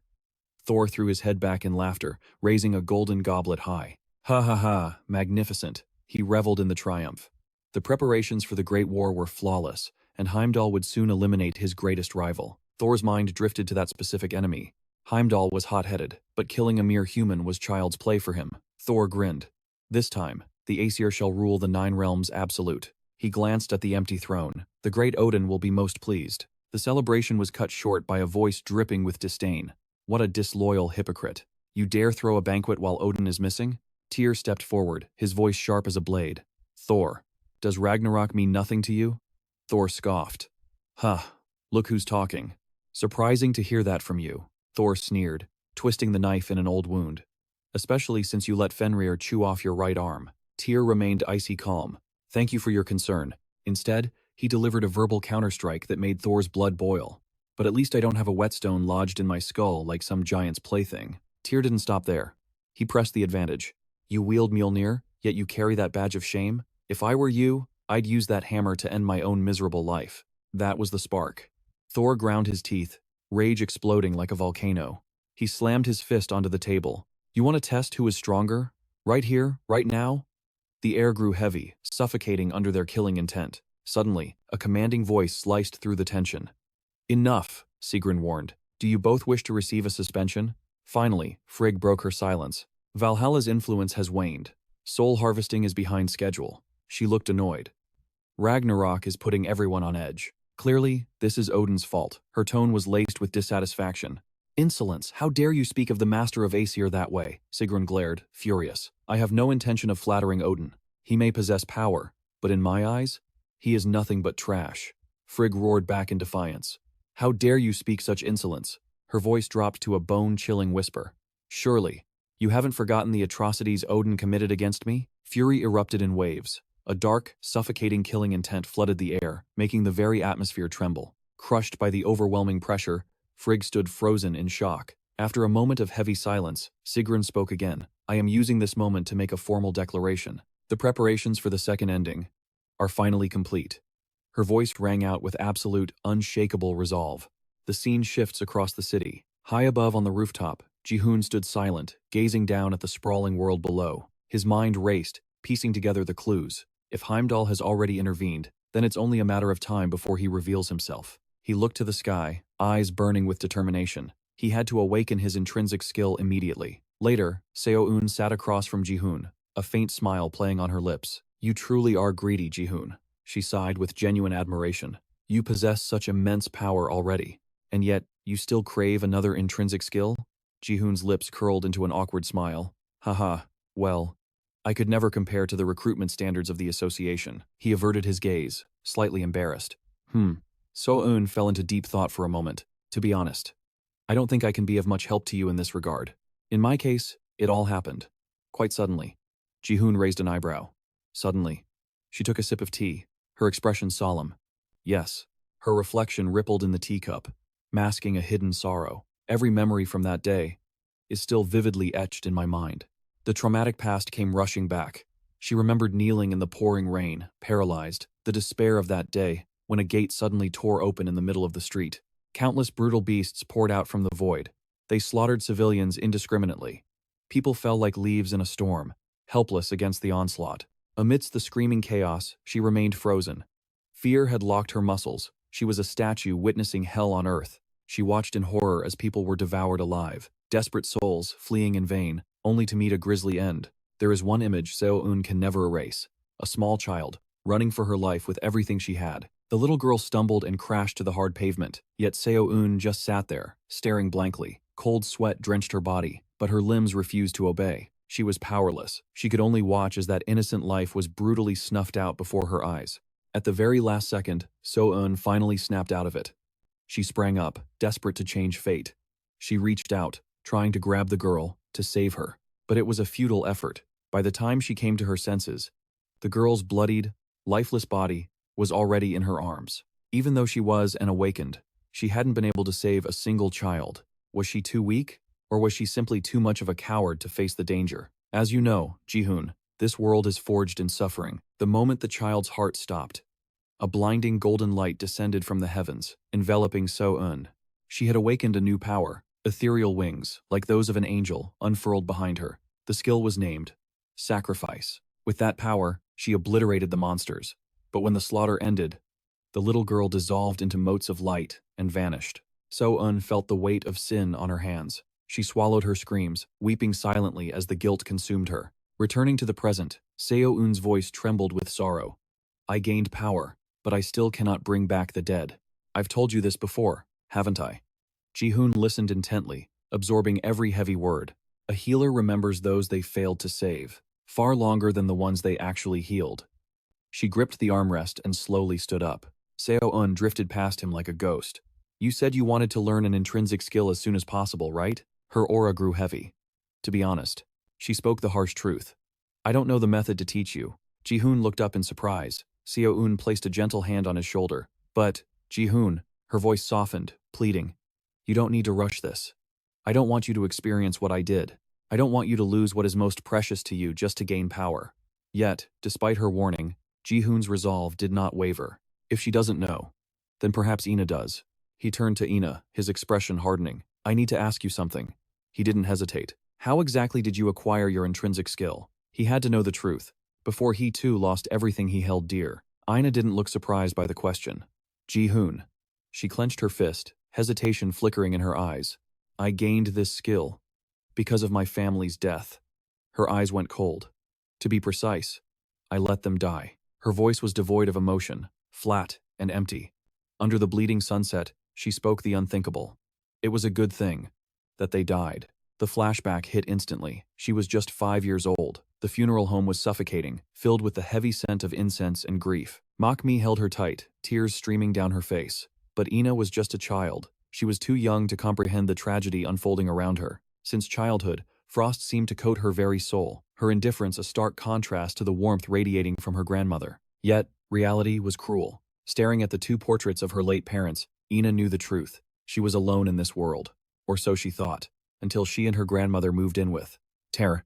It was just a mundane apartment complex. But Ina tried to carve out snippets of joy within those gray walls. Despite being an orphan, solitude never claimed her, even when her aunt unleashed her venomous spite. That woman criticized Ina's very existence, finding any excuse to inflict punishment. While Ina stood with arms raised in penance, a familiar warmth broke the tension, a voice that melted the ice. A genuine smile bloomed on Ina's face. She dashed toward her grandmother without hesitation. Because, in this harsh world, she still had her shield. Grandma treated her with a tenderness no one else possessed. She was Ina's only family, her solitary pillar of support. However, fate is rarely kind for long. One fateful day, while searching for her grandmother, Ina froze. Through the crack of a slightly ajar door, she witnessed a scene that would haunt her. Her grandmother whispered a name, her voice trembling. Ah, there isn't much time left. And just like that, Ina's life spiraled into a never-ending nightmare. Grandma handed over her entire life savings to Aunt Sine. Her plea was heartbreakingly simple. Please, take care of Ina when I am gone. The aunt grinned, a twisted expression of greed. Of course, she agreed. Of course I will. Witnessing this transaction shattered Ina's world. Young as she was, the cruel reality of her family dynamic pierced her heart. The object in her hands crashed to the floor, echoing her shock. Her mind went blank, save for one devastating realization. The only person she trusted was preparing to abandon her. Darkness swallowed Ina's vision. The faint light leaking through the door faded, just like the hope in her life. Her consciousness drifted, pulled into the abyss of memory. That was the moment I embraced the shadows. I was never talkative, but now, I locked the gates to my heart. Emotions died within me as I recalled those days. Flash forward to my 3rd year of high school. The image of my pathetic self returned, bowing under Aunt Sine's dripping sarcasm. Those hunters make a killing these days, don't they? Her voice grated like sandpaper. Your teacher called me. Even a dung beetle knows how to survive. They say you have talent. Can you believe that joke? She launched into her usual tirade. Do you have any idea how much you cost to feed? I trust you know how to pay me back. Ina tried to speak. Aunt? Her words were strangled in her throat. Do you understand? Sine loomed over her like a villain from a horror story, sowing terror with every breath. Since you're useless at studying, you have one option to keep a roof over your head. Become a hunter. The words were vile, dripping with exploitation. Ina felt bile rise in her throat. She clenched her fists until her nails dug into her palms, suppressing the rage. They had already devoured my parents' insurance money, yet she still wanted to bleed me dry. The verbal abuse stung, but the betrayal of my living family hurt worse than the loss of the dead. You treat us like baggage to be discarded. Her heart felt like it was being crushed in a vice. The most sickening part? I wanted to scream, but my throat betrayed me. I couldn't utter a single word of defiance. The memory shifted to the day I submitted the application. I applied to the Hunter Academy. According to the instructors, my potential for awakening was abnormally high. The teacher looked at me with concern. Are you absolutely sure about this, Ina? Even with high potential and the money? The world of magic isn't a fairy tale. It's a slaughterhouse. I don't want to see you destroyed. This path could literally kill you, but I was just a puppet on strings. I'll be fine, teacher, I recited robotically. But inside, a darker truth echoed. I know, but there are fates far worse than death. Returning home, a fragile voice called out. Grandma Park Me sat on the worn sofa, her eyes searching mine. Are you really going to do this? She emphasized the word, hunter. Seeing her fragile form plunged Ina into deep contemplation. Eventually, you will leave me too. So, why? Why can't I bring myself to hate you, Grandma? Tears spilled before she realized it. She wondered, if you hadn't given the money to Aunt, would my life be different? She quickly wiped her eyes, banishing the useless what-ifs. No, what must happen, will happen. Was this what they called destiny? A shackle one must wear, no matter how much you struggle. Inescapable. She composed herself and lied. It's okay. I'm really fine. Grandma Park Me sensed the turmoil and pulled her into a tight embrace. If you don't want to do it, then don't. Please. Ina's emotional dam finally broke. Hearing that her grandmother simply didn't want her hurt, it was too much. The flashback dissolved, returning to the present. After stepping onto the path of a hunter, my existence transformed. I evaluated my growth. I mastered mana control. I learned the art of slaughtering magic beasts and the grim necessity of survival. My frozen heart became my greatest weapon. But then, my memory snagged on a jagged edge. Just as I adapted to this hellish new world, a tragedy I could not dodge came crashing down. Ina stood frozen, her soul shattering. Before her lay the cold body of her grandmother. The time for goodbyes had been brutally short. The doctor's words delivered the killing blow. If she had received proper treatment earlier, she would have survived. Ina couldn't believe her ears. The truth struck like a thunderbolt. Standing in the funeral hall, the realization haunted Ina. She didn't just die. She chose not to be treated. Had she truly surrendered to death? It was a misunderstanding. But in that moment, it felt like even you had cast me aside. Nothing was clear in the haze of grief. Simply put, one life had ended, while another was forced to go on. Tears streamed down her face. Unstoppable. Grandma, the truth is, the thing I want most right now is to see you again. But realization struck hard. The path ahead was suffocating. She looked up, questioning the heavens like a lost child. Why me? Why again? Meanwhile, Se-yeon cowered behind the wall, drowning in her thoughts. I'm just a fool who can't even study properly. Grandma, you should have taken me with you. Then, the cold voice of her aunt cut through the phone line. The sponsorship contract is finalized. The training association has agreed to take you. Get over here and sign. Her mind plummeted into an abyss. I stood there, frozen in shock and rage. It felt as if the final piece of my life was crumbling away. Memories of that day flooded back. For the first time in my life, I screamed at my aunt. How could you decide that?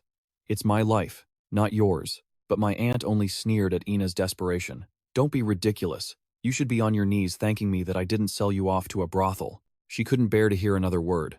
Clutching the phone, she bolted. In that instant, I chose to run, ignoring the woman's screeching voice echoing behind me. Hey, why aren't you answering me? Yeah, the nightmare of that night replayed in Ina's mind. I waited until the dead of night to sneak back for my things. But what greeted me was an inferno.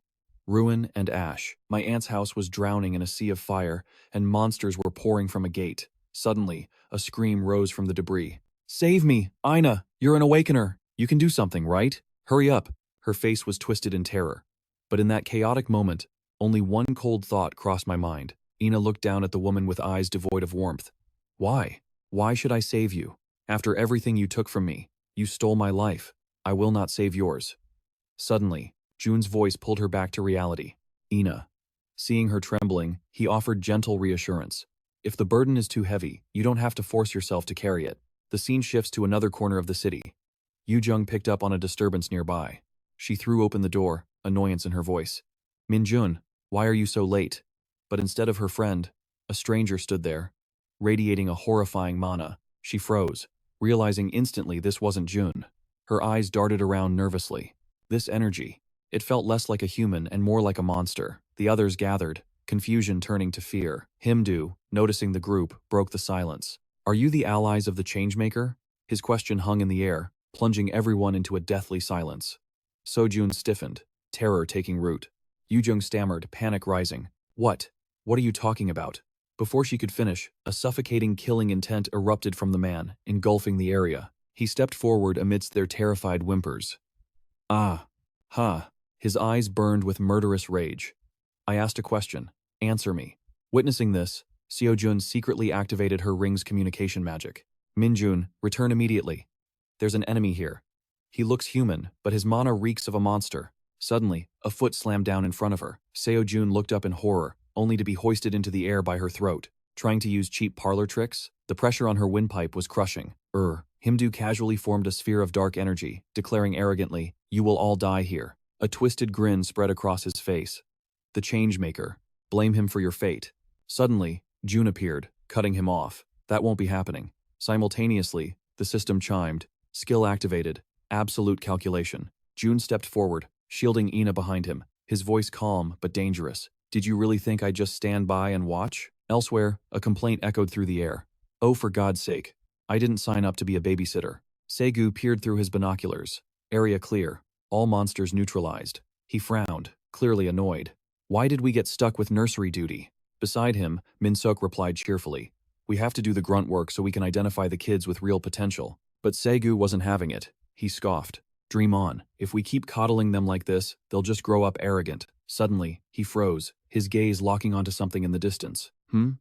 Not far away, a vortex swirled in the sky, spewing out a thick, malevolent aura. From the murky darkness, a sound scraped against their eardrums. Segu tensed up. Is that a trumpet? A guttural growl drew closer. Segu's eyes rolled back in terror as the entity behind him became clear. Huh? Crunch. Min-suk watched in stunned silence as his partner was simply erased, snapped up by the beast. His face went pale, mind unable to process the horror. What? What the hell? He fumbled frantically for his radio. Schlick! A massive scorpion tail pierced straight through Min-suk's chest. His voice trembled, life fading fast. No. The radio crackled to life. What's wrong? Report. Min-seok used his final breath to scream a warning. Code 11. Unforeseen catastrophe. Everyone, run! The radio clattered to the ground. Silence fell, leaving only the lifeless eyes of the fallen scout. But on the other side, the nightmare had begun. Monsters swarmed the city like a hive ruptured. Back at the duel, Himdu locked eyes with Jun, the air thick with explosive tension. The beast carelessly discards Seo-jin like a broken toy. His obsidian eyes lock onto Ji-hoon with murderous intent. You! Terrifying magical energy explodes outward. A suffocating aura of rage instantly engulfs Ji-Hun and Ina. Fury boils in the creature's veins. Behind the boy, he sees the phantom of the one being he worships, Lord Odin. How do you possess his eye? Ji-Hun instinctively touches his left eye patch. He realizes the god is reacting to the Eye of Odin. Heimdall's voice grates like grinding stones. Now I understand how a filth like you gained power so quickly. He raises his massive blade. A mere human could never ascend at such speed without stolen divinity. The pressure is immense, silencing the group. But Ji-Hun doesn't flinch. He smirks, his voice dripping with arrogance. If it bothers you that much, come and take it. Seojin screams from the sidelines. Min-Hun, you can't fight him alone. That thing isn't even human. But the protagonist's response is ice cold. Run. This is my fight. Yu-Jung's face darkens with disbelief. She roars back. What the hell are you saying? We're a team. Ji-Hun doesn't even look back. I won't repeat myself. Get out of here. Heimdall's lips curl into a cruel sneer. Trying to play the hero? The god raises his sword high, eclipsing the sun. You think you can save anyone while standing before Me, Heimdall? He brings the weapon down. A cataclysmic slash tears the very earth asunder. The shockwave shears the opposite building in half like paper. In that split second, Ji-Hun unleashes his power. Active skill activated. Storm Gale. Caught off guard, Yu-Jung and the others are swept up. The violent winds launch them into the air. They are mercilessly flung to safety, far from the kill zone. Yu-Jung and the others tumble through the dust, disoriented. Only Ji-Hun remains, standing alone against a god. Watching her world crumble, Yu-Jung screams in despair. Ji-Hun, what are you doing? His voice cuts through the wind, void of emotion. If I didn't do this, we would all be dead. She opens her mouth to scream again. You mean? But Ina grabs her shoulder, stopping her cold. Ina's voice is trembling but rational. He's right. We are dead weight against a monster of that caliber. Yu-Jung stares at her in horror. That's exactly why we have to help. No! Ina cuts her off sharply. Her eyes harden with resolve. I believe in him. Ji-Hun can win this. She issues a command. We need to get to the entrance. Alert the high-rank instructors. That is our mission. Yu-Jung grits her teeth until they nearly crack. Damn it. Swallowing her tears, she turns and follows her team. You better stay alive. Min-Hun. Ji-Hun watches, their silhouettes vanish. His left eye ignites with a brilliant golden light. Looks like Ina handled it. Wind gathers in his palm as he shifts elements. Active skill activated. Frozen earth. Instantly, the battlefield transforms into a glacial wasteland. Heimdall's grin stretches ear to ear. Ice magic? The god analyzes the spell instantly. A decent skill. But the casting time is fatal. He mocks the human's futile struggle. Do you really think you can hold me off for 30 seconds? Ji-Hun answers with terrifying calm. Who said it's impossible? This was his plan from the very beginning. A trap laid the moment he saw Heimdall. Heimdall doesn't wait. He charges. Fine. Let's see if your arrogance matches your strength. Madness and bloodlust flood the god's eyes. Prove it. Time seems to slow for Ji-Hun. If I fail here, everyone dies. The god's sword smashes the earth, pulverizing the bedrock. He has to stop this monster right here, right now. Ji-Hun doesn't hesitate. Active skill. Item materialization. Light coalesces into a legendary weapon. The S-rank Dragon Slayer sword. Balmung. Simultaneously, he triggers Chains of Judgment. Golden chains erupt from the void, wrapping around his body. With a single thought, he commands them. The chains dig deep into the frozen terrain, anchoring him. Just as the storm of Heimdall's attack crashes into him, clang. Ji-Hun intercepts the world-ending strike with Balmung. The impact is catastrophic. He is driven backward, boots carving trenches in the ice, but the anchored chains hold him fast. Using the tension of the chains, Ji-Hun slingshots himself away. Heimdall loses his target, his blade burying itself into the solid rock instead. Boom! A shockwave blasts the debris apart. Heimdall looks up, stunned. Ji-Hun is already airborne, soaring out of range. Heimdall's face twists into a mask of pure rage. A mere human dares to mock a god? Ji-Hun's voice floats down from above. I told you, didn't I? Energy surges around the hunter. Next active skill. Shadow Leaf Flight. Unshakable confidence burns in his gaze. I can stop you. Meanwhile, amidst the rubble, Ina takes command. Focus on the rescue operation, now. Medics rush to the fallen students and instructors. We're running out of time. Casualties are rising. She surveys the chaos with grim realization. A dungeon break of this magnitude. This city has never faced a nightmare like this before. Principal Lena clenched her teeth. Of all days, the attack had to happen during outdoor training.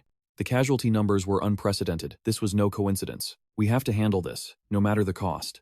Suddenly, a desperate shout cut through the chaos. "Principal, let us help fight!" The volunteer was none other than Park Hyun. Lena hesitated, but seeing their resolve, she nodded grimly. "Fine, but listen to me. Avoid direct combat at all costs. Remember, you are still students." Just then, Ju Hyun stepped forward to join the vanguard. "The Garam Guild stands ready as well." Jia's voice was steel. "Seongwoo and I will manage the triage and protect the injured." Seeing the burning determination in the teenager's eyes, the knot in Lena's chest loosened slightly. "Thank you. Let's save as many lives as we can." With the command given, she turned, her mind racing to formulate the next phase of their defense. If the students handle support and the frontline debris, I can gather the instructors to intercept the monsters. Blue mana began to gather in Lena's palm, fueled by her resolve. We have a chance. But then, the flow of power stuttered.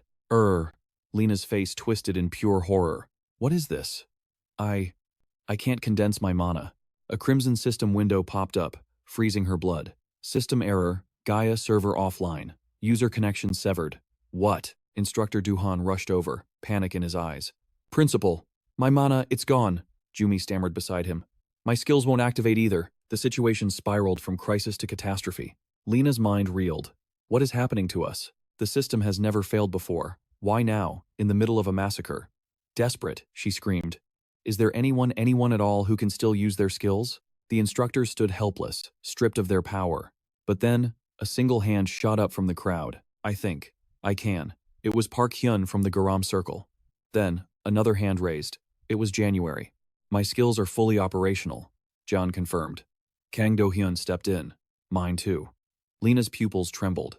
Impossible. Only the students still have access to mana? She scanned the area. Students were casting spells and healing wounds. Unaffected by the blackout, Lena muttered a curse. This defied all logic, but she had no time to question the laws of their world. Her voice boomed with authority. "Change of plans. All students take the vanguard. Instructors fall back. We will support you with physical combat and supplies." Park Hyun and Kang Do-hyun answered in unison, their voices low and dangerous. "Understood." Lena pointed toward the smoke. "Head to the blocked city, Sector 3. It's critical." The student squad shouted "yes" and launched themselves into the fray. Park Hyun issued orders mid-sprint. "Kang Do-hyun, secure the right flank." Do-hyun scowled, his pride bristling. "Don't you dare order me around." Park ignored the attitude, his focus absolute. "Honey, focus on healing from the rear line." She nodded sharply. "On it." Moments later, the squad skidded to a halt. Park Hyun's voice dropped an octave, heavy with dread. "Listen up." Despite the ominous atmosphere, he forced himself to remain calm. "The entrance to Sector 3 is a narrow bottleneck. If we hold our ground and use the terrain, we can defend this spot without taking heavy losses." But fate had a cruel twist in store. A massive shadow eclipsed the sun. The pressure that descended wasn't just fear, it was despair. The bone dragon had arrived. The students froze, staring up at the monstrosity. We have to fight that?" The system window confirmed their nightmare. "Warning. You have encountered the Sector 3 boss, Bone Dragon." The creature's rotting breath and asymmetrical horror shattered Park Hyun's composure. This is going to be hell." Meanwhile, another group of students sprinted desperately toward their objective. Jia panted, her thoughts consumed by one person. "No, it can't be. Jae-hyun wouldn't die. Not him." Do-young gritted his teeth, cursing under his breath. He didn't say it aloud, but the anxiety was eating him alive. Suddenly, the ring on Jia's finger pulsed with light. Around her, everyone's communication rings began to glow and sync. Do-young checked the notification. It was a scheduled message. A familiar, calm voice played in their minds. "I'm fine, don't worry. I have a favor to ask." Jae-hyun's voice outlined the plan. "The area boss is attacking the city gate. Protect the civilians. I'll regroup with you soon." The tension left Do-young's shoulders. It's really him. He's alive. Seeing the team's morale restored, Seo-jun spoke coldly, hiding his own relief. "You heard him. Let's move. We have a job to do." The team responded in a roar. "Let's go." Do-young whispered a quiet prayer. "Jae-hyun, please be safe." Miles away, Jae-hyun was a blur of motion, fighting at a speed the eye couldn't track, unleashing a torrent of magic at the enemy below. Heimdall ground his teeth, staring at the boy with a mix of loathing and shock. So, the title of Odin's successor isn't just decoration. The god's face twisted into a savage snarl. "But today, you fall." Jae-hyun didn't answer. He simply dove from the sky, a meteor of martial intent. Heimdall refused to back down, drawing his divine weapon to meet the strike. The air crackled with killing intent. The cold steel of Heimdall's blade drew a deadly arc, cutting off all escape routes. I, Heimdall, shall test your worth personally. He unleashed a flurry of strikes designed to kill, but Jae-hyun flowed like water, dodging every blow with impossible grace before slamming a counterattack into the god's guard. Even though the impact blew him back, Jae-hyun didn't flinch. Instead, an arrogant smirk played on his lips. You are going to regret this. Words barely left his mouth before he launched himself forward again. Heimdall's face twisted in pure shock at the human's tenacity. Yet, Jae-hyun's voice remained terrifyingly calm. My test scores have been great lately. A taunt designed to drive a god mad. Instantly, the system flashed. Passive skill activated. Intermediate great swordsmanship. Active skill, spin slash. The two forces collided head-on. Boom! A cataclysmic impact that threatened to shatter the sky itself. Facing an equal match, Heimdall roared in excitement. For a human, you are not bad at all. But before the praise could settle, he shifted tactics. Thrusting his weapon forward, the god sneered. But this is your limit. Clang! Jae-hyun parried the tip with his blade. Steel ground against steel, screeching like a dying beast. A cocky grin spread across Jae-hyun's face, completely out of place in this deadly duel. Then, in a split second, he withdrew his weapon. Heimdall's eyes widened in disbelief. As the god lost his balance and stumbled forward, Jae-hyun sidestepped with phantom-like speed. A new weapon materialized in his grip. The system chimed the melody of destruction. Active skill triggered. Weapon creation. Success. The S-rank Fang of Nidhogg. He gripped the dagger tight, pouring every ounce of power into the blade. Mana fully charged. Active skill. Dagger arts engaged.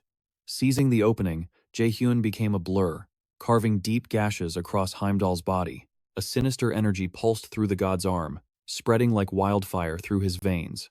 The system flooded his vision. Passive skill upgraded. The Fang of Nidhogg has awakened. The enemy is now inflicted with continuous poison damage. Heimdall howled in agony, barely holding himself up with his sword.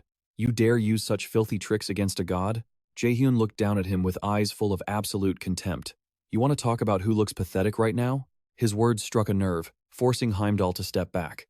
Against a god, this poison is meaningless. I will recover in mere moments, no matter what schemes you try. Blood still dripped, but the god's arrogance remained untouched. I simply exist to annihilate my enemies. Though, perhaps I must reevaluate you. Let us begin again. His mind flashed back to his grand design. The authority to hack the Norse system, controlling the power of every instructor and student. However, the authority granted by the All-Father Odin had its limits. Since every human is programmed differently, he thought blocking the system would be enough. He expected to crush them like ants in his palm. Heimdall shook his head, severing those useless thoughts. His gaze locked onto the human before him. He had no choice but to admit the truth. He scanned Jae-hyun's current power level. That thing is a monster I cannot defeat with brute force alone.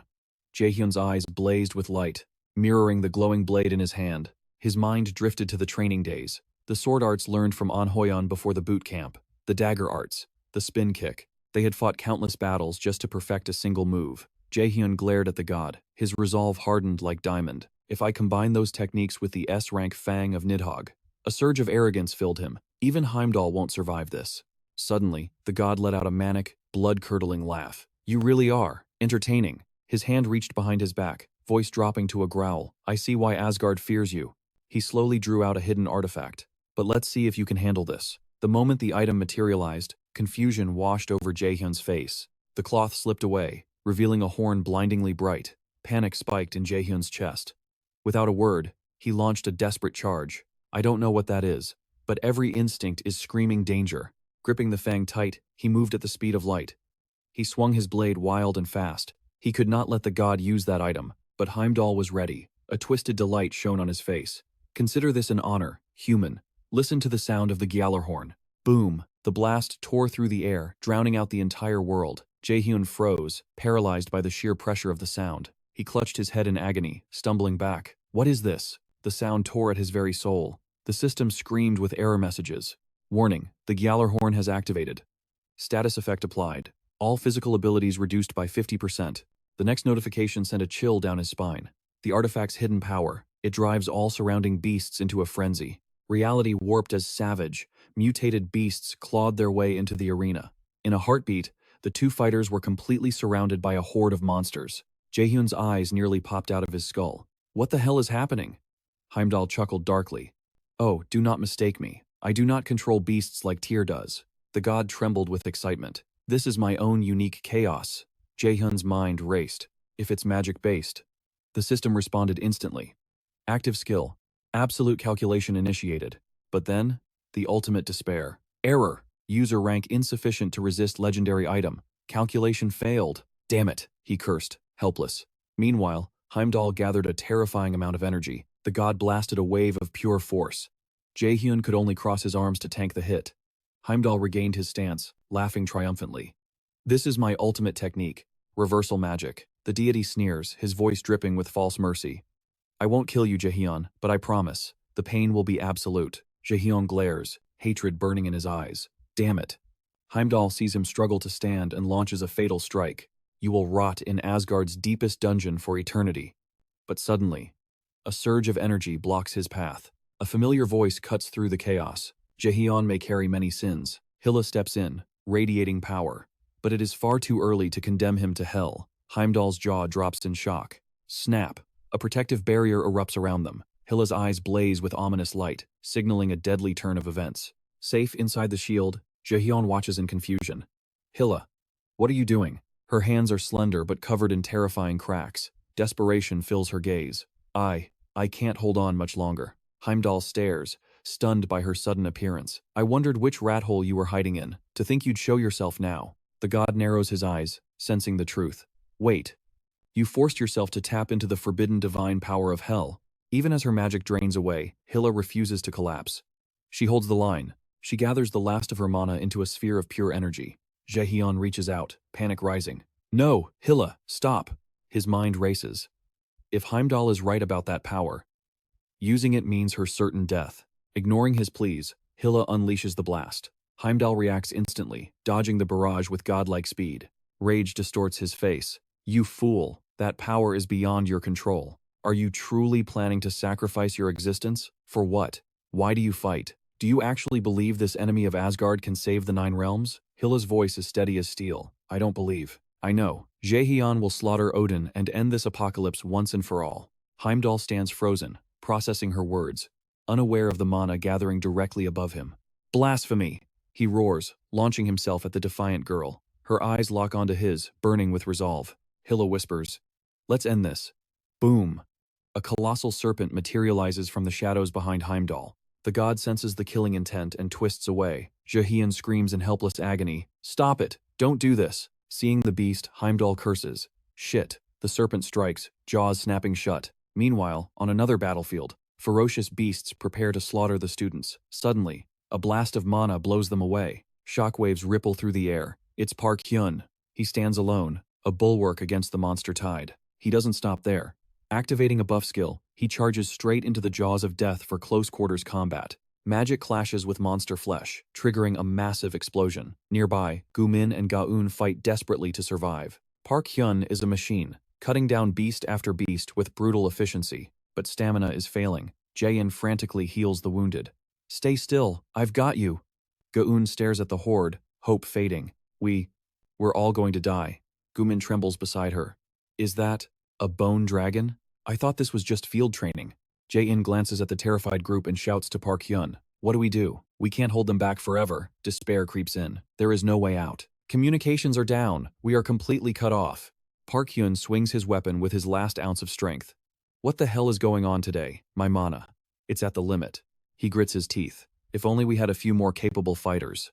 Suddenly, a voice answers his prayer. We will lend a hand. It's Squad 9. They rush onto the battlefield. Park Hyun blinks in disbelief. An Ho-yeon, Squad 9? Ho-yeon steps forward. Let us fight alongside you. Park Hyun hesitates. This isn't a game. It's too dangerous for rookies. But while they argue, a monster lunges. That bone dragon is an A+ rank calamity. If you interfere, his eyes widen in horror. This battle is a death sentence. Ding! A system window pops up. Active skill. Azure Sword. Flash, Ho-yeon parries the attack. We know the risks. He stands fearless, challenging the beast alone. His blade erupts with mana, bathing the dark cave in blue light.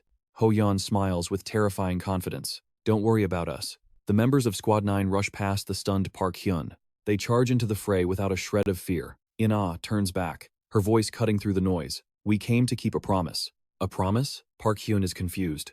Yu-jung steps up, beaming a radiant smile. To Min Jae-hyun, we made a vow to Jin Hyuk to aid everyone. Rest assured, we won't be dead weight. The sheer confidence in that smile leaves Park Hyun paralyzed. He stands rooted to the spot for a few seconds, his brain struggling to compute the audacity of what he just heard. But the battlefield offers no mercy for hesitation. The monsters roar, surging forward like a tidal wave of death. Yu-jung dashes toward Hun without a flicker of fear. Don't worry. Her staff erupts with blinding light, triggering a cascade of system notifications that ring out in rapid succession. Active skill. Mana overflow. Active skill. Mana sanctuary. A torrent of azure energy floods the vanguard, supercharging her allies with raw power. Almost instantly, two more skills manifest: Agni's sword and the white sword of flowers. Park Hee-han's jaw practically hits the floor. What in the world is this power? With the buff's support, Hun smashes through the encirclement like a battering ram, carving open a path. Shaking off the shock, Park Hee-han seizes the opening and charges forward. His mind is a chaotic mess. I thought Jin Hyuk was the sole monster among them, but Team 9's performance is rewriting his reality. These kids are just as insane. Park Hee-han glances back at Yu-jung, his thoughts racing. Jin Hyuk's words echo in his mind. I will never place my teammates in danger. Her calm expression while chanting proves it. Suddenly, a minotaur roars, rushing out to block their path. It swings a massive blade to crush the insects before it. But Hun raises his shield with lightning speed. Clang! The sound of steel against steel pierces the air. Before the echo fades, Aina strikes, propelled by Yu-jung's mana. Azure blades pierce the beast's vitals with surgical precision. Park Hee-han and Do-hyun rush in to assist. But before they can even land a hit, the monster falls, executed by a lethal headshot. As the enemy collapses, a wave of unease washes over the veterans. Fighting alongside these rookies isn't a partnership, it's a race to keep up. Nearby, Kang-woo realizes he's still breathing and turns to his savior. Thank you. You saved my life. Taesung offers a polite, modest smile. It was nothing. Seo-yoon scans the ground, eyes narrowing as she spots the trail. The entrance is this way. Follow me. Kang-woo nods frantically. Thank you, Senior Seo-yoon. Yu-jung lingers, gazing anxiously in the direction the other team vanished. We need to move fast. A skeletal beast roars, attempting to interrupt, but she ignores it completely. They're fighting the boss monster over there. Ina gives a cold nod of agreement.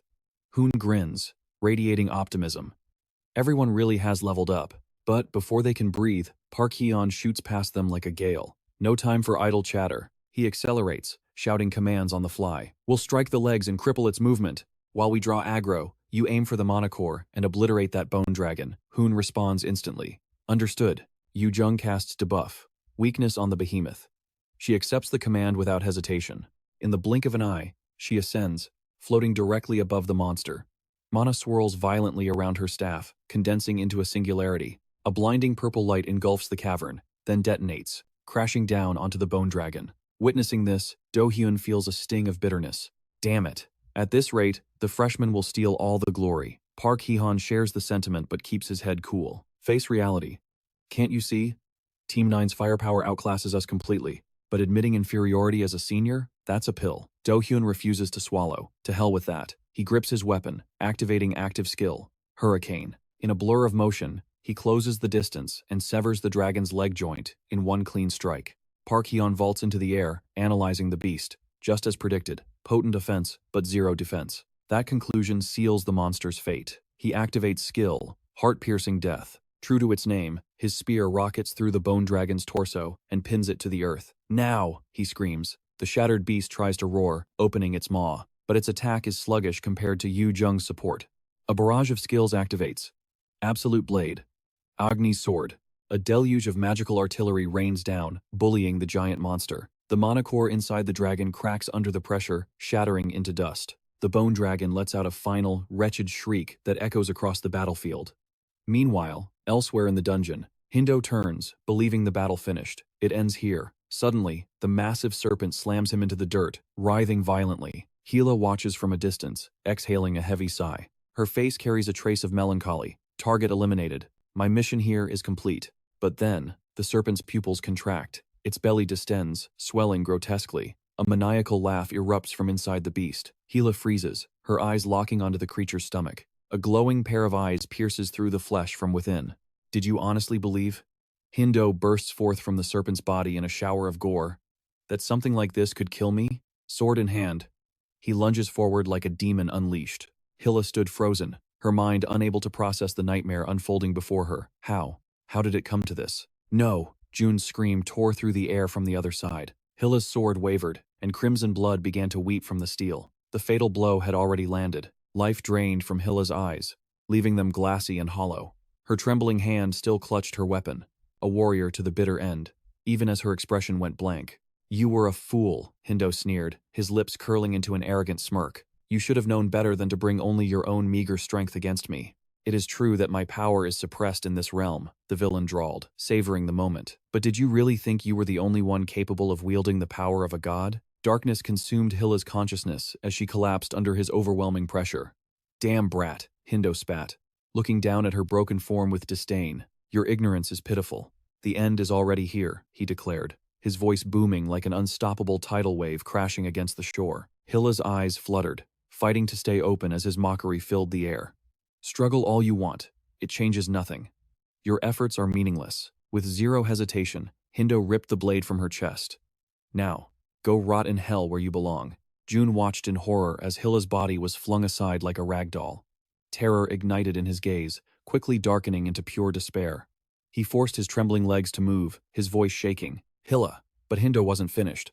"Ah, look at the idiot." He began to hum a twisted melody, a sound that drilled into June's skull like a madness spell. June's face turned corpse pale, cold sweat drenching his skin. Desperately, he reached a shaking hand toward Hilla, fighting the sickness rising in his gut.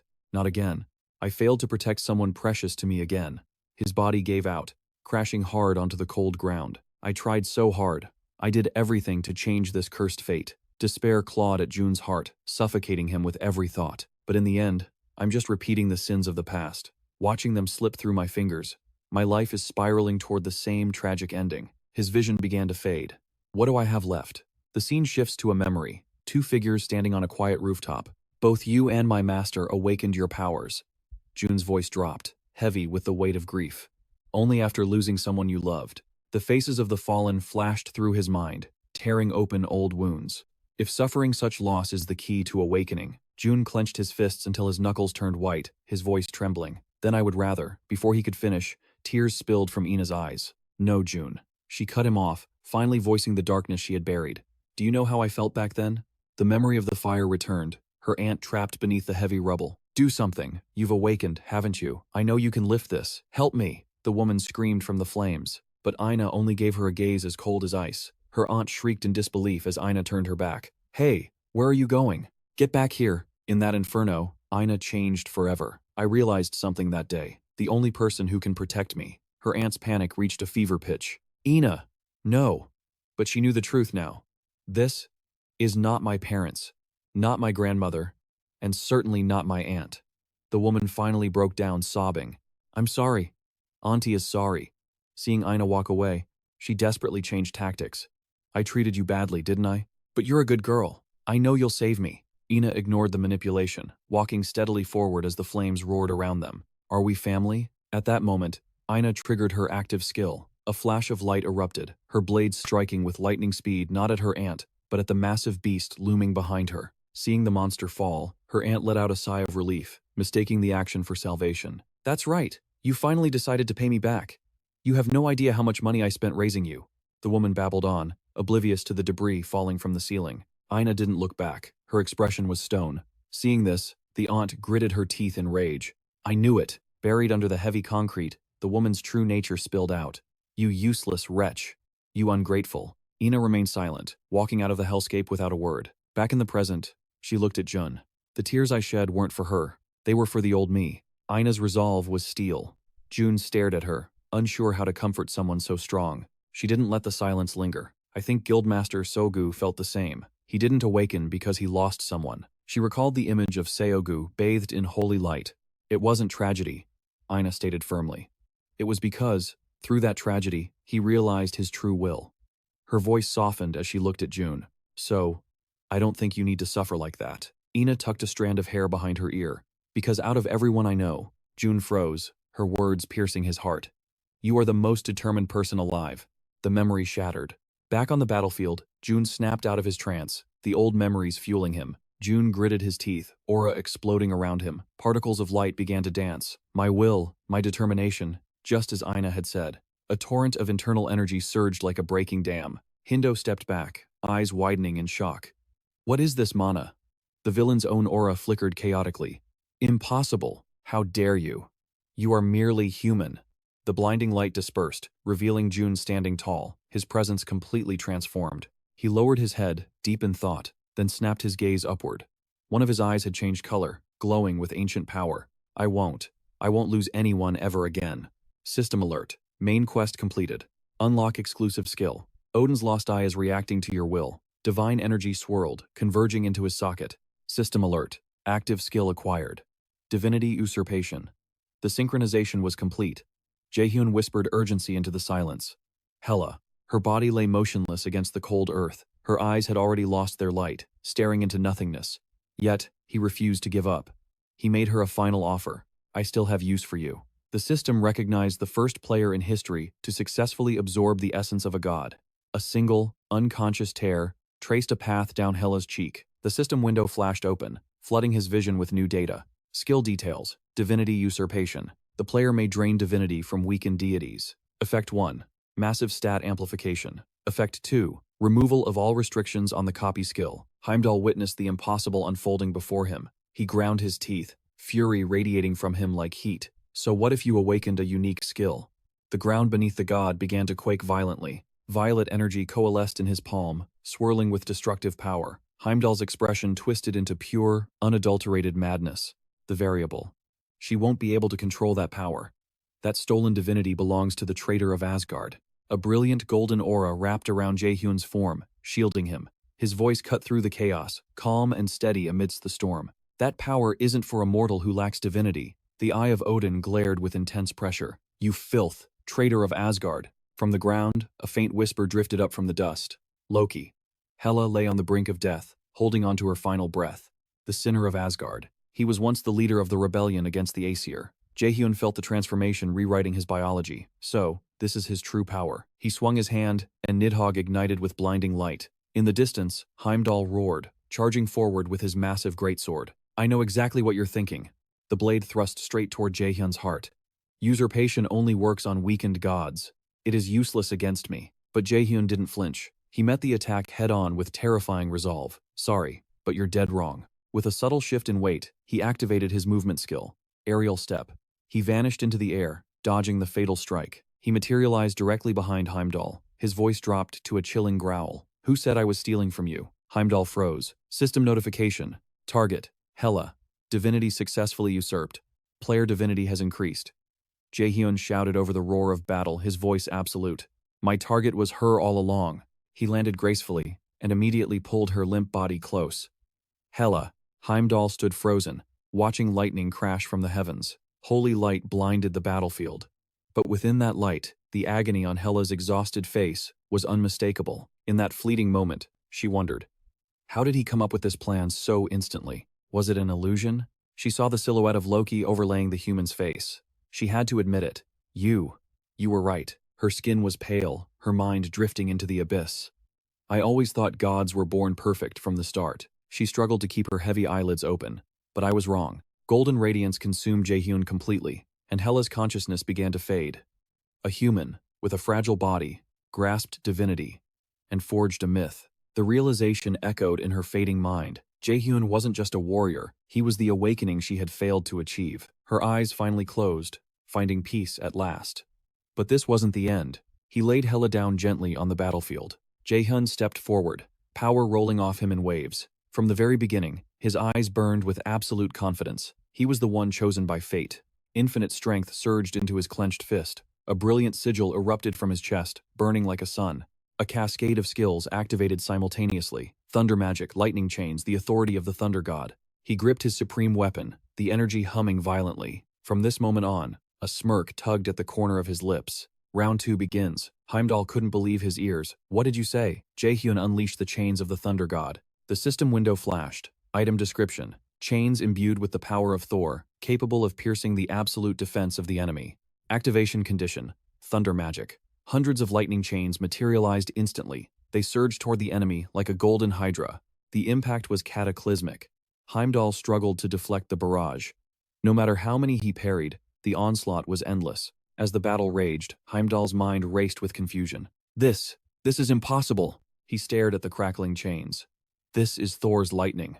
Another wave crashed into him, fueling his desperation. How does a mere variable possess the thunder god's power? The attacks were too fast. He couldn't counter. He had to run. It was humiliating for a god to flee. But survival came first. I need to create distance. He turned to escape, but in a split second of distraction, a fist slammed into his face. A single strike from Jae-hyun launched him like a ragdoll. He flew off course, barely managing to stab his sword into the ground to stop the momentum. Humiliation burned hotter than the lightning. Heimdall screamed in rage. You dare? Jae-hyun stood amidst the dust, whispering to himself. So, this is what true divinity feels like. He began to walk toward the fallen god, slow, deliberate, sword ready. The scales of victory have tipped completely. Heimdall remained on his knees, forced to listen to the judgment. I have the power to kill you now. Jae-hyun looked down at him with cold mockery.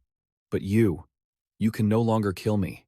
Heimdall ground his teeth, suffocating in his own impotent rage. The phantom of Hela haunts Heimdall's thoughts as he desperately tries to justify his weakness. Stopping Hela's clone earlier drained every ounce of my divinity. He cannot even summon a spark of magic. Terror grips him, his body moving on pure instinct to escape his looming demise. Am I trembling? His expression twists into a hideous mask of despair. The great Heimdall. Reduced to this? Humiliation burns through his veins. To be cornered by a mere human? He charges, roaring in madness, swinging his blade to salvage his shattered pride. Don't get cocky.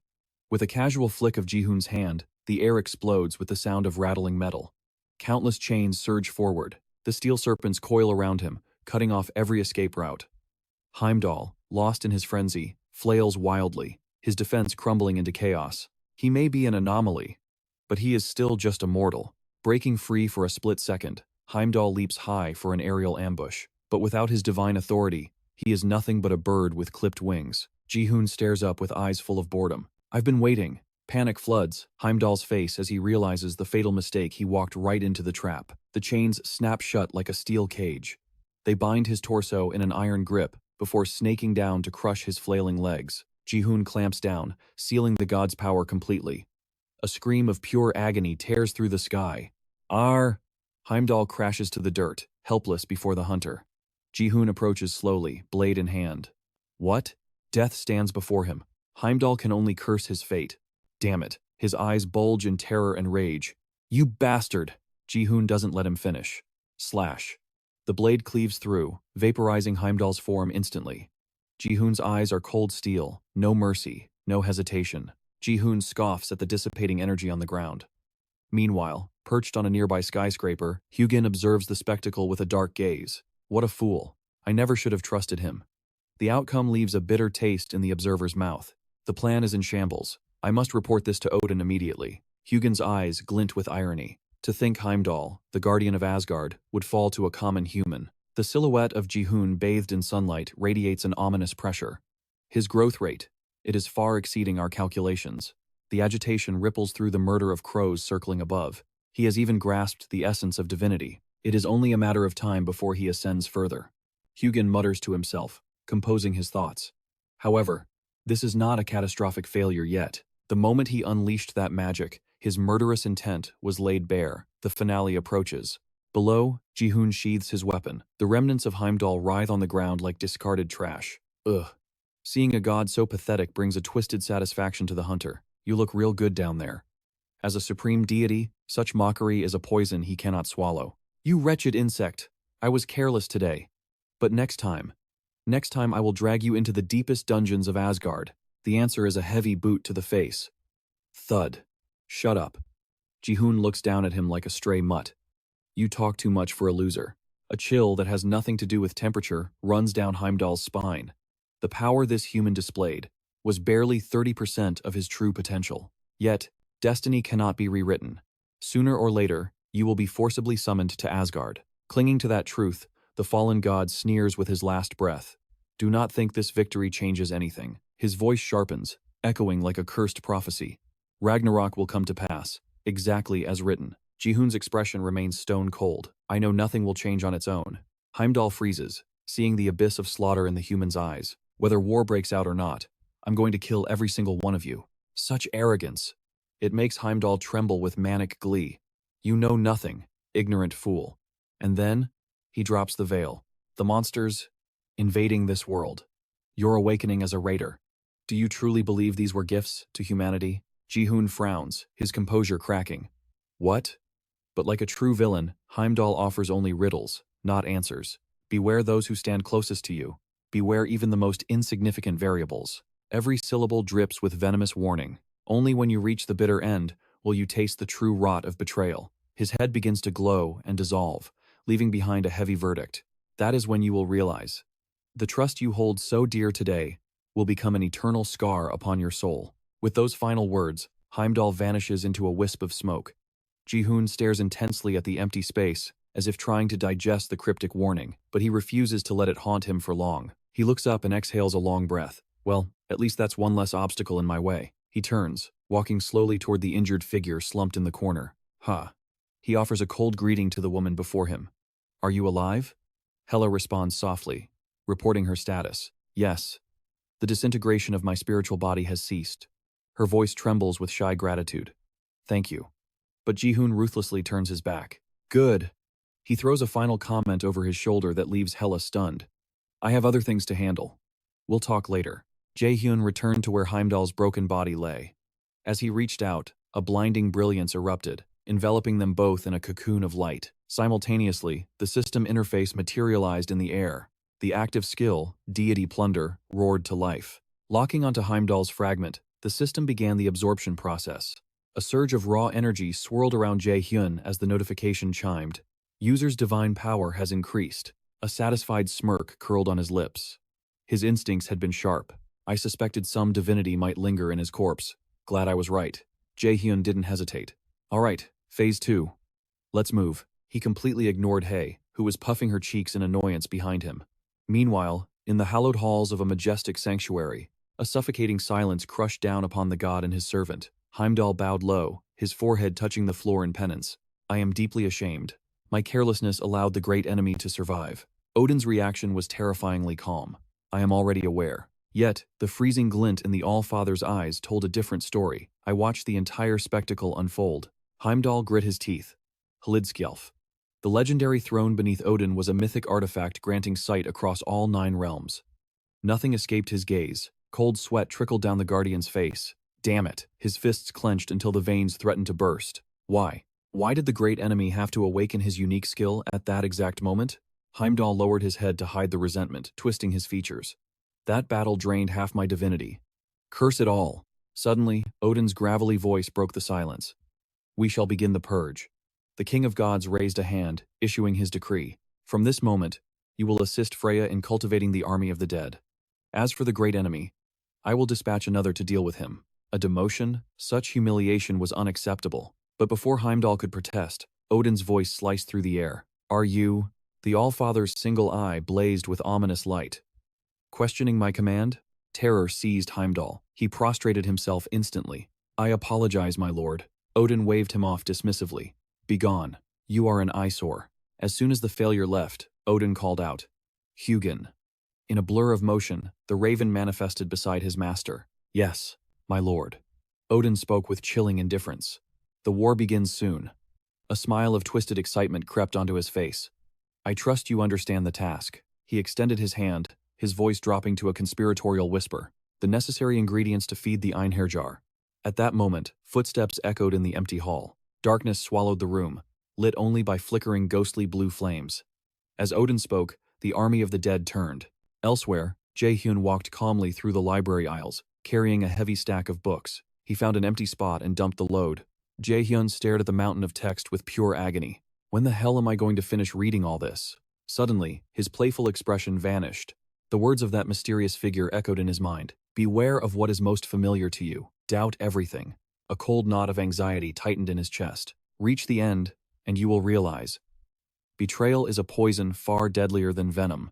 Invisible fear crept in like encroaching shadows, wrapping around Jae-Hyun. Trust, after all, was the blade that left the deepest scars on the human heart. The voice refused to fade. Let me give you one final piece of advice. O possessor of the eyes of the subjugator. Doubt the system. Jae-Hyun sank into deep thought. Doubt. Both Mimir and Heimdall had hinted at the exact same thing. He stared at the books, There had to be a connection between their cryptic warnings and the truth. A link so powerful, yet so hidden, he couldn't yet grasp its shape. He reached out, grabbing a tome, and drilled his gaze into the ancient text. Should we look into these concerns? Time slipped away, inching toward midnight. Jae-hyun remained motionless at the desk, completely absorbed in the documents. Slam! He abruptly shut the book. He had found it. The eyes of the subjugator flashed dangerously. He snatched a pen, circling a specific section on the page. This isn't a definition. In that moment, the chaotic letters rearranged themselves in his vision. It was an anagram. The Einherjar are ready. His breath hitched in his throat. I finally get it. Jae-hyun stared intently at the paper. This is what Mimir and Heimdall meant when they told me to doubt. Meanwhile, a high-stakes emergency meeting was underway at the guild office. Park Hoon broke the heavy silence. His gaze swept over the gathered executives. Anyway, Min-Jun is off the leash. He won't be restrained anymore. The room darkened at the news. If you object now, understand this. You will be declaring war against forces far beyond your comprehension. Diane sighed, a look of utter helplessness on her face. Basically, they've already transcended our level. Do-hyun gritted his teeth, forced to agree. It's true. Their strength has breached the boundaries of common sense. Park Hoon laid out the grim reality. It seems our adversaries have evolved to a calamitous level in just a few short months. We can no longer control them. From this point forward, our only option is damage control. He slammed his hand onto the table, the sound echoing like a gunshot. But let's make one thing perfectly clear. Park Hoon's gaze drifted toward Chae-yun, who sat there with infuriating indifference. His expression turned frosty as he confronted her. You are the master of one of the 4 great guilds. Why do you refuse to join this subjugation? She met his interrogation with icy indifference. If other rivals intervene, this becomes a battle we cannot win. It is suicide. Her dismissal ignited Yuheo's fury. What did you say? But John ignored the outburst, continuing with cold logic. With only the skills of the Round Table members here, she disregarded his anger entirely. I have calculated the odds. We cannot succeed in the Bone Dragon's subjugation. She stood up, delivering her final refusal with absolute calm. Therefore, I will not participate. I cannot sacrifice my innocent guildmates for a lost cause, can I? Meanwhile, Ji-hoon remained buried in his research, his eyes locking onto the critical details hidden within the ancient text. During the Bone Dragon subjugation, the Awakened will find their skills sealed. Ji-hoon read the lines, his mind racing to connect the players involved. The truth was glaringly obvious. The Aesir gods could directly interfere with the system. A single thought echoed endlessly in his mind. Mimir said to doubt. Hind said to be vigilant. Ji-hoon began to hypothesize. What if both of them were hinting at the true nature of the Aesir system? His thoughts sharpened into a terrifying clarity. The true purpose of the system was not to help humans, but to cultivate Einherjar materials for their army. A potential answer flashed through his mind, striking Ji-hoon with a wave of pure horror. The materials are every single awakened on Earth. Just then, the system voice shattered the silence. User has discovered the truth. Project Sarah Einherjar. Viewable information has been updated. Would you like to witness the path of Mimir? The sudden notification caught him off guard. Slowly, he reached out. The moment his finger brushed the holographic screen, reality around him began to warp. The abrupt shift in space left Ji-hoon reeling. This is. As the blinding light faded, he found himself standing in a completely alien realm. Driven by curiosity, Ji-hoon stepped forward. There, floating above a stone pedestal, lay a mysterious grimoire. It was the very place where Odin's lost eye had first been assimilated. Ji-hoon approached slowly, his gaze fixed on the floating tome. With a steadying breath, he reached out to open it. He turned the first page, and the ancient text revealed itself. This is my journal, the history of Asgard, and the record of Odin's depravity. After the first Ragnarok war, Odin's army, the Einherjar, was completely annihilated.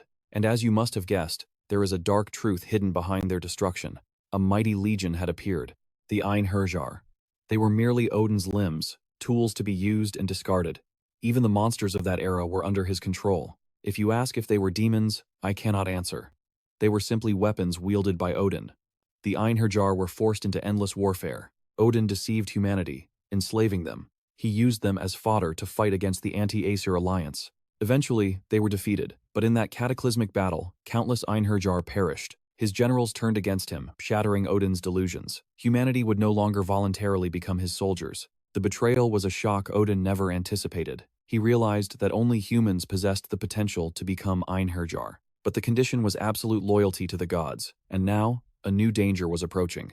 The second Ragnarok threatened his reign. Desperate, Odin devised a new plan. He turned to a different power source. He sent the roots of the World Tree, Iriso, to Midgard, transforming the Earth into a hellscape infested with monsters. Then, he offered humanity a gift. He presented it as a savior, a brother in arms. He called it the Aesir system. He continues to manipulate mankind. Every awakened uses it, unaware they are being refined into tools for Odin's next army. The further Ji-Hoon read, the colder his blood ran. Enemy of the prophecy, if you are reading this record, you must prepare immediately and travel to the control tower of Iriso. A strange symbol materialized on the page.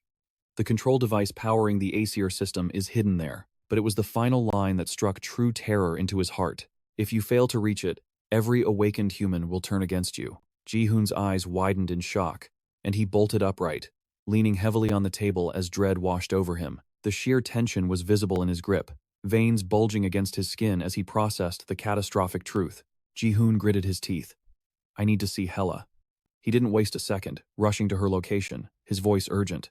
Hela, it's an emergency. Contrary to his panic, the goddess was still half asleep, answering with a lazy drawl. What could possibly be so important that you dare disturb a goddess's slumber? But her demeanor shifted instantly when Ji-Hoon dropped the bombshell with deadly seriousness. I think I have discovered Odin's true objective. He quickly relayed the unfinished prophecy and the secrets of the journal. His words plunged Hela into a deep, contemplative silence. After analyzing the situation, her eyes sharpened. This changes everything. We must discuss this with the anti-Aesir alliance. Hela made her decision. Understood. We move at nightfall. Her decisive response satisfied him. Right.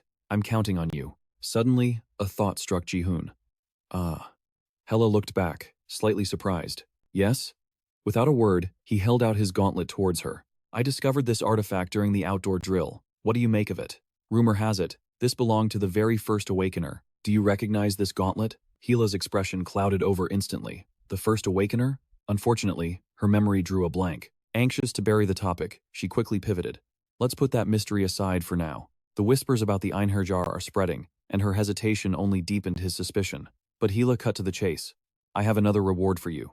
A sharp chime pierced the air, leaving June stunned. The system notification flashed before his eyes. Quest complete. Unlock unique skill. Quest complete. The closed city. Calculating rewards. A slow, satisfied smile crept across his lips. This was the moment he lived for. Let's see what we have. He tapped the screen. First reward, a blank card. The second reward sparked confusion. A system update? The screen flickered. System Nonia is upgrading to version 2.0. June stood frozen, staring at the holographic text in disbelief.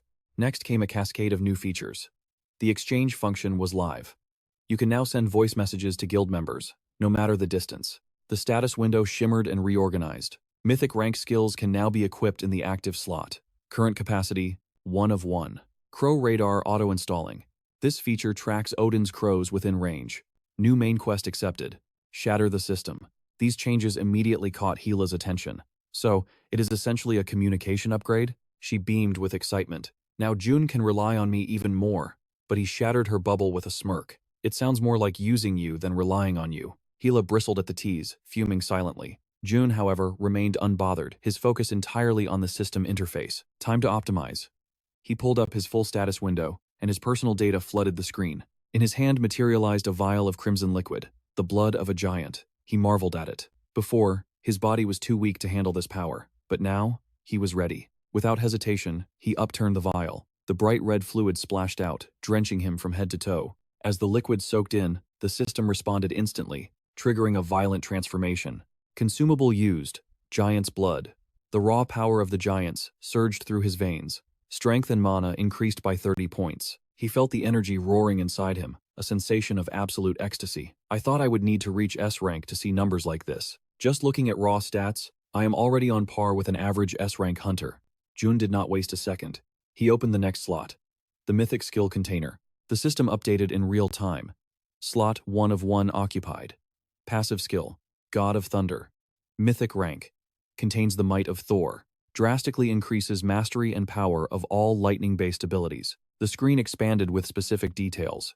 1. Lightning skill damage increased by 300%. 2. Lightning skill mastery increased by 50%. 3. This aura can be toggled on or off. Absorbing the information, a devilish grin spread across his face. The old restrictions were history. He had obtained complete divinity. The only issue was the limited slots. The system answered his silent query immediately. To unlock a new slot, User's divinity must increase. This can be achieved by usurping other mythic rank existences. A steep price, but he shrugged it off. For now, wielding the power of the Thunder God was more than enough. Ayla, peering over his shoulder, was equally intrigued. Oh? Her eyes locked onto the screen. The crow radar was fully installed. It allows tracking of Odin's crows when they are nearby. Hila's face lit up with pure joy. This will make hunting those birds infinitely easier. June nodded in agreement. You are absolutely right. But his mind was already racing ahead. Hey, June. We might be able to find him too. Suddenly, a thought struck him. The final update mentioned a mission. He reviewed the log. This had to be the most difficult quest yet. The system displayed the objective clearly. Quest accepted. Shatter the system. June's expression darkened instantly. Shatter the system? Meanwhile, miles away, a voice echoed in front of a mirror. Don't you think it is time to stop stalling and go? Joyeon whispered urgently. We cannot keep him waiting any longer. Silence answered her. She called out June's name directly, slipping into a memory of their recent encounter. A voice called out, Senior Joyeon. June approached from behind, and she turned, curiosity piqued. It is you. She recalled the briefing. Rumor has it, you were the key player in the outdoor training session. Joyeon offered a rare compliment. Impressive work. But June's response was ice cold. Thanks for the praise, but I am busy. He breezed past her like she was not even there. Let's talk another time. Joyeon's sharp eyes followed him. That sensation. There was no mistaking it. She spoke up abruptly. What is your take on this? Her mind raced with calculations. He is the variable that changes everything. Watching his retreating back, she confessed. Even though I lead one of the 4 rings, I did not join the subjugation. Everyone criticizes me for it. That statement finally made him stop. She could see the power hidden within him. Perhaps he had already awakened a divine force. June scoffed, delivering a brutal truth. If you are weak, you should step back on your own accord. It was a reaction Joyeon had never expected. Jihyun left nothing behind but a gaze burning with terrifying bloodlust. Not even the highest tier of healing magic could drag her back from the abyss of death now. As he vanished into the shadows, she finally snapped back to reality. Breaking news flashed on the screen, a massacre of Met instructors that shook the world. The student who saved the academy. An unprecedented miracle. The hero is none other than Min-Hun. Watching this, Du's fist clenched tight enough to crush bone. True enough, he abruptly cut the feed, his decision made. The time for sitting on the sidelines was over. But this doesn't fit my script, even if it's a bit early for me. Du slowly lifted a picture frame, mesmerized by the strange aura radiating from it. So, you're the variable in the prophecy? Exhilaration surged through him. I wonder how your complete story will unfold, he whispered to the mysterious portrait. Shall we hear the rest together? Meanwhile, at the Academy's press conference, a girl stood with rigid posture, facing a sea of expectant eyes. Lena lowered her gaze, silence hanging heavy in the air. Finally, she spoke. I know you have questions, but right now, her voice dropped an octave, heavy with gravity. A new threat lurks beyond our walls. We gather here to honor the spark of hope that remains, the very hope that allowed us to survive the encroaching darkness. A reporter in the crowd scribbled furiously, hanging on her every word. We will now confer honors upon the students. Her expression was grim, her authority absolute. For their decisive role in this crisis, I call upon the following names to take the stage. Jihyun and Ina stood ready, their uniforms pressed, steeling themselves for the spotlight. At the summons, first-year Min-Hun and Squad 9 stepped forward. Time blurred. Later, in a secluded room, Yo-Jung rested her chin on her hand, trembling with boredom. All right. Her eyes narrowed like a hawk. Don't you have anything to say? The entire room turned, their focus locking onto one person. Jihyun loosened his tie with a sigh. Fine. But I can't tell you everything. Displeasure was written all over her face. Why do you have so many secrets? Ina interjected calmly. Let me ask first. She recalled the stranger with the terrifying blade. That man. Who was the monster that attacked us? Jihyun hesitated, the weight of the truth heavy on his tongue, before looking away. I can't give you a name. All I can tell you is this. Jihyun feigned ignorance, putting on a mask of nonchalance. He has business with me, and he is absurdly powerful. Yo-Jung scoffed. You think we don't know that? Min-Hun crossed his arms. Exactly. Yo-Jung was right. The terrifying image of Heimdall flashed through his mind. That man? He frowned, deep in thought. Who exactly is that monster? Dae-sung and Seo-jun sat on the edge of their seats, waiting for an answer. 5 pairs of eyes bore into Jihyun, demanding the truth. Under the pressure, his expression went cold. I'll have to tell them eventually, when Ragnarok begins. He dodged their gaze. It is too soon to tell you the whole story. Disappointment and frustration filled the room. Dae-sung and Seo-jun reverted to their calm demeanors, acting as if nothing happened. Ji-hyun looked at his team, a helpless smile on his lips, and let out a long sigh. Then, a thought struck him. By the way, I've also advanced to S rank. Seo-jun shot up from his chair, eyes wide with disbelief. What? He clutched his head, spiraling into panic. S rank? Are you insane? That's impossible. Dae-sung patted his back. Calm down. In-ah nodded, the pieces fitting together. So that's how you survived the duel with him. Min-Hun cut to the chase. Did you kill that monster? Ji-hyun's eyes turned colder than the grave. His voice was grim. No. He analyzed the threat of Heimdall. If he really is the Guardian of the North, then I am destined to fight enemies on his level. Yo-jung boiled with rage at the implication. So if it happens again, we just run? She slammed the table, screaming. You plan to fight alone again? Ji-hyun just tapped his finger on the surface, head bowed in silence. Tap, tap. The rhythmic sound echoed eerily. The room fell deathly silent, the atmosphere suffocating. His eyes glowed crimson, unleashing a suffocating wave of bloodlust. Terror seized them. The blood drained from their faces instantly. Ji-hyun's voice sliced through the heavy silence. Unless you possess power like this, you are a liability. If you don't like my words, then become S-rank hunters. He challenged their pride. Do that, and I will never tell you to run again. Yo-jung hung her head, tears welling in her eyes. What the hell? That was too cruel. A chime broke the tension. Ji-hyun pulled out his phone. As he read the screen, his eyes widened in genuine shock. Moments later, inside a luxury sedan, the driver glanced back. I must say, I'm surprised. The message on the screen read, VIP invitation to the auction house. Imtae smiled with amusement. I didn't expect you to dabble in auctions. He couldn't hide his curiosity. One must spend a fortune to achieve VIP status. How much have you poured into that company? Ji-hyun answered, without a care in the world. I lost count. But it's pretty much every penny I own. He let out a helpless chuckle, shaking his head. Concepts like that are far beyond the grasp of a simple wage earner like myself. Their destination? A towering skyscraper that seemed to scrape the heavens. As the elevator doors slid open, Manager Im and Ji-hyun stepped into the light. Watching the young man walk away, the old man lowered his voice. I will remain here on standby. If anything happens, I will handle it. Just give the signal. Ji-hyun glanced back, a smirk playing on his lips. I doubt anyone here has the guts to provoke me. The old man laughed heartily, unable to disagree with that confidence. Indeed, Ji-hyun strolled forward, taking in the opulent surroundings. Meanwhile, in a VIP suite dripping with luxury, Camilla sat huddled in her chair, gnawing on her fingernails in pure terror. A deep voice broke her trance. Camilla. Bake turned his gaze toward her. Camilla? He studied her closely, concern evident in his tone. Is something wrong? You have been acting strange for a while now. She softly whispered his name in response. Her eyes were glued to Ji-hyun, who sat alone in the distance. That guy over there. Do you see him? Bake followed her gaze. Ji-hyun rested his chin on his hand, his striking features drawing eyes from all around. Bake observed him, his mind flashing back to their previous encounter, sinking deep into thought. That is the rookie we encountered at the hotel in Iceland. We ran a background check.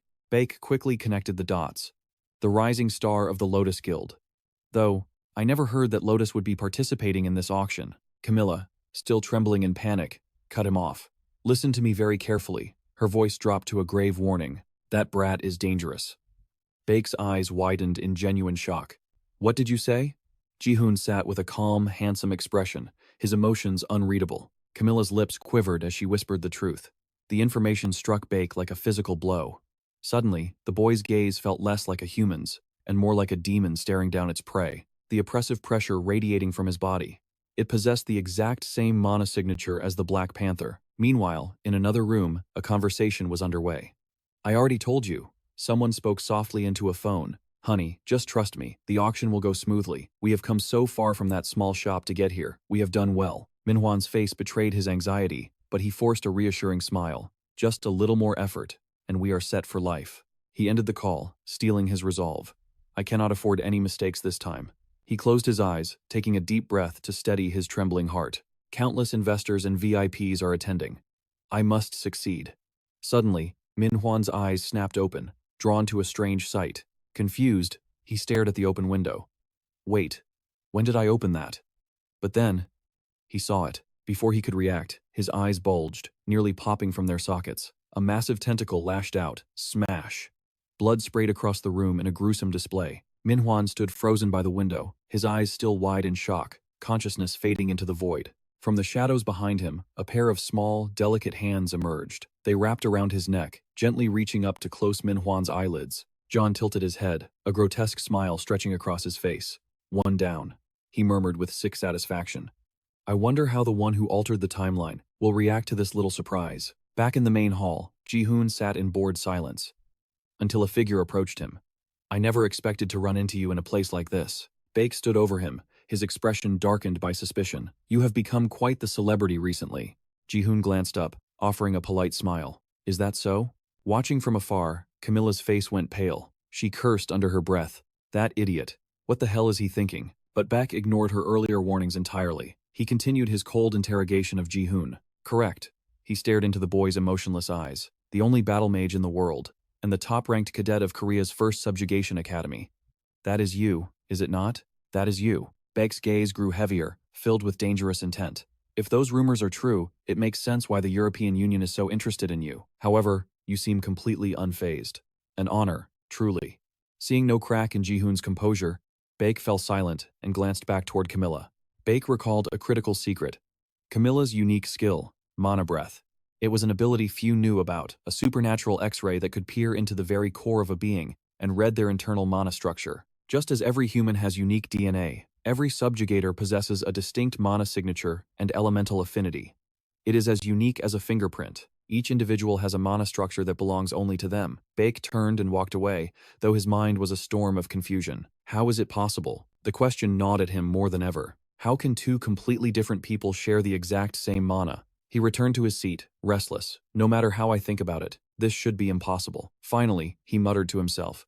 We will find out the truth today.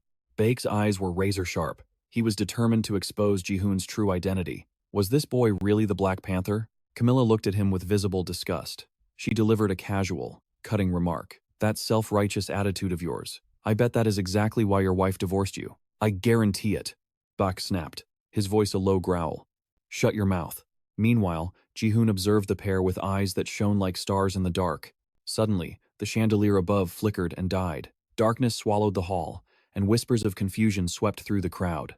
Click, clack. The rhythmic sound of dress shoes against marble echoed from the distance. A man in an impeccable suit stepped into the spotlight and cleared his throat. Welcome, honored guests. Min-Hun stood there, lifeless as a reanimated corpse, repeating his lines like a broken record. Welcome, honored guests. He continued to drone on, but June paid him no mind. Deep in thought, the protagonist tuned out the world. I only need one thing. On stage, Min-Hun's eyes rolled back into his skull, yet he continued to preside. Let the auction begin. Behold, the first item. He gestured stiffly to a crimson gem pulsating with light. The Transcendent Stone. June finally narrowed his eyes at Min-Hun. A frown creased his forehead. Something is definitely wrong with that host. Whatever. He dismissed the thought and locked his gaze on the prize. The Transcendent Stone. A single sample wasn't enough to stabilize his power on its own. However, the details of the Grade B Transcendence Ring flashed in his mind. It temporarily overclocks mana. It was a flawed Grade A item with heavy limitations. But determination blazed in June's eyes. If I socket this stone into that ring, the result will be legendary. Min-Hun's voice remained flat. Let us start. Hearing this, June's lips curled into a faint, confident smirk. June didn't hesitate. I've been waiting for this. He raised his hand high. 10 million, he declared with absolute confidence. A cold sweat broke out across the entire hall. Whispers erupted like wildfire through the crowd. Even Baek turned to stare at the sudden escalation. Min-Hun remained emotionless as he managed the floor. We have 10 million. Do I hear a higher bid? Before the echo faded, another arm shot up. 11 million, Baek announced, his voice stern. Beside him, Camilla's jaw dropped. What is he doing? June didn't flinch. 12 million. Baek rested his chin on his hand and sighed deeply. He wasn't going to push it further. Beside him, Camilla looked ready to punch a hole in his face. June dropped the friendly act. His gaze turned icy, staring daggers at his rival. You want to provoke me? Baek seemed to catch the silent message. After a pause, Baek signaled back with his eyes. Of course not. I was merely curious about the stone. Baek stared straight into June's pupils, transmitting his thoughts. But I withdraw. I have no desire to pay such a price. Only then did June narrow his eyes and relax into a satisfied smile. Is that so? I almost mistook your intentions. Baek boiled with silent rage at the reaction. That bastard. I didn't expect him to be so brazen. Veins bulged on Baek's forehead. Is he threatening me? Does he have a powerful backer I don't know about? His eyes nearly cracked from the intensity of his glare. A single question raced through his mind. Just what is this guy plotting? Applause thundered through the room. June had secured the item. Yet, amidst the celebration, he remained isolated in his own stream of thought. The auction should have ended there. The final listed item was a Grade A artifact for status resistance. June analyzed its potential. Useless, he thought. I already possess the blessing of hell. I don't need resistance. He made up his mind to leave, but suddenly, Min-Hun spoke again. With eyes that looked truly gruesome, the host continued. And now, we have prepared a special surprise for you all. June froze in his tracks, stunned by the announcement. A Grade S artifact, the host croaked. I trust you will all enjoy it. June couldn't believe his ears. This wasn't on the list. The previous item should have been the last one. Why is this happening? I never heard about a special edition. Min-Hun maintained his monotonous tone. The owner of this item will explain it personally. Thunderous applause welcomed a figure walking slowly from the shadows. June stepped into the spotlight. She basked in the attention, perfectly calm, but June's expression instantly darkened. An indescribable feeling washed over him. As her face came clearly into view, pure terror invaded every cell of his body. June didn't even glance at him. She simply introduced herself. Greetings. I am the seller. The bracelet on her wrist pulsed with light as she spoke. Allow me to introduce the artifact known as Draupnir. June's razor-sharp gaze locked onto the only figure that mattered. June radiated a horrifying, otherworldly aura that set her apart from everyone else. His muscles coiled tight. He looked ready to sprint across the room and snap her neck in an instant. Her lips moved, projecting a voice that perhaps only June could hear. I just need a few seconds, so stand still for me. Suddenly, a grotesque energy poured from Draupnir. It was a golden bracelet of legend. It multiplies 8-fold every 9 days. The atmosphere around her twisted into something truly nightmarish. However, she smiled. There is a small price to pay. Blood-red tentacles erupted from the gold, lashing out in every direction. The Eye of Odin flared to life within June. This is bad. He braced for impact. But nothing happened. The attacks didn't touch him. Shock etched itself onto every line of his face. His brow furrowed as the terrifying realization hit. My absolute calculation. It's useless against this. That was no simple magic. It was the raw, unbridled power of Draupnir, the artifact's original form. While June analyzed the energy, the tentacles lashed out, slaughtering the audience in a blink. Yet, in a twist of fate, the monstrosity showed zero aggression toward Bach and Camilla. Naturally, Bach's fiery temper could not abide such a mystery. What the hell are you doing? He roared. John's reply was chillingly indifferent. Trash must be discarded, she sneered. I only have business with my true enemy today. June's expression darkened, his disgust radiating off him like a physical weight. He recalled her sly smile in the corridor earlier. His instincts had screamed that something was wrong from the very start. The final puzzle piece clicked into place. So, June said cold, you are just a pet of Izia. The insult landed perfectly. Her eyes narrowed dangerously. Izia's pet? How crude. Couldn't you conjure a more elegant title for a goddess? June ignored her vanity completely. What do you want? His voice cut through the auction house, sharp as a blade. To be honest, John sighed, you are becoming a nuisance. June's rage threatened to detonate. I suppose I won't. He cut her off, stepping forward. I will not let your scheme succeed. Not today. Bach and Camilla flared their auras, ready for war. But John threw her head back and unleashed a long, manic cackle. Ha ha ha. The sound dripped with mockery. How dangerous. And yet, how utterly entertaining. She exhaled slowly, her face twisting into a grotesque, nightmarish grin. I have bought enough time. Her mouth unhinged like a black hole. Devour. The world shifted instantly. The tentacles erupted with blinding light, expanding into titans that skewered the crowd in a heartbeat. Even Camilla, a veteran of death, froze in horror at the sudden carnage. Bach lunged, his blade singing for blood, but Camilla instantly intercepted his strike. Wait! Bach roared, fury in his eyes.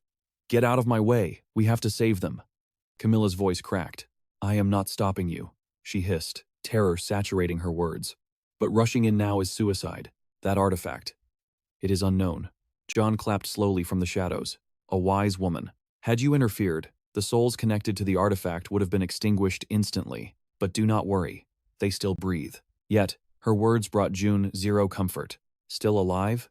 June analyzed the situation. You aren't the type to show mercy. Oh, they can be saved. They are merely sleeping, she teased. Trapped in a deep coma. June calculated rapidly. If this is mana-induced, I have seconds to act. June continued her arrogant lecture. I stripped away their greed. Without that foundation, their fragile egos crumbled into madness. June froze. Did that artifact just devour their very emotions? A memory of Hujin flashed in his mind. Is this his power? John cackled, lost in her own brilliance. Humans are hilarious. Steal a little emotion, and they turn into mindless husks. June's aura turned glacial. Shut your mouth, he commanded. Restore them, now, she smirked, fearless. And if I refuse? Whoosh! June vanished from her sight. In a blink, John was pinned to the cold floor, her hand crushed beneath his merciless grip. The killing intent radiating from June was suffocating a storm of pure violence. I will make you beg to restore them. John's eyes widened in genuine shock. When did he get this close? She was paralyzed. My eyes. They couldn't even track his movement. June coldly isolated her middle finger. John stared, sweat forming, terror finally setting in. Silence. Crack. Light flared as bone snapped. Camilla watched the brutality with stone-cold focus. Bach stood silent, a statue of judgment. John writhed, sweat pouring like rain as agony spiked. June released the mangled digit and calmly seized the next one. Next, June announced. John's face twisted into a mask of horror. She shrieked, "Get off me, you damn brat!" Suddenly, the bracelet on her wrist pulsed with a sinister crimson light. June's gaze snapped to the light. Opening a gate? Now? Digital blue particles swirled, engulfing their feet in a magical code. Bach stared, paralyzed by the phenomenon. Camilla gasped, speech failing her. June looked down and let out a weary sigh. The system's warning blared in red. Danger was imminent. They were entering the hidden dungeon, the Valley of Greed. As the light faded, June was left lying alone on the cold ground. Pain racked her body as she struggled to sit up, curses spilling from her lips. Damn it all! June clenched her jaw, her eyes burning with vengeance. Unforgivable. I will never forgive him. But her rage was cut short. A voice sliced through the silence of the void. Well, this is a disastrous turn of events. Dugun crouched down, scanning her injuries with feigned concern. Are you all right, sister? He flashed a smile that didn't reach his eyes warm on the surface, chilling underneath. Meanwhile, Jae-hyun's group materialized in a suffocating darkness. The MC sighed, bored. His face was a mask of indifference, revealing nothing. Camilla glanced behind her, her mind racing. What the hell is going on? The tension was thick enough to choke on. It's as if those two have a history. But the strangest part? That woman didn't just know him. She called Jae-hyun by a name that shouldn't exist. Baek read the suspicion loud and clear in her eyes. It seems we're on the same wavelength, he said, his voice dropping to a frosty whisper. That name. You heard it too. He stared ahead. Jae-hyun stood motionless, his back straight as a spear, a figure of absolute, terrifying stillness. Baek recalled June's expression, the despair when she screamed it. Arch nemesis. Breaking his train of thought, he confirmed it. I missed the start, but that is definitely what she called him. I'd bet my life on it. Suddenly, a voice boomed from the ancient, flower-carved gates before them. You are unworthy. These ruins are destined only for the arch nemesis. Camilla stayed silent, her eyes darting between Baek and the MC. The tension snapped.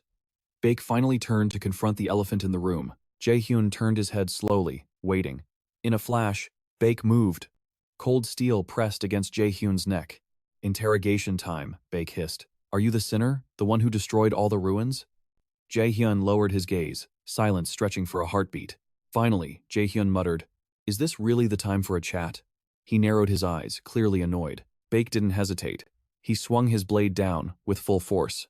Pink crystal shards exploded into the air. Amidst the debris, Baek's eyes were wide with madness and killing intent. But ahead, countless red eyes glowed in the dark. From the shadows, a massive form emerged.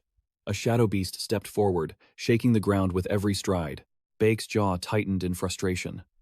Back with the villains, June rubbed her throbbing hand. A mythical great artifact. Its power is truly beyond comprehension. Dugun threw his hands up, cheerful as ever. It even opened a dimension gate. Amazing, June scowled. Don't get any ideas. I'm not giving it to you. Dugun's expression went cold instantly. June continued. Besides, you already possess something far more valuable. The smile returned to Dugun's face, oily and fake. True enough, he smirked. The conversation over. So, Dogun asked, do you really think you can control Draupnir and restore the Fafnir clan's power? June grimaced, side-eyeing him. Her voice dropped to a whisper. No, it's unstable. I can't control it perfectly yet. That doesn't mean we'll fail to hunt down the arch-nemesis and those two weak humans. Dugun stayed silent, calculating his next move. Then, he did something unexpected. Dugun stroked his chin, flashing a blindingly bright grin. Then perhaps I don't need to lift a finger? He narrowed his eyes, satisfied. For now, at least. Back in the dungeon, the battle was chaos. Slashes of energy tore through the air, shattering pink crystals into dust. Jae-hyun's eyes were wide, practically feral. He was a storm of violence. Everywhere he stepped, enemies fell dead instantly. Yet, his face remained blank as he gripped his weapon. Draupnir. The necklace June wore. It was a mythical artifact. She used it to open this gate. I'm not sure if she created this entire dungeon, or if she just teleported us to an existing one. But one thing is certain, she didn't build this with her own power. However, with a mythical artifact in play, the impossible becomes possible. Surrounded by monsters, Baek's sword flashed a beam of pure white light. His blue eyes shone with unwavering resolve. I can't use absolute calculation here, Jae-hyun realized, which means this isn't her skill or a curse. Camilla stood amidst the swirling energy, calm as a statue. It's definitely the power of that artifact. Jae-hyun shoved his hands in his pockets, cold and calculating. That has to be the second legendary item, excluding the Horn of Heimdall. Jae-hyun's lips curled into a faint smirk. I've decided. I'm going to take it for myself. After a brutal skirmish, the last monster fell. The dungeon returned to its eerie silence. Baek broke the quiet. He stepped close, his voice low and threatening. Let me ask again, Jae-hyun. Are you the Black Renegade? Jae-hyun didn't deny it. Correct. That is me. If I lie now, he'll only trust me less. The answer hit Baek like a physical blow. Murderous aura poured off him. Then tell me, are you truly the enemy of humanity? If so, why save everyone during the training incident? Why play the hero? Are you just a hypocrite? Jae-hyun pressed his lips together, offering nothing but silence. Silence hung heavy in the air before Jae-hyun finally broke it. Listen, I'm not some hero chasing a grand destiny or noble cause, Bael exclaimed. Then what? But Jae-hyun cut him off cold. I don't view anyone as an enemy by default, even if my logic seems twisted to you. Bael paused, his gaze shifting to Camilla. Finally, he glared at Jae-hyun, his eyes wide with intensity.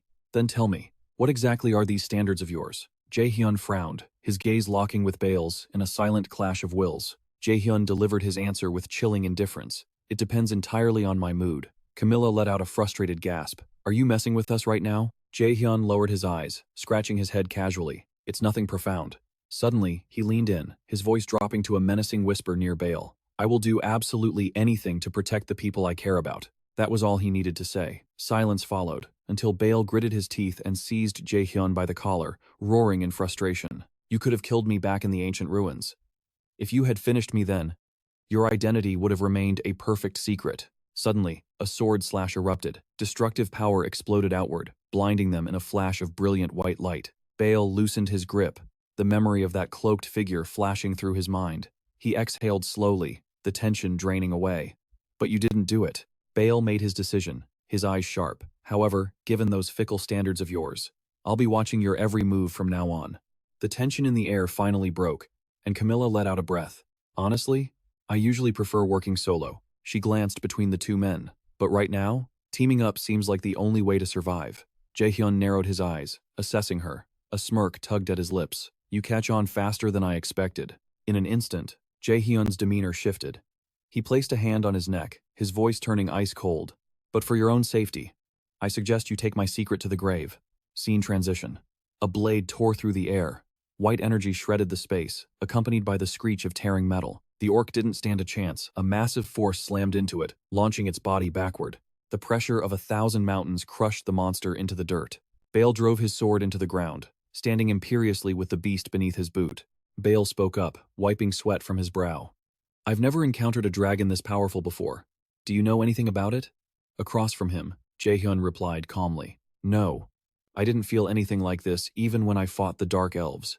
But the monsters in this dungeon are far stronger than their displayed rank implies. Is it a hidden dungeon effect? We need to be extremely cautious. Bael sheathed his blade, urging them forward. That's not our main concern right now. Let's move. Camilla nodded in agreement.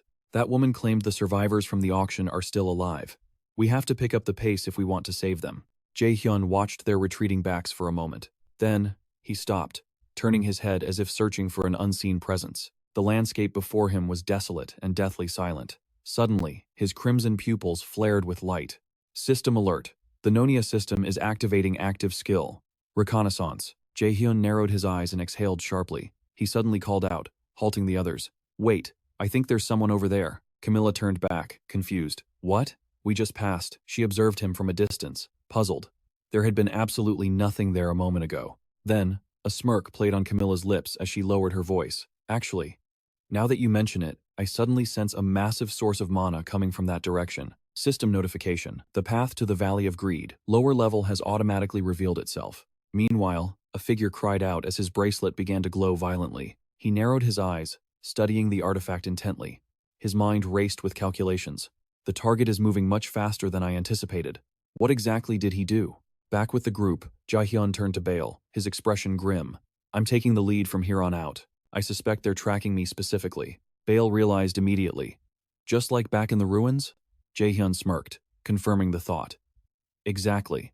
Though their objective here is completely the opposite. Bale's eyes darkened as he stared at Jae-hyun. Finally, he nodded. Fine, then I'll cover the rear. Before moving out, Bale issued a command. Camilla, you stay in the middle and provide support. Camilla rolled her eyes, looking away without a word. She watched his straight, unyielding back. Once Bale finished his instructions and moved into position, Camilla stepped up to Jae-hyun and tapped him lightly on the shoulder. Jae-hyun turned slowly to face her. Camilla offered a playful smile, but her question was sharp. You seem completely different from how you were in the ruins. Which one is the real you? He let out a weary sigh, his answer cold and detached. Both are me. Doesn't everyone have two sides to them? Bathed in the ethereal blue glow of the energy orbs, Jae-hyun, Camilla, and Bale stood back to back. The air crackled with tension. They were ready for war. Jae-hyun's face remained a mask of calm. System alert. The Nonia system is activating active skill. Reconnaissance. The path to the Valley of Greed. Lower level has appeared. Quest. Defeat the boss monster, Greedy Fafnir, and return to your world. Jae-hyun narrowed his sharp eyes, his mind racing. Fafnir. The Dragon of Greed. Originally a dwarf who attempted to steal the cursed treasure of the gods. He was blinded by gold, unable to conquer the darkness of his own avarice. Consumed by desire, he murdered his own father and exiled his brother, all to hoard the treasure for himself. Yet, paranoia gnawed at him. Terrified that someone would discover his hoard, he transformed into a dragon and vanished into the shadows with his gold. The Valley of Greed. This must be where he's been hiding all this time. But more importantly, he is a dragon, destined to fall by the hand of a dragon slayer. Jae-hyun's eyes flashed as he gripped the hilt of his weapon. He broke the silence. We need to tread carefully from here on out. Camilla and Bake's eyes went wide, their pupils trembling at the spectacle unfolding before them. A blinding surge of energy erupted ahead. The system window flashed into existence. You have discovered the lair of Fafnir. Camilla's voice dropped to a stunned whisper. Fafnir? Bake asked, his voice laced with disbelief. The dragon from the myths? Jae-hyun didn't waste breath on answers. His voice was low and steady. Let's go inside. A furious gale of energy swept them up. 3 silhouettes vanished, swallowed by a fracturing dimension of brilliant golden light. Jae-hyun lowered his gaze as the world twisted around them. When he opened his eyes, the scenery had completely transformed. Mountains of gold coins towered around them, glittering endlessly in the gloom. Jae-hyun scanned the area. Curiosity piqued. Where exactly is this? Camilla stared blankly, voicing her awe. This is exactly how I always imagined a dragon's lair would look. Bake remained the picture of calm, his instincts sharp. Don't drop your guard. The dragon will show itself soon. Camilla summoned her magic staff, nodding grimly. Understood. They spread out, senses heightened to the max. Suddenly, near Jae-hyun, a single gold coin slipped from the pile. Clink. It hit the stone floor with a clear, melodic chime. The coin rolled, spinning until it stopped dead right at his feet. Jae-hyun's eyes snapped toward the sound. The silence shattered. The entire space began to quake violently. Gnarled, massive claws burst forth from the mountain of gold. Fafnir descended. A strike of pure destruction shook the very foundations of the dungeon. Jae-hyun stood immovable as a statue, analyzing every shift in the beast's stance. The dragon revealed itself a rugged visage armored in scales harder than refined steel. Its eyes snapped open. Molten gold burned within those orbs, with vertical pupils sharp as jagged blades. With a dry, rasping sound, the monster's thick eyelids narrowed. It peered down at the insects before it with absolute, crushing contempt. System alerts flooded his vision. Abyss boss. Fafnir of Greed has appeared. The boss monster's level has been reduced due to penalty restrictions. You are the first to encounter an S+ rank boss monster. Fafnir loomed over Jae-hyun, letting out a roar that shook the heavens in pure fury. Camilla shielded her face from the shockwave, gritting her teeth. It's been nerfed and it's still S rank? That's just ridiculous. Jae-hyun remained silent, a stoic figure amidst the chaos. Finally, his lips parted. "We can take him," he declared with absolute confidence. He glanced at Beg. "Don't you remember?" A memory surfaced, the screech of clashing metal ringing in their ears, two figures colliding at breakneck speed. White streaks of energy slashed through the air, cutting the space apart. Bake had cut them all down, his blade merciless and precise. A smirk formed beneath the mask. Who decided that there was only one Balmung in this world? Camilla's jaw dropped in shock. Jaehyun extended his hand, mana surging wildly. Active skill, true demon treasure. "You have created Dragon Slayer Sword, Balmung S." Jaehyun gripped the hilt, adrenaline pumping through his veins. "Luck is on our side today," he grinned. "Now we have two Balmungs." He looked at Bake. "That raises our odds of winning, doesn't it?" The swordsman lowered his gaze, voice steady. "Without a doubt." Both men tightened their grips on their weapons. Victory was within reach. The system chimed.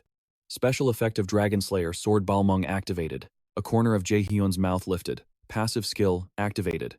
Dragon Slayer. All damage against dragon types increased by 300%. Camilla yelled over the roar. "I think this lizard wants to melt us all down," Fafnir bellowed. The beast's maw opened, unleashing a torrent of breath red as molten lava. The floor turned into a scorching orange sludge. It bubbled and hissed, a terrifying sound of stone being liquidated instantly. Boom! A massive stomp shattered the molten pool, sending searing droplets spraying into the air like deadly rain. Jaehyun and Beck charged forward as one. "We'll draw its attention," Jaehyun shouted. "Camilla, you hit it with everything you've got." His body blurred like a phantom, weaving through the deadly lights slicing the air. Surrounded by the blazing inferno, Jaehyun spun, facing Fafnir head-on. Camilla wasn't just a mage, she was a battle mage. Her close-quarters combat skills might even surpass Jaehyun's own. "This is it," he thought. "My chance to witness the true power of one of the world's strongest mages." A haughty, confident grin played on his lips. His eyes blazed with unwavering resolve. Channeling mana into his legs, he exploded upward. He soared through the air, landing on Fafnir's colossal back. Jaehyun screamed out the signal. "Camilla, how long to cast a curse?" Bake tracked the movement, his expression void of fear even as he stared down death. The abyss-like maw descended, rows of serrated teeth snapping shut like the jaws of the Grim Reaper. Jaehyun gripped his greatsword, ready to strike. As the jaws clamped down, he twisted his body, barely evading the bite. Camilla's voice cut through the comms. 20 seconds. Bake calculated instantly. "Understood. We'll buy you that time." Jaehyun dropped his center of gravity, boots skidding against the dragon's scales to break his momentum. 20 seconds? He muttered. "Too easy." Jaehyun exhaled a breath of white mist. Active skill, Frozen Earth. Instantly, a bone-chilling cold expanded, freezing the molten ground into a desolate wasteland of white ice. A bone-chilling frost surges upward.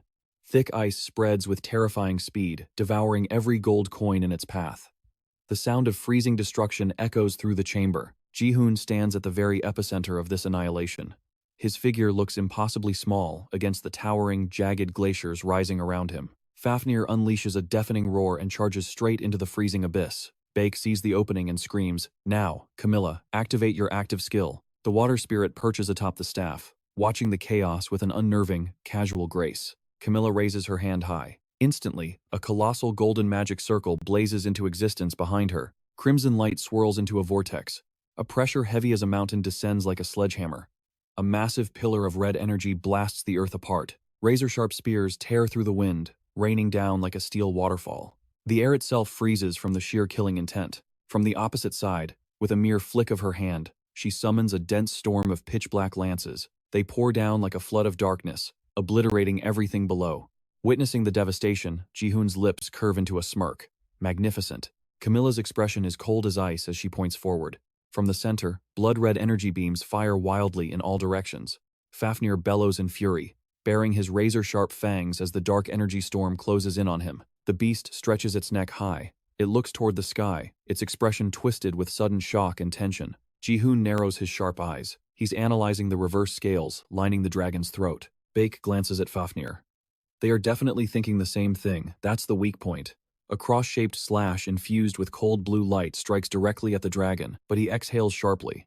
It's no use. Bake assesses the creature's status and concludes, "I don't think it took a single point of damage." Ji-hoon and Bek stare up at Fafnir, who still stands tall and unbroken. Its eyes glow with menacing power as a low growl shakes the ground. Ji-hoon watches the beast, his face an emotionless mask. He glances at Bek. No. Something has definitely changed. Suddenly, a low, guttural voice cuts through the noise. "Yes. Ji-hoon's pupils dilate as he snaps his gaze toward the sound. It's Fafnir. The dragon is staring right at them. And speaking. More. I need more. Gold. Finishing its words, it opens its maw and exhales a breath of destruction. A dull, heavy impact shudders through the air. The aftershock explodes violently, swallowing Ji-hoon's silhouette into the heart of the blast. Camilla grits her teeth, covering her ears desperately. A piercing explosion threatens to shatter their eardrums. The massive ice block instantly disintegrates. Thousands of razor-sharp shards scatter across the battlefield. Fafnir violently flaps his crimson wings. A tyrannic gale blasts everything away. As he roars at the heavens, the dragon grits his teeth and spits a single word. Disgusting. Odin. A ring that births gold. Ji-hoon's eyes widen in confusion. What? Why is the name Odin being mentioned here? He is stunned by the beast's next action. Fafnir clutches his face in agony. Gold. Fafnir. Odin. The connection between these three words. A few days ago, while Ji-hoon was researching the Einherjar jar, he read a specific passage. The Ring of Anvari. An artifact that produces endless gold, but brings a terrible curse upon its master. The curse of the gods placed upon the gold Fafnir stole. That must be the ring he is talking about. Looking at his madness, he is still suffering from its influence. We thought the reverse scale on his neck was the weak point and attacked it, but it was completely useless. Ji-hoon thinks rapidly. That means we struck the wrong place. So, where is his true weakness? Realization strikes. Ji-hoon mutters, the source of the curse. He looks at Fafnir with suspicion. Fafnir, do you still possess the ring? Ji-hoon signals Baek. It seems he can communicate. Let me handle this. The dragon turns his glowing pupils toward the boy, waiting. Fafnir grits his teeth, confused. What? What is a mere human doing here? Ji-hoon calmly looks up and asks the crucial question. Did Odin use you, and your family as well? Hearing this, the dragon lowers his gaze, lost in a distant memory. Fafnir's voice rumbles with grief. Yes, they are all dead. My family. That bastard Odin. He slaughtered them all. Camilla shields her face from the dust. She listens intently to the dragon's sorrowful confession. Ji-hoon remains expressionless, staring upward. Finally, he speaks. I see. Yet another legend twisted by history. If I remember correctly, in the Aesir-themed dungeon, Thor was forced into submission. It's different from the original myth. Even his sister, Roskva, was kidnapped. Judging by this situation, it is highly likely that Odin and the Aesir gods attacked Fafnir's family first. Ji-hoon makes an offer. I will break your curse and help you take revenge on your family's behalf. But before he can finish, the dragon thrashes in madness. Odin, I hate him. Odin. Ji-hoon curses under his breath. Damn it. Has he lost his mind again? Verbal negotiation is no longer an option. Baek, watching Ji-hoon mutter to the air, turns to him in confusion. Hey, Ji-hoon, what the hell is going on? Were you just talking to Fafnir? Ji-hoon freezes. Wait, could you guys not hear his voice? Baek shakes his head firmly. I only heard Fafnir screaming like a beast. Camilla adds, me too. It seems only you can hear him. Ignore it. I'm activating the active skill. Magic detection. If you won't stop yourself, then I will stop you. Ji-hoon notices a shift in energy. Wait, he shouts, shocked. His eyes suddenly flash with a realization. Ji-hoon has found it. The weak point. It's the ring hidden beneath the scales on his forehead. Camilla and Baek, standing on the sidelines, were instantly alerted by the sudden intel. Baek shifted his gaze sharply to the side. Camilla mirrored his movement, their eyes locking in silent understanding. Back to back they stood, a perfect formation. I've got your six, she declared, stepping up to support him. I'm counting on you, Baek. Immediately, a strike carrying earth-shattering power slammed directly into Fafnir's critical weakness. But reality was cruel, nothing changed. The sight left Baek paralyzed, his eyes widening in sheer disbelief at the monster's durability. He gritted his teeth in frustration, cursing internally. Damn it, his scales are tougher than fortress walls. I just need one more clean hit, if I can just penetrate that armor. Baek clenched his fist until his knuckles turned white, silently resolving to put everything on the line. Even if I have to burn my life force, I will land this hit. But right then, Jaehyun's voice cut through the tension from behind. Step aside. In a blur of motion, Jaehyun drew a skill card and crushed it, absorbing its essence instantly. The system window flashed before his eyes. You have recorded Garden of Swords into the blank card. The description unfurled. Passive skill, Garden of Swords. Rank, unique. Effect, maximizes proficiency and power of all sword-type skills to the absolute limit. This was the foundational technique of the invisible sword art. As mana roared through his veins like a dragon, the corner of Jaehyun's mouth curled into a satisfied smirk. I finally have what I needed. He gripped his blade, eyes turning cold as the abyss. His focus sharpened to a needle's point. Mana erupted from the blade, condensing and compressing until the air itself began to scream. He was ready to deliver the death blow. Baek watched the swirling vortex of mana, his entire body freezing in awe. There was no doubt in Baek's mind that was the legendary invisible sword art. Jae-hyun took a deep breath, his mind clearing. Focus. 1 point. All I need to do is pierce a single point and thrust forward. In that split second, the system chimed again. Activating active skill. Invisible sword art, second form. Phantom slash. Boom. Mana exploded like a breaking dam. A terrifying pressure descending that shook the heavens and the earth. Jae-hyun's blade shrieked through the air, tearing through Fafnir's impenetrable scales, as if they were paper. Through the torn gaps, mana flooded into the monster's body like a virus, ravaging it from the inside out. Baek stood rooted to the spot, eyes trembling. He actually did it. A triumphant grin spread across Jae-hyun's face. But he wasn't done. The system announced the next phase. Unlocking divine power. The text glowed ominously. Activating active skill. Might of the Thunder God. The scene that followed was pure chaos. What the hell? Camilla's eyes nearly popped out of her head, her jaw dropping. What is that power? Blood-red lightning coiled around the sword like a living spiderweb, emitting a high-pitched screech that tore the atmosphere apart. Under that overwhelming pressure, the ring of Anvari was forcibly ripped from Fafnir's colossal body. The ring spun helplessly in the chaotic mana stream, its golden light fighting a losing battle against the violent ocean of red lightning. Suddenly, the surface of the ring began to crack. Snap. Jae-hyun's heart raced, euphoria exploding in his eyes. I did it. In an instant, the cursed artifact shattered into countless shards, scattering into the void before being devoured by the mana. The system reported immediately. You have destroyed the ring of Anvari. Heavy iron chains materialized from thin air, wrapping tight around Fafnir and crushing its resistance. The massive dragon collapsed, slamming into the cold ground with a heavy thud. Dust billowed up like a mushroom cloud. Without hesitating, the team rushed toward the fallen beast. At that exact moment, the system announced, Odin has lost control over Fafnir. The dragon's eyes, once burning with madness, flickered. A moment later, the ominous light vanished completely. Clarity returned to Fafnir's gaze. Amidst the settling dust, Jae-hyun extended a hand, flaring his mana to lock down the battlefield with a cold stare. The colossal body of the dragon was pinned firmly to the earth, unable to move. Camilla whispered, That skill he just used. That was your invisible sword art, wasn't it? Baek nodded slowly. Yeah. He fell silent under her barrage of questions, staring blankly ahead. And that terrifying lightning skill. What was that? Camilla glanced at him, burning with curiosity. I thought you couldn't use that without the unique skill Garden of Swords. How did he pull it off? Baek sighed, his voice dropping to a grave whisper. I think it's best if we never make an enemy out of him. Jae-hyun stood with hands in his pockets, staring down the creature. Are you going to explain everything now? You don't have much time left, dragon. Fafnir let out a joyous roar. Finally! The day has come. The beast's lips curled back slowly, stretching the scales to reveal massive, razor-sharp fangs glinting in the gloom. Indeed. You have earned the right to hear this story. Human.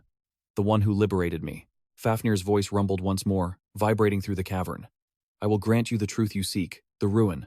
It all began with the arrival of a single man. He spoke with agonizing slowness, his voice heavy, as if turning the pages of an ancient, rotting tome. My father was a dwarf of renown. He had 3 sons in total, and I was the second born of his line. Fafnir continued his tragic tale. My older brother possessed magic. Sometimes, he would transform into an otter to hunt fish for our family. His tone suddenly dipped into an abyss of sorrow, but one day, he never returned. The memory pierced Fafnir's mind, sharp and agonizing. We waited endlessly for him. The image of that dark night etched itself into the dragon's mind. When darkness finally fell, another visitor arrived at our door. He introduced himself simply as a weary traveler, the beast recounted. He begged for shelter, claiming the night was too pitch black to traverse. As payment for his stay, he offered us the pelt of a beast. Fafnir's voice grew heavy with grief. That pelt.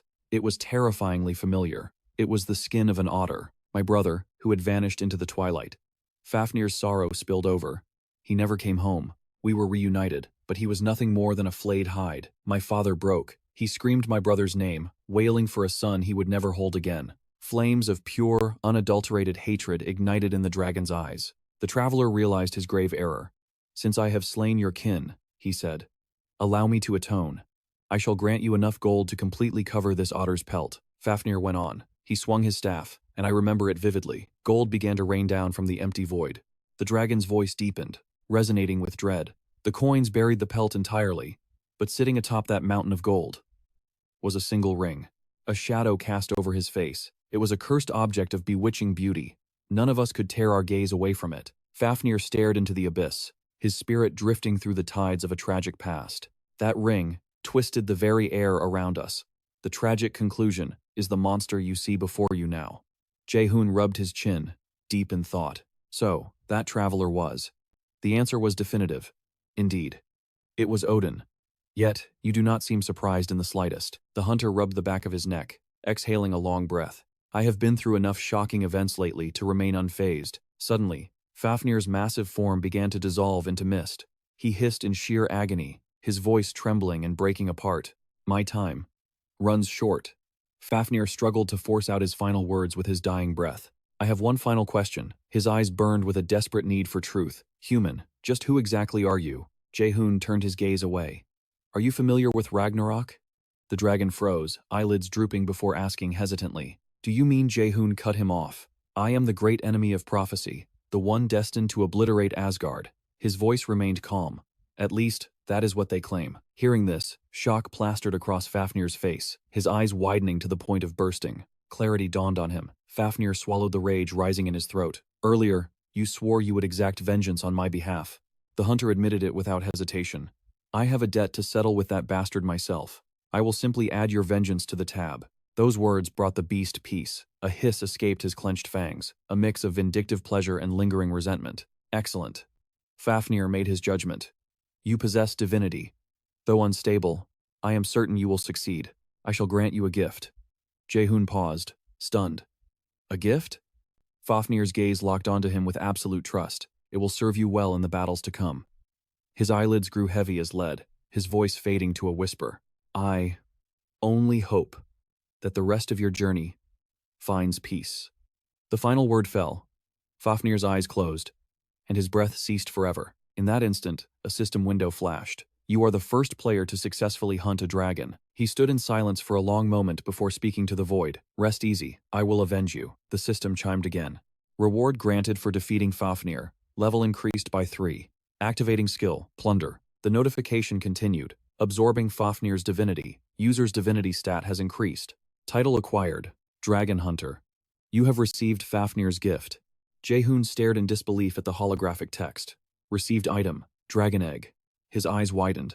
A dragon egg? He instinctively reached out. The egg vibrated softly before descending gently into his palm. The other two hunters snapped out of their trance, rushing toward Jae-Hoon with a mix of awe and wariness. Bake growled, his gaze sharp as a blade. It seems the battle is over, but I have a mountain of questions for you. He took a threatening step forward, radiating oppressive pressure. How the hell did you use my unique skill? The protagonist stood motionless, his eyes cast downward, freezing like a statue amidst the tension. Moments later, Jae-Hoon spoke, his voice cool and detached. I cannot explain the details, and I have no reason to. He looked up. More importantly, there is one matter left. Baek's brow furrowed in deep thought. One thing remains. Jae-Hoon cast a sharp glance backward. A faint, chilling smile curled his lips, his eyes dead calm, an abyss void of all emotion. Right then, the system interface materialized before Jae-Hoon's eyes. Active skill triggered. Conquest scene shift. Inside the sprawling hall, space itself tore open. A dimensional gate manifested, sending ripples of azure energy pulsing outward. One by one, 3 figures emerged from the void. Camilla's gaze swept the room and froze. There, slumped in the shadows of the corner, lay Min-Hun, unconscious. Baek frowned, his voice sharp. And the others? Her reply was calm but laced with tension. They've woken from the coma, but... Camilla knelt, her hands hovering over the older man in inspection. Her voice dropped, heavy with dread. They have absolutely no strength left. If we leave them like this, they'll die. Confusion flashed across Baek's face. Can't you use recovery magic? She let out a helpless sigh. As you know, I'm a vanguard class. My healing magic is basic at best. Baek clenched his fist. It's better than doing nothing. While you administer first aid, we'll request support from the Junhwa Guild. But Jae-Hoon cut him off instantly. That would be too late. He strode quickly to the center of the chamber. His gaze locked onto the bodies, scattered helplessly across the cold floor. A faint, inscrutable smile played on Jae-Hoon's lips, unpredictable and dangerous. He turned, and a blinding golden aura erupted from his form. In that instant, streams of radiant gold materialized from thin air, swirling around him. The system's voice chimed in the silence. Active skill triggered. Sacrifice. The sight left Camilla paralyzed with shock. It can't be. Her memory screamed a denial. Min-Hun was a battle mage, a prodigy who mastered both sword and sorcery for combat, not healing. Chaos churned in her mind, but her eyes couldn't deny the reality before her. No battle mage could channel recovery magic of this magnitude. Particles of golden light drifted up from the unconscious bodies. They danced through the air, converging around Jae-Hun's figure like fireflies. Camilla swallowed hard, her throat parched. Never in history had anyone performed such a feat. Then, she saw it. A magnificent pair of wings unfurled from his back. She stood frozen, a storm of questions raging within her. That form, what is it? And that magic. Suddenly, the realization hit her like a physical blow. Her face went pale, eyes widening in pure disbelief. Sacrifice. That is the Saintess's unique skill. How can you? Jae-Hun's voice cut through, low and commanding. I told you already. Don't ask questions. Cold sweat beaded on Baek's pale face. A clear warning surfaced in his mind, the unwritten rule. He had realized it long ago. Never question him. Never reveal a word about his true identity. Baek finally understood. After the brutal battle with Fafnir, he knew Min-Hun was powerful. He fell into deep thought. The rumors out there didn't capture even half of this monster's true potential. Moments later, the wings on his back began to fade. They dissolved into dim particles of light, vanishing into the air. Jae-Hun quickly glanced over his shoulder. The room returned to normal. It was as if the miracle they just witnessed was nothing but a fleeting illusion. He looked down at Manhwa. Hey, you awake yet? The older man's brow twitched. His lips trembled before letting out a soft groan. Manhwa bolted upright. He clutched his throbbing head, his voice dripping with confusion. What the hell? Jae-Hun immediately stopped him. Please, stay still. You're safe now. The boy pressed on. I know you're exhausted, but I need answers. His gaze sharpened. Just before this, a young woman with pale skin came looking for you, didn't she? Manhwa froze. His expression went rigid. Now that you mention it. Manhwa looked guilty. I'm sorry. I blacked out the moment she appeared. He massaged his temples, fighting the lingering pain. He took a heavy, ragged breath. I don't recall what happened next, but one thing is burned into my memory. Manhwa continued, his voice trembling. When I got close to her, tentacles burst from her body and attacked me. He sat there, looking defeated. I'm sorry I couldn't be of more help. Jae-Hun slowly stood up. No, that's enough. He reached out a hand. Thank you. Manhwa grasped the hand and pulled himself up. He glanced at the young man, curiosity flooding his gaze. Are you? The one who saved me? Baek stepped in. He's the one who saved everyone here. Jae-Hun shot Baek a glare. This guy talks too much, he thought with irritation. Manhwa asked, Wait, are you Baek from the European Union? Minhwa's eyes locked onto the figure standing next to Baek. A complex wave of emotions surged within him. I thought he was just a child, but I was wrong. Suddenly, Manhwa jolted, as if a memory had just clicked. Are you Cadet Min-Hun? His voice trembled slightly. The one all over the news lately? The boy let out a soft sigh and nodded. Yes, that's me.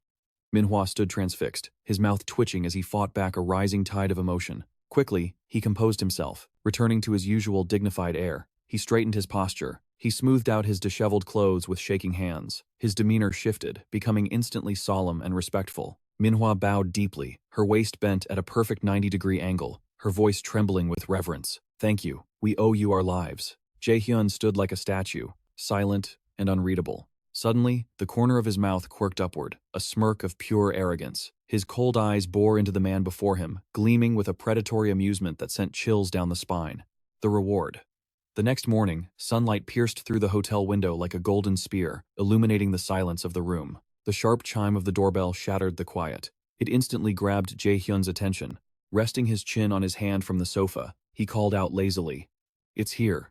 Moments later, Jae-Hyun returned, cradling a box as if it were the heart of a god. He placed the container on the table with infinite care. The air in the room seemed to thicken with anticipation. Staring at the object, Jae-Hyun couldn't suppress the grin spreading across his face. He let out a long breath. Perfect. I actually secured it. Memories of yesterday flashed through his mind like a cinematic reel. Manhwa had made the offer herself. Mere money isn't enough to repay you. The artifacts you won at the auction. Allow us to convert them into a transcendence stone for you, the elder had insisted. Anything you need, just name it. We will support you with everything we have. Back in reality, Jae-Hyun's eyes were glued to the box. His expression was pure ecstasy. Finally, the power was in his grasp. He flipped the lid open. The moment he saw the item resting within, he gasped in triumph. The Transcendence Stone. The system window instantly materialized with a holographic chime. Item: Ring of Transcendence. Grade A. A mana amplification accessory, granting the active skill Overload. Text scrolled rapidly across his retina. Active skill Overload. Grade A. Mana amplification. Increases skill potency by 150% for 5 minutes. The mana limiter has been completely removed. He still had concerns, even with his combat power skyrocketing.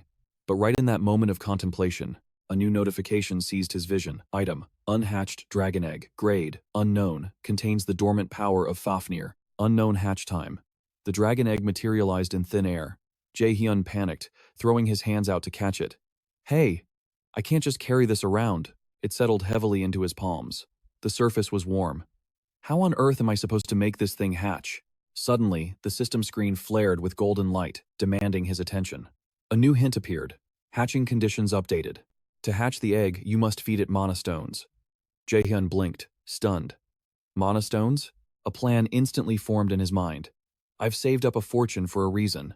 He whipped out his phone, fingers dancing over the keypad. Time to go on a shopping spree. The call connected immediately. A familiar voice answered. Hello?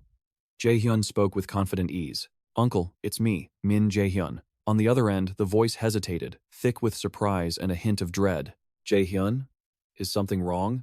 Don't tell me Yu-jung caused trouble again? Meanwhile, in a high-tech lab, Yu-jung's parents were buried in research. The sudden ring of the phone made Yu-jung's father jump. He snatched up the receiver. The moment he recognized the voice, his eyes lit up with recognition. Shock washed over his face, quickly replaced by a buzz of excitement. He mentally prepared himself, assuming his daughter had done something catastrophic enough to force Jae-hyun to call personally. But contrary to his fears, the young hunter cut straight to the chase. No, not at all. I actually need a favor, uncle. It's about Yu-jung's father let out a hearty, relieved laugh, cutting him off. Mana stones? Consider it done. How many do you need? Jae-hyun's voice dropped, serious and urgent. All of them. Hearing the request, the older man gasped in disbelief. What? That many? Meanwhile, at the European Alliance headquarters in Germany, Baruch sat at the head of an emergency meeting. The atmosphere was suffocating. Every face in the room was etched with grim terror. Siegfried slammed his fist down, his voice trembling with rage. Are you serious right now? Baruch clenched his jaw, confirming without hesitation. Yes. Effective immediately. I am ordering a total cessation of the hunt for the Black Robe. The table shook as Siegfried struck it again, the sound echoing like a gunshot. Siegfried roared, veins bulging in his neck. Do you realize what you're saying? Are we just going to ignore the massacre at the ruins? The entire world will think we are cowards. But then, Baruch shifted his gaze. His eyes were cold, dead pools of authority. Siegfried felt a chill freeze his marrow. The aggressive aura he had built up evaporated instantly under that freezing stare. Baruch spoke, his voice cutting like ice. This is the optimal decision I can make as the representative. Is that not reason enough? Siegfried stammered, trying to regain ground. Of course not. Give us a logical explanation. Another member chimed in, voice shaking. I agree with him. Why the sudden change of heart, Baruch? Camilla stepped forward, her voice hollow. Because we couldn't stop him, even with both of us attacking at full power. Siegfried looked like he had been slapped. What did you say? She voiced the nightmare that had been haunting her. I don't believe we have the capacity to defeat him. Not even if we threw our entire army at him.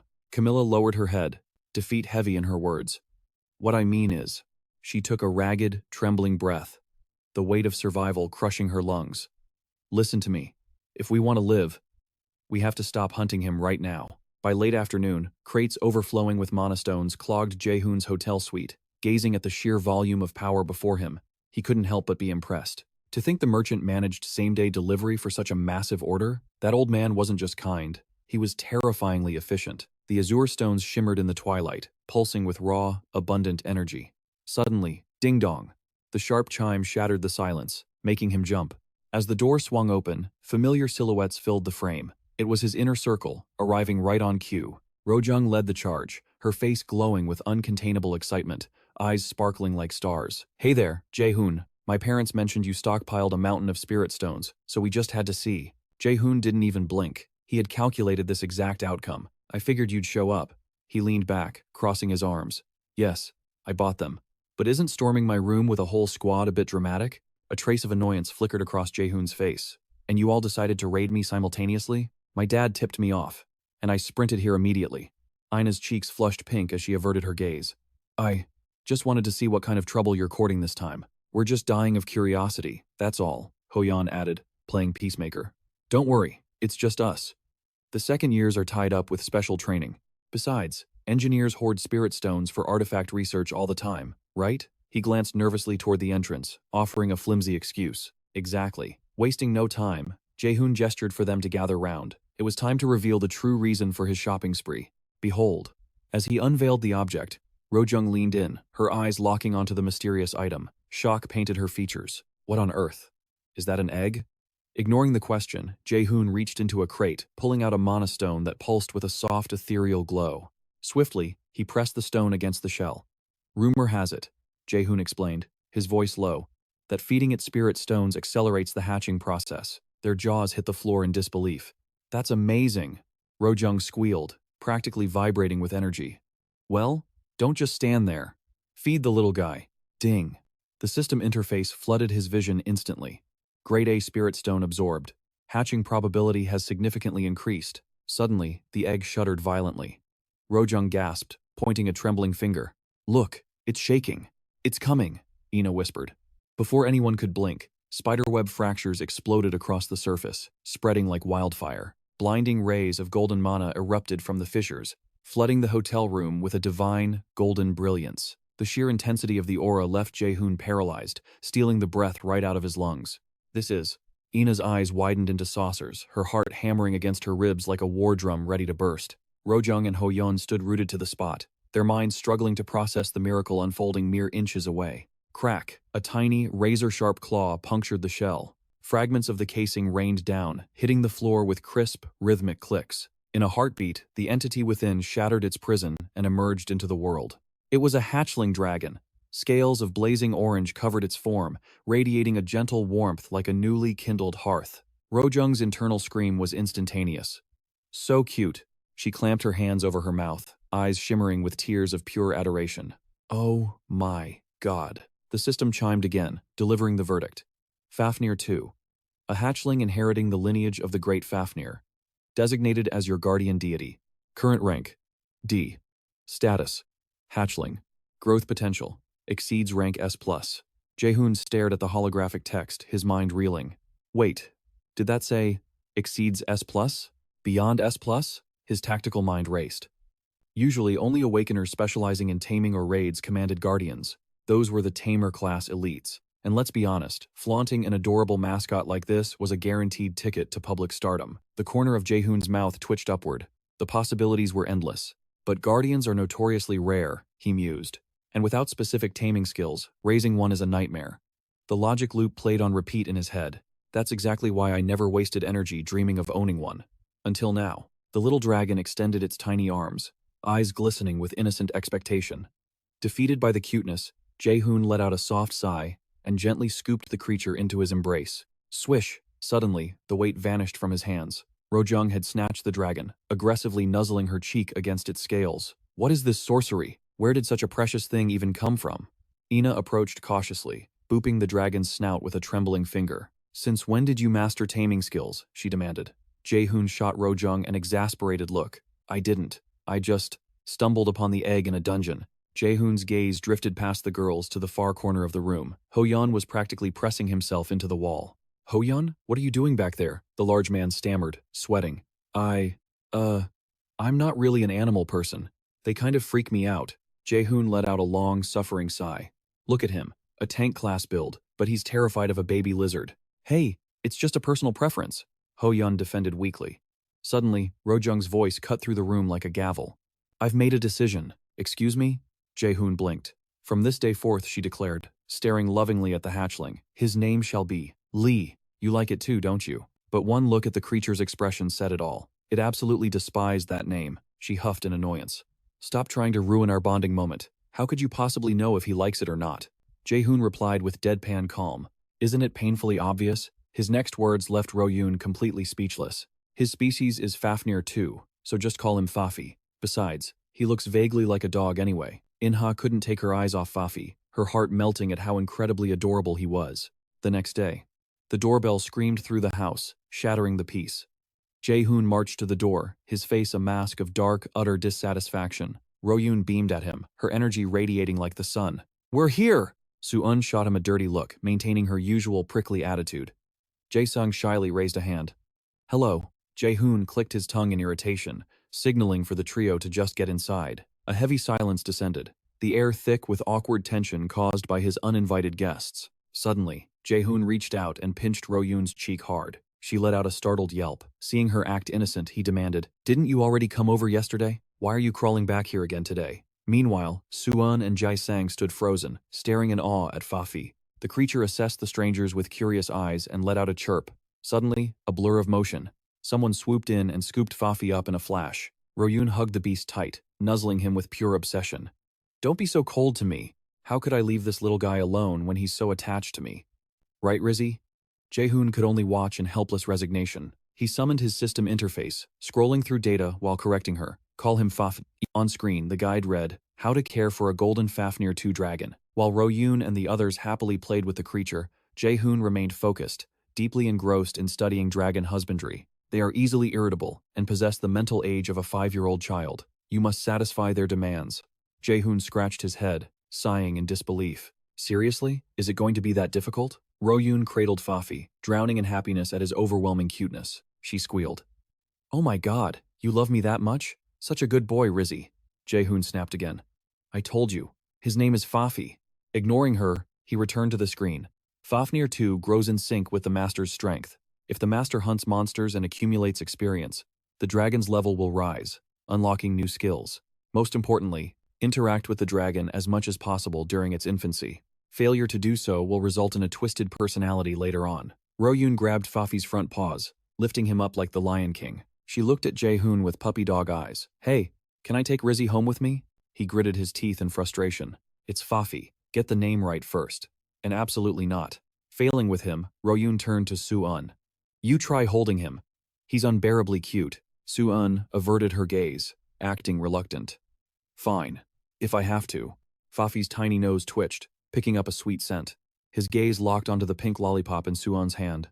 Fa-fi narrowed his eyes. Target acquired. A low, predatory growl rumbled in his throat. She watched him warily, carefully extending her arm. Soo-eun's hand inching closer and closer. Just as she was about to make contact, Fa-fi shrieked in annoyance. Smack! He swiped his claws right across the back of her hand. Tears welled up in her eyes as she cried out, "Why do you only hate me?" The next day, at the academy, Moo Yeon-do sat in her office, her expression calm yet calculating. A tamer class. That is incredibly rare. Even I am surprised. She looked at Jae-hoon, who stood there with a nonchalant attitude. "I will issue a special permit for you to bring the creature along." He responded with a casual shrug. "Thanks." Yeon-do wasn't finished. "By the way." Her tone shifted to something more serious. "There is something we need to discuss." Jae-hoon raised an eyebrow. "What is it?" The atmosphere in the room grew heavy, her expression darkened. "Recently, several students have gone missing." Jae-hoon gasped in genuine shock. Yeon-do continued cautiously. "We are currently investigating. However, a mandatory order will be issued. All students must travel in groups when commuting." Jae-hoon's eyes narrowed in suspicion. Who exactly are the missing students? She didn't hesitate to reveal the truth. The first victim was Shi-yoon. Yeon-do recalled the details, along with the members of the Triad gang. A sharp glint of wariness flashed in Jae-hoon's eyes. This cannot be a coincidence." He pressed further. "Did you notice anything unusual about the scenes?" She nodded gravely. There were two common factors. Yeon-do visualized the crime scenes as she spoke.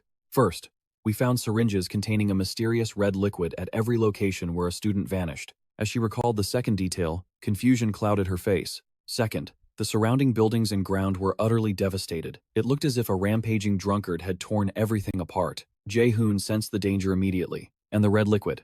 What is it?" Yeon-do sighed in frustration. "I requested a thorough investigation from the association, but they haven't lifted a finger, even though it is undeniably linked to the disappearances." She hesitated, visibly holding something back. Jae-hoon leaned in.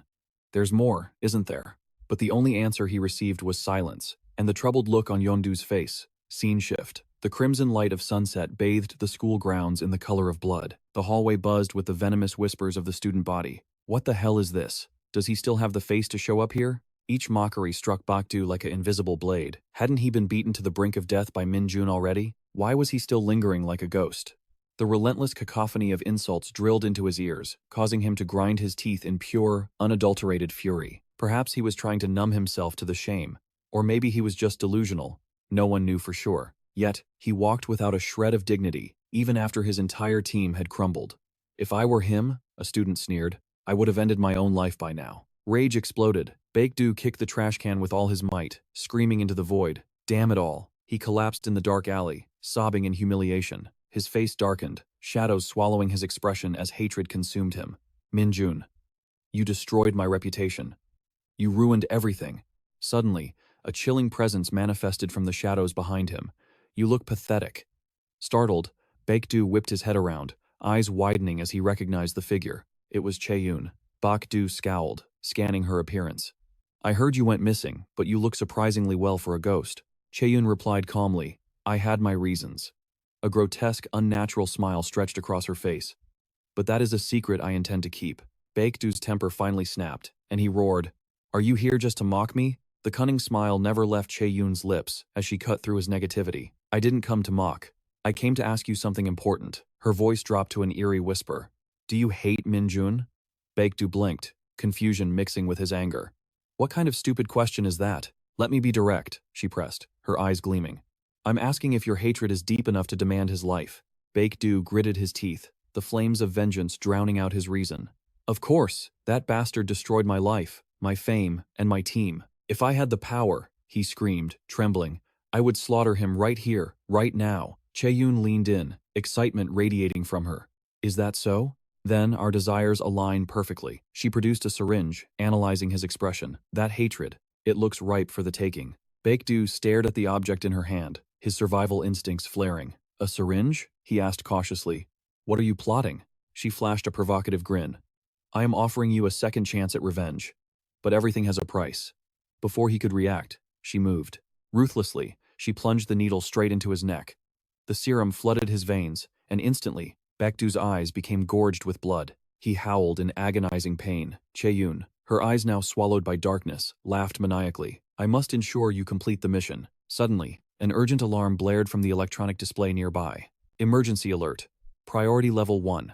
Min-Hun sat in his chair, holding Fafnir close as he listened intently. A fanatical religious cult worshipping Odin of Norse mythology had resurfaced. His mind flashed back to a conversation with Yeonju in her office. Min-Hun had asked, Is there anything else I should know? She had remained silent for a long moment before whispering, Asatru.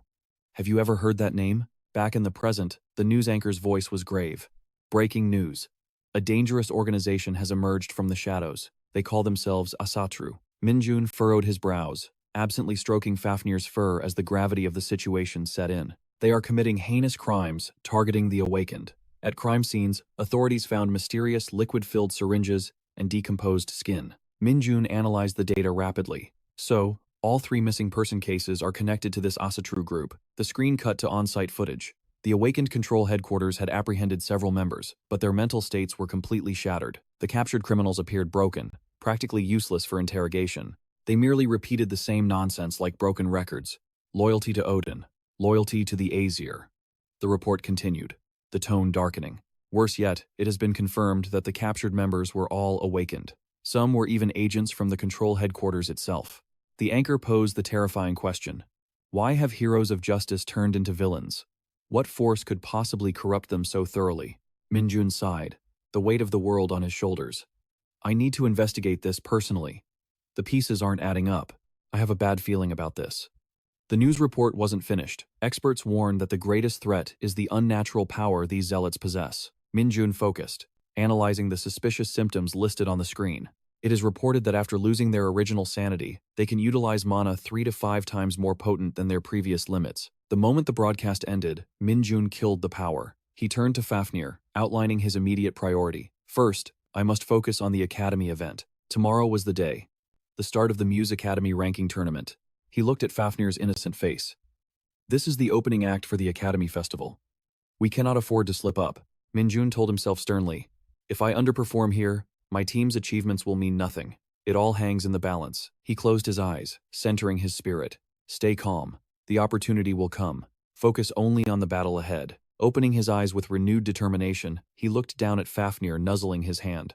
You think so too, right partner? The creature chirped in agreement. The scene shifted abruptly. Music Academy, Dungeon Simulation, start. Massive, simulated orcs materialized from thin air. Fafnir raised his front claw high above his head. With a thunderous boom, he stomped down, shaking the very ground beneath them. Facing an enemy twice his size? No fear. Only pure, unadulterated confidence radiated from the little dragon.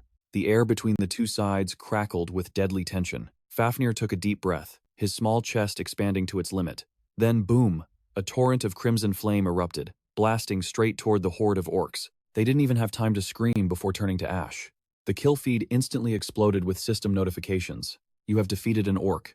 You have defeated an orc. You have defeated an orc. Jae-hyun's jaw dropped at the spectacle. My god. Seeing the aura of arrogance surrounding Fafnir, he couldn't help but voice his admiration. I knew you were a dragon. But I never imagined you possessed this kind of destructive power.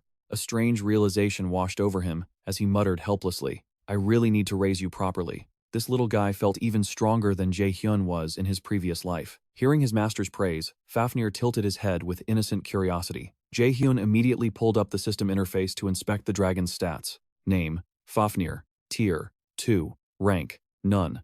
Passive skill, Fafnir's Blessing. Active skill, Dragon's Breath. Current growth, 31%. Rank will increase upon reaching 100%. Passive skill, Fafnir's Blessing, rank S. Effect, Fafnir's Blessing. When the summoner and dragon are together, damage and mana for the summoner increase by 50%. Active skill, Dragon's Breath. Rank D. Unleashes a cone of dragon fire to incinerate enemies. This skill rank scales directly with the dragon's tier. Jae-hyun bent down, stroking Fafnir's scales. Truly impressive. Alright, you'll be my greatest weapon if you keep growing like this. Suddenly, Jae-hyun's gaze sharpened. He glanced behind him, sensing a shift in the air. A red warning window flashed before his eyes. Dungeon boss appearing. The Orc King has arrived. A massive figure emerged from the shadows, suffocating pressure radiating from its body. The Orc King glared at the intruders Jae-hyun and Fafnir and let out a bone-chilling roar. Jae-hyun glanced down at Fafnir's tiny frame doubtfully. You may be a dragon, but taking down a boss might be too much for you right now. Dismissing the idea of letting Fafnir fight, Jae-hyun stepped forward. Fine by me, I needed to smash a record anyway. His expression was dead calm as he opened his inventory. A dagger materialized in his grip. Jae-hyun locked onto his prey with the eyes of a predator. Enraged by the human's arrogance, the Orc King bellowed. But he was too slow. The dagger tore through the air like a streak of lightning. The boss stood for a fleeting second, then collapsed. Dead. Like a god of death, Jae-hyun had ended it with a single strike. A satisfied smirk curled on his lips. Done. System messages began cascading down his retina. You have defeated the boss monster. Teleporting to Hall of Records. Clear time, 22 minutes, 21 seconds. You have broken the Music Academy record. Bonus points acquired. The dungeon gates slammed shut. Examination complete. The waiting crowd erupted into chaotic whispers. Jae-hyun looked up at the holographic leaderboard displaying the dungeon simulation rankings. Rank 1, Jae-hyun, 22 minutes 21 seconds. Rank 2, Hyun-sang, 30 minutes, 50 seconds. Rank 3, Jong-hun, 50 minutes, 13 seconds. Rank 9, An-yeon, 1 hour, 11 minutes. Rank 14, Selena, 1 hour 23 minutes. Rank 16, Kim Yu-jung, 1 hour, 30 minutes. Rank 59, Go-jun, 1 hour, 53 minutes. Everyone stared at the second spot in disbelief. Shin Bak-jun is second? Why isn't it Jong-hun? A mocking voice sliced through the murmurs from behind him. Surprised, are we? Jae-hyun cast an indifferent glance over his shoulder. Taking in the guy's arrogant sneer, Jae-hyun asked, Shin Baek-jun, how did you manage that time? Baek-jun scoffed. I have no obligation to explain myself to trash like you. Jae-hyun shot back with a pitiable look. Fair enough. That dismissive attitude instantly triggered Baek-jun's temper. Grinding his teeth in pure hatred, Baek-jun hissed, You really think you're the main character of this world, don't you? Social media, the Lotus Guild, the Academy, they all worship you. Your life must be so damn easy, huh? Jae-hyun stood like a statue, letting the venomous words wash over him. He simply tilted his head, eyes deadpan. So what? Veins bulged on Bak-jun's forehead. I am going to drag you down to hell. Jae-hyun covered his mouth, failing to suppress a chuckle. To Baek-jun's shock, that chuckle turned into full-blown laughter. Jae-hyun looked at him with eyes full of ridicule. Are you going through puberty again? I thought we were too old for this edgy teenage angst. The mockery made Baekjun clench his fists until his knuckles turned white. He opened his mouth to scream a retort, but he choked on his own rage, unable to find the words. Furious, he spun around to storm off, but stopped for one last threat. Mark my words. You'll regret this. With that, he stomped away like a petulant child. Just then, the female announcer's voice echoed over the speakers, shattering the suffocating tension. It is reported that after losing their original objective, subjects can utilize mana 3 to 5 times their normal limit. Silence fell over Jae-hyun. Something, he muttered darkly, is definitely wrong here. Later that afternoon, shadows stretched long as two figures met in a desolate corner of the campus. It was Jong-hun and Lena. Seeing the young man approach with a relaxed stride, Lena spoke up. You finally made it. A deep voice cut through the silence. Yeah. Stepping into the light was none other than Min Jae-hyun. He had called in a huge favor from Lena. Thanks for handling this for me. For her, the answer was obvious. After all, she owed him everything. He had risked his life for the academy time and time again, saving them during the catastrophic field trip and rescuing Gwen from certain death. A heavy silence hung in the air before the other man finally spoke, his tone dripping with sarcasm. Long time no see, Min Jae-hyun. You've become quite the celebrity since we last crossed paths, haven't you? Jae-hyun squinted, the face striking a familiar chord in his memory. You are... Realization dawned. This was the A-list raider, Park Young-hoon. Jae-hyun immediately extended a hand. The recognition stroked Young-hoon's ego just enough to earn a polite nod. So you remember me? Young-hoon cut straight to the chase. I hear you're sniffing around the crime scene. His voice held a trace of hesitation. If you want answers, we need to go back to where the nightmare began. The trio vanished into the twilight, leaving the blood-soaked ruin of the current scene behind them. Suddenly, Jae-hyun froze mid-step. His gaze locked onto a patch of dried blood crunching beneath his boot. Wait. Lena's voice rang out, heavy with gravity. The lab results just came in. She held up a vial shimmering with an ominous crimson liquid. It's a chimera, she explained, reading the data stream. A volatile compound of human blood fused with unknown foreign agents. Jae-hyun's eyes narrowed. A new compound? Lena nodded grimly. Exactly. We've never seen anything like this before. Her voice dropped to a whisper. But it's worse than just biology. This liquid isn't just matter. It's alive. With power. It contains a devastating amount of mana. The words sent Jae-hyun into a spiral of thought. Blood was merely a vessel. It was just a container for the energy flowing through a human body. But normally, blood alone couldn't sustain mana that didn't belong to the host. It should be impossible. The brain, the heart, the energy core, those were the engines of magic. Blood shouldn't be able to act as a battery like this. Young-hoon chimed in, his expression darkening. We haven't cracked the full formula yet. He leaned in closer, dropping his voice. But I can tell you this much, it's top-secret intel from my guild's investigation. This poison has the fingerprints of that fanatic cult everyone's whispering about lately. Asatru. Jae-hyun knew the name. It fit the profile perfectly. Makes sense, he muttered. But something else was gnawing at him.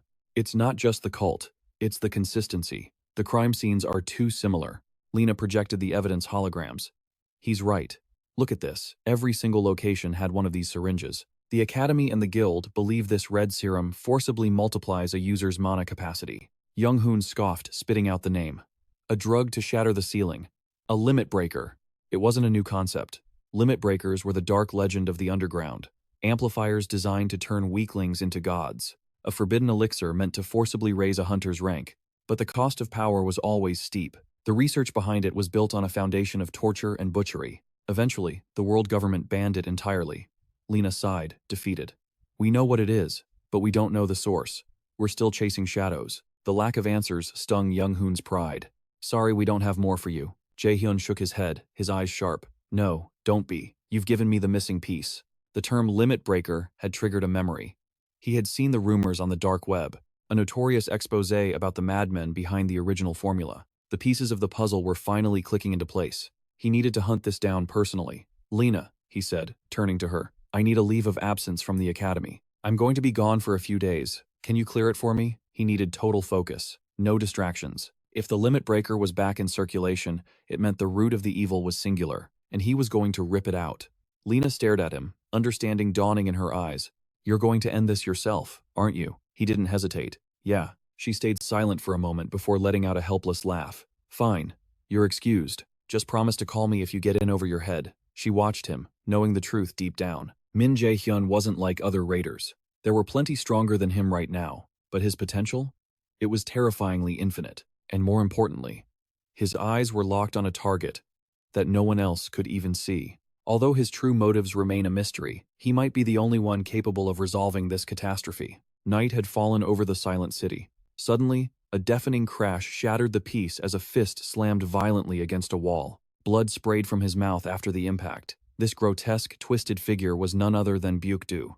But just then, a voice cut through the darkness. "There you are." A tall, imposing silhouette emerged from the shadows. "I've been looking everywhere for you." The man searching for him was none other than Min-Jun. "We meet again. You really are a nuisance." The moment Byuk-do saw that face, pure hatred boiled over as he growled his enemy's name. Min-Jun remained completely indifferent to the venomous rage directed at him. He cut straight to the chase. "Sin Yun-sung told me. You used the limit breaker drug, didn't you? Tell me, who gave you that filth?" Byuk-do ignored the question entirely. Instead, he roared like a beast. "What the hell do you think you're doing?" "Oh, right." Min-Jun didn't let him finish. "It was Chan who gave it to you, wasn't it?" Silence fell as Min-Jun scrutinized the creature before him. Seeing Byuk-do's form neither human nor demon, he realized the grim truth. It was too late for salvation. The mutation had gone too far. He had sensed something was off before, but he never imagined it would escalate to this horrific extent. Min-Jun's voice hardened. "You knew the side effects of that drug, didn't you?" The question only threw fuel on Byuk-do's blazing fury. He screamed in bitter desperation. "As long as I can get my revenge, I don't care about anything else. If it weren't for you, I wouldn't be like this." He tried to pin every sin on Min-Jun. "It's all your fault. You made me into this." Min-Jun's expression darkened. "Revenge?" He scoffed coldly. "Are you joking with me right now? How utterly ridiculous." Min-Jun stared calmly at the twisted face distorted by rage. "This isn't my fault. No matter what delusional narrative you spin, you cannot change the truth." That indifferent attitude pushed Byuk-do over the edge, making him grind his teeth until they nearly shattered. "You bastard." But Min-Jun simply observed him with a gaze as cold as ice, analyzing the creature he had become. The conclusion was clear. He could use sacrifice to heal a broken body, but there was no cure for a mind that was already twisted beyond repair. Meanwhile, Byuk-do was losing his mind, muttering frantically, "Damn it. Revenge. Revenge." Even though he despised the guy, Min-Jun decided to grant him one final mercy. There was only one thing left to do for a wretch like him. Instantly, he unleashed his power, his voice steady. "I will end your pain right now." Thunder suddenly roared across the clear night sky. Burning chains and scorching flames materialized from the void, summoned by Min-Jun's command. A terrifying force slammed directly into Byuk-do, leaving him absolutely no path of escape. Min-Jun remained stone cold as he struck, wasting no breath on unnecessary words. Only after the dust settled did he speak flatly. "Fire is your weakness." Byuk-do collapsed, his eyes wide and staring in disbelief. His voice trembled with sheer unwillingness to accept defeat. "How is this possible?" I thought I could kill you with his power." Those words confirmed Min-Jun's suspicions about the culprit behind this mess. He repeated the phrase with a knowing smirk. "His power. Huh? I think I know exactly who you're talking about. But you should know one thing. I'm far stronger than I used to be." He looked down with pity at Byuk-do's naive way of thinking. "No matter how much your mana has increased, if you thought that was enough to kill me, you were dead wrong." Min-Jun fell silent for a moment, contemplating the situation, before letting out a sharp curse under his breath. Meanwhile, on the mountain overlooking the city, two figures stood silently, in a heavily guarded sanctuary. Ju-yeon sighed in disappointment. "That one is broken too." The man beside her seemed unconcerned, replying casually, "We can find a replacement anytime we want." She knew he was right, but she couldn't help feeling a twinge of regret.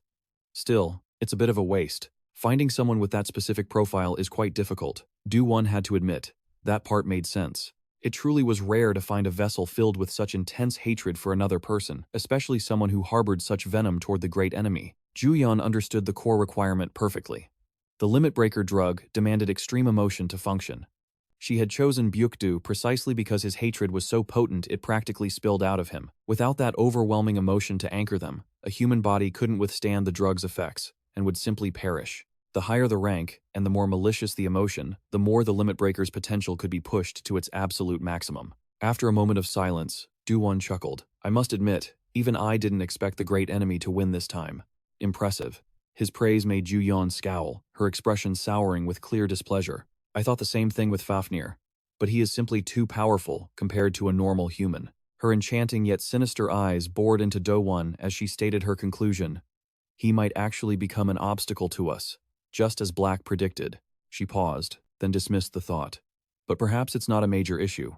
In the end, he will have to face us regardless. Du-won said nothing. Instead, he slowly raised his hand in a silent gesture. A blade suddenly materialized in his grasp, humming with power.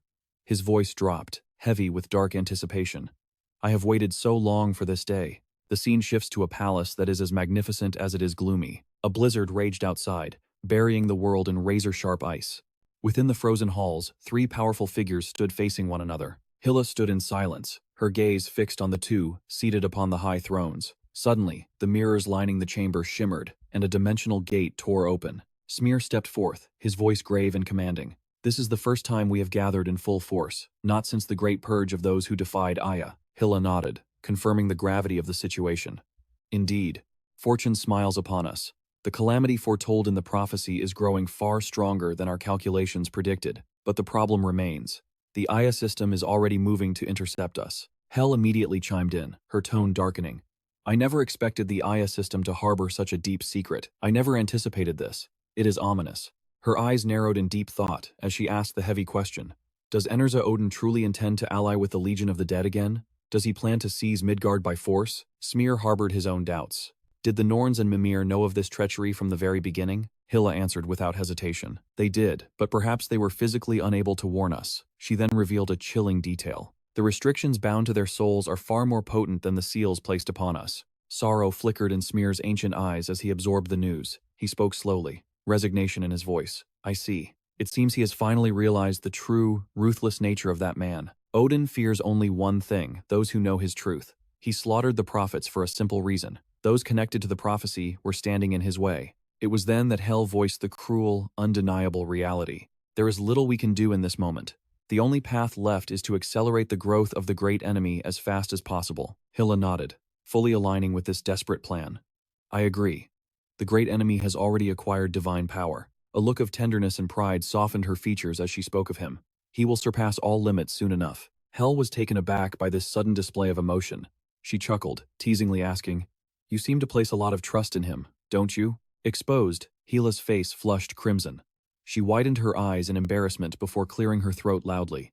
Anyway, have you all heard of the First Awakener? The mention sparked Smear's curiosity immediately. The First Awakener? Even Hel knew of this legend. I have heard the rumors surrounding him, but I have never met him in the flesh. After all, I only tend to meet the dead. Suddenly, amidst the conversation, Smear vanished into thin air. Yet, his disappearance did not halt the discussion between Hel and Hilla. The First Awakener. I know him very well. Suddenly, a massive pair of eyes appeared in the mirror, radiating a cold, abyssal pressure. A low voice vibrated through the room. A colossal black serpent materialized the true form of the First Awakener. It opened its terrifying eyes and spoke with quiet menace. He has recently stepped into my territory. The scene cuts to a peaceful room, where someone lay lounging on a bed. He muttered under his breath, complaining about John. That woman is definitely up to something. Just then, Fafi the baby dragon yawned, blinking its eyes open.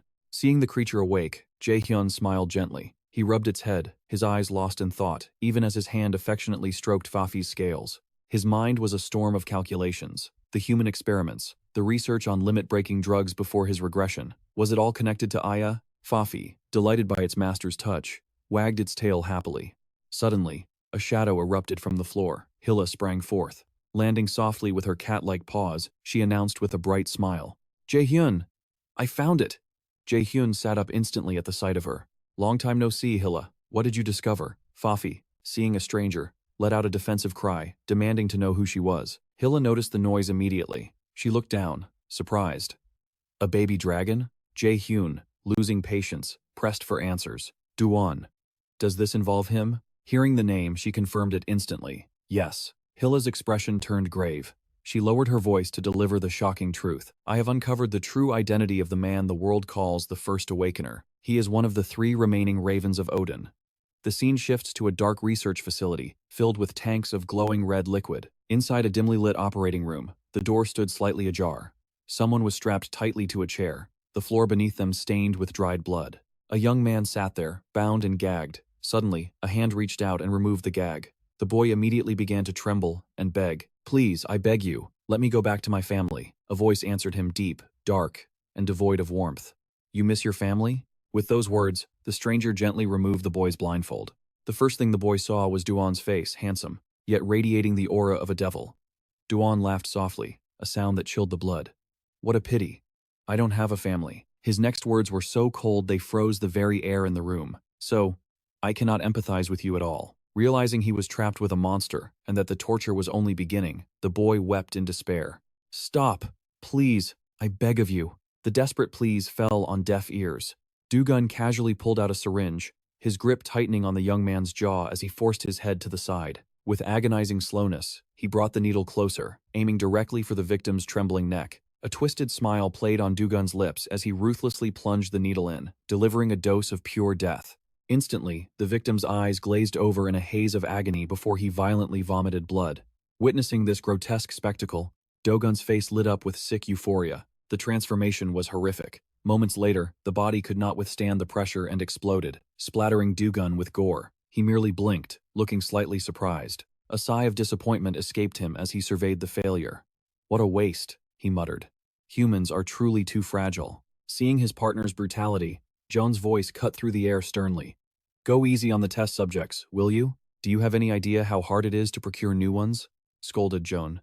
Dugun's mood soured at the reprimand, and after a tense silence, he finally spoke up. However, he paused, his gaze drifting back to the gruesome scene he had just created. After staring for a moment, he shrugged with feigned helplessness, his tone casual despite the carnage. At least I contributed something to the grand plan, so don't be so angry. Meanwhile, in the warmth of Jaehoon's room, Hela dropped a bombshell about Dogun's true identity. He is one of Odin's remaining ravens. Jaehoon was bewildered. Odin's raven? You mean the first awakener, the hero who fought for humanity, is actually a monster serving Odin? He immediately demanded answers. Explain everything. Hela's expression remained grave. As I said, the first awakener was never human to begin with. Her voice remained calm but chilling. In the past, Odin commanded 5 ravens in total. That man is one of them. Just like Hugin. Jaehoon pressed on, his mind racing. Do these ravens have a connection to Asatru? Hela answered without hesitation. They must be eliminated immediately. If we delay, their forces will only continue to grow. If they succeed, stopping them will become impossible. We need to locate them before it is too late. Jaehoon fell into deep thought, processing the gravity of the situation. Finally, he broke the silence. I have an idea. However, uncertainty clouded his features. He wasn't sure if his theory would hold water. Hela, sharp as ever, caught on instantly. Are you talking about an Asatru base? Their strategy session was suddenly interrupted as Jaehoon cut in. Wait a second. He quickly grabbed his phone, scrolling furiously. Seeing his intense focus, Hela hopped onto the bed, intrigued. She peered at the screen, her curiosity getting the better of her. Reawakening? She didn't seem to grasp the concept. Why are you searching for this? Jaehoon replied warily. We need to move fast if we want clues. According to my data, the sudden spike in reawakeners is too suspicious. It has to be linked to the limit-breaking drug. If I can identify the suspicious individuals among the reawakeners, I can trace them back to Asatru and the drug. Right now, 3 names stand out in my mind. I'm focusing on these 3. That should be enough to launch an investigation and gather intel. Hours later, a mutant was being brutally interrogated. The lab. I heard it somewhere in Korea, but I don't know the exact location, the creature shrieked. Another captive cracked under pressure, spilling the truth. I heard it's located somewhere in the Yellow Sea. The coordinates pointed to Benny Island. Jaehoon and Hela arrived at the desolate location. Turning to her, he declared, This is the Asatru base. Hela looked skeptical. The entire island is their base? What makes you so certain? Jaehoon's voice was deadly serious. A place where humans cannot survive means it is currently being terraformed into a wasteland. Based on the intelligence I gathered, I came to a conclusion. There is only one island in Korea that fits all those conditions, and we are standing on it. Despite the explanation, Hela still had doubts. But how do we actually enter the facility? She looked deep in thought. A place without human inhabitants won't have a warp gate. I don't know the specific coordinates, so I can't teleport us like I did in Iceland. Seeing her troubled expression, Jaehoon found it adorable and let out a chuckle. He casually pulled out his phone again. Don't worry. As long as you have money and connections, most problems can be solved. Meanwhile, in a distant office, a phone buzzed on a desk. Sung-ah picked up, her voice professional. Hello? Hearing his mentor's voice, Jaehoon replied, It's me. Sung-ah knew it was him instantly, but feigned surprise. Is that my dear disciple? She cut straight to the chase. Every time you call me like this, it is because you need a favor, isn't it? Called out so bluntly, Jaehoon felt a twinge of embarrassment, but admitted it. I'm sorry, But you're right. Wasting no time, he made his request. Could you please help me acquire a specific item? I need it as soon as possible. A few hours later, at the Lotus Guild headquarters, Jae-hoon sat waiting. His eyes were fixed intently on the tracking device in his hand. This artifact is simple but powerful. Inject your mana, visualize the coordinates, and drop it. Instant teleportation to your destination. Holding these rare treasures brought a satisfied smirk to his face. Because of their potential for misuse, they are strictly restricted items. Finding even one is a miracle. Guildmaster Seo-young sat opposite him. After a heavy silence, she finally spoke. Even if I ask, you won't tell me why you need them. Will you? Jae-hoon looked at his icy mentor with deep gratitude. As expected of the Lotus Guildmaster, these items were priceless, yet she handed him 3 without hesitation. But gratitude was one thing, his secrets were another. He had no intention of revealing the full truth. No, I apologize. Moments later, Jae-hoon stood alone in the desolate wasteland. He cradled the baby dragon, Fafnir, in one arm, and gripped the tracking device in the other. No time to waste. He spoke the coordinates clearly. Destination, Min-Hun Island. The device locked onto the signal instantly. He let it drop. The moment the artifact hit the ground, a blinding pillar of light erupted. It wrapped completely around Jae-hoon. The mystical glow tore through the darkness, illuminating the night sky. In a flash, his silhouette vanished into the void. Carried by the light, he traversed space itself. Less than 5 minutes later, Jae-hoon touched down safely on a rugged cliff edge. His expression remained cold and calculating as he surveyed the area. According to Academy intel, the monsters occupying Min-Hun Island are on a completely different level than the trash guarding the city. Hela materialized and jumped down, while Jae-hoon gently set Fafnir on the ground. Immediately, they realized they were not alone. A horde of beasts was waiting to tear them apart. Their faces were twisted in malice, eyes glowing crimson, teeth razor-sharp. Jae-hoon instantly identified the species, merfolk. He narrowed his eyes. This won't be as easy as I hoped. He refused to waste a single second. Energy surged as he triggered his power. Active skill, demonic phantom step. A thrill of excitement curled into a smile on his lips. Just as he prepared to slaughter them, Fafnir let out a low, menacing growl. Jae-hoon knew exactly what that tone meant. You want a piece of the action too? He glanced back at the wave of merfolk, charging blindly toward them. His smile turned arrogant. Make me proud. Before the words even landed, he vanished, moving with godlike speed. In the blink of an eye, Jae-hoon was standing casually in the center of the enemy formation. The system screamed an alert. Active skill, Dagger Fury initialized. Instantly, the merfolk were minced into 1,000 pieces. Another level up. Jae-hoon grinned from ear to ear. His swordsmanship proficiency had skyrocketed, doubling in effectiveness thanks to the exclusive skill, Sword Garden. Hela watched the absolute massacre, unable to hide her admiration for his ruthless efficiency. You have grown significantly stronger since our last encounter. She paused, shifting her gaze to the little dragon beside her. Her voice carried a mix of confusion and disbelief. But seriously, where did you find this creature? Hours bled into twilight. The sun dipped below the horizon, leaving Fafnir exhausted and sprawled out on the sand. Hela sighed. Looks like he hit his limit. He is just a hatchling, after all. They had scoured the area all day with 0 results. She shook her head. We have wasted too much time. Maybe the laboratory isn't on this island. Jae-hoon stayed silent for a moment, his brow furrowed in confusion. Impossible. There is no other island occupied by monsters like this. Suddenly, a sinister chill crawled up his spine, a presence that made the air turn heavy. Ping, the system notification made Jae-hoon freeze. Crow radar activated. Odin's crow is in proximity. The system began scanning frantically. Hela noticed Jae-hoon's sudden, eerie silence. Jae-hoon? He didn't answer. Instead, he started walking toward the edge of the cliff with intense focus. Hela panicked, shouting louder. Jae-hoon, where are you going? He stopped at the precipice, staring down into the abyss. A satisfied whisper escaped him. Found it. To anyone else, it looked like jagged rocks and crashing waves. But Jae-hoon saw it clearly. A cave entrance, hidden perfectly in the blind spot of the cliff. He led his companions down. This looks like the place. Hela scanned the surroundings, nodding in agreement. The system reacted to this specific location. And with a crow lurking nearby, there is no doubt. As they entered, the stench of iron hit them. Fresh blood soaked the cave walls. Severed human limbs lay scattered in a gruesome pool of crimson. The horrific scene made Hela gasp, her hand flying to her mouth. Her voice trembled. Who could commit such an atrocity? Jae-hoon hesitated, his eyes dark. Sensing his master's heavy mood and the terrifying aura of the cave, Fafnir hugged Jae-hoon's leg, seeking comfort as much as giving it. But Jae-hoon's expression didn't soften. His eyes were locked on a message carved violently into the stone. A gift specifically for you. Plague. Hela's blood ran cold. This is it. This is their base. Suddenly, Jae-hyun let out a heavy sigh, his voice dripping with irritation. Was this their idea of a provocation? It was absolutely repulsive. Beside him, Fafnir darted his eyes around, sensing something unseen. At the same moment, Jae-hyun stomped his foot against the ground with earth-shattering force. A wave of glacial energy exploded outward. The lake of blood and every obstacle instantly froze solid.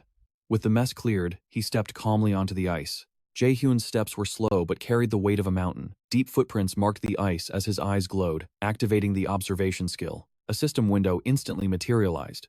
His gaze locked onto a specific frozen point. Odin's crow is nearby. Jae-hyun halted immediately. Without a second of hesitation, he triggered his ultimate active skill.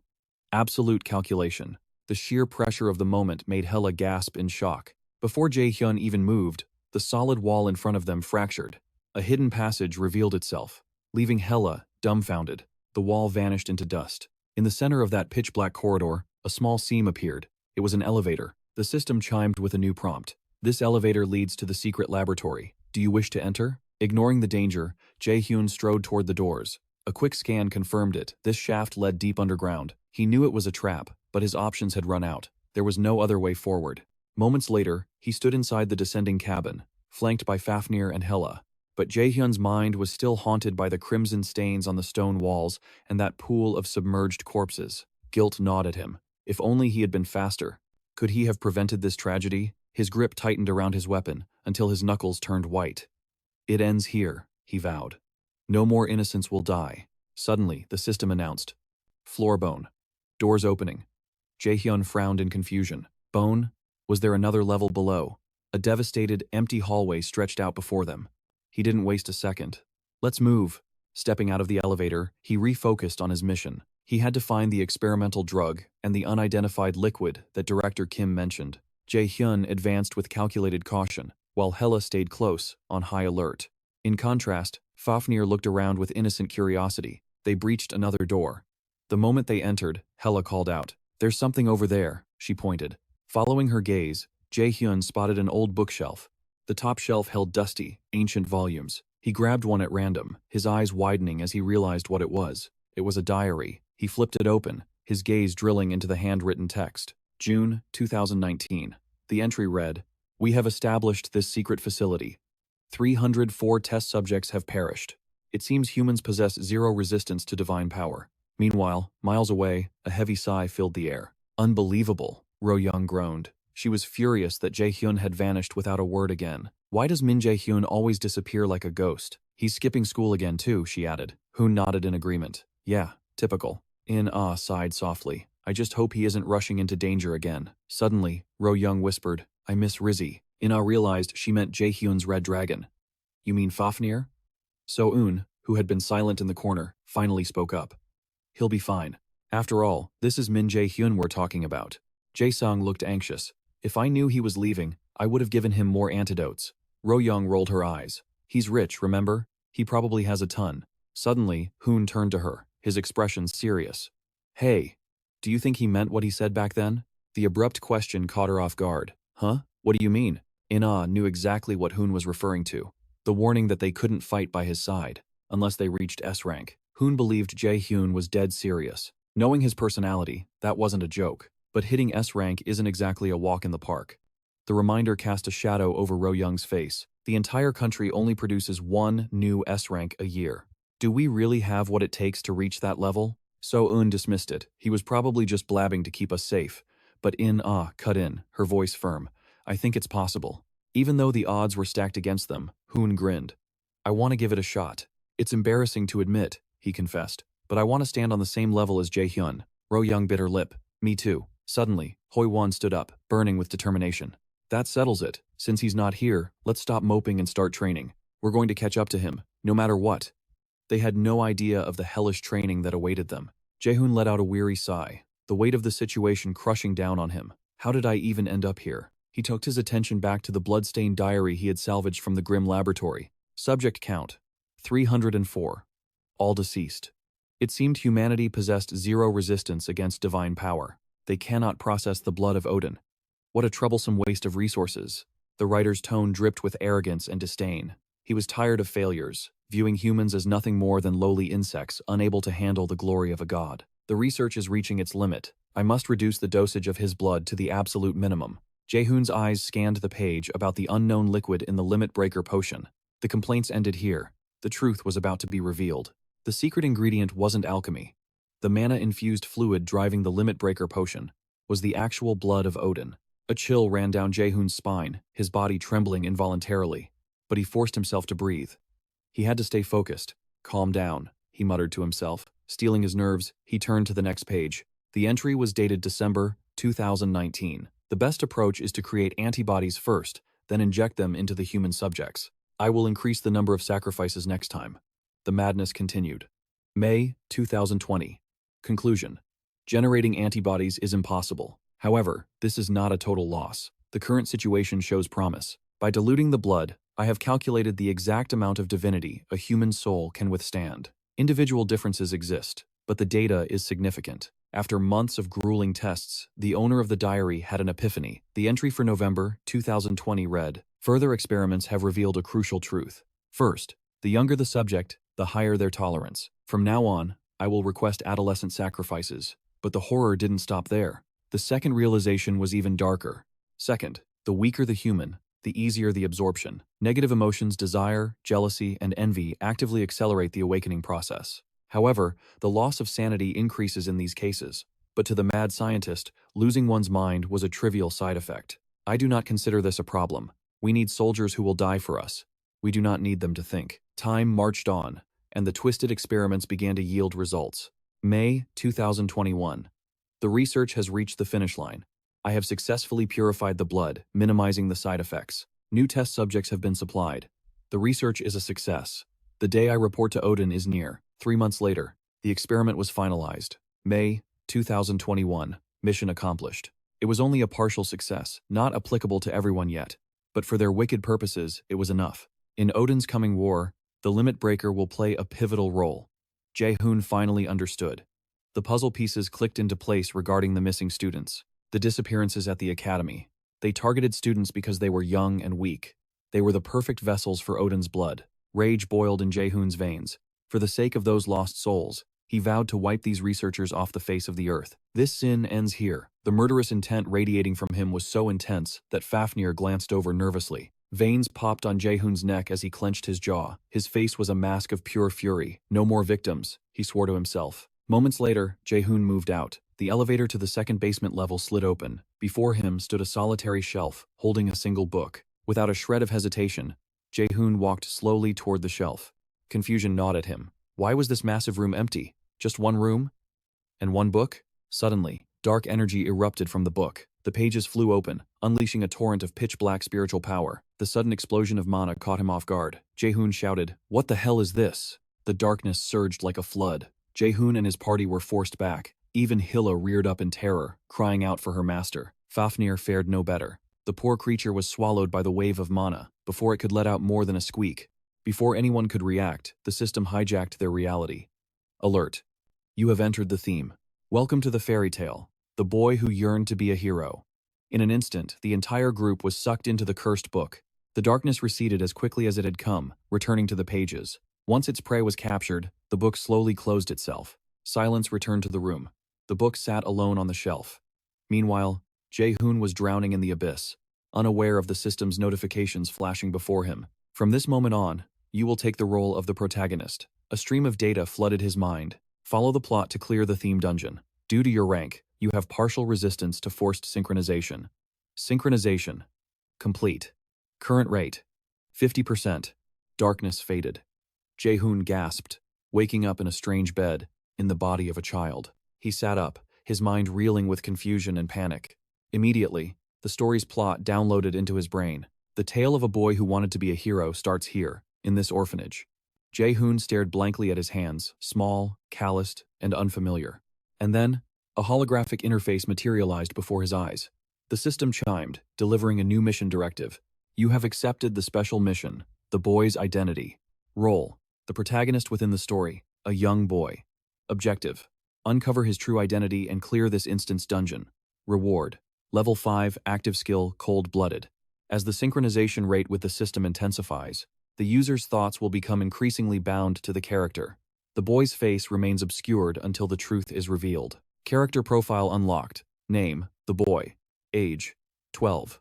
Traits, emotionless. Appearance, handsome, icy demeanor. Jae-Hun stared at the floating text, stunned. Shaking off the shock, he dismissed the window, exhaustion weighing on his mind. Forget the identity for now. Where the hell am I? It seems I've been separated from Hila and Fafi. I was dragged into this rift alone. The system pinged again. A scenario cutscene is now playing. Player movement is temporarily restricted. Action is only permitted during transition intervals. Jae-Hun quickly grasped the gravity of his situation. I have no control over this body. Yet, panic did not set in. This is just like the Garnier Villa dungeon. I'm forced to be a spectator in my own body. Suddenly, a sharp noise shattered the silence. Jae-Hun froze, his body tense with instinctual dread. Outside, metal scraped against metal as a key turned in the lock. Moments later, the heavy iron door creaked open. A figure marked Guardian A stomped in, voice dripping with venom. You useless brats. Can't even wake up on time? Do you think food and clothes grow on trees? The roar sent the children scrambling upright in terror. Simultaneously, the system downloaded the narrative context. This man is the orphanage director. His daily routine consists of oppression and brutal torture. Violence is his language. The system flashed a profile for the man labeled A, updating character profile 01, Guardian A.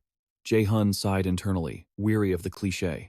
Guardian A, the manager of this hellhole. And clearly, one of the main antagonists of this arc. Suddenly, the director lunged toward a girl marked C, barking orders. Hey, get over here now! The girl scrambled off her bed, trembling, fear radiating from her. She approached him, whispering an apology. Smack! Without mercy, Guardian A delivered a brutal slap across her face. The force sent her sprawling onto the cold floor. The director glared down with eyes of ice. I told you, if you want to survive in this stinking orphanage, you wake up on time. Despite the stinging pain, Girl C crawled back, begging for mercy. I'm sorry. I won't do it again. Please, don't kill me. But her tears meant nothing to a monster like him. He kicked her aside like trash. His voice remained flat and cruel. If you don't want to die, get to the training grounds. Now.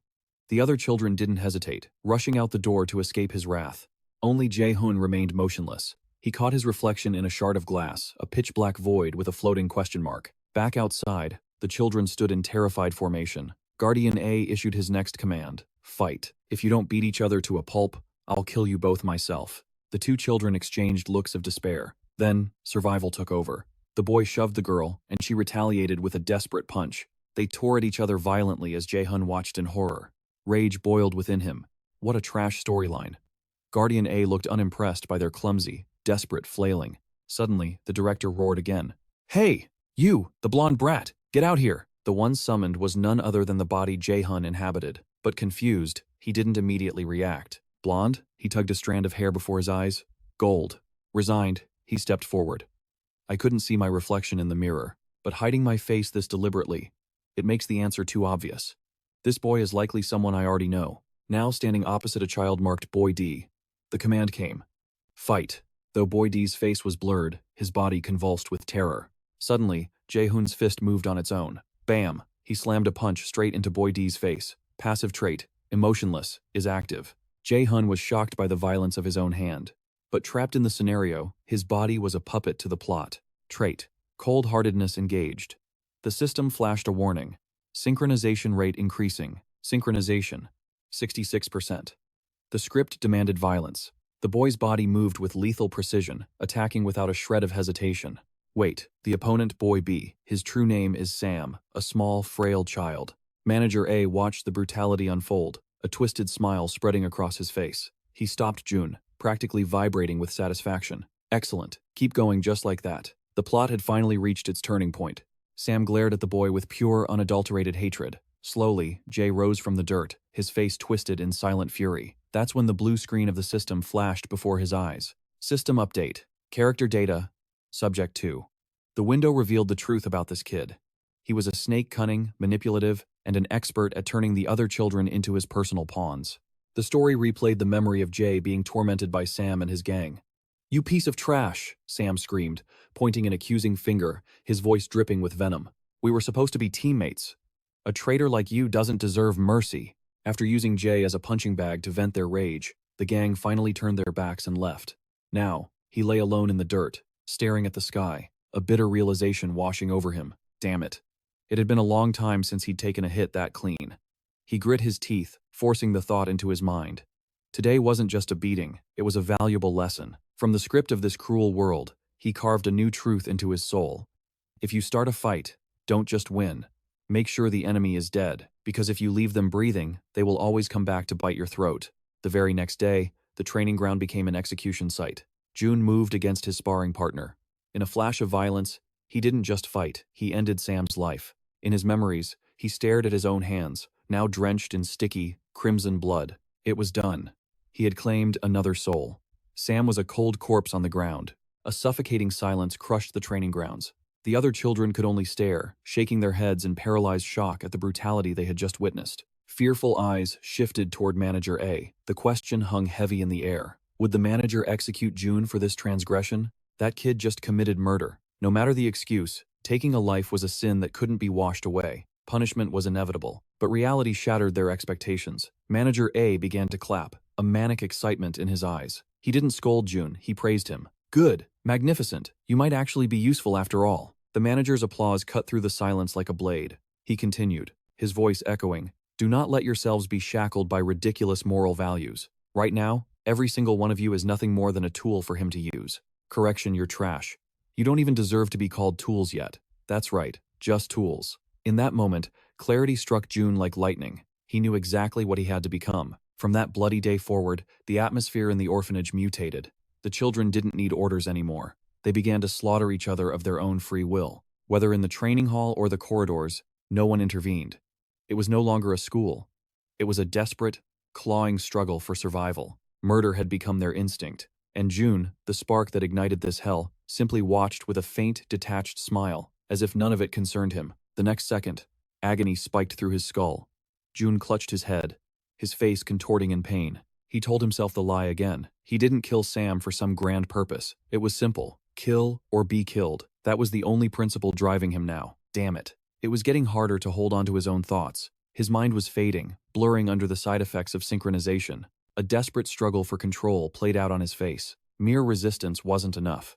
If this continued, his true self would be erased completely. There was only one way out. He had to cling to his consciousness, uncover the true identity of this body, and escape this hellhole immediately. It was his only play. Months bled away in a haze of violence.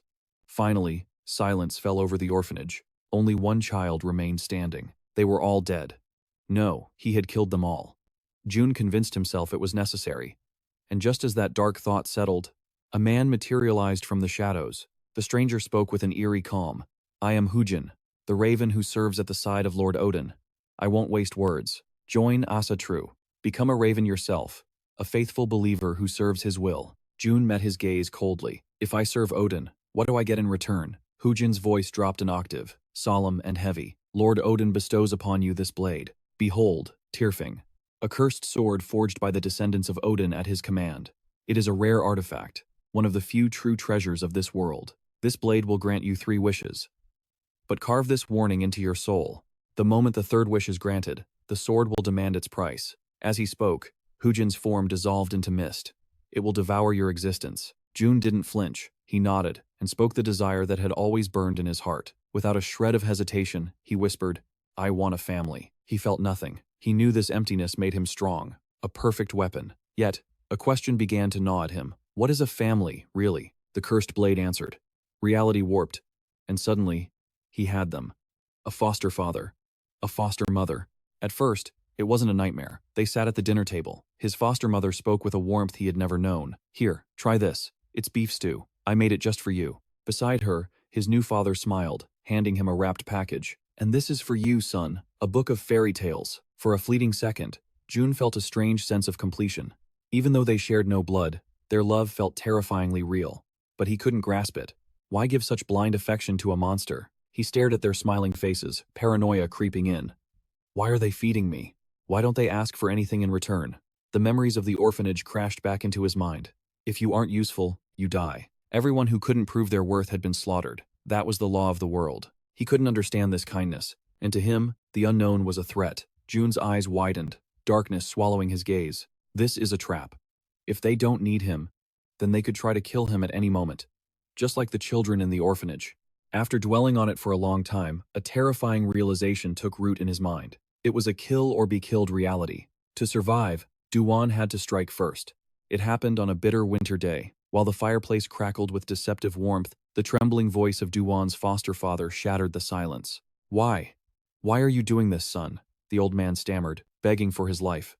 Please, I beg you. Calm down and put the sword away. Duan's grip tightened around the hilt until his knuckles turned white. He turned a deaf ear to his father's pleas. No, there was simply no reason to listen anymore. In the next heartbeat, he lunged forward. His mind was consumed by a single, dark directive. Duan would slaughter them before they could lay a finger on him. After all, this cruel life had taught him only one lesson. Swing your sword first, or die. Mana surged into the blade, causing the steel to hum and glow with lethal light. Suddenly, Jae-hyun's desperate scream echoed in his mind. Stop! It worked. The blade froze mere inches from the foster father's neck. It turned out Jae-hyun had managed to seize control of half the body. In that suspended moment, Seonwoo's face flashed through his mind, followed by the gentle, haunting smile of his mother. Jae-hyun struggled to hold back the killing blow, screaming internally to halt. Confused by the resistance, Duan's voice rasped out, What? What is happening to my body? In that split second, Jae-hyun realized the truth. He had regained a fragment of consciousness and wrestled back a sliver of control, if he could just sheath the blade now. But he was too slow. Before Jae-hyun could fully intervene, Duan's body snapped into action and ruthlessly cut down his foster father. And just like that, the emotionless Duan slaughtered both his foster mother and father. Immediately, a holographic window materialized. The synchronization rate was skyrocketing. Jae-hyun reeled in shock as his spirit stabilized. What on earth? The system screen flashed an ominous notification before his eyes. Current synchronization rate, 100%. Complete immersion. Interference prohibited. Blood from the foster father's severed head sprayed across the room, painting the walls crimson. Right before Jae-hyun's horrified gaze, the old man breathed his last. Jae-hyun's eyes widened, trembling with sheer terror at the gruesome spectacle. A strange sensation washed over him. Damn it, he thought. His consciousness was beginning to blur into the void. What was the point of this? What did this cursed novel, the very story that led to his death, want to show him in this twisted moment? Then, darkness. The only things remaining for Jae-hyun were a crushing emptiness and an unquenchable thirst. He snapped awake, looking around wildly. Where am I? The system responded instantly. This is a blank point in the current scene. User action is unrestricted. Hearing this, Jae-hyun's heart sank. A blank point meant he was still trapped inside the novel. He looked down at his attire. It was the distinct uniform bearing the crest of the Asatru Demonic Sword Academy. After scanning his surroundings, the realization hit him. Yes, there was no mistaking it. This was Duan's personal quarters. Jae-hyun's mind raced. He had to seize this golden opportunity. Somewhere in this room lay the key to unlocking Duan's mysterious background and the secrets of the dungeon. He immediately crouched down, scouring the floorboards. In a flash, he was peering into the shadows beneath the bed. Damn it, he hissed. It's not here either? He couldn't give up. This blank point was the only time he wasn't bound by the narrative's forced cutscenes.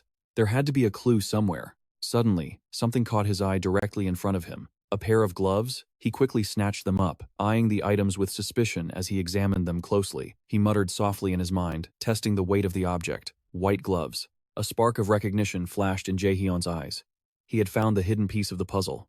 In that instant, he knew with absolute certainty why he had been brought to this specific moment. As predicted, the system chimed in. Item identified, primal gloves. Resonance detected in inventory. Blank point concluding. The freedom faded as the cutscene took over once more, and the timeline of the novel began to accelerate rapidly. Jae-hyun remained numb, unable to feel a single emotion. Unknown years drifted by in a blur as he grew from a boy into a fully grown man. To escape the suffocating boredom of this hollow existence, Jae-hyun made a decision. He would go on a quest to reclaim his lost emotions. It didn't matter what they were. False love, pitiful sympathy, or even divine salvation. He wanted it all. Jae-hyun threw himself into every experience that might spark a feeling, yet he found absolutely nothing in the ashes of those endeavors. It was then that Hojin approached him, aware of his desperate search. Extending a hand, Hojin spoke with an air of mystery. I hold the key to every emotion you lack. I will return just one of them to you. Once you possess it, you will understand exactly what that feeling is.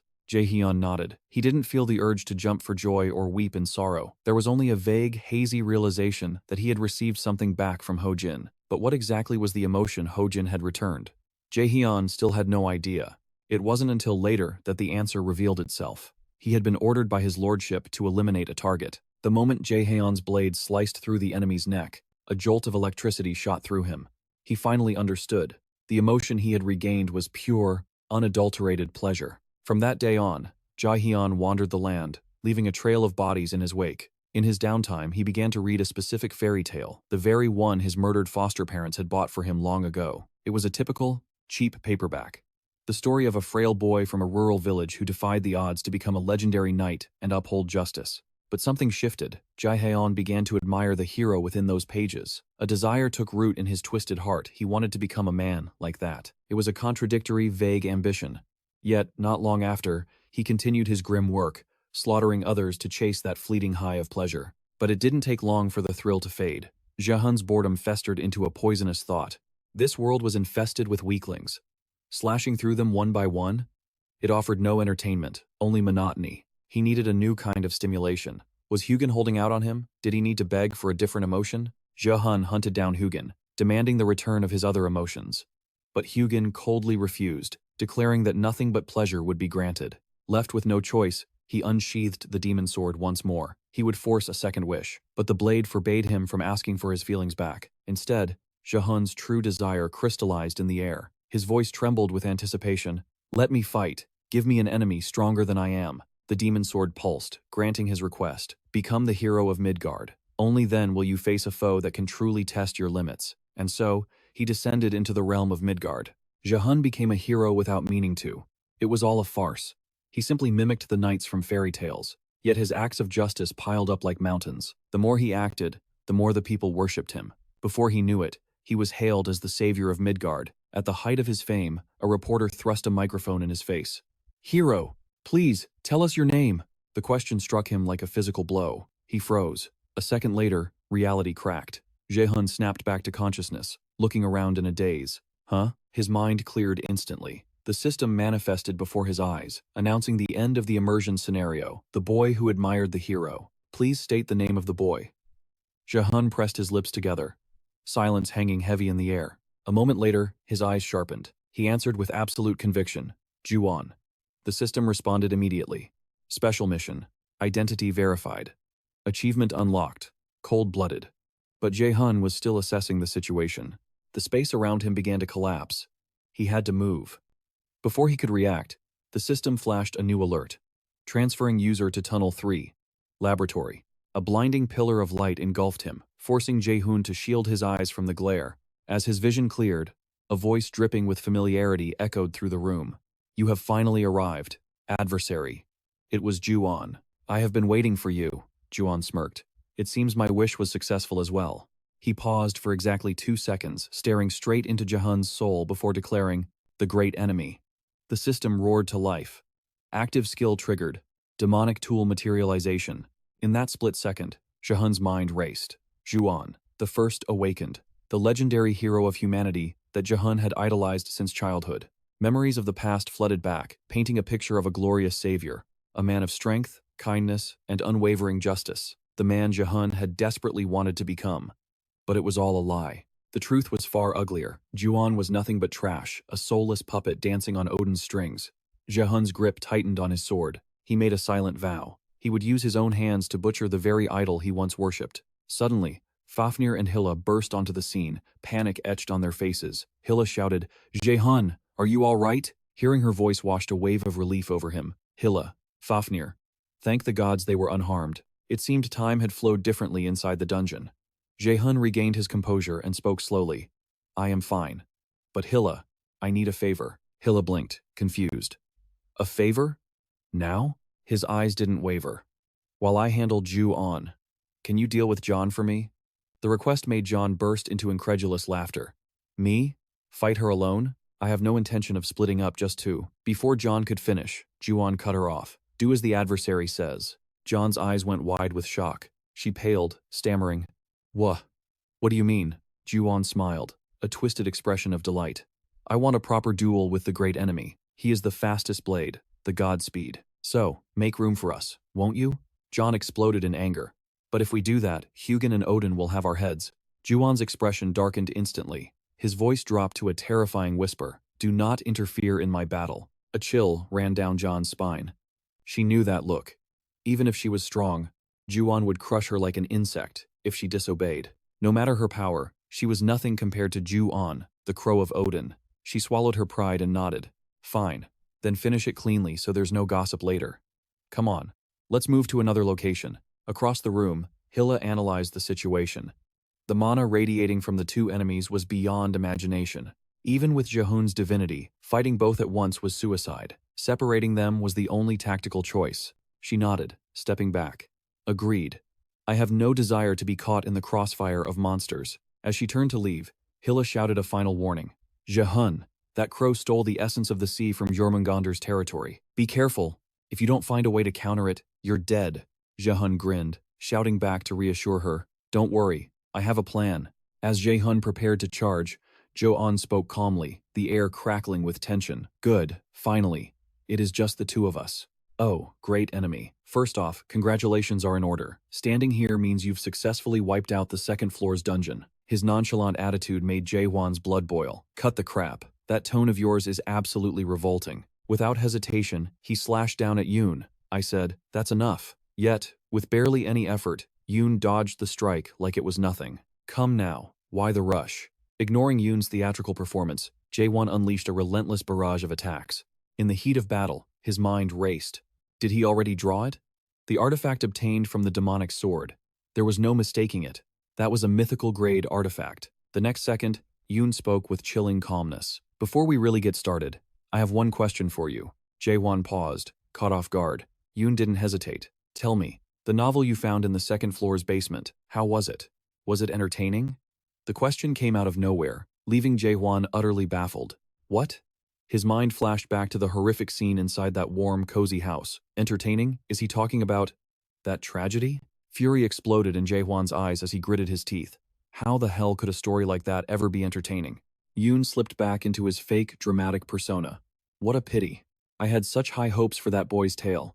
I really hoped my story would be a masterpiece. I wanted to be the protagonist.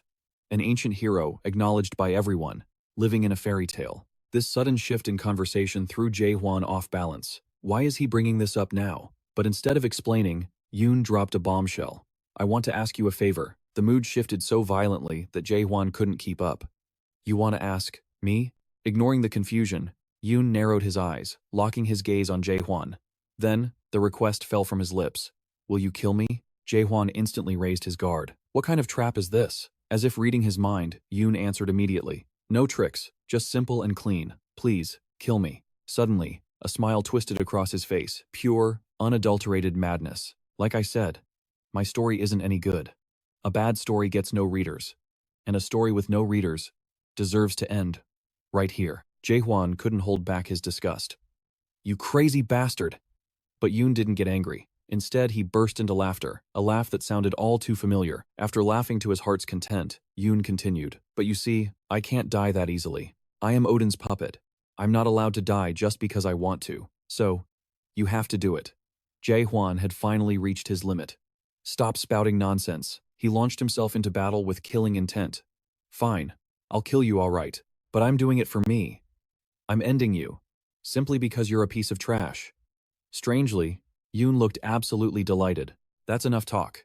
Now, let's begin.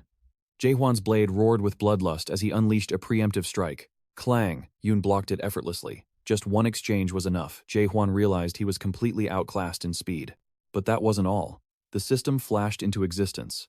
Active skill, Chain Lightning activated. At the same time, Jae-Hwan prepared a magical defense. The surprise attack caught Yoon's eye. Oh? Now that is interesting. In a split second, Yoon saw through him. But you're still hiding your true strength, aren't you? Before the words faded, Yoon struck, forcing Jae-Hwan back. Jae-Hwan's mind raced for a strategy. Yoon has achieved divinity. But he's only at the first stage of liberation. He can't maintain that form for long. I need to force an opening and end this in a single blow. Focus. Read his movements. Catch his breathing pattern. Jae-Hwan gathered his strength and charged straight into the jaws of death. But Yoon parried him with insulting ease. Your sword style. It's truly annoying. He laughed heartily at Jae-Hwan's struggle. First time facing a rapier? Come on, let's make this a little more exciting. Don't you agree? Snap! With a snap of his fingers, the divinity of Odin was unleashed. Field magic activated. The very air warped. The space around them began to twist and transform. In the blink of an eye, they were transported to a realm of terrifying darkness. What is this? Field magic. Cruel fairy tale. Deployed. Jae-hwan gasped, scanning his surroundings. You can use field magic too? Yoon answered with a casual shrug. Yeah, I'm not an expert, but it gets the job done. So, is this setting to your liking? Jae-hwan didn't answer. He could feel the ground beneath him turning into a swamp, swallowing his feet. This is impossible. Field magic is reserved for the absolute elite of mages. It usually takes a squad of S-class mages, combining their power just to cast it. And yet, Jae-hwan stared in disbelief. He created this alone? And Yoon is a swordsman, not a mage. Finally, he spoke, his voice trembling slightly. Do you really want to die here? Yoon tilted his head, feigning ignorance. Huh? What are you talking about? Jae-hwan cut through the act. Don't play dumb with me. You are forcibly burning your own divinity to sustain this. A smirk tugged at Yoon's lips as he finally admitted it. The finale should always be a spectacle, right? Since I'm going to die anyway. You better come at me with everything you have. In the blink of an eye, Jae-hyun retorted, You seem awfully confident that I'm the one dying today. Yoon's tone remained terrifyingly gentle. Naturally, the provocation landed. Jae-hyun dropped into a combat stance, his entire being ready for a death match. Focus sharpened in his eyes, and a split second later, they collided. No hesitation. Jae-hyun swung his blade, a strike designed to sever existence itself. Yoon was not to be outdone. He weaved through the attack, countering with a brutal slash of his own. Without pausing for breath, Yoon pressed the offensive with godlike speed. Before Jae-hyun could even register the movement, the enemy blade was already kissing his neck. Pure instinct saved him. Jae-hyun regained his composure and blasted Yoon back. He had to admit, the enemy's strength was satisfying. Good.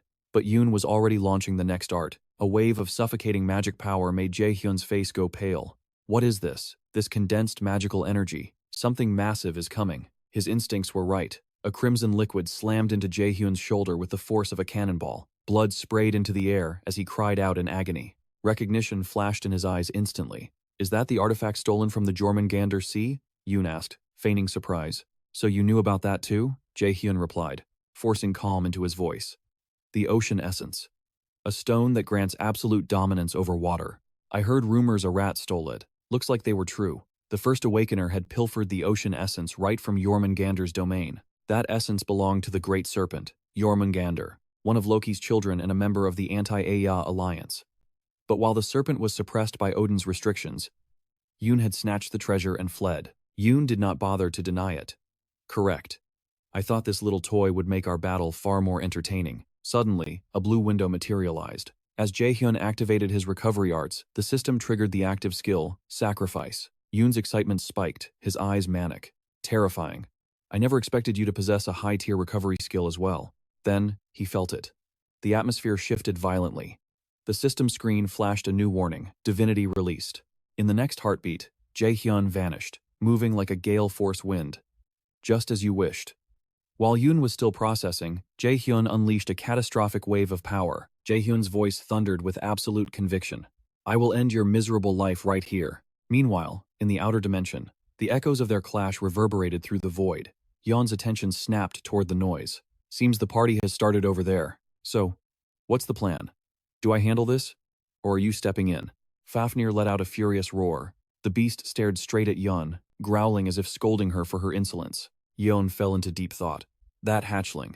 I sensed it the moment I saw it. She analyzed the creature. A red dragon bathed in a radiant golden aura. But the mana and raw power radiating from its small body were anything but ordinary. Despite its size, its potential was infinite. A theory formed in her mind regarding Fafnir's origin. Is this a beast raised by the great enemy? Wait. Answer one question first. Hela interjected, curiosity in her voice. Who exactly are you? Yeon shrugged, unbothered. Just a humble servant bowing before Aya. Hela's eyes narrowed, scanning for lies. Servants like you. Her gaze locked onto the bracelet adorning Yeon's wrist. Do not typically carry weapons of mass destruction. Yeon let out a loud, confident laugh. Ah, this? It is a bit heavy for me. Recognizing the artifact, a chill ran down Hela's spine. That is an ancient relic bestowed by Odin himself. I saw it in the visions of the past. Well, technically, that happened long before my birth. The origin of the bracelet was legendary. Odin's Draupnir, a power capable of tearing open portals and transporting legions across the dimensional barrier. Jon raised her hand, a smile of absolute arrogance on her lips. Trouble is brewing. Shouldn't you be worrying about more pressing matters? Hela looked confused. What do you mean? You think you are weaker than me? Hela lowered her head, ignoring the mockery. If my guess is right, you burned most of your power fighting Heimdall. Are you certain you have enough left to kill me? Hela sneered, her expression twisting into disdain. But as Hela flared her aura, the shock returned to the goddess. You underestimate me gravely. I am the avatar of hell. She tilted her head, and a massive, suffocating energy engulfed the space. There is no universe where I lose to you. Hela raised an eyebrow. Are you Odin's raven? Her entire body dissolved into a cloud of black smoke, spreading through the air like a plague. With a decisive wave, a gigantic hand forged from darkness lunged toward Jon with crushing force. Unable to read the attack's trajectory, Jon spun backward with lightning speed, barely evading the strike. Jon clicked her tongue in annoyance. Hela's fighting spirit was still blazing like an inferno. I just wanted to provoke her a little, make her tremble, but the taunt had failed. True fear began to creep into Jon's heart. She activated the bracelet. Avatar or not, she is still a god. Jon's slender hand shot upward. At her command, a massive black hole ripped open, threatening to devour everything. I intended to save this for the great enemy, but the void was insatiable, sucking in matter and growing larger by the second. Hela and Fafnir reeled, dizzy from the overwhelming gravitational pull. The true power of the golden bracelet, Draupnir, finally awakens. From the abyss of the black hole, a colossal beast emerges, radiating an overwhelming aura.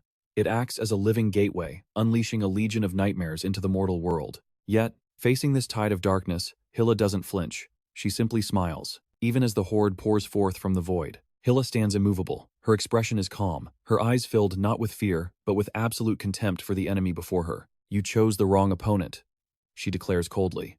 Do you truly believe a mere trinket makes you a god? Jon grits her teeth, face darkening. What are you talking about? Hela laughs, a chilling sound that cuts through the chaos. Have you forgotten whose blood runs through my veins? Her eyes ignite, blazing with a terrifying dual-colored flame. That ignorance will be your undoing. Suddenly, reality itself begins to fracture. Massive cracks tear through the space around them.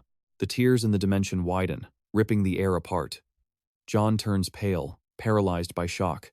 This energy, it rivals Draupnir itself, but Hela isn't finished. From the void, an army of skeletal warriors charges forth. This is the terrifying power of hell. Hila's gaze pierces right through Jon's soul, stripping away her secrets. It isn't just the power of Aya at play here. With a wave of her hand, Hela commands the undead legion. Attack. Jon trembles, shaking her head in denial, refusing to believe her eyes. Impossible, she shrieks. You're just a lowly clone. How can you wield the mythical authority of Helheim? How can you command the dead? How do you possess such power?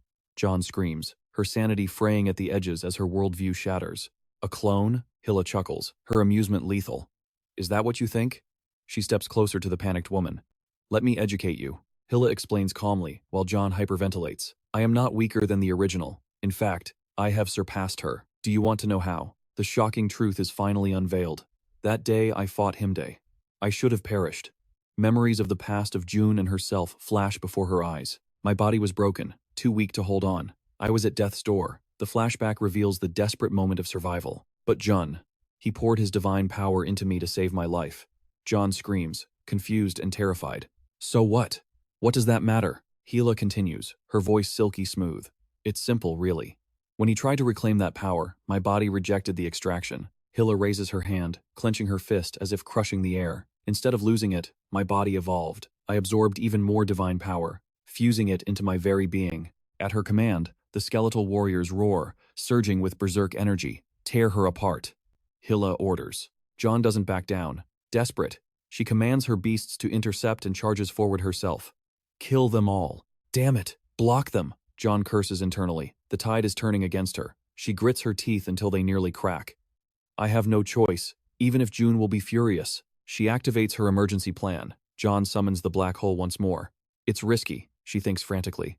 I don't have the exact coordinates, but I have to run. The battle rages on, steel against bone. Suddenly, a massive shadow eclipses her, cutting off her escape route. Jon freezes. I just need to reach another realm and seal the gate, she plots. It's my only chance at survival. I have to move, but when she looks down, despair. You! Standing in her path is Fafnir, the legendary beast. The archenemy's pet. John roars, unleashing a devastating blast of energy directly at the dragon. Out of my way. The smoke clears and reveals a nightmare. The red scales shimmer, completely unscratched. Fafnir stands unharmed, mocking her attack. John's eyes bulge in disbelief. Impossible! How can a lowly beast withstand my full power? That armor is impenetrable. Trembling, she turns back to look behind her. There's only one creature in existence with such defense. Hilla strolls forward, her presence suffocating. Meet Fafnir. John gasps. I thought the archenemy killed it. Hilla's expression goes dark. It ends here. John's face drains of all color. She is trapped, with death on all sides. You servant of Aya. John laughs maniacally, a desperate, broken sound echoing through the hall. Despite her terror, she tries one last bluff. Go ahead. Kill me, she screeches. But know this, if I die, this entire world collapses with me. The army has come. Hilla cuts her off effortlessly. You mean the army of the gods? John freezes, her blood running cold. How? How do you know that? That is forbidden knowledge, John stammers, consumed by fear. Hilla simply sighs. It seems our arch-enemy is smarter than you gave him credit for, Hilla muses. Dark energy erupts from her body, shaking the room. Listen closely, she whispers dangerously. It's been a long time since I unleashed this. Instantly, a pitch-black magic circle manifests beneath John's feet. Hilla begins her chant. I, Hilla, agent of hell, hereby deliver the judgment of the underworld. You shall be cast into the deepest, coldest abyss of Helheim. The deathly energy thickens, suffocating the light. As John is dragged into the earth, Hilla delivers the final curse. Let your soul be shredded into oblivion. You will never find peace. In the blink of an eye, she is gone. Silence falls. On the cold ground, only her severed hand remains. Hilla watches the spot with cold indifference, ensuring the deed is done. Moments later, even the hand dissolves into dust, leaving behind only her possessions. Hilla reaches out, claiming the spoils of victory. At that very moment, Fafnir descended from the skies, pride radiating from his majestic form. Hilla smiled gently, her voice full of warmth. Thank you. You truly are a dragon of courage. Rest now, my friend. That magical barrier ahead. It is a fortress we cannot breach just yet. Hearing Hilla's command, the great dragon Fafnir collapsed onto the earth, letting out a heavy, weary sigh. As they drifted into a much-needed slumber, the scene shifted. Far away, the clash of titans raged on. Jae-hoon versus Ju-won. The battle was a stalemate of godlike proportions. Steel clashed against steel. Yet neither warrior showed a single drop of sweat. Despite the lethal exchange, their voices remained eerily calm. I heard you awakened your divine power, Ju-won taunted amidst the sparks. Not bad. It is better than not bad. As they broke apart, Jae-hoon's retort hung in the air. Ju-won raised an eyebrow. Is that so? Then perhaps I should show you true despair? Before the words faded, the solid earth beneath them dissolved into a churning liquid trap. The sudden transformation caught him off guard. What the? The ground is gone. Magic. Activate. Jae-hoon blasted energy into the water, using the recoil to launch himself skyward. His mind raced at Mach speed. I cannot move freely. This ocean terrain completely nullifies my footwork. System alert. The window flashed. Active skill. Frozen earth. Ice crystallized instantly. He landed on the frozen surface, gasping for air under Ju-won's cold gaze. But suddenly, Jae-hoon's eyes widened in sheer terror. Ju-won had vanished into thin air. A cold blade pierced his chest from behind. A silent teleportation strike, death had arrived before he could even blink. Did I startle you? Ju-won whispered. But instead of screaming in pain, Jae-hoon grinned like a madman. He gripped the very blade impaling his chest. His voice trembled not with agony, but with wild excitement. Got you.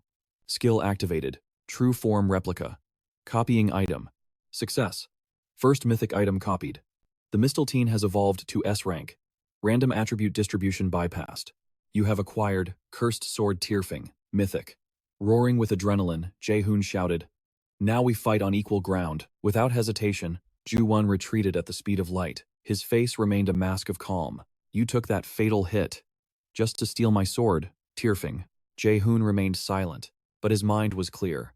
He knew his previous weapons were nothing but toys against a monster like Ju-won. Tyrfing was a predator. Its speed and sharpness were in a league far beyond any greatsword. But he couldn't rely on magic either. The ancient gloom field was still active, suffocating the area.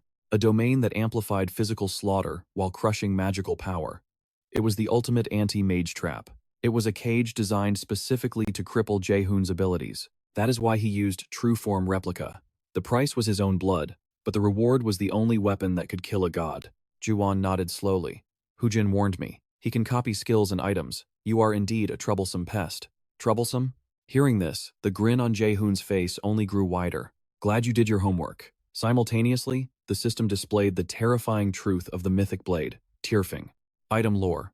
When this blade is drawn from its sheath, it must take a life before it can return. It grants the wielder 3 absolute wishes. But once the wishes are granted, the curse returns to devour the master's soul. Higher synchronization yields godlike damage, but risks total mental collapse and insanity. Reading the description, Jae-hoon's mind reeled. The system was screaming at him this weapon was a death sentence. Staring at the black steel in his hands, he fell into deep thought. The greatest magic sword in legend. A parasite that eats the mind when the spirit wavers. Seeing the pain twisting Jae-hoon's face, Ju-won observed coldly. It seems your copy skill cannot erase the curse's penalty. Then it clicked. I understand now. Ju-won has no emotions. An empty shell cannot be driven mad by the sword. That was why he could wield it. Jae-hoon gritted his teeth, his sanity fraying at the edges. The curse was overwhelming. He had only held it for a few seconds. Yet, an endless, boiling urge to kill flooded his veins. His heart hammered like a war drum, and his breath caught in his throat. But in the face of this mental annihilation, he smiled. Did you think I would copy this nightmare without a plan? Ju-won paused, genuine curiosity in his voice. What are you plotting? This. System alert. Active skill, triggered cold blood. His eyes widen in shock.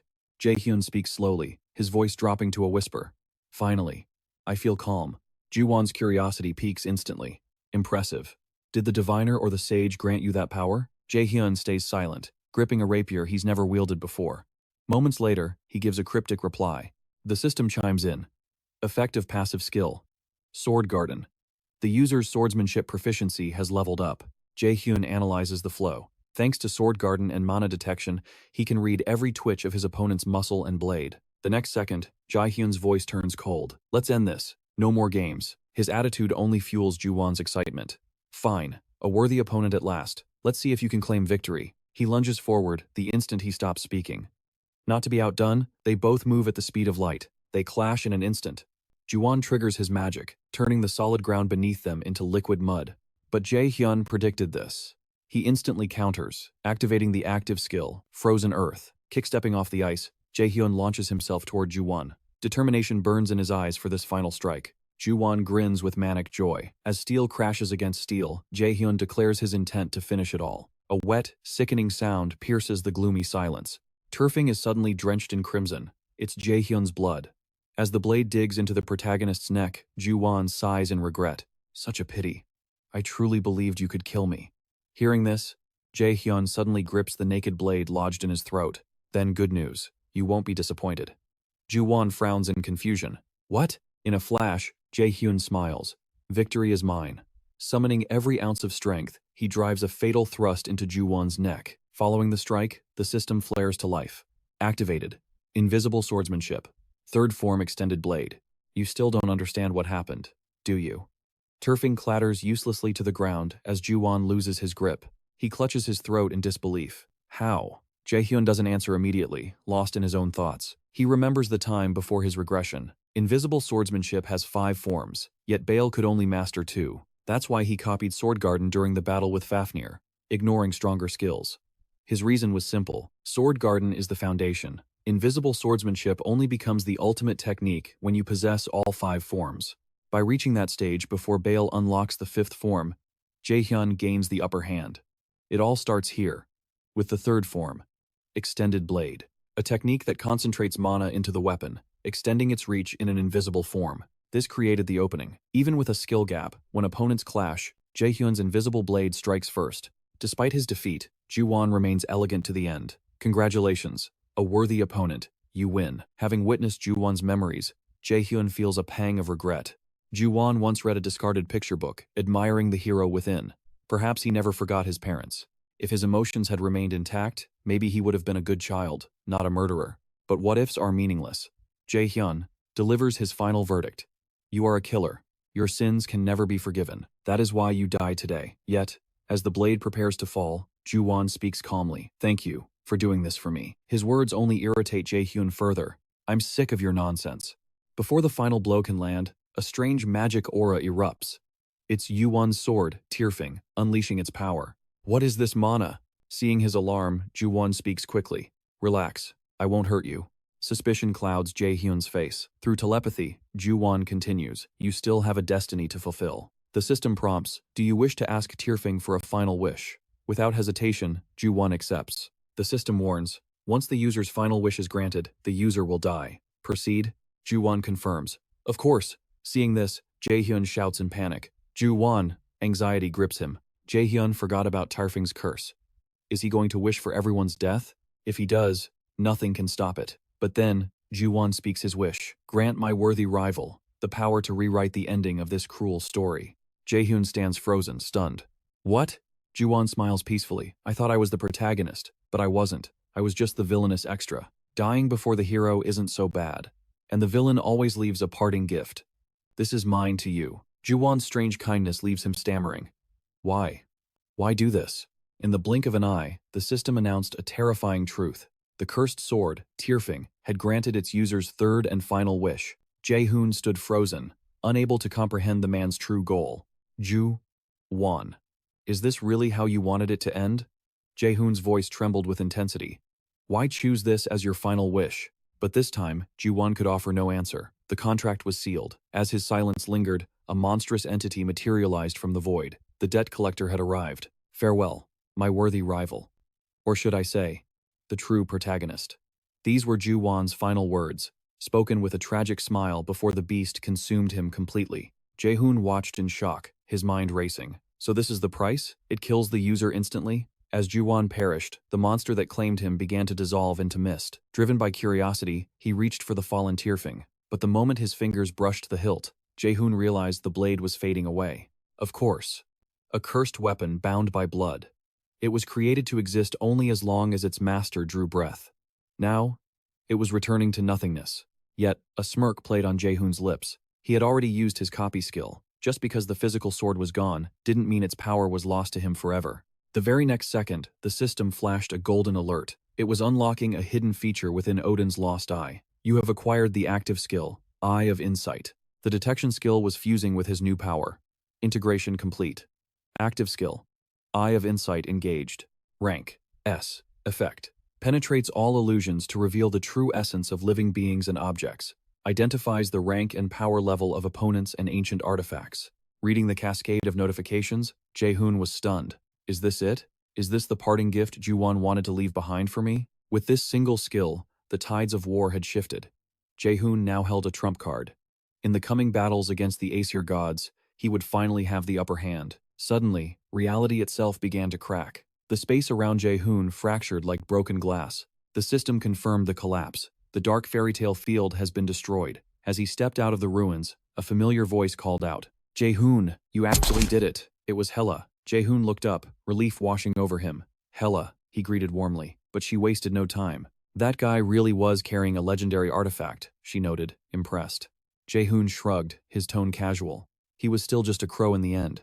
Hela immediately teased back. Oh really? Because I distinctly remember being the one who saved you from being skewered by that crow just moments ago. Jae-hyun quickly changed the subject, feigning ignorance. Good work, Hela. If you're standing here, does that mean you defeated Jun? Hela's expression turned serious. Yes, I secured Draupnir as well. Jae-hyun glanced over his shoulder. I also got my hands on something. The giant's treasure, he mused. Do I need to return this to the serpent guarding the ocean? Hela answered instantly, her voice sharp. No need. You never intended to anyway. Did you? Jae-hyun nodded in agreement.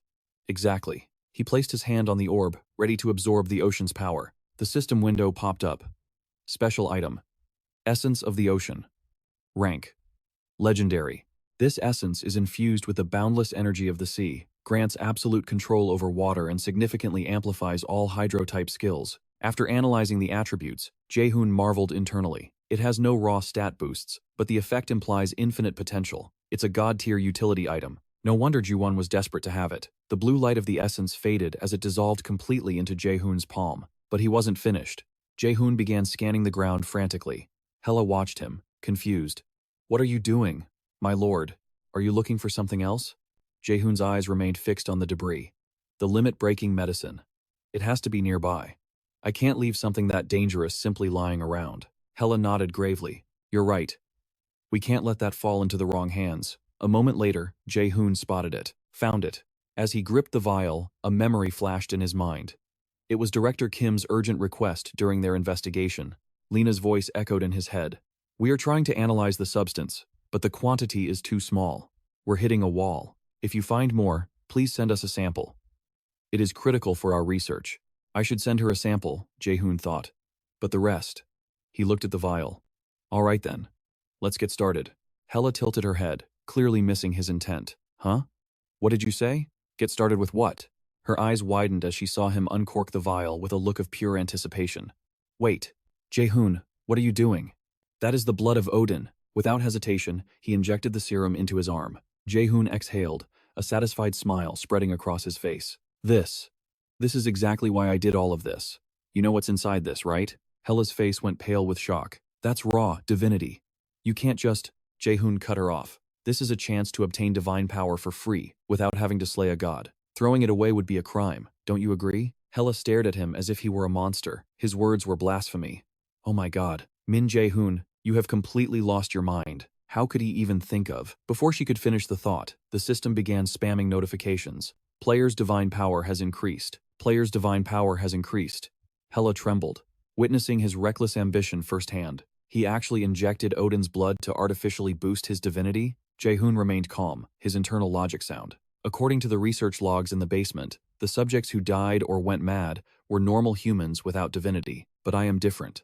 My mind will remain intact because I already possess the qualification to hold this power. The notifications continued to scroll. Divine power increased. Unlocking higher tier. Jae-Hoon's eyes glowed with dangerous intent. Just ruining Odin's plan isn't enough. I'm going to take everything he has. Continuous alerts chimed in the air. A new slot had officially unlocked. He could now store a mythic-grade skill. A confident smirk curled his lips as the realization hit him. It was time to plunder the very essence of the gods. The scene shifts to the golden halls where Odin resides. The All-Father speaks with icy calm. The adversary has finished off Dwalin. In the next second, Hugin bows low to respond. Correct, my lord. And not only that, we have confirmed Chaewon's death as well. We have lost Ra. Hearing this, Odin grips the armrest of his throne, knuckles turning white. It seems the enemy has grown far more powerful than they anticipated. We must act, no matter the cost. But before he can finish, Hugin interrupts, voice trembling. Apologies, but there is one more matter. Odin's voice booms through the hall. What is it? More bad news? Hugin replies with heavy sorrow. Unfortunately, yes, the prophecy was true. The adversary has obtained the limit breaker potion to use on himself. The shocking news sends a wave of panic through the old god. What? Hugin quickly offers his deduction. It appears he knows that the potion contains the blood of our kind. He intends to consume it, to amplify his divine power. Odin surges to his feet, unable to contain his fury. How dare he? My own blood? A mere mortal dares to steal my divinity? With a voice dripping in venomous rage, he issues a final ultimatum. This time, do not fail. Capture him and throw him into the eternal prison. Meanwhile, back at Jae-Hyun's sanctuary, the system materializes with a notification. Divine slot. 1 of 2 unlocked. Reading the prompt, a wave of satisfaction washes over him. Finally, the second tier of godhood has been unsealed. Until now, he barely survived using Thor's blessing alone, but now, Jae-Hyun can replicate another mythic-grade ability. He sinks into deep thought. Whose power should he steal next to become truly unstoppable? He still holds a blank card from slaying the crow.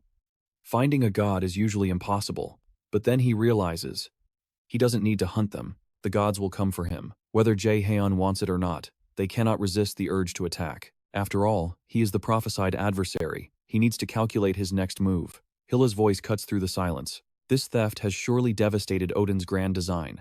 That limit breaker was the key experiment for Ragnarok itself. Jae-Hyun nods in agreement. Hilla continues, her tone admiring. It is fortunate your divinity has evolved. The Aesir gods, who could once suppress you with 30% of their power, are no longer your match. Hearing this, Jae-Hyun instinctively touches his chest. He felt the shift the moment the second seal broke. The power coursing through him is undeniable. He is now strong enough to crush even Heimdall. While Jae-Hyun contemplates, Hilla offers a strategic insight. Odin will be paralyzed for some time. The other Aesir gods are the same. He sacrificed too much authority and blood to create that limit breaker. Jae-Hyun pauses for 2 seconds, then sighs in relief. So, we have a moment of peace. But Hilla, before Jae-hyun can finish his thought, a blue holographic screen flashes into existence. Experience of Fafnir 2 has reached the limit. Complete the quest to enable further evolution. A new mission has appeared. Side quest. The dragon's first growth. Pointing at the notification, he asks with curiosity, I should handle this immediately, right? Hilla analyzes the data. Fafnir was crucial in your last battle. Suddenly, the quest details expand on the screen. Side quest. Dragon growth. Objective. Eliminate the boss monster slumbering in Lake Chuzenji, Japan, and find a way to evolve. Condition. Hunt one boss monster. Fafnir 2 difficulty. S+. Reward. Fafnir 2 level up. Hilla emphasizes the urgency. This prevents the creature from fleeing. Fafnir's growth is essential. Jae-hyun considers the tactical advantage. Fafnir's scales are legendary for their defense, the best of all dragonkind. The dragon is still a hatchling, weak and vulnerable, but this upgrade could turn it into a fortress. However, Jae-hyun suddenly lets out a long, heavy sigh. There is a major problem. Hilla tilts her head, perplexed. Why the despair, master? Is something wrong? He hesitates, struggling to find the words.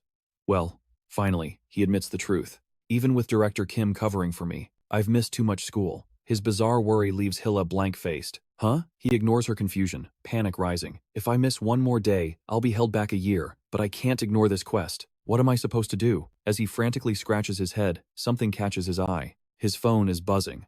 A text from Kim Yoo-jung lights up the screen. Hey, what are we packing for the field trip? Snacks? Jae-hyun stares blankly, the gears turning slowly. It takes him a moment to realize who it is and the golden opportunity she just handed him. Meanwhile, at the academy, Lee Na walks down a quiet path, lost in thought. Suddenly, a familiar voice calls out. Hearing her name, she spins around. Lee Na recognizes her instantly. Suna? What's wrong? Suna's face burns a deep crimson. She fidgets, stammering. Well, Finally, she gathers the courage to ask. That guy, Jae-hyun. Does he have a girlfriend? The question catches Lee Na completely off guard. Huh? She recovers quickly, shaking her head. I don't think so. Suna's face lit up with excitement. Really? Without a second thought, she thrust a letter into Ina's hands. Breathless and urgent, Suna pleaded, Can you please give this to him for me? Ina blinked, completely caught off guard. Huh?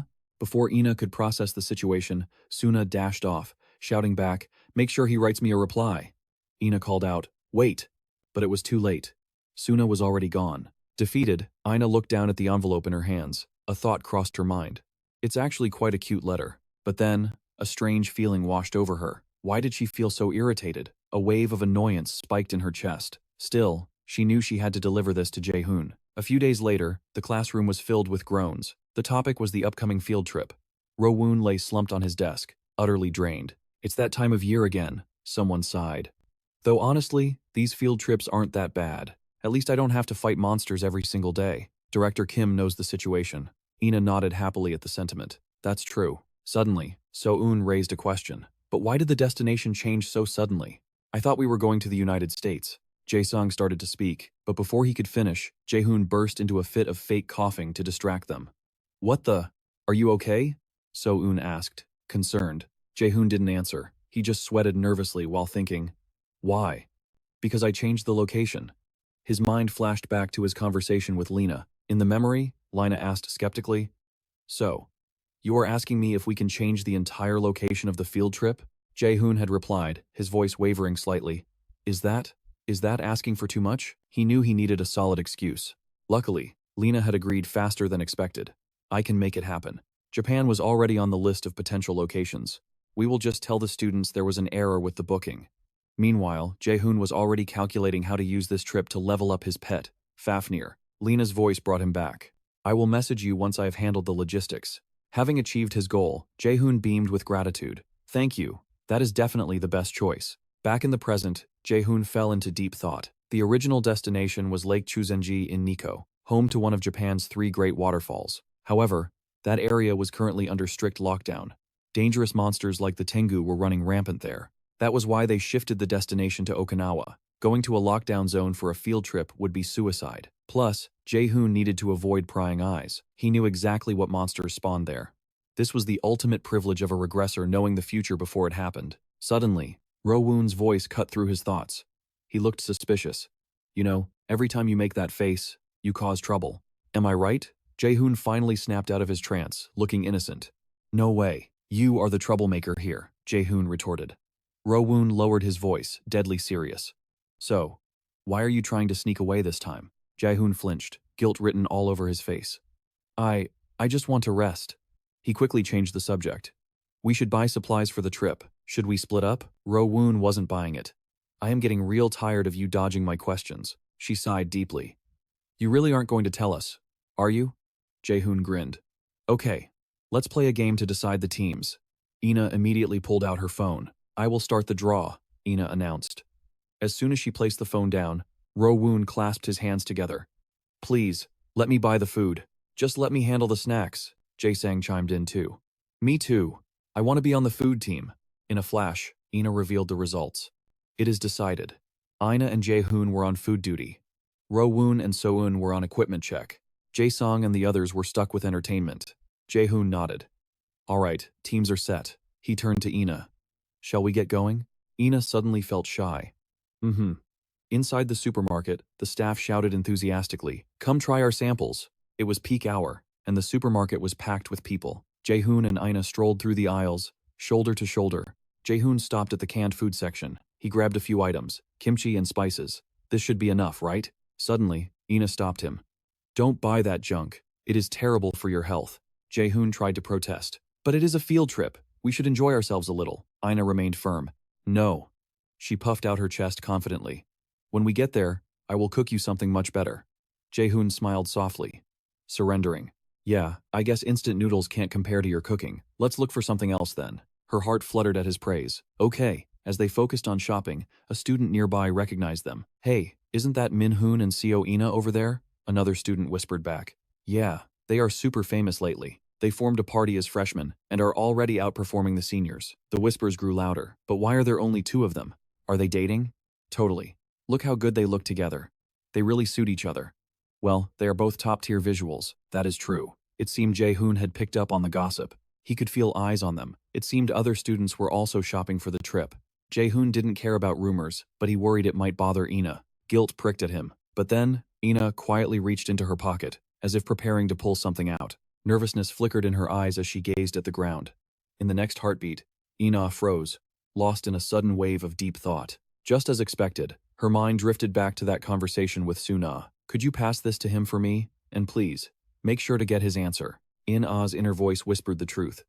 Suna must have fallen for Jae-Hyun. Why else would she entrust her with such a letter? Yet, a strange resistance bubbled up within her. She did not want to hand that letter to Jae-Hyun, not one bit. An irritation she couldn't explain clawed at her heart. Jae-Hyun murmured, sensing the shift in the air. But In-Ah caught him off guard with a sudden question. Why don't you have a girlfriend? Jae-Hyun instantly froze, his brain short-circuiting. Huh? He stopped in his tracks, stunned. A moment later, he countered. Why do you ask? In-Ah's face exploded into a shade of crimson. I was just wondering why someone as good as you is still alone. Without hesitation, a gentle smile graced Jae-Hyun's lips. I'm not that good, and being a raider is unstable. Death walks beside me every day. If I die, what happens to the girl left behind? His words sent a tremor through In-Ah's heart. It was fleeting, but his selflessness shone brighter than the sun. That was simply who Jae-Hyun was. Always placing others above himself. Always the sacrifice. Jae-Hyun continued, his voice steady. Anyway, no one could bear that kind of burden. Lost in thought, In-Ah felt her shyness deepen. That warmth, that consideration, that was exactly his magnetic pull. Then, gathering every ounce of her courage, she broke the silence. Her voice trembled. What if someone was willing to endure that? Shock painted Jae-Hyun's face. Huh? Before he could process, she pressed on. Then, would you date them? Under In-Ah's intense, expectant gaze, Jae-Hyun stammered. Time. Finally, he forced out a decisive answer. I don't know. Ignoring In-Ah's wide, stunned eyes, Jae-Hyun shook his head. I don't think so. Even if such a kind person existed, I don't have the confidence to be as good to them as they deserve. In-Ah said nothing more, retreating into her thoughts. They continued their shopping in a heavy, wordless silence, but her mind was made up. That letter would never reach his hands. At that moment, a memory from before the regression flashed through Jae-Hyun's mind, the past superimposed over the present. He recalled meeting Seo In-Ah for the first time during a joint class at MUS. Whispers followed her everywhere, fueled by her skills and her striking beauty. Time seemed to pause for 2 seconds. The image of In-Ah unleashing her power burned clearly in his memory. Back then, she was ice cold. She trusted no one, relying only on herself. She looked like someone constantly running from an invisible shadow. She marched forward, letting nothing stand in her way. Jae-hyun had thought she was intentionally making her own life a living hell. Even when he saw her on television years later, that impression never faded. She remained guarded, a fortress of ice. Only later did he learn of her tragic family history, realizing she had been forced to become that way. However, in this timeline, she was a completely different person. The walls of mistrust were gone. She laughed with her friends. Jae-hyun suspected that Kim Ryu-jung and perhaps himself had helped shatter those barriers. Perhaps it started during the freshman hunt, or maybe the mock dungeon exams. A few days passed in a blur. Preparations for the field trip were finally complete. Ryu-jung's voice practically vibrated with excitement. "Okinawa! I can't wait. We're going to have a blast." Meanwhile, Jae-hyun was lost in his own world as they boarded the bus to the warp center. Kim Ryu-jung, watch your step. Seeing her lose control made him heave a deep, weary sigh. She really is too much. Suddenly, realization struck Jae-hyun. Come to think of it, their party had grown quite large. Ryu-jung roared impatiently. "Hurry up already." From behind, Hoon spoke softly.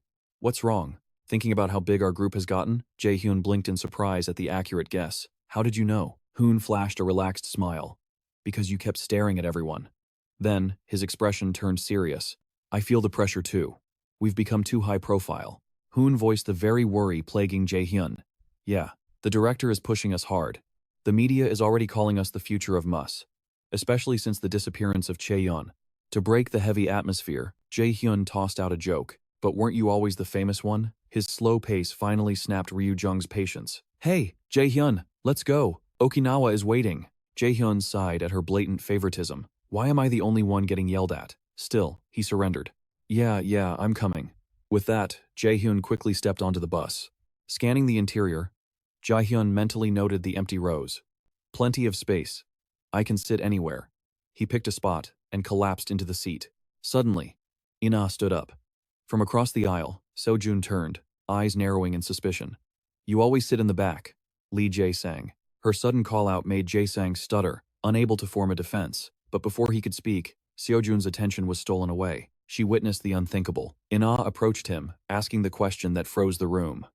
"Mind if I sit next to you?" So-eun couldn't believe her eyes. Her jaw practically hit the floor in shock. What on earth was happening? Beside her, Jae-sang looked equally flabbergasted, though clearly for different reasons. In a split second, So-eun's radar went off. She smelled a secret romance in the air. "Hey, Lee Jae-sang," she whispered, nudging him. "Doesn't the vibe between them feel completely different today?" Jae-sang blinked, his expression blank and clueless. "Huh? What are you talking about?" "They're just sitting together." He shrugged. So-eun sighed, realizing she was talking to a brick wall. Forget it. Still, she narrowed her eyes, glancing toward the pair with deep suspicion. She made a mental note to watch them closely. "I definitely sense something fishy here." As the bus engine roared to life and the journey began, Jae-hoon stared out the window, cold sweat trickling down his neck. Damn it. He felt incredibly uncomfortable sitting this close to Ina. The events of a few days ago were still replaying in his mind like a broken record. That moment had been, for all intents and purposes, a confession. He desperately hoped it was just a misunderstanding, a result of her poor social skills. But the tension was undeniable. But looking at Ina's face now, Jae-hoon observed her carefully. It was written all over her.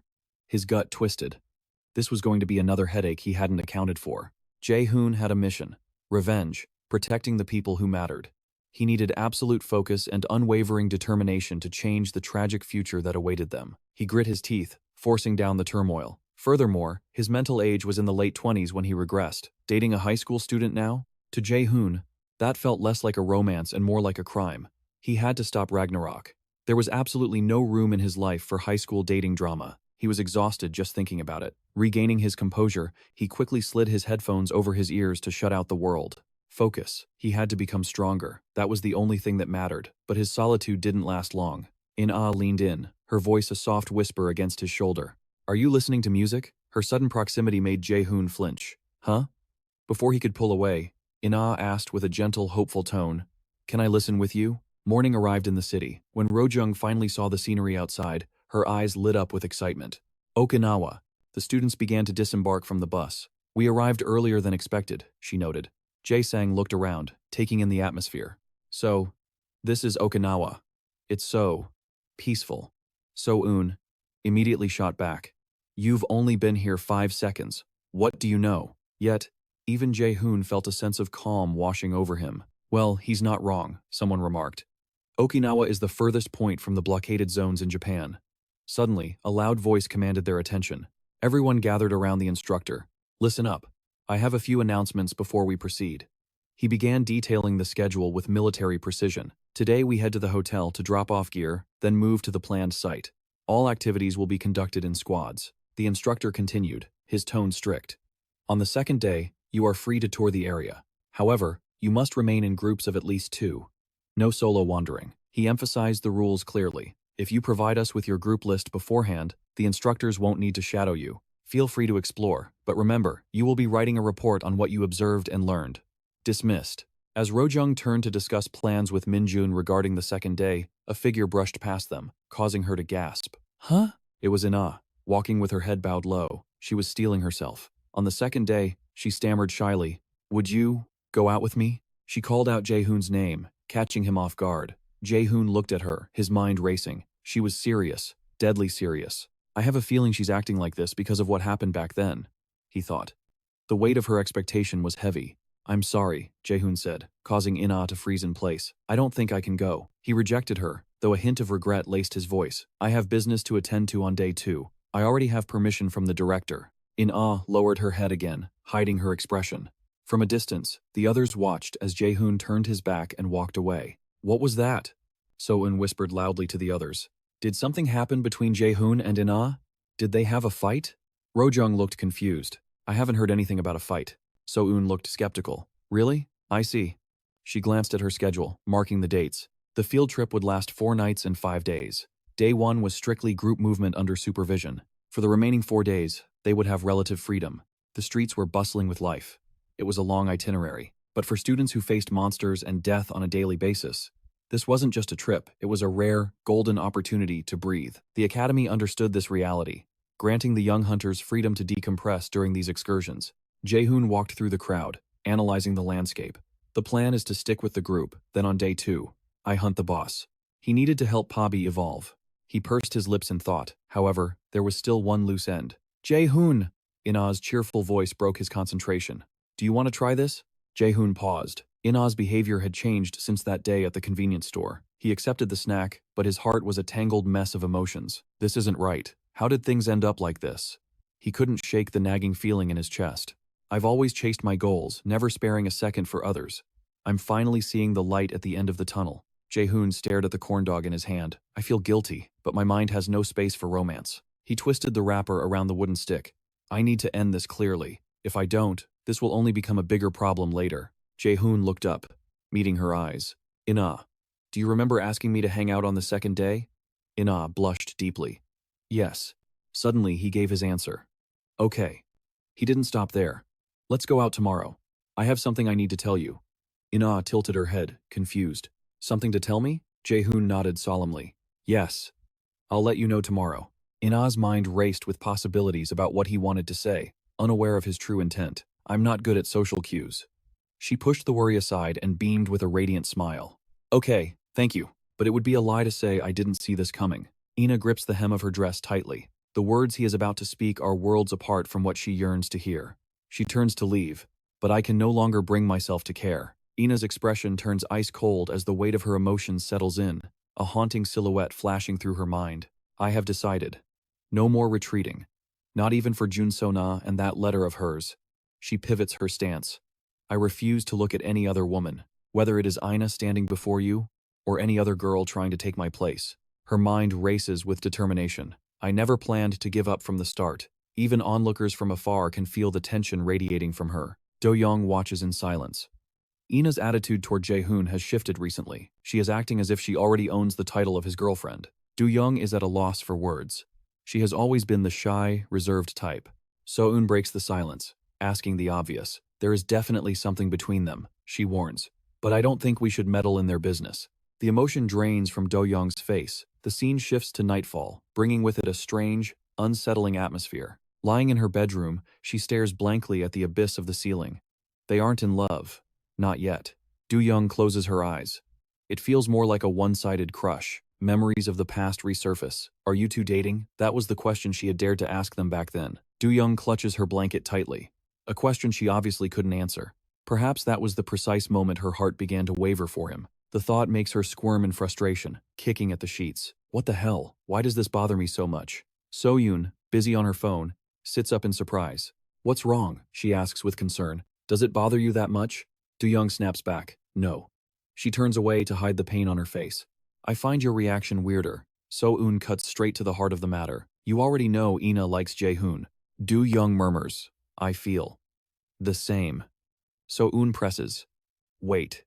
You like him too? Just hearing the question sets her face on fire. Do-young bolts upright. What? So-eun's expression turns deadly serious. You know exactly what I mean. You will regret it for the rest of your life if you stay silent.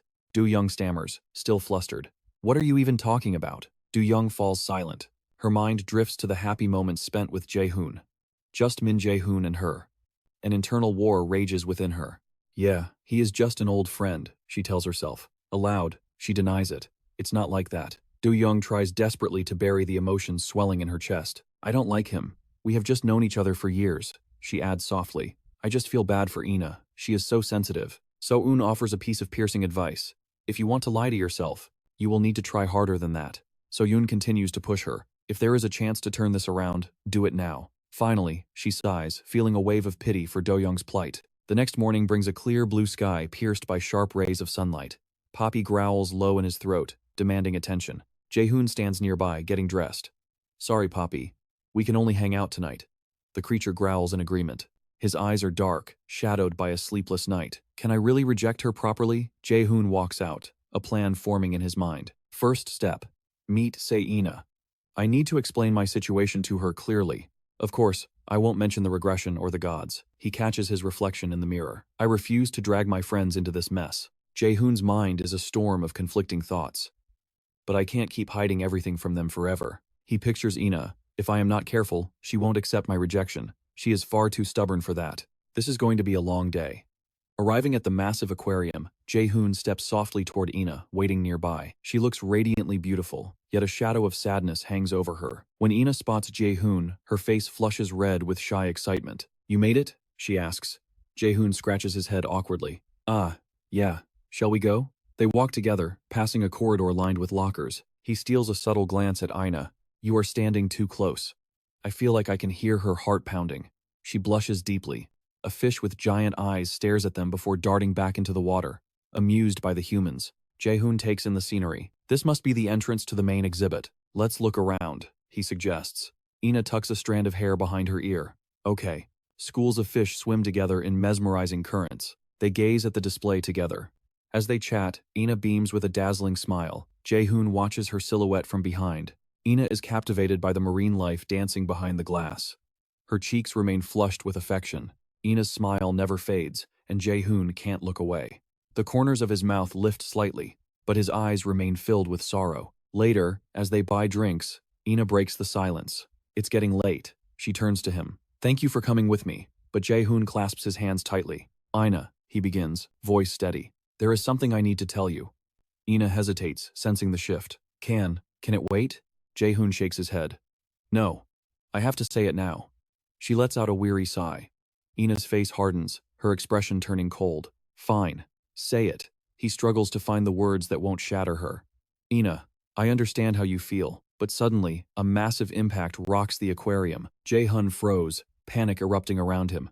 Acting on pure instinct, he snatched Ina close, shielding her. The entire aquarium descended into chaos. What was that noise? A monster? Here? Fear spread through the crowd like wildfire. Impossible. This is Okinawa, not a dungeon. Their faces were inches apart. Time seemed to stop. Is she suspicious? Jae-hoon's mind raced. Did she see something? Damn it. My body moved on its own. Realizing his mistake, he quickly released her, masking his panic. Sorry. Let's talk later. Ina didn't budge. Her eyes narrowed, sharp as daggers. Explain yourself, she demanded. I sensed its mana. That monster was barely C rank. Her voice trembled with suppressed emotion. You don't seriously think I'm weak enough to be in danger from a C-rank trash mob, do you? Jae-hoon remained silent. That silence cut deeper than any blade. Tears welled in Ina's eyes. I guess. I misunderstood us. She turned and ran.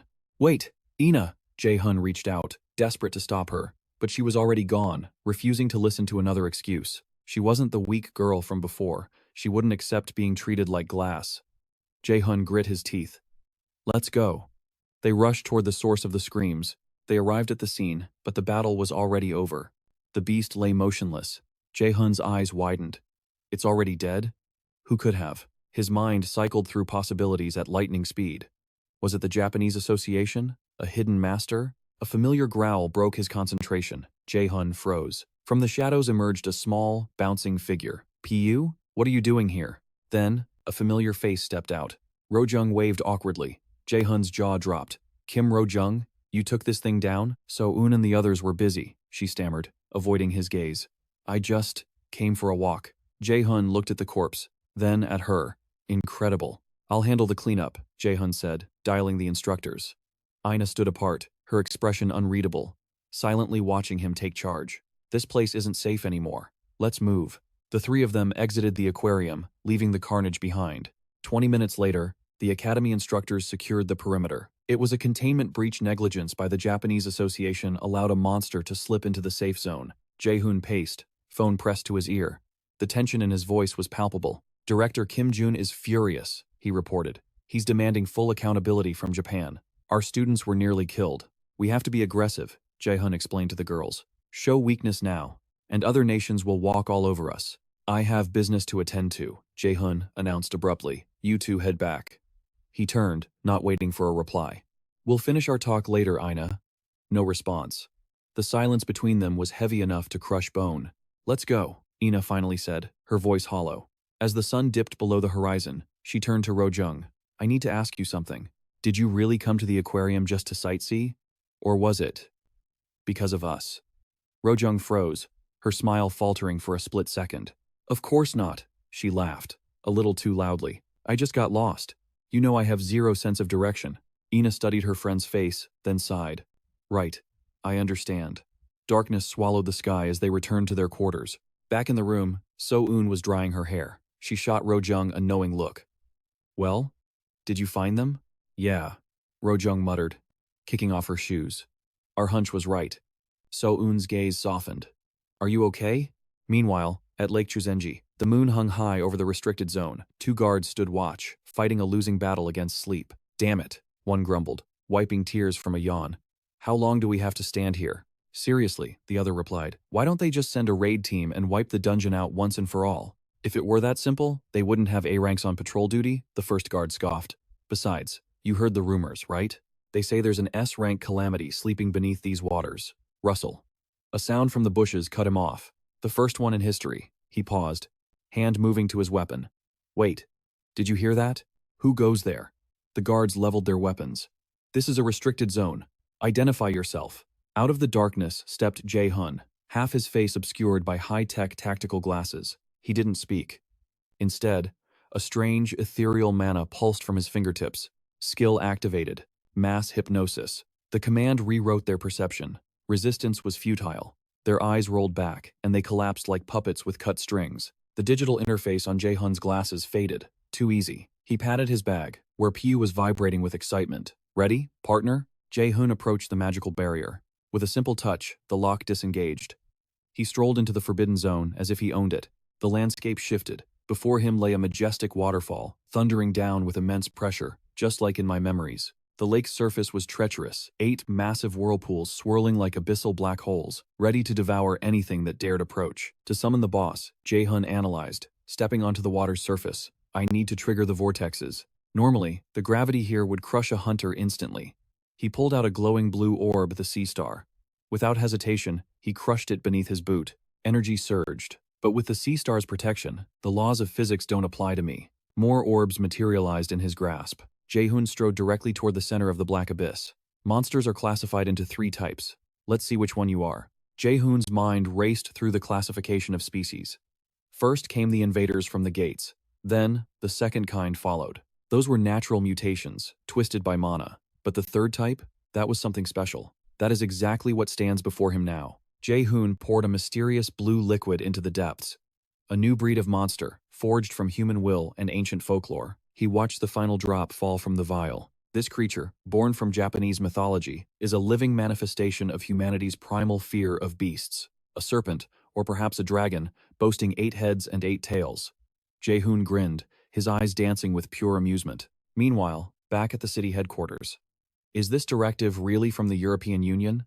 An official order?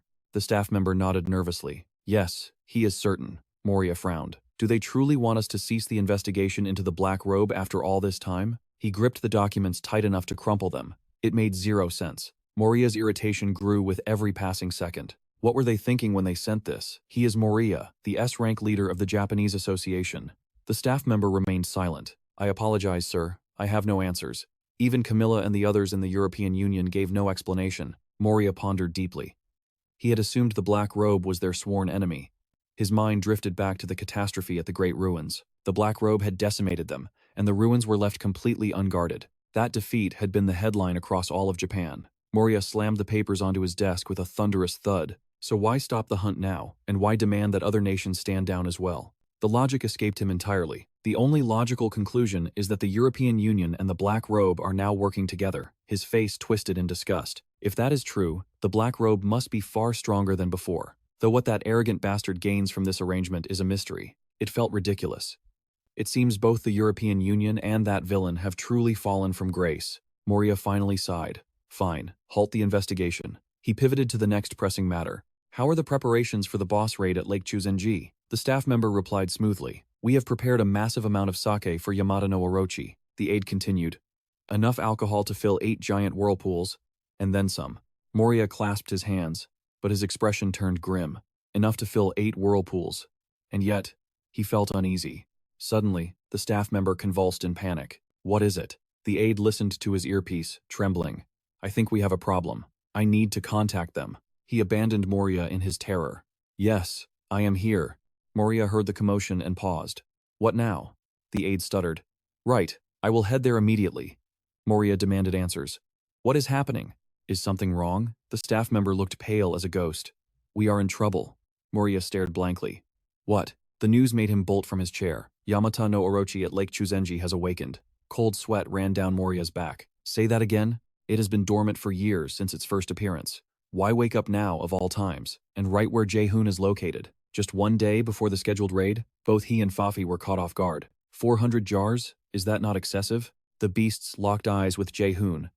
The region's boss monster, Yamata no Orochi, has recognized an intruder. The dragon seemed to sneer at him. The Japanese Association had tried to kill it once and failed miserably. It was supposed to stay asleep for years. Jae-hoon recalled the lore. A deity made famous by ancient legends and modern comics alike. According to the myth, the storm god Susanoo was the one who slew Yamata no Orochi, and he did it using the power of alcohol. Susanoo used the drink to intoxicate and weaken the beast. If you know the mythology, the battle becomes simple. Jae-hoon held the key to victory. Since this monster was born from the legend, it must obey the rules of the legend, a creature bound by the very story that created it. That means he has already seen the winning strategy in the past. He just needs to follow the script. Jae-hoon stood fearless against the overwhelming power. He did not flinch. Useless. The star of the sea god is controlling the flow. Jae-hoon's hand acted as an absolute shield, parting the torrents. The water could not even graze his skin. Yamata no Orochi roared in fury. Jae-hoon smirked. Water won't work on me. You will need to try harder than that. Hearing the taunt, the dragon went berserk. Jae-hoon grit his teeth. That's it. An S-rank monster should have at least this much fight in it. The beast exploded with rage, spewing venomous breath that forced Jae-hoon to skid backward. His feet acted as brakes against the water's surface.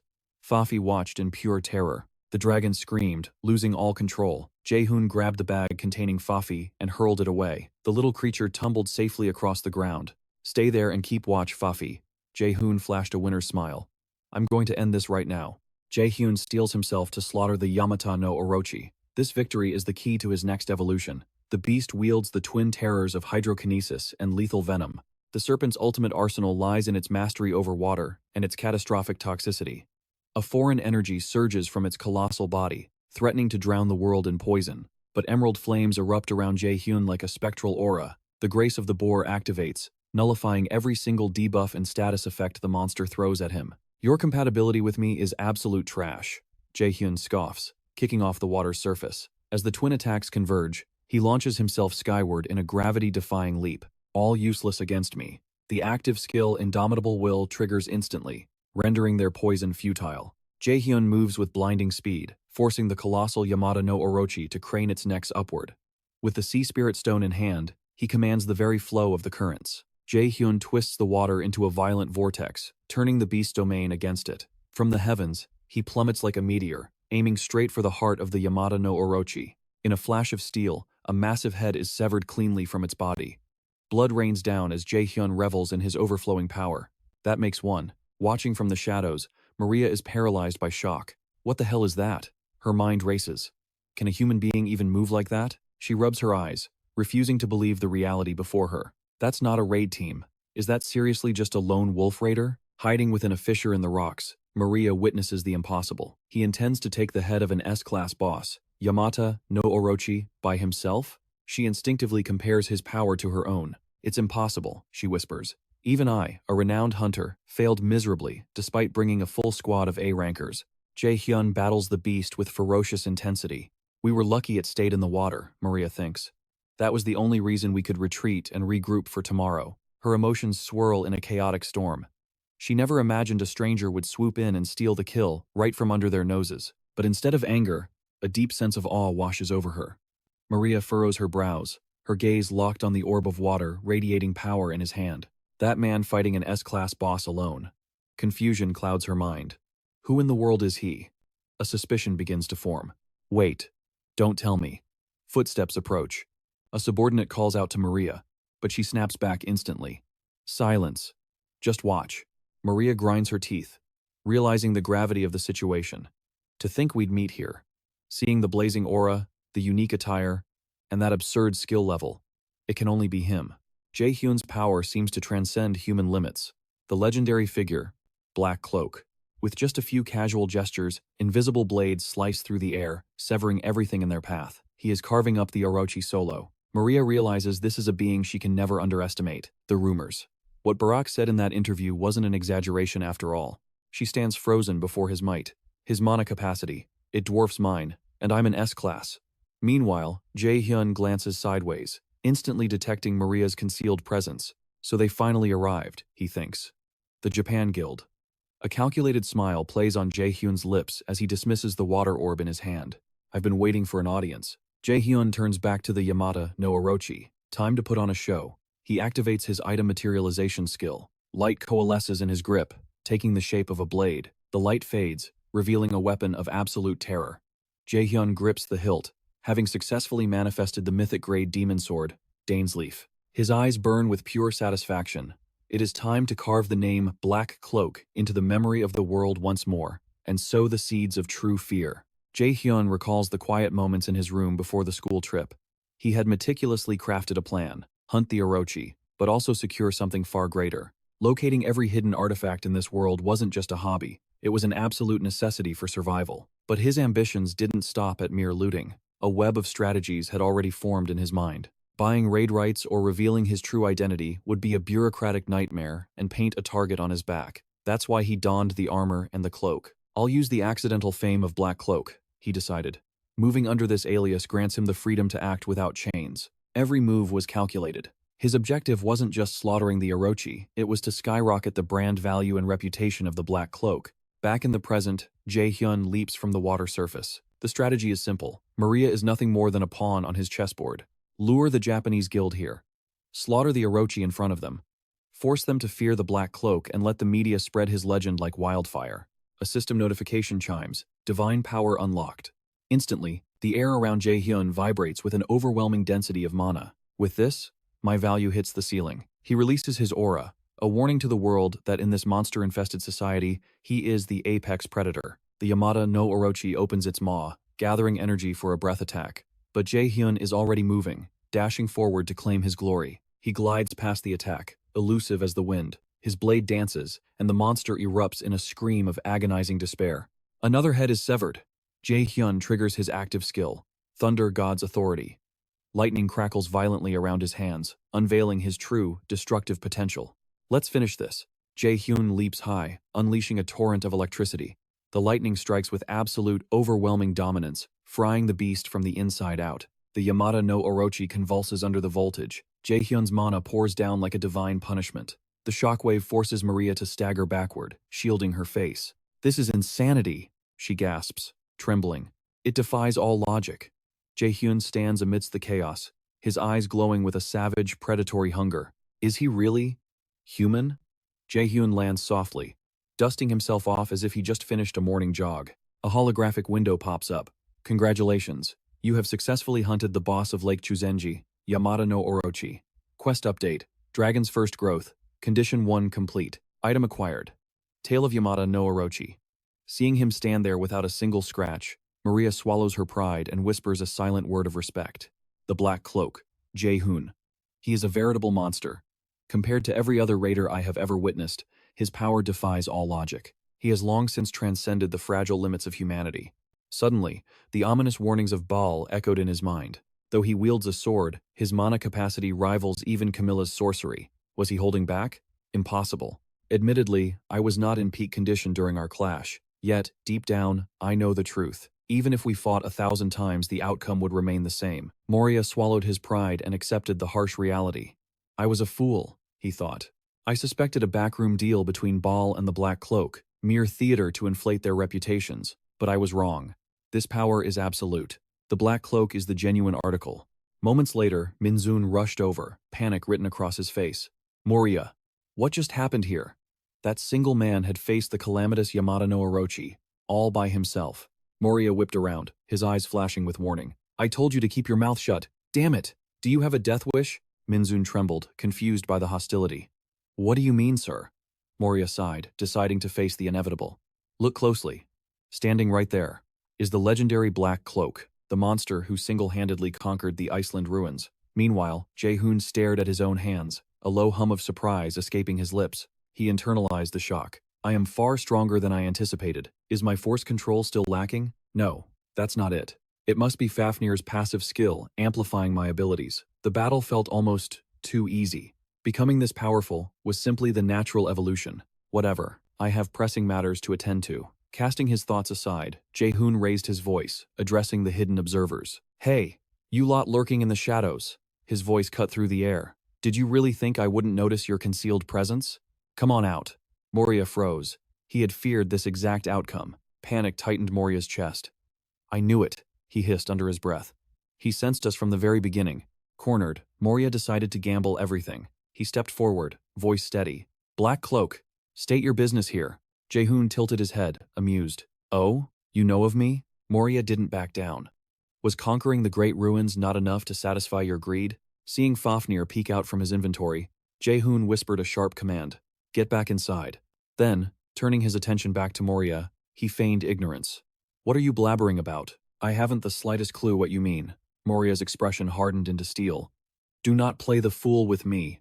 You are a looter. The criminal who stole the Nordic legacy, Moria accused, his hand drifting to his weapon.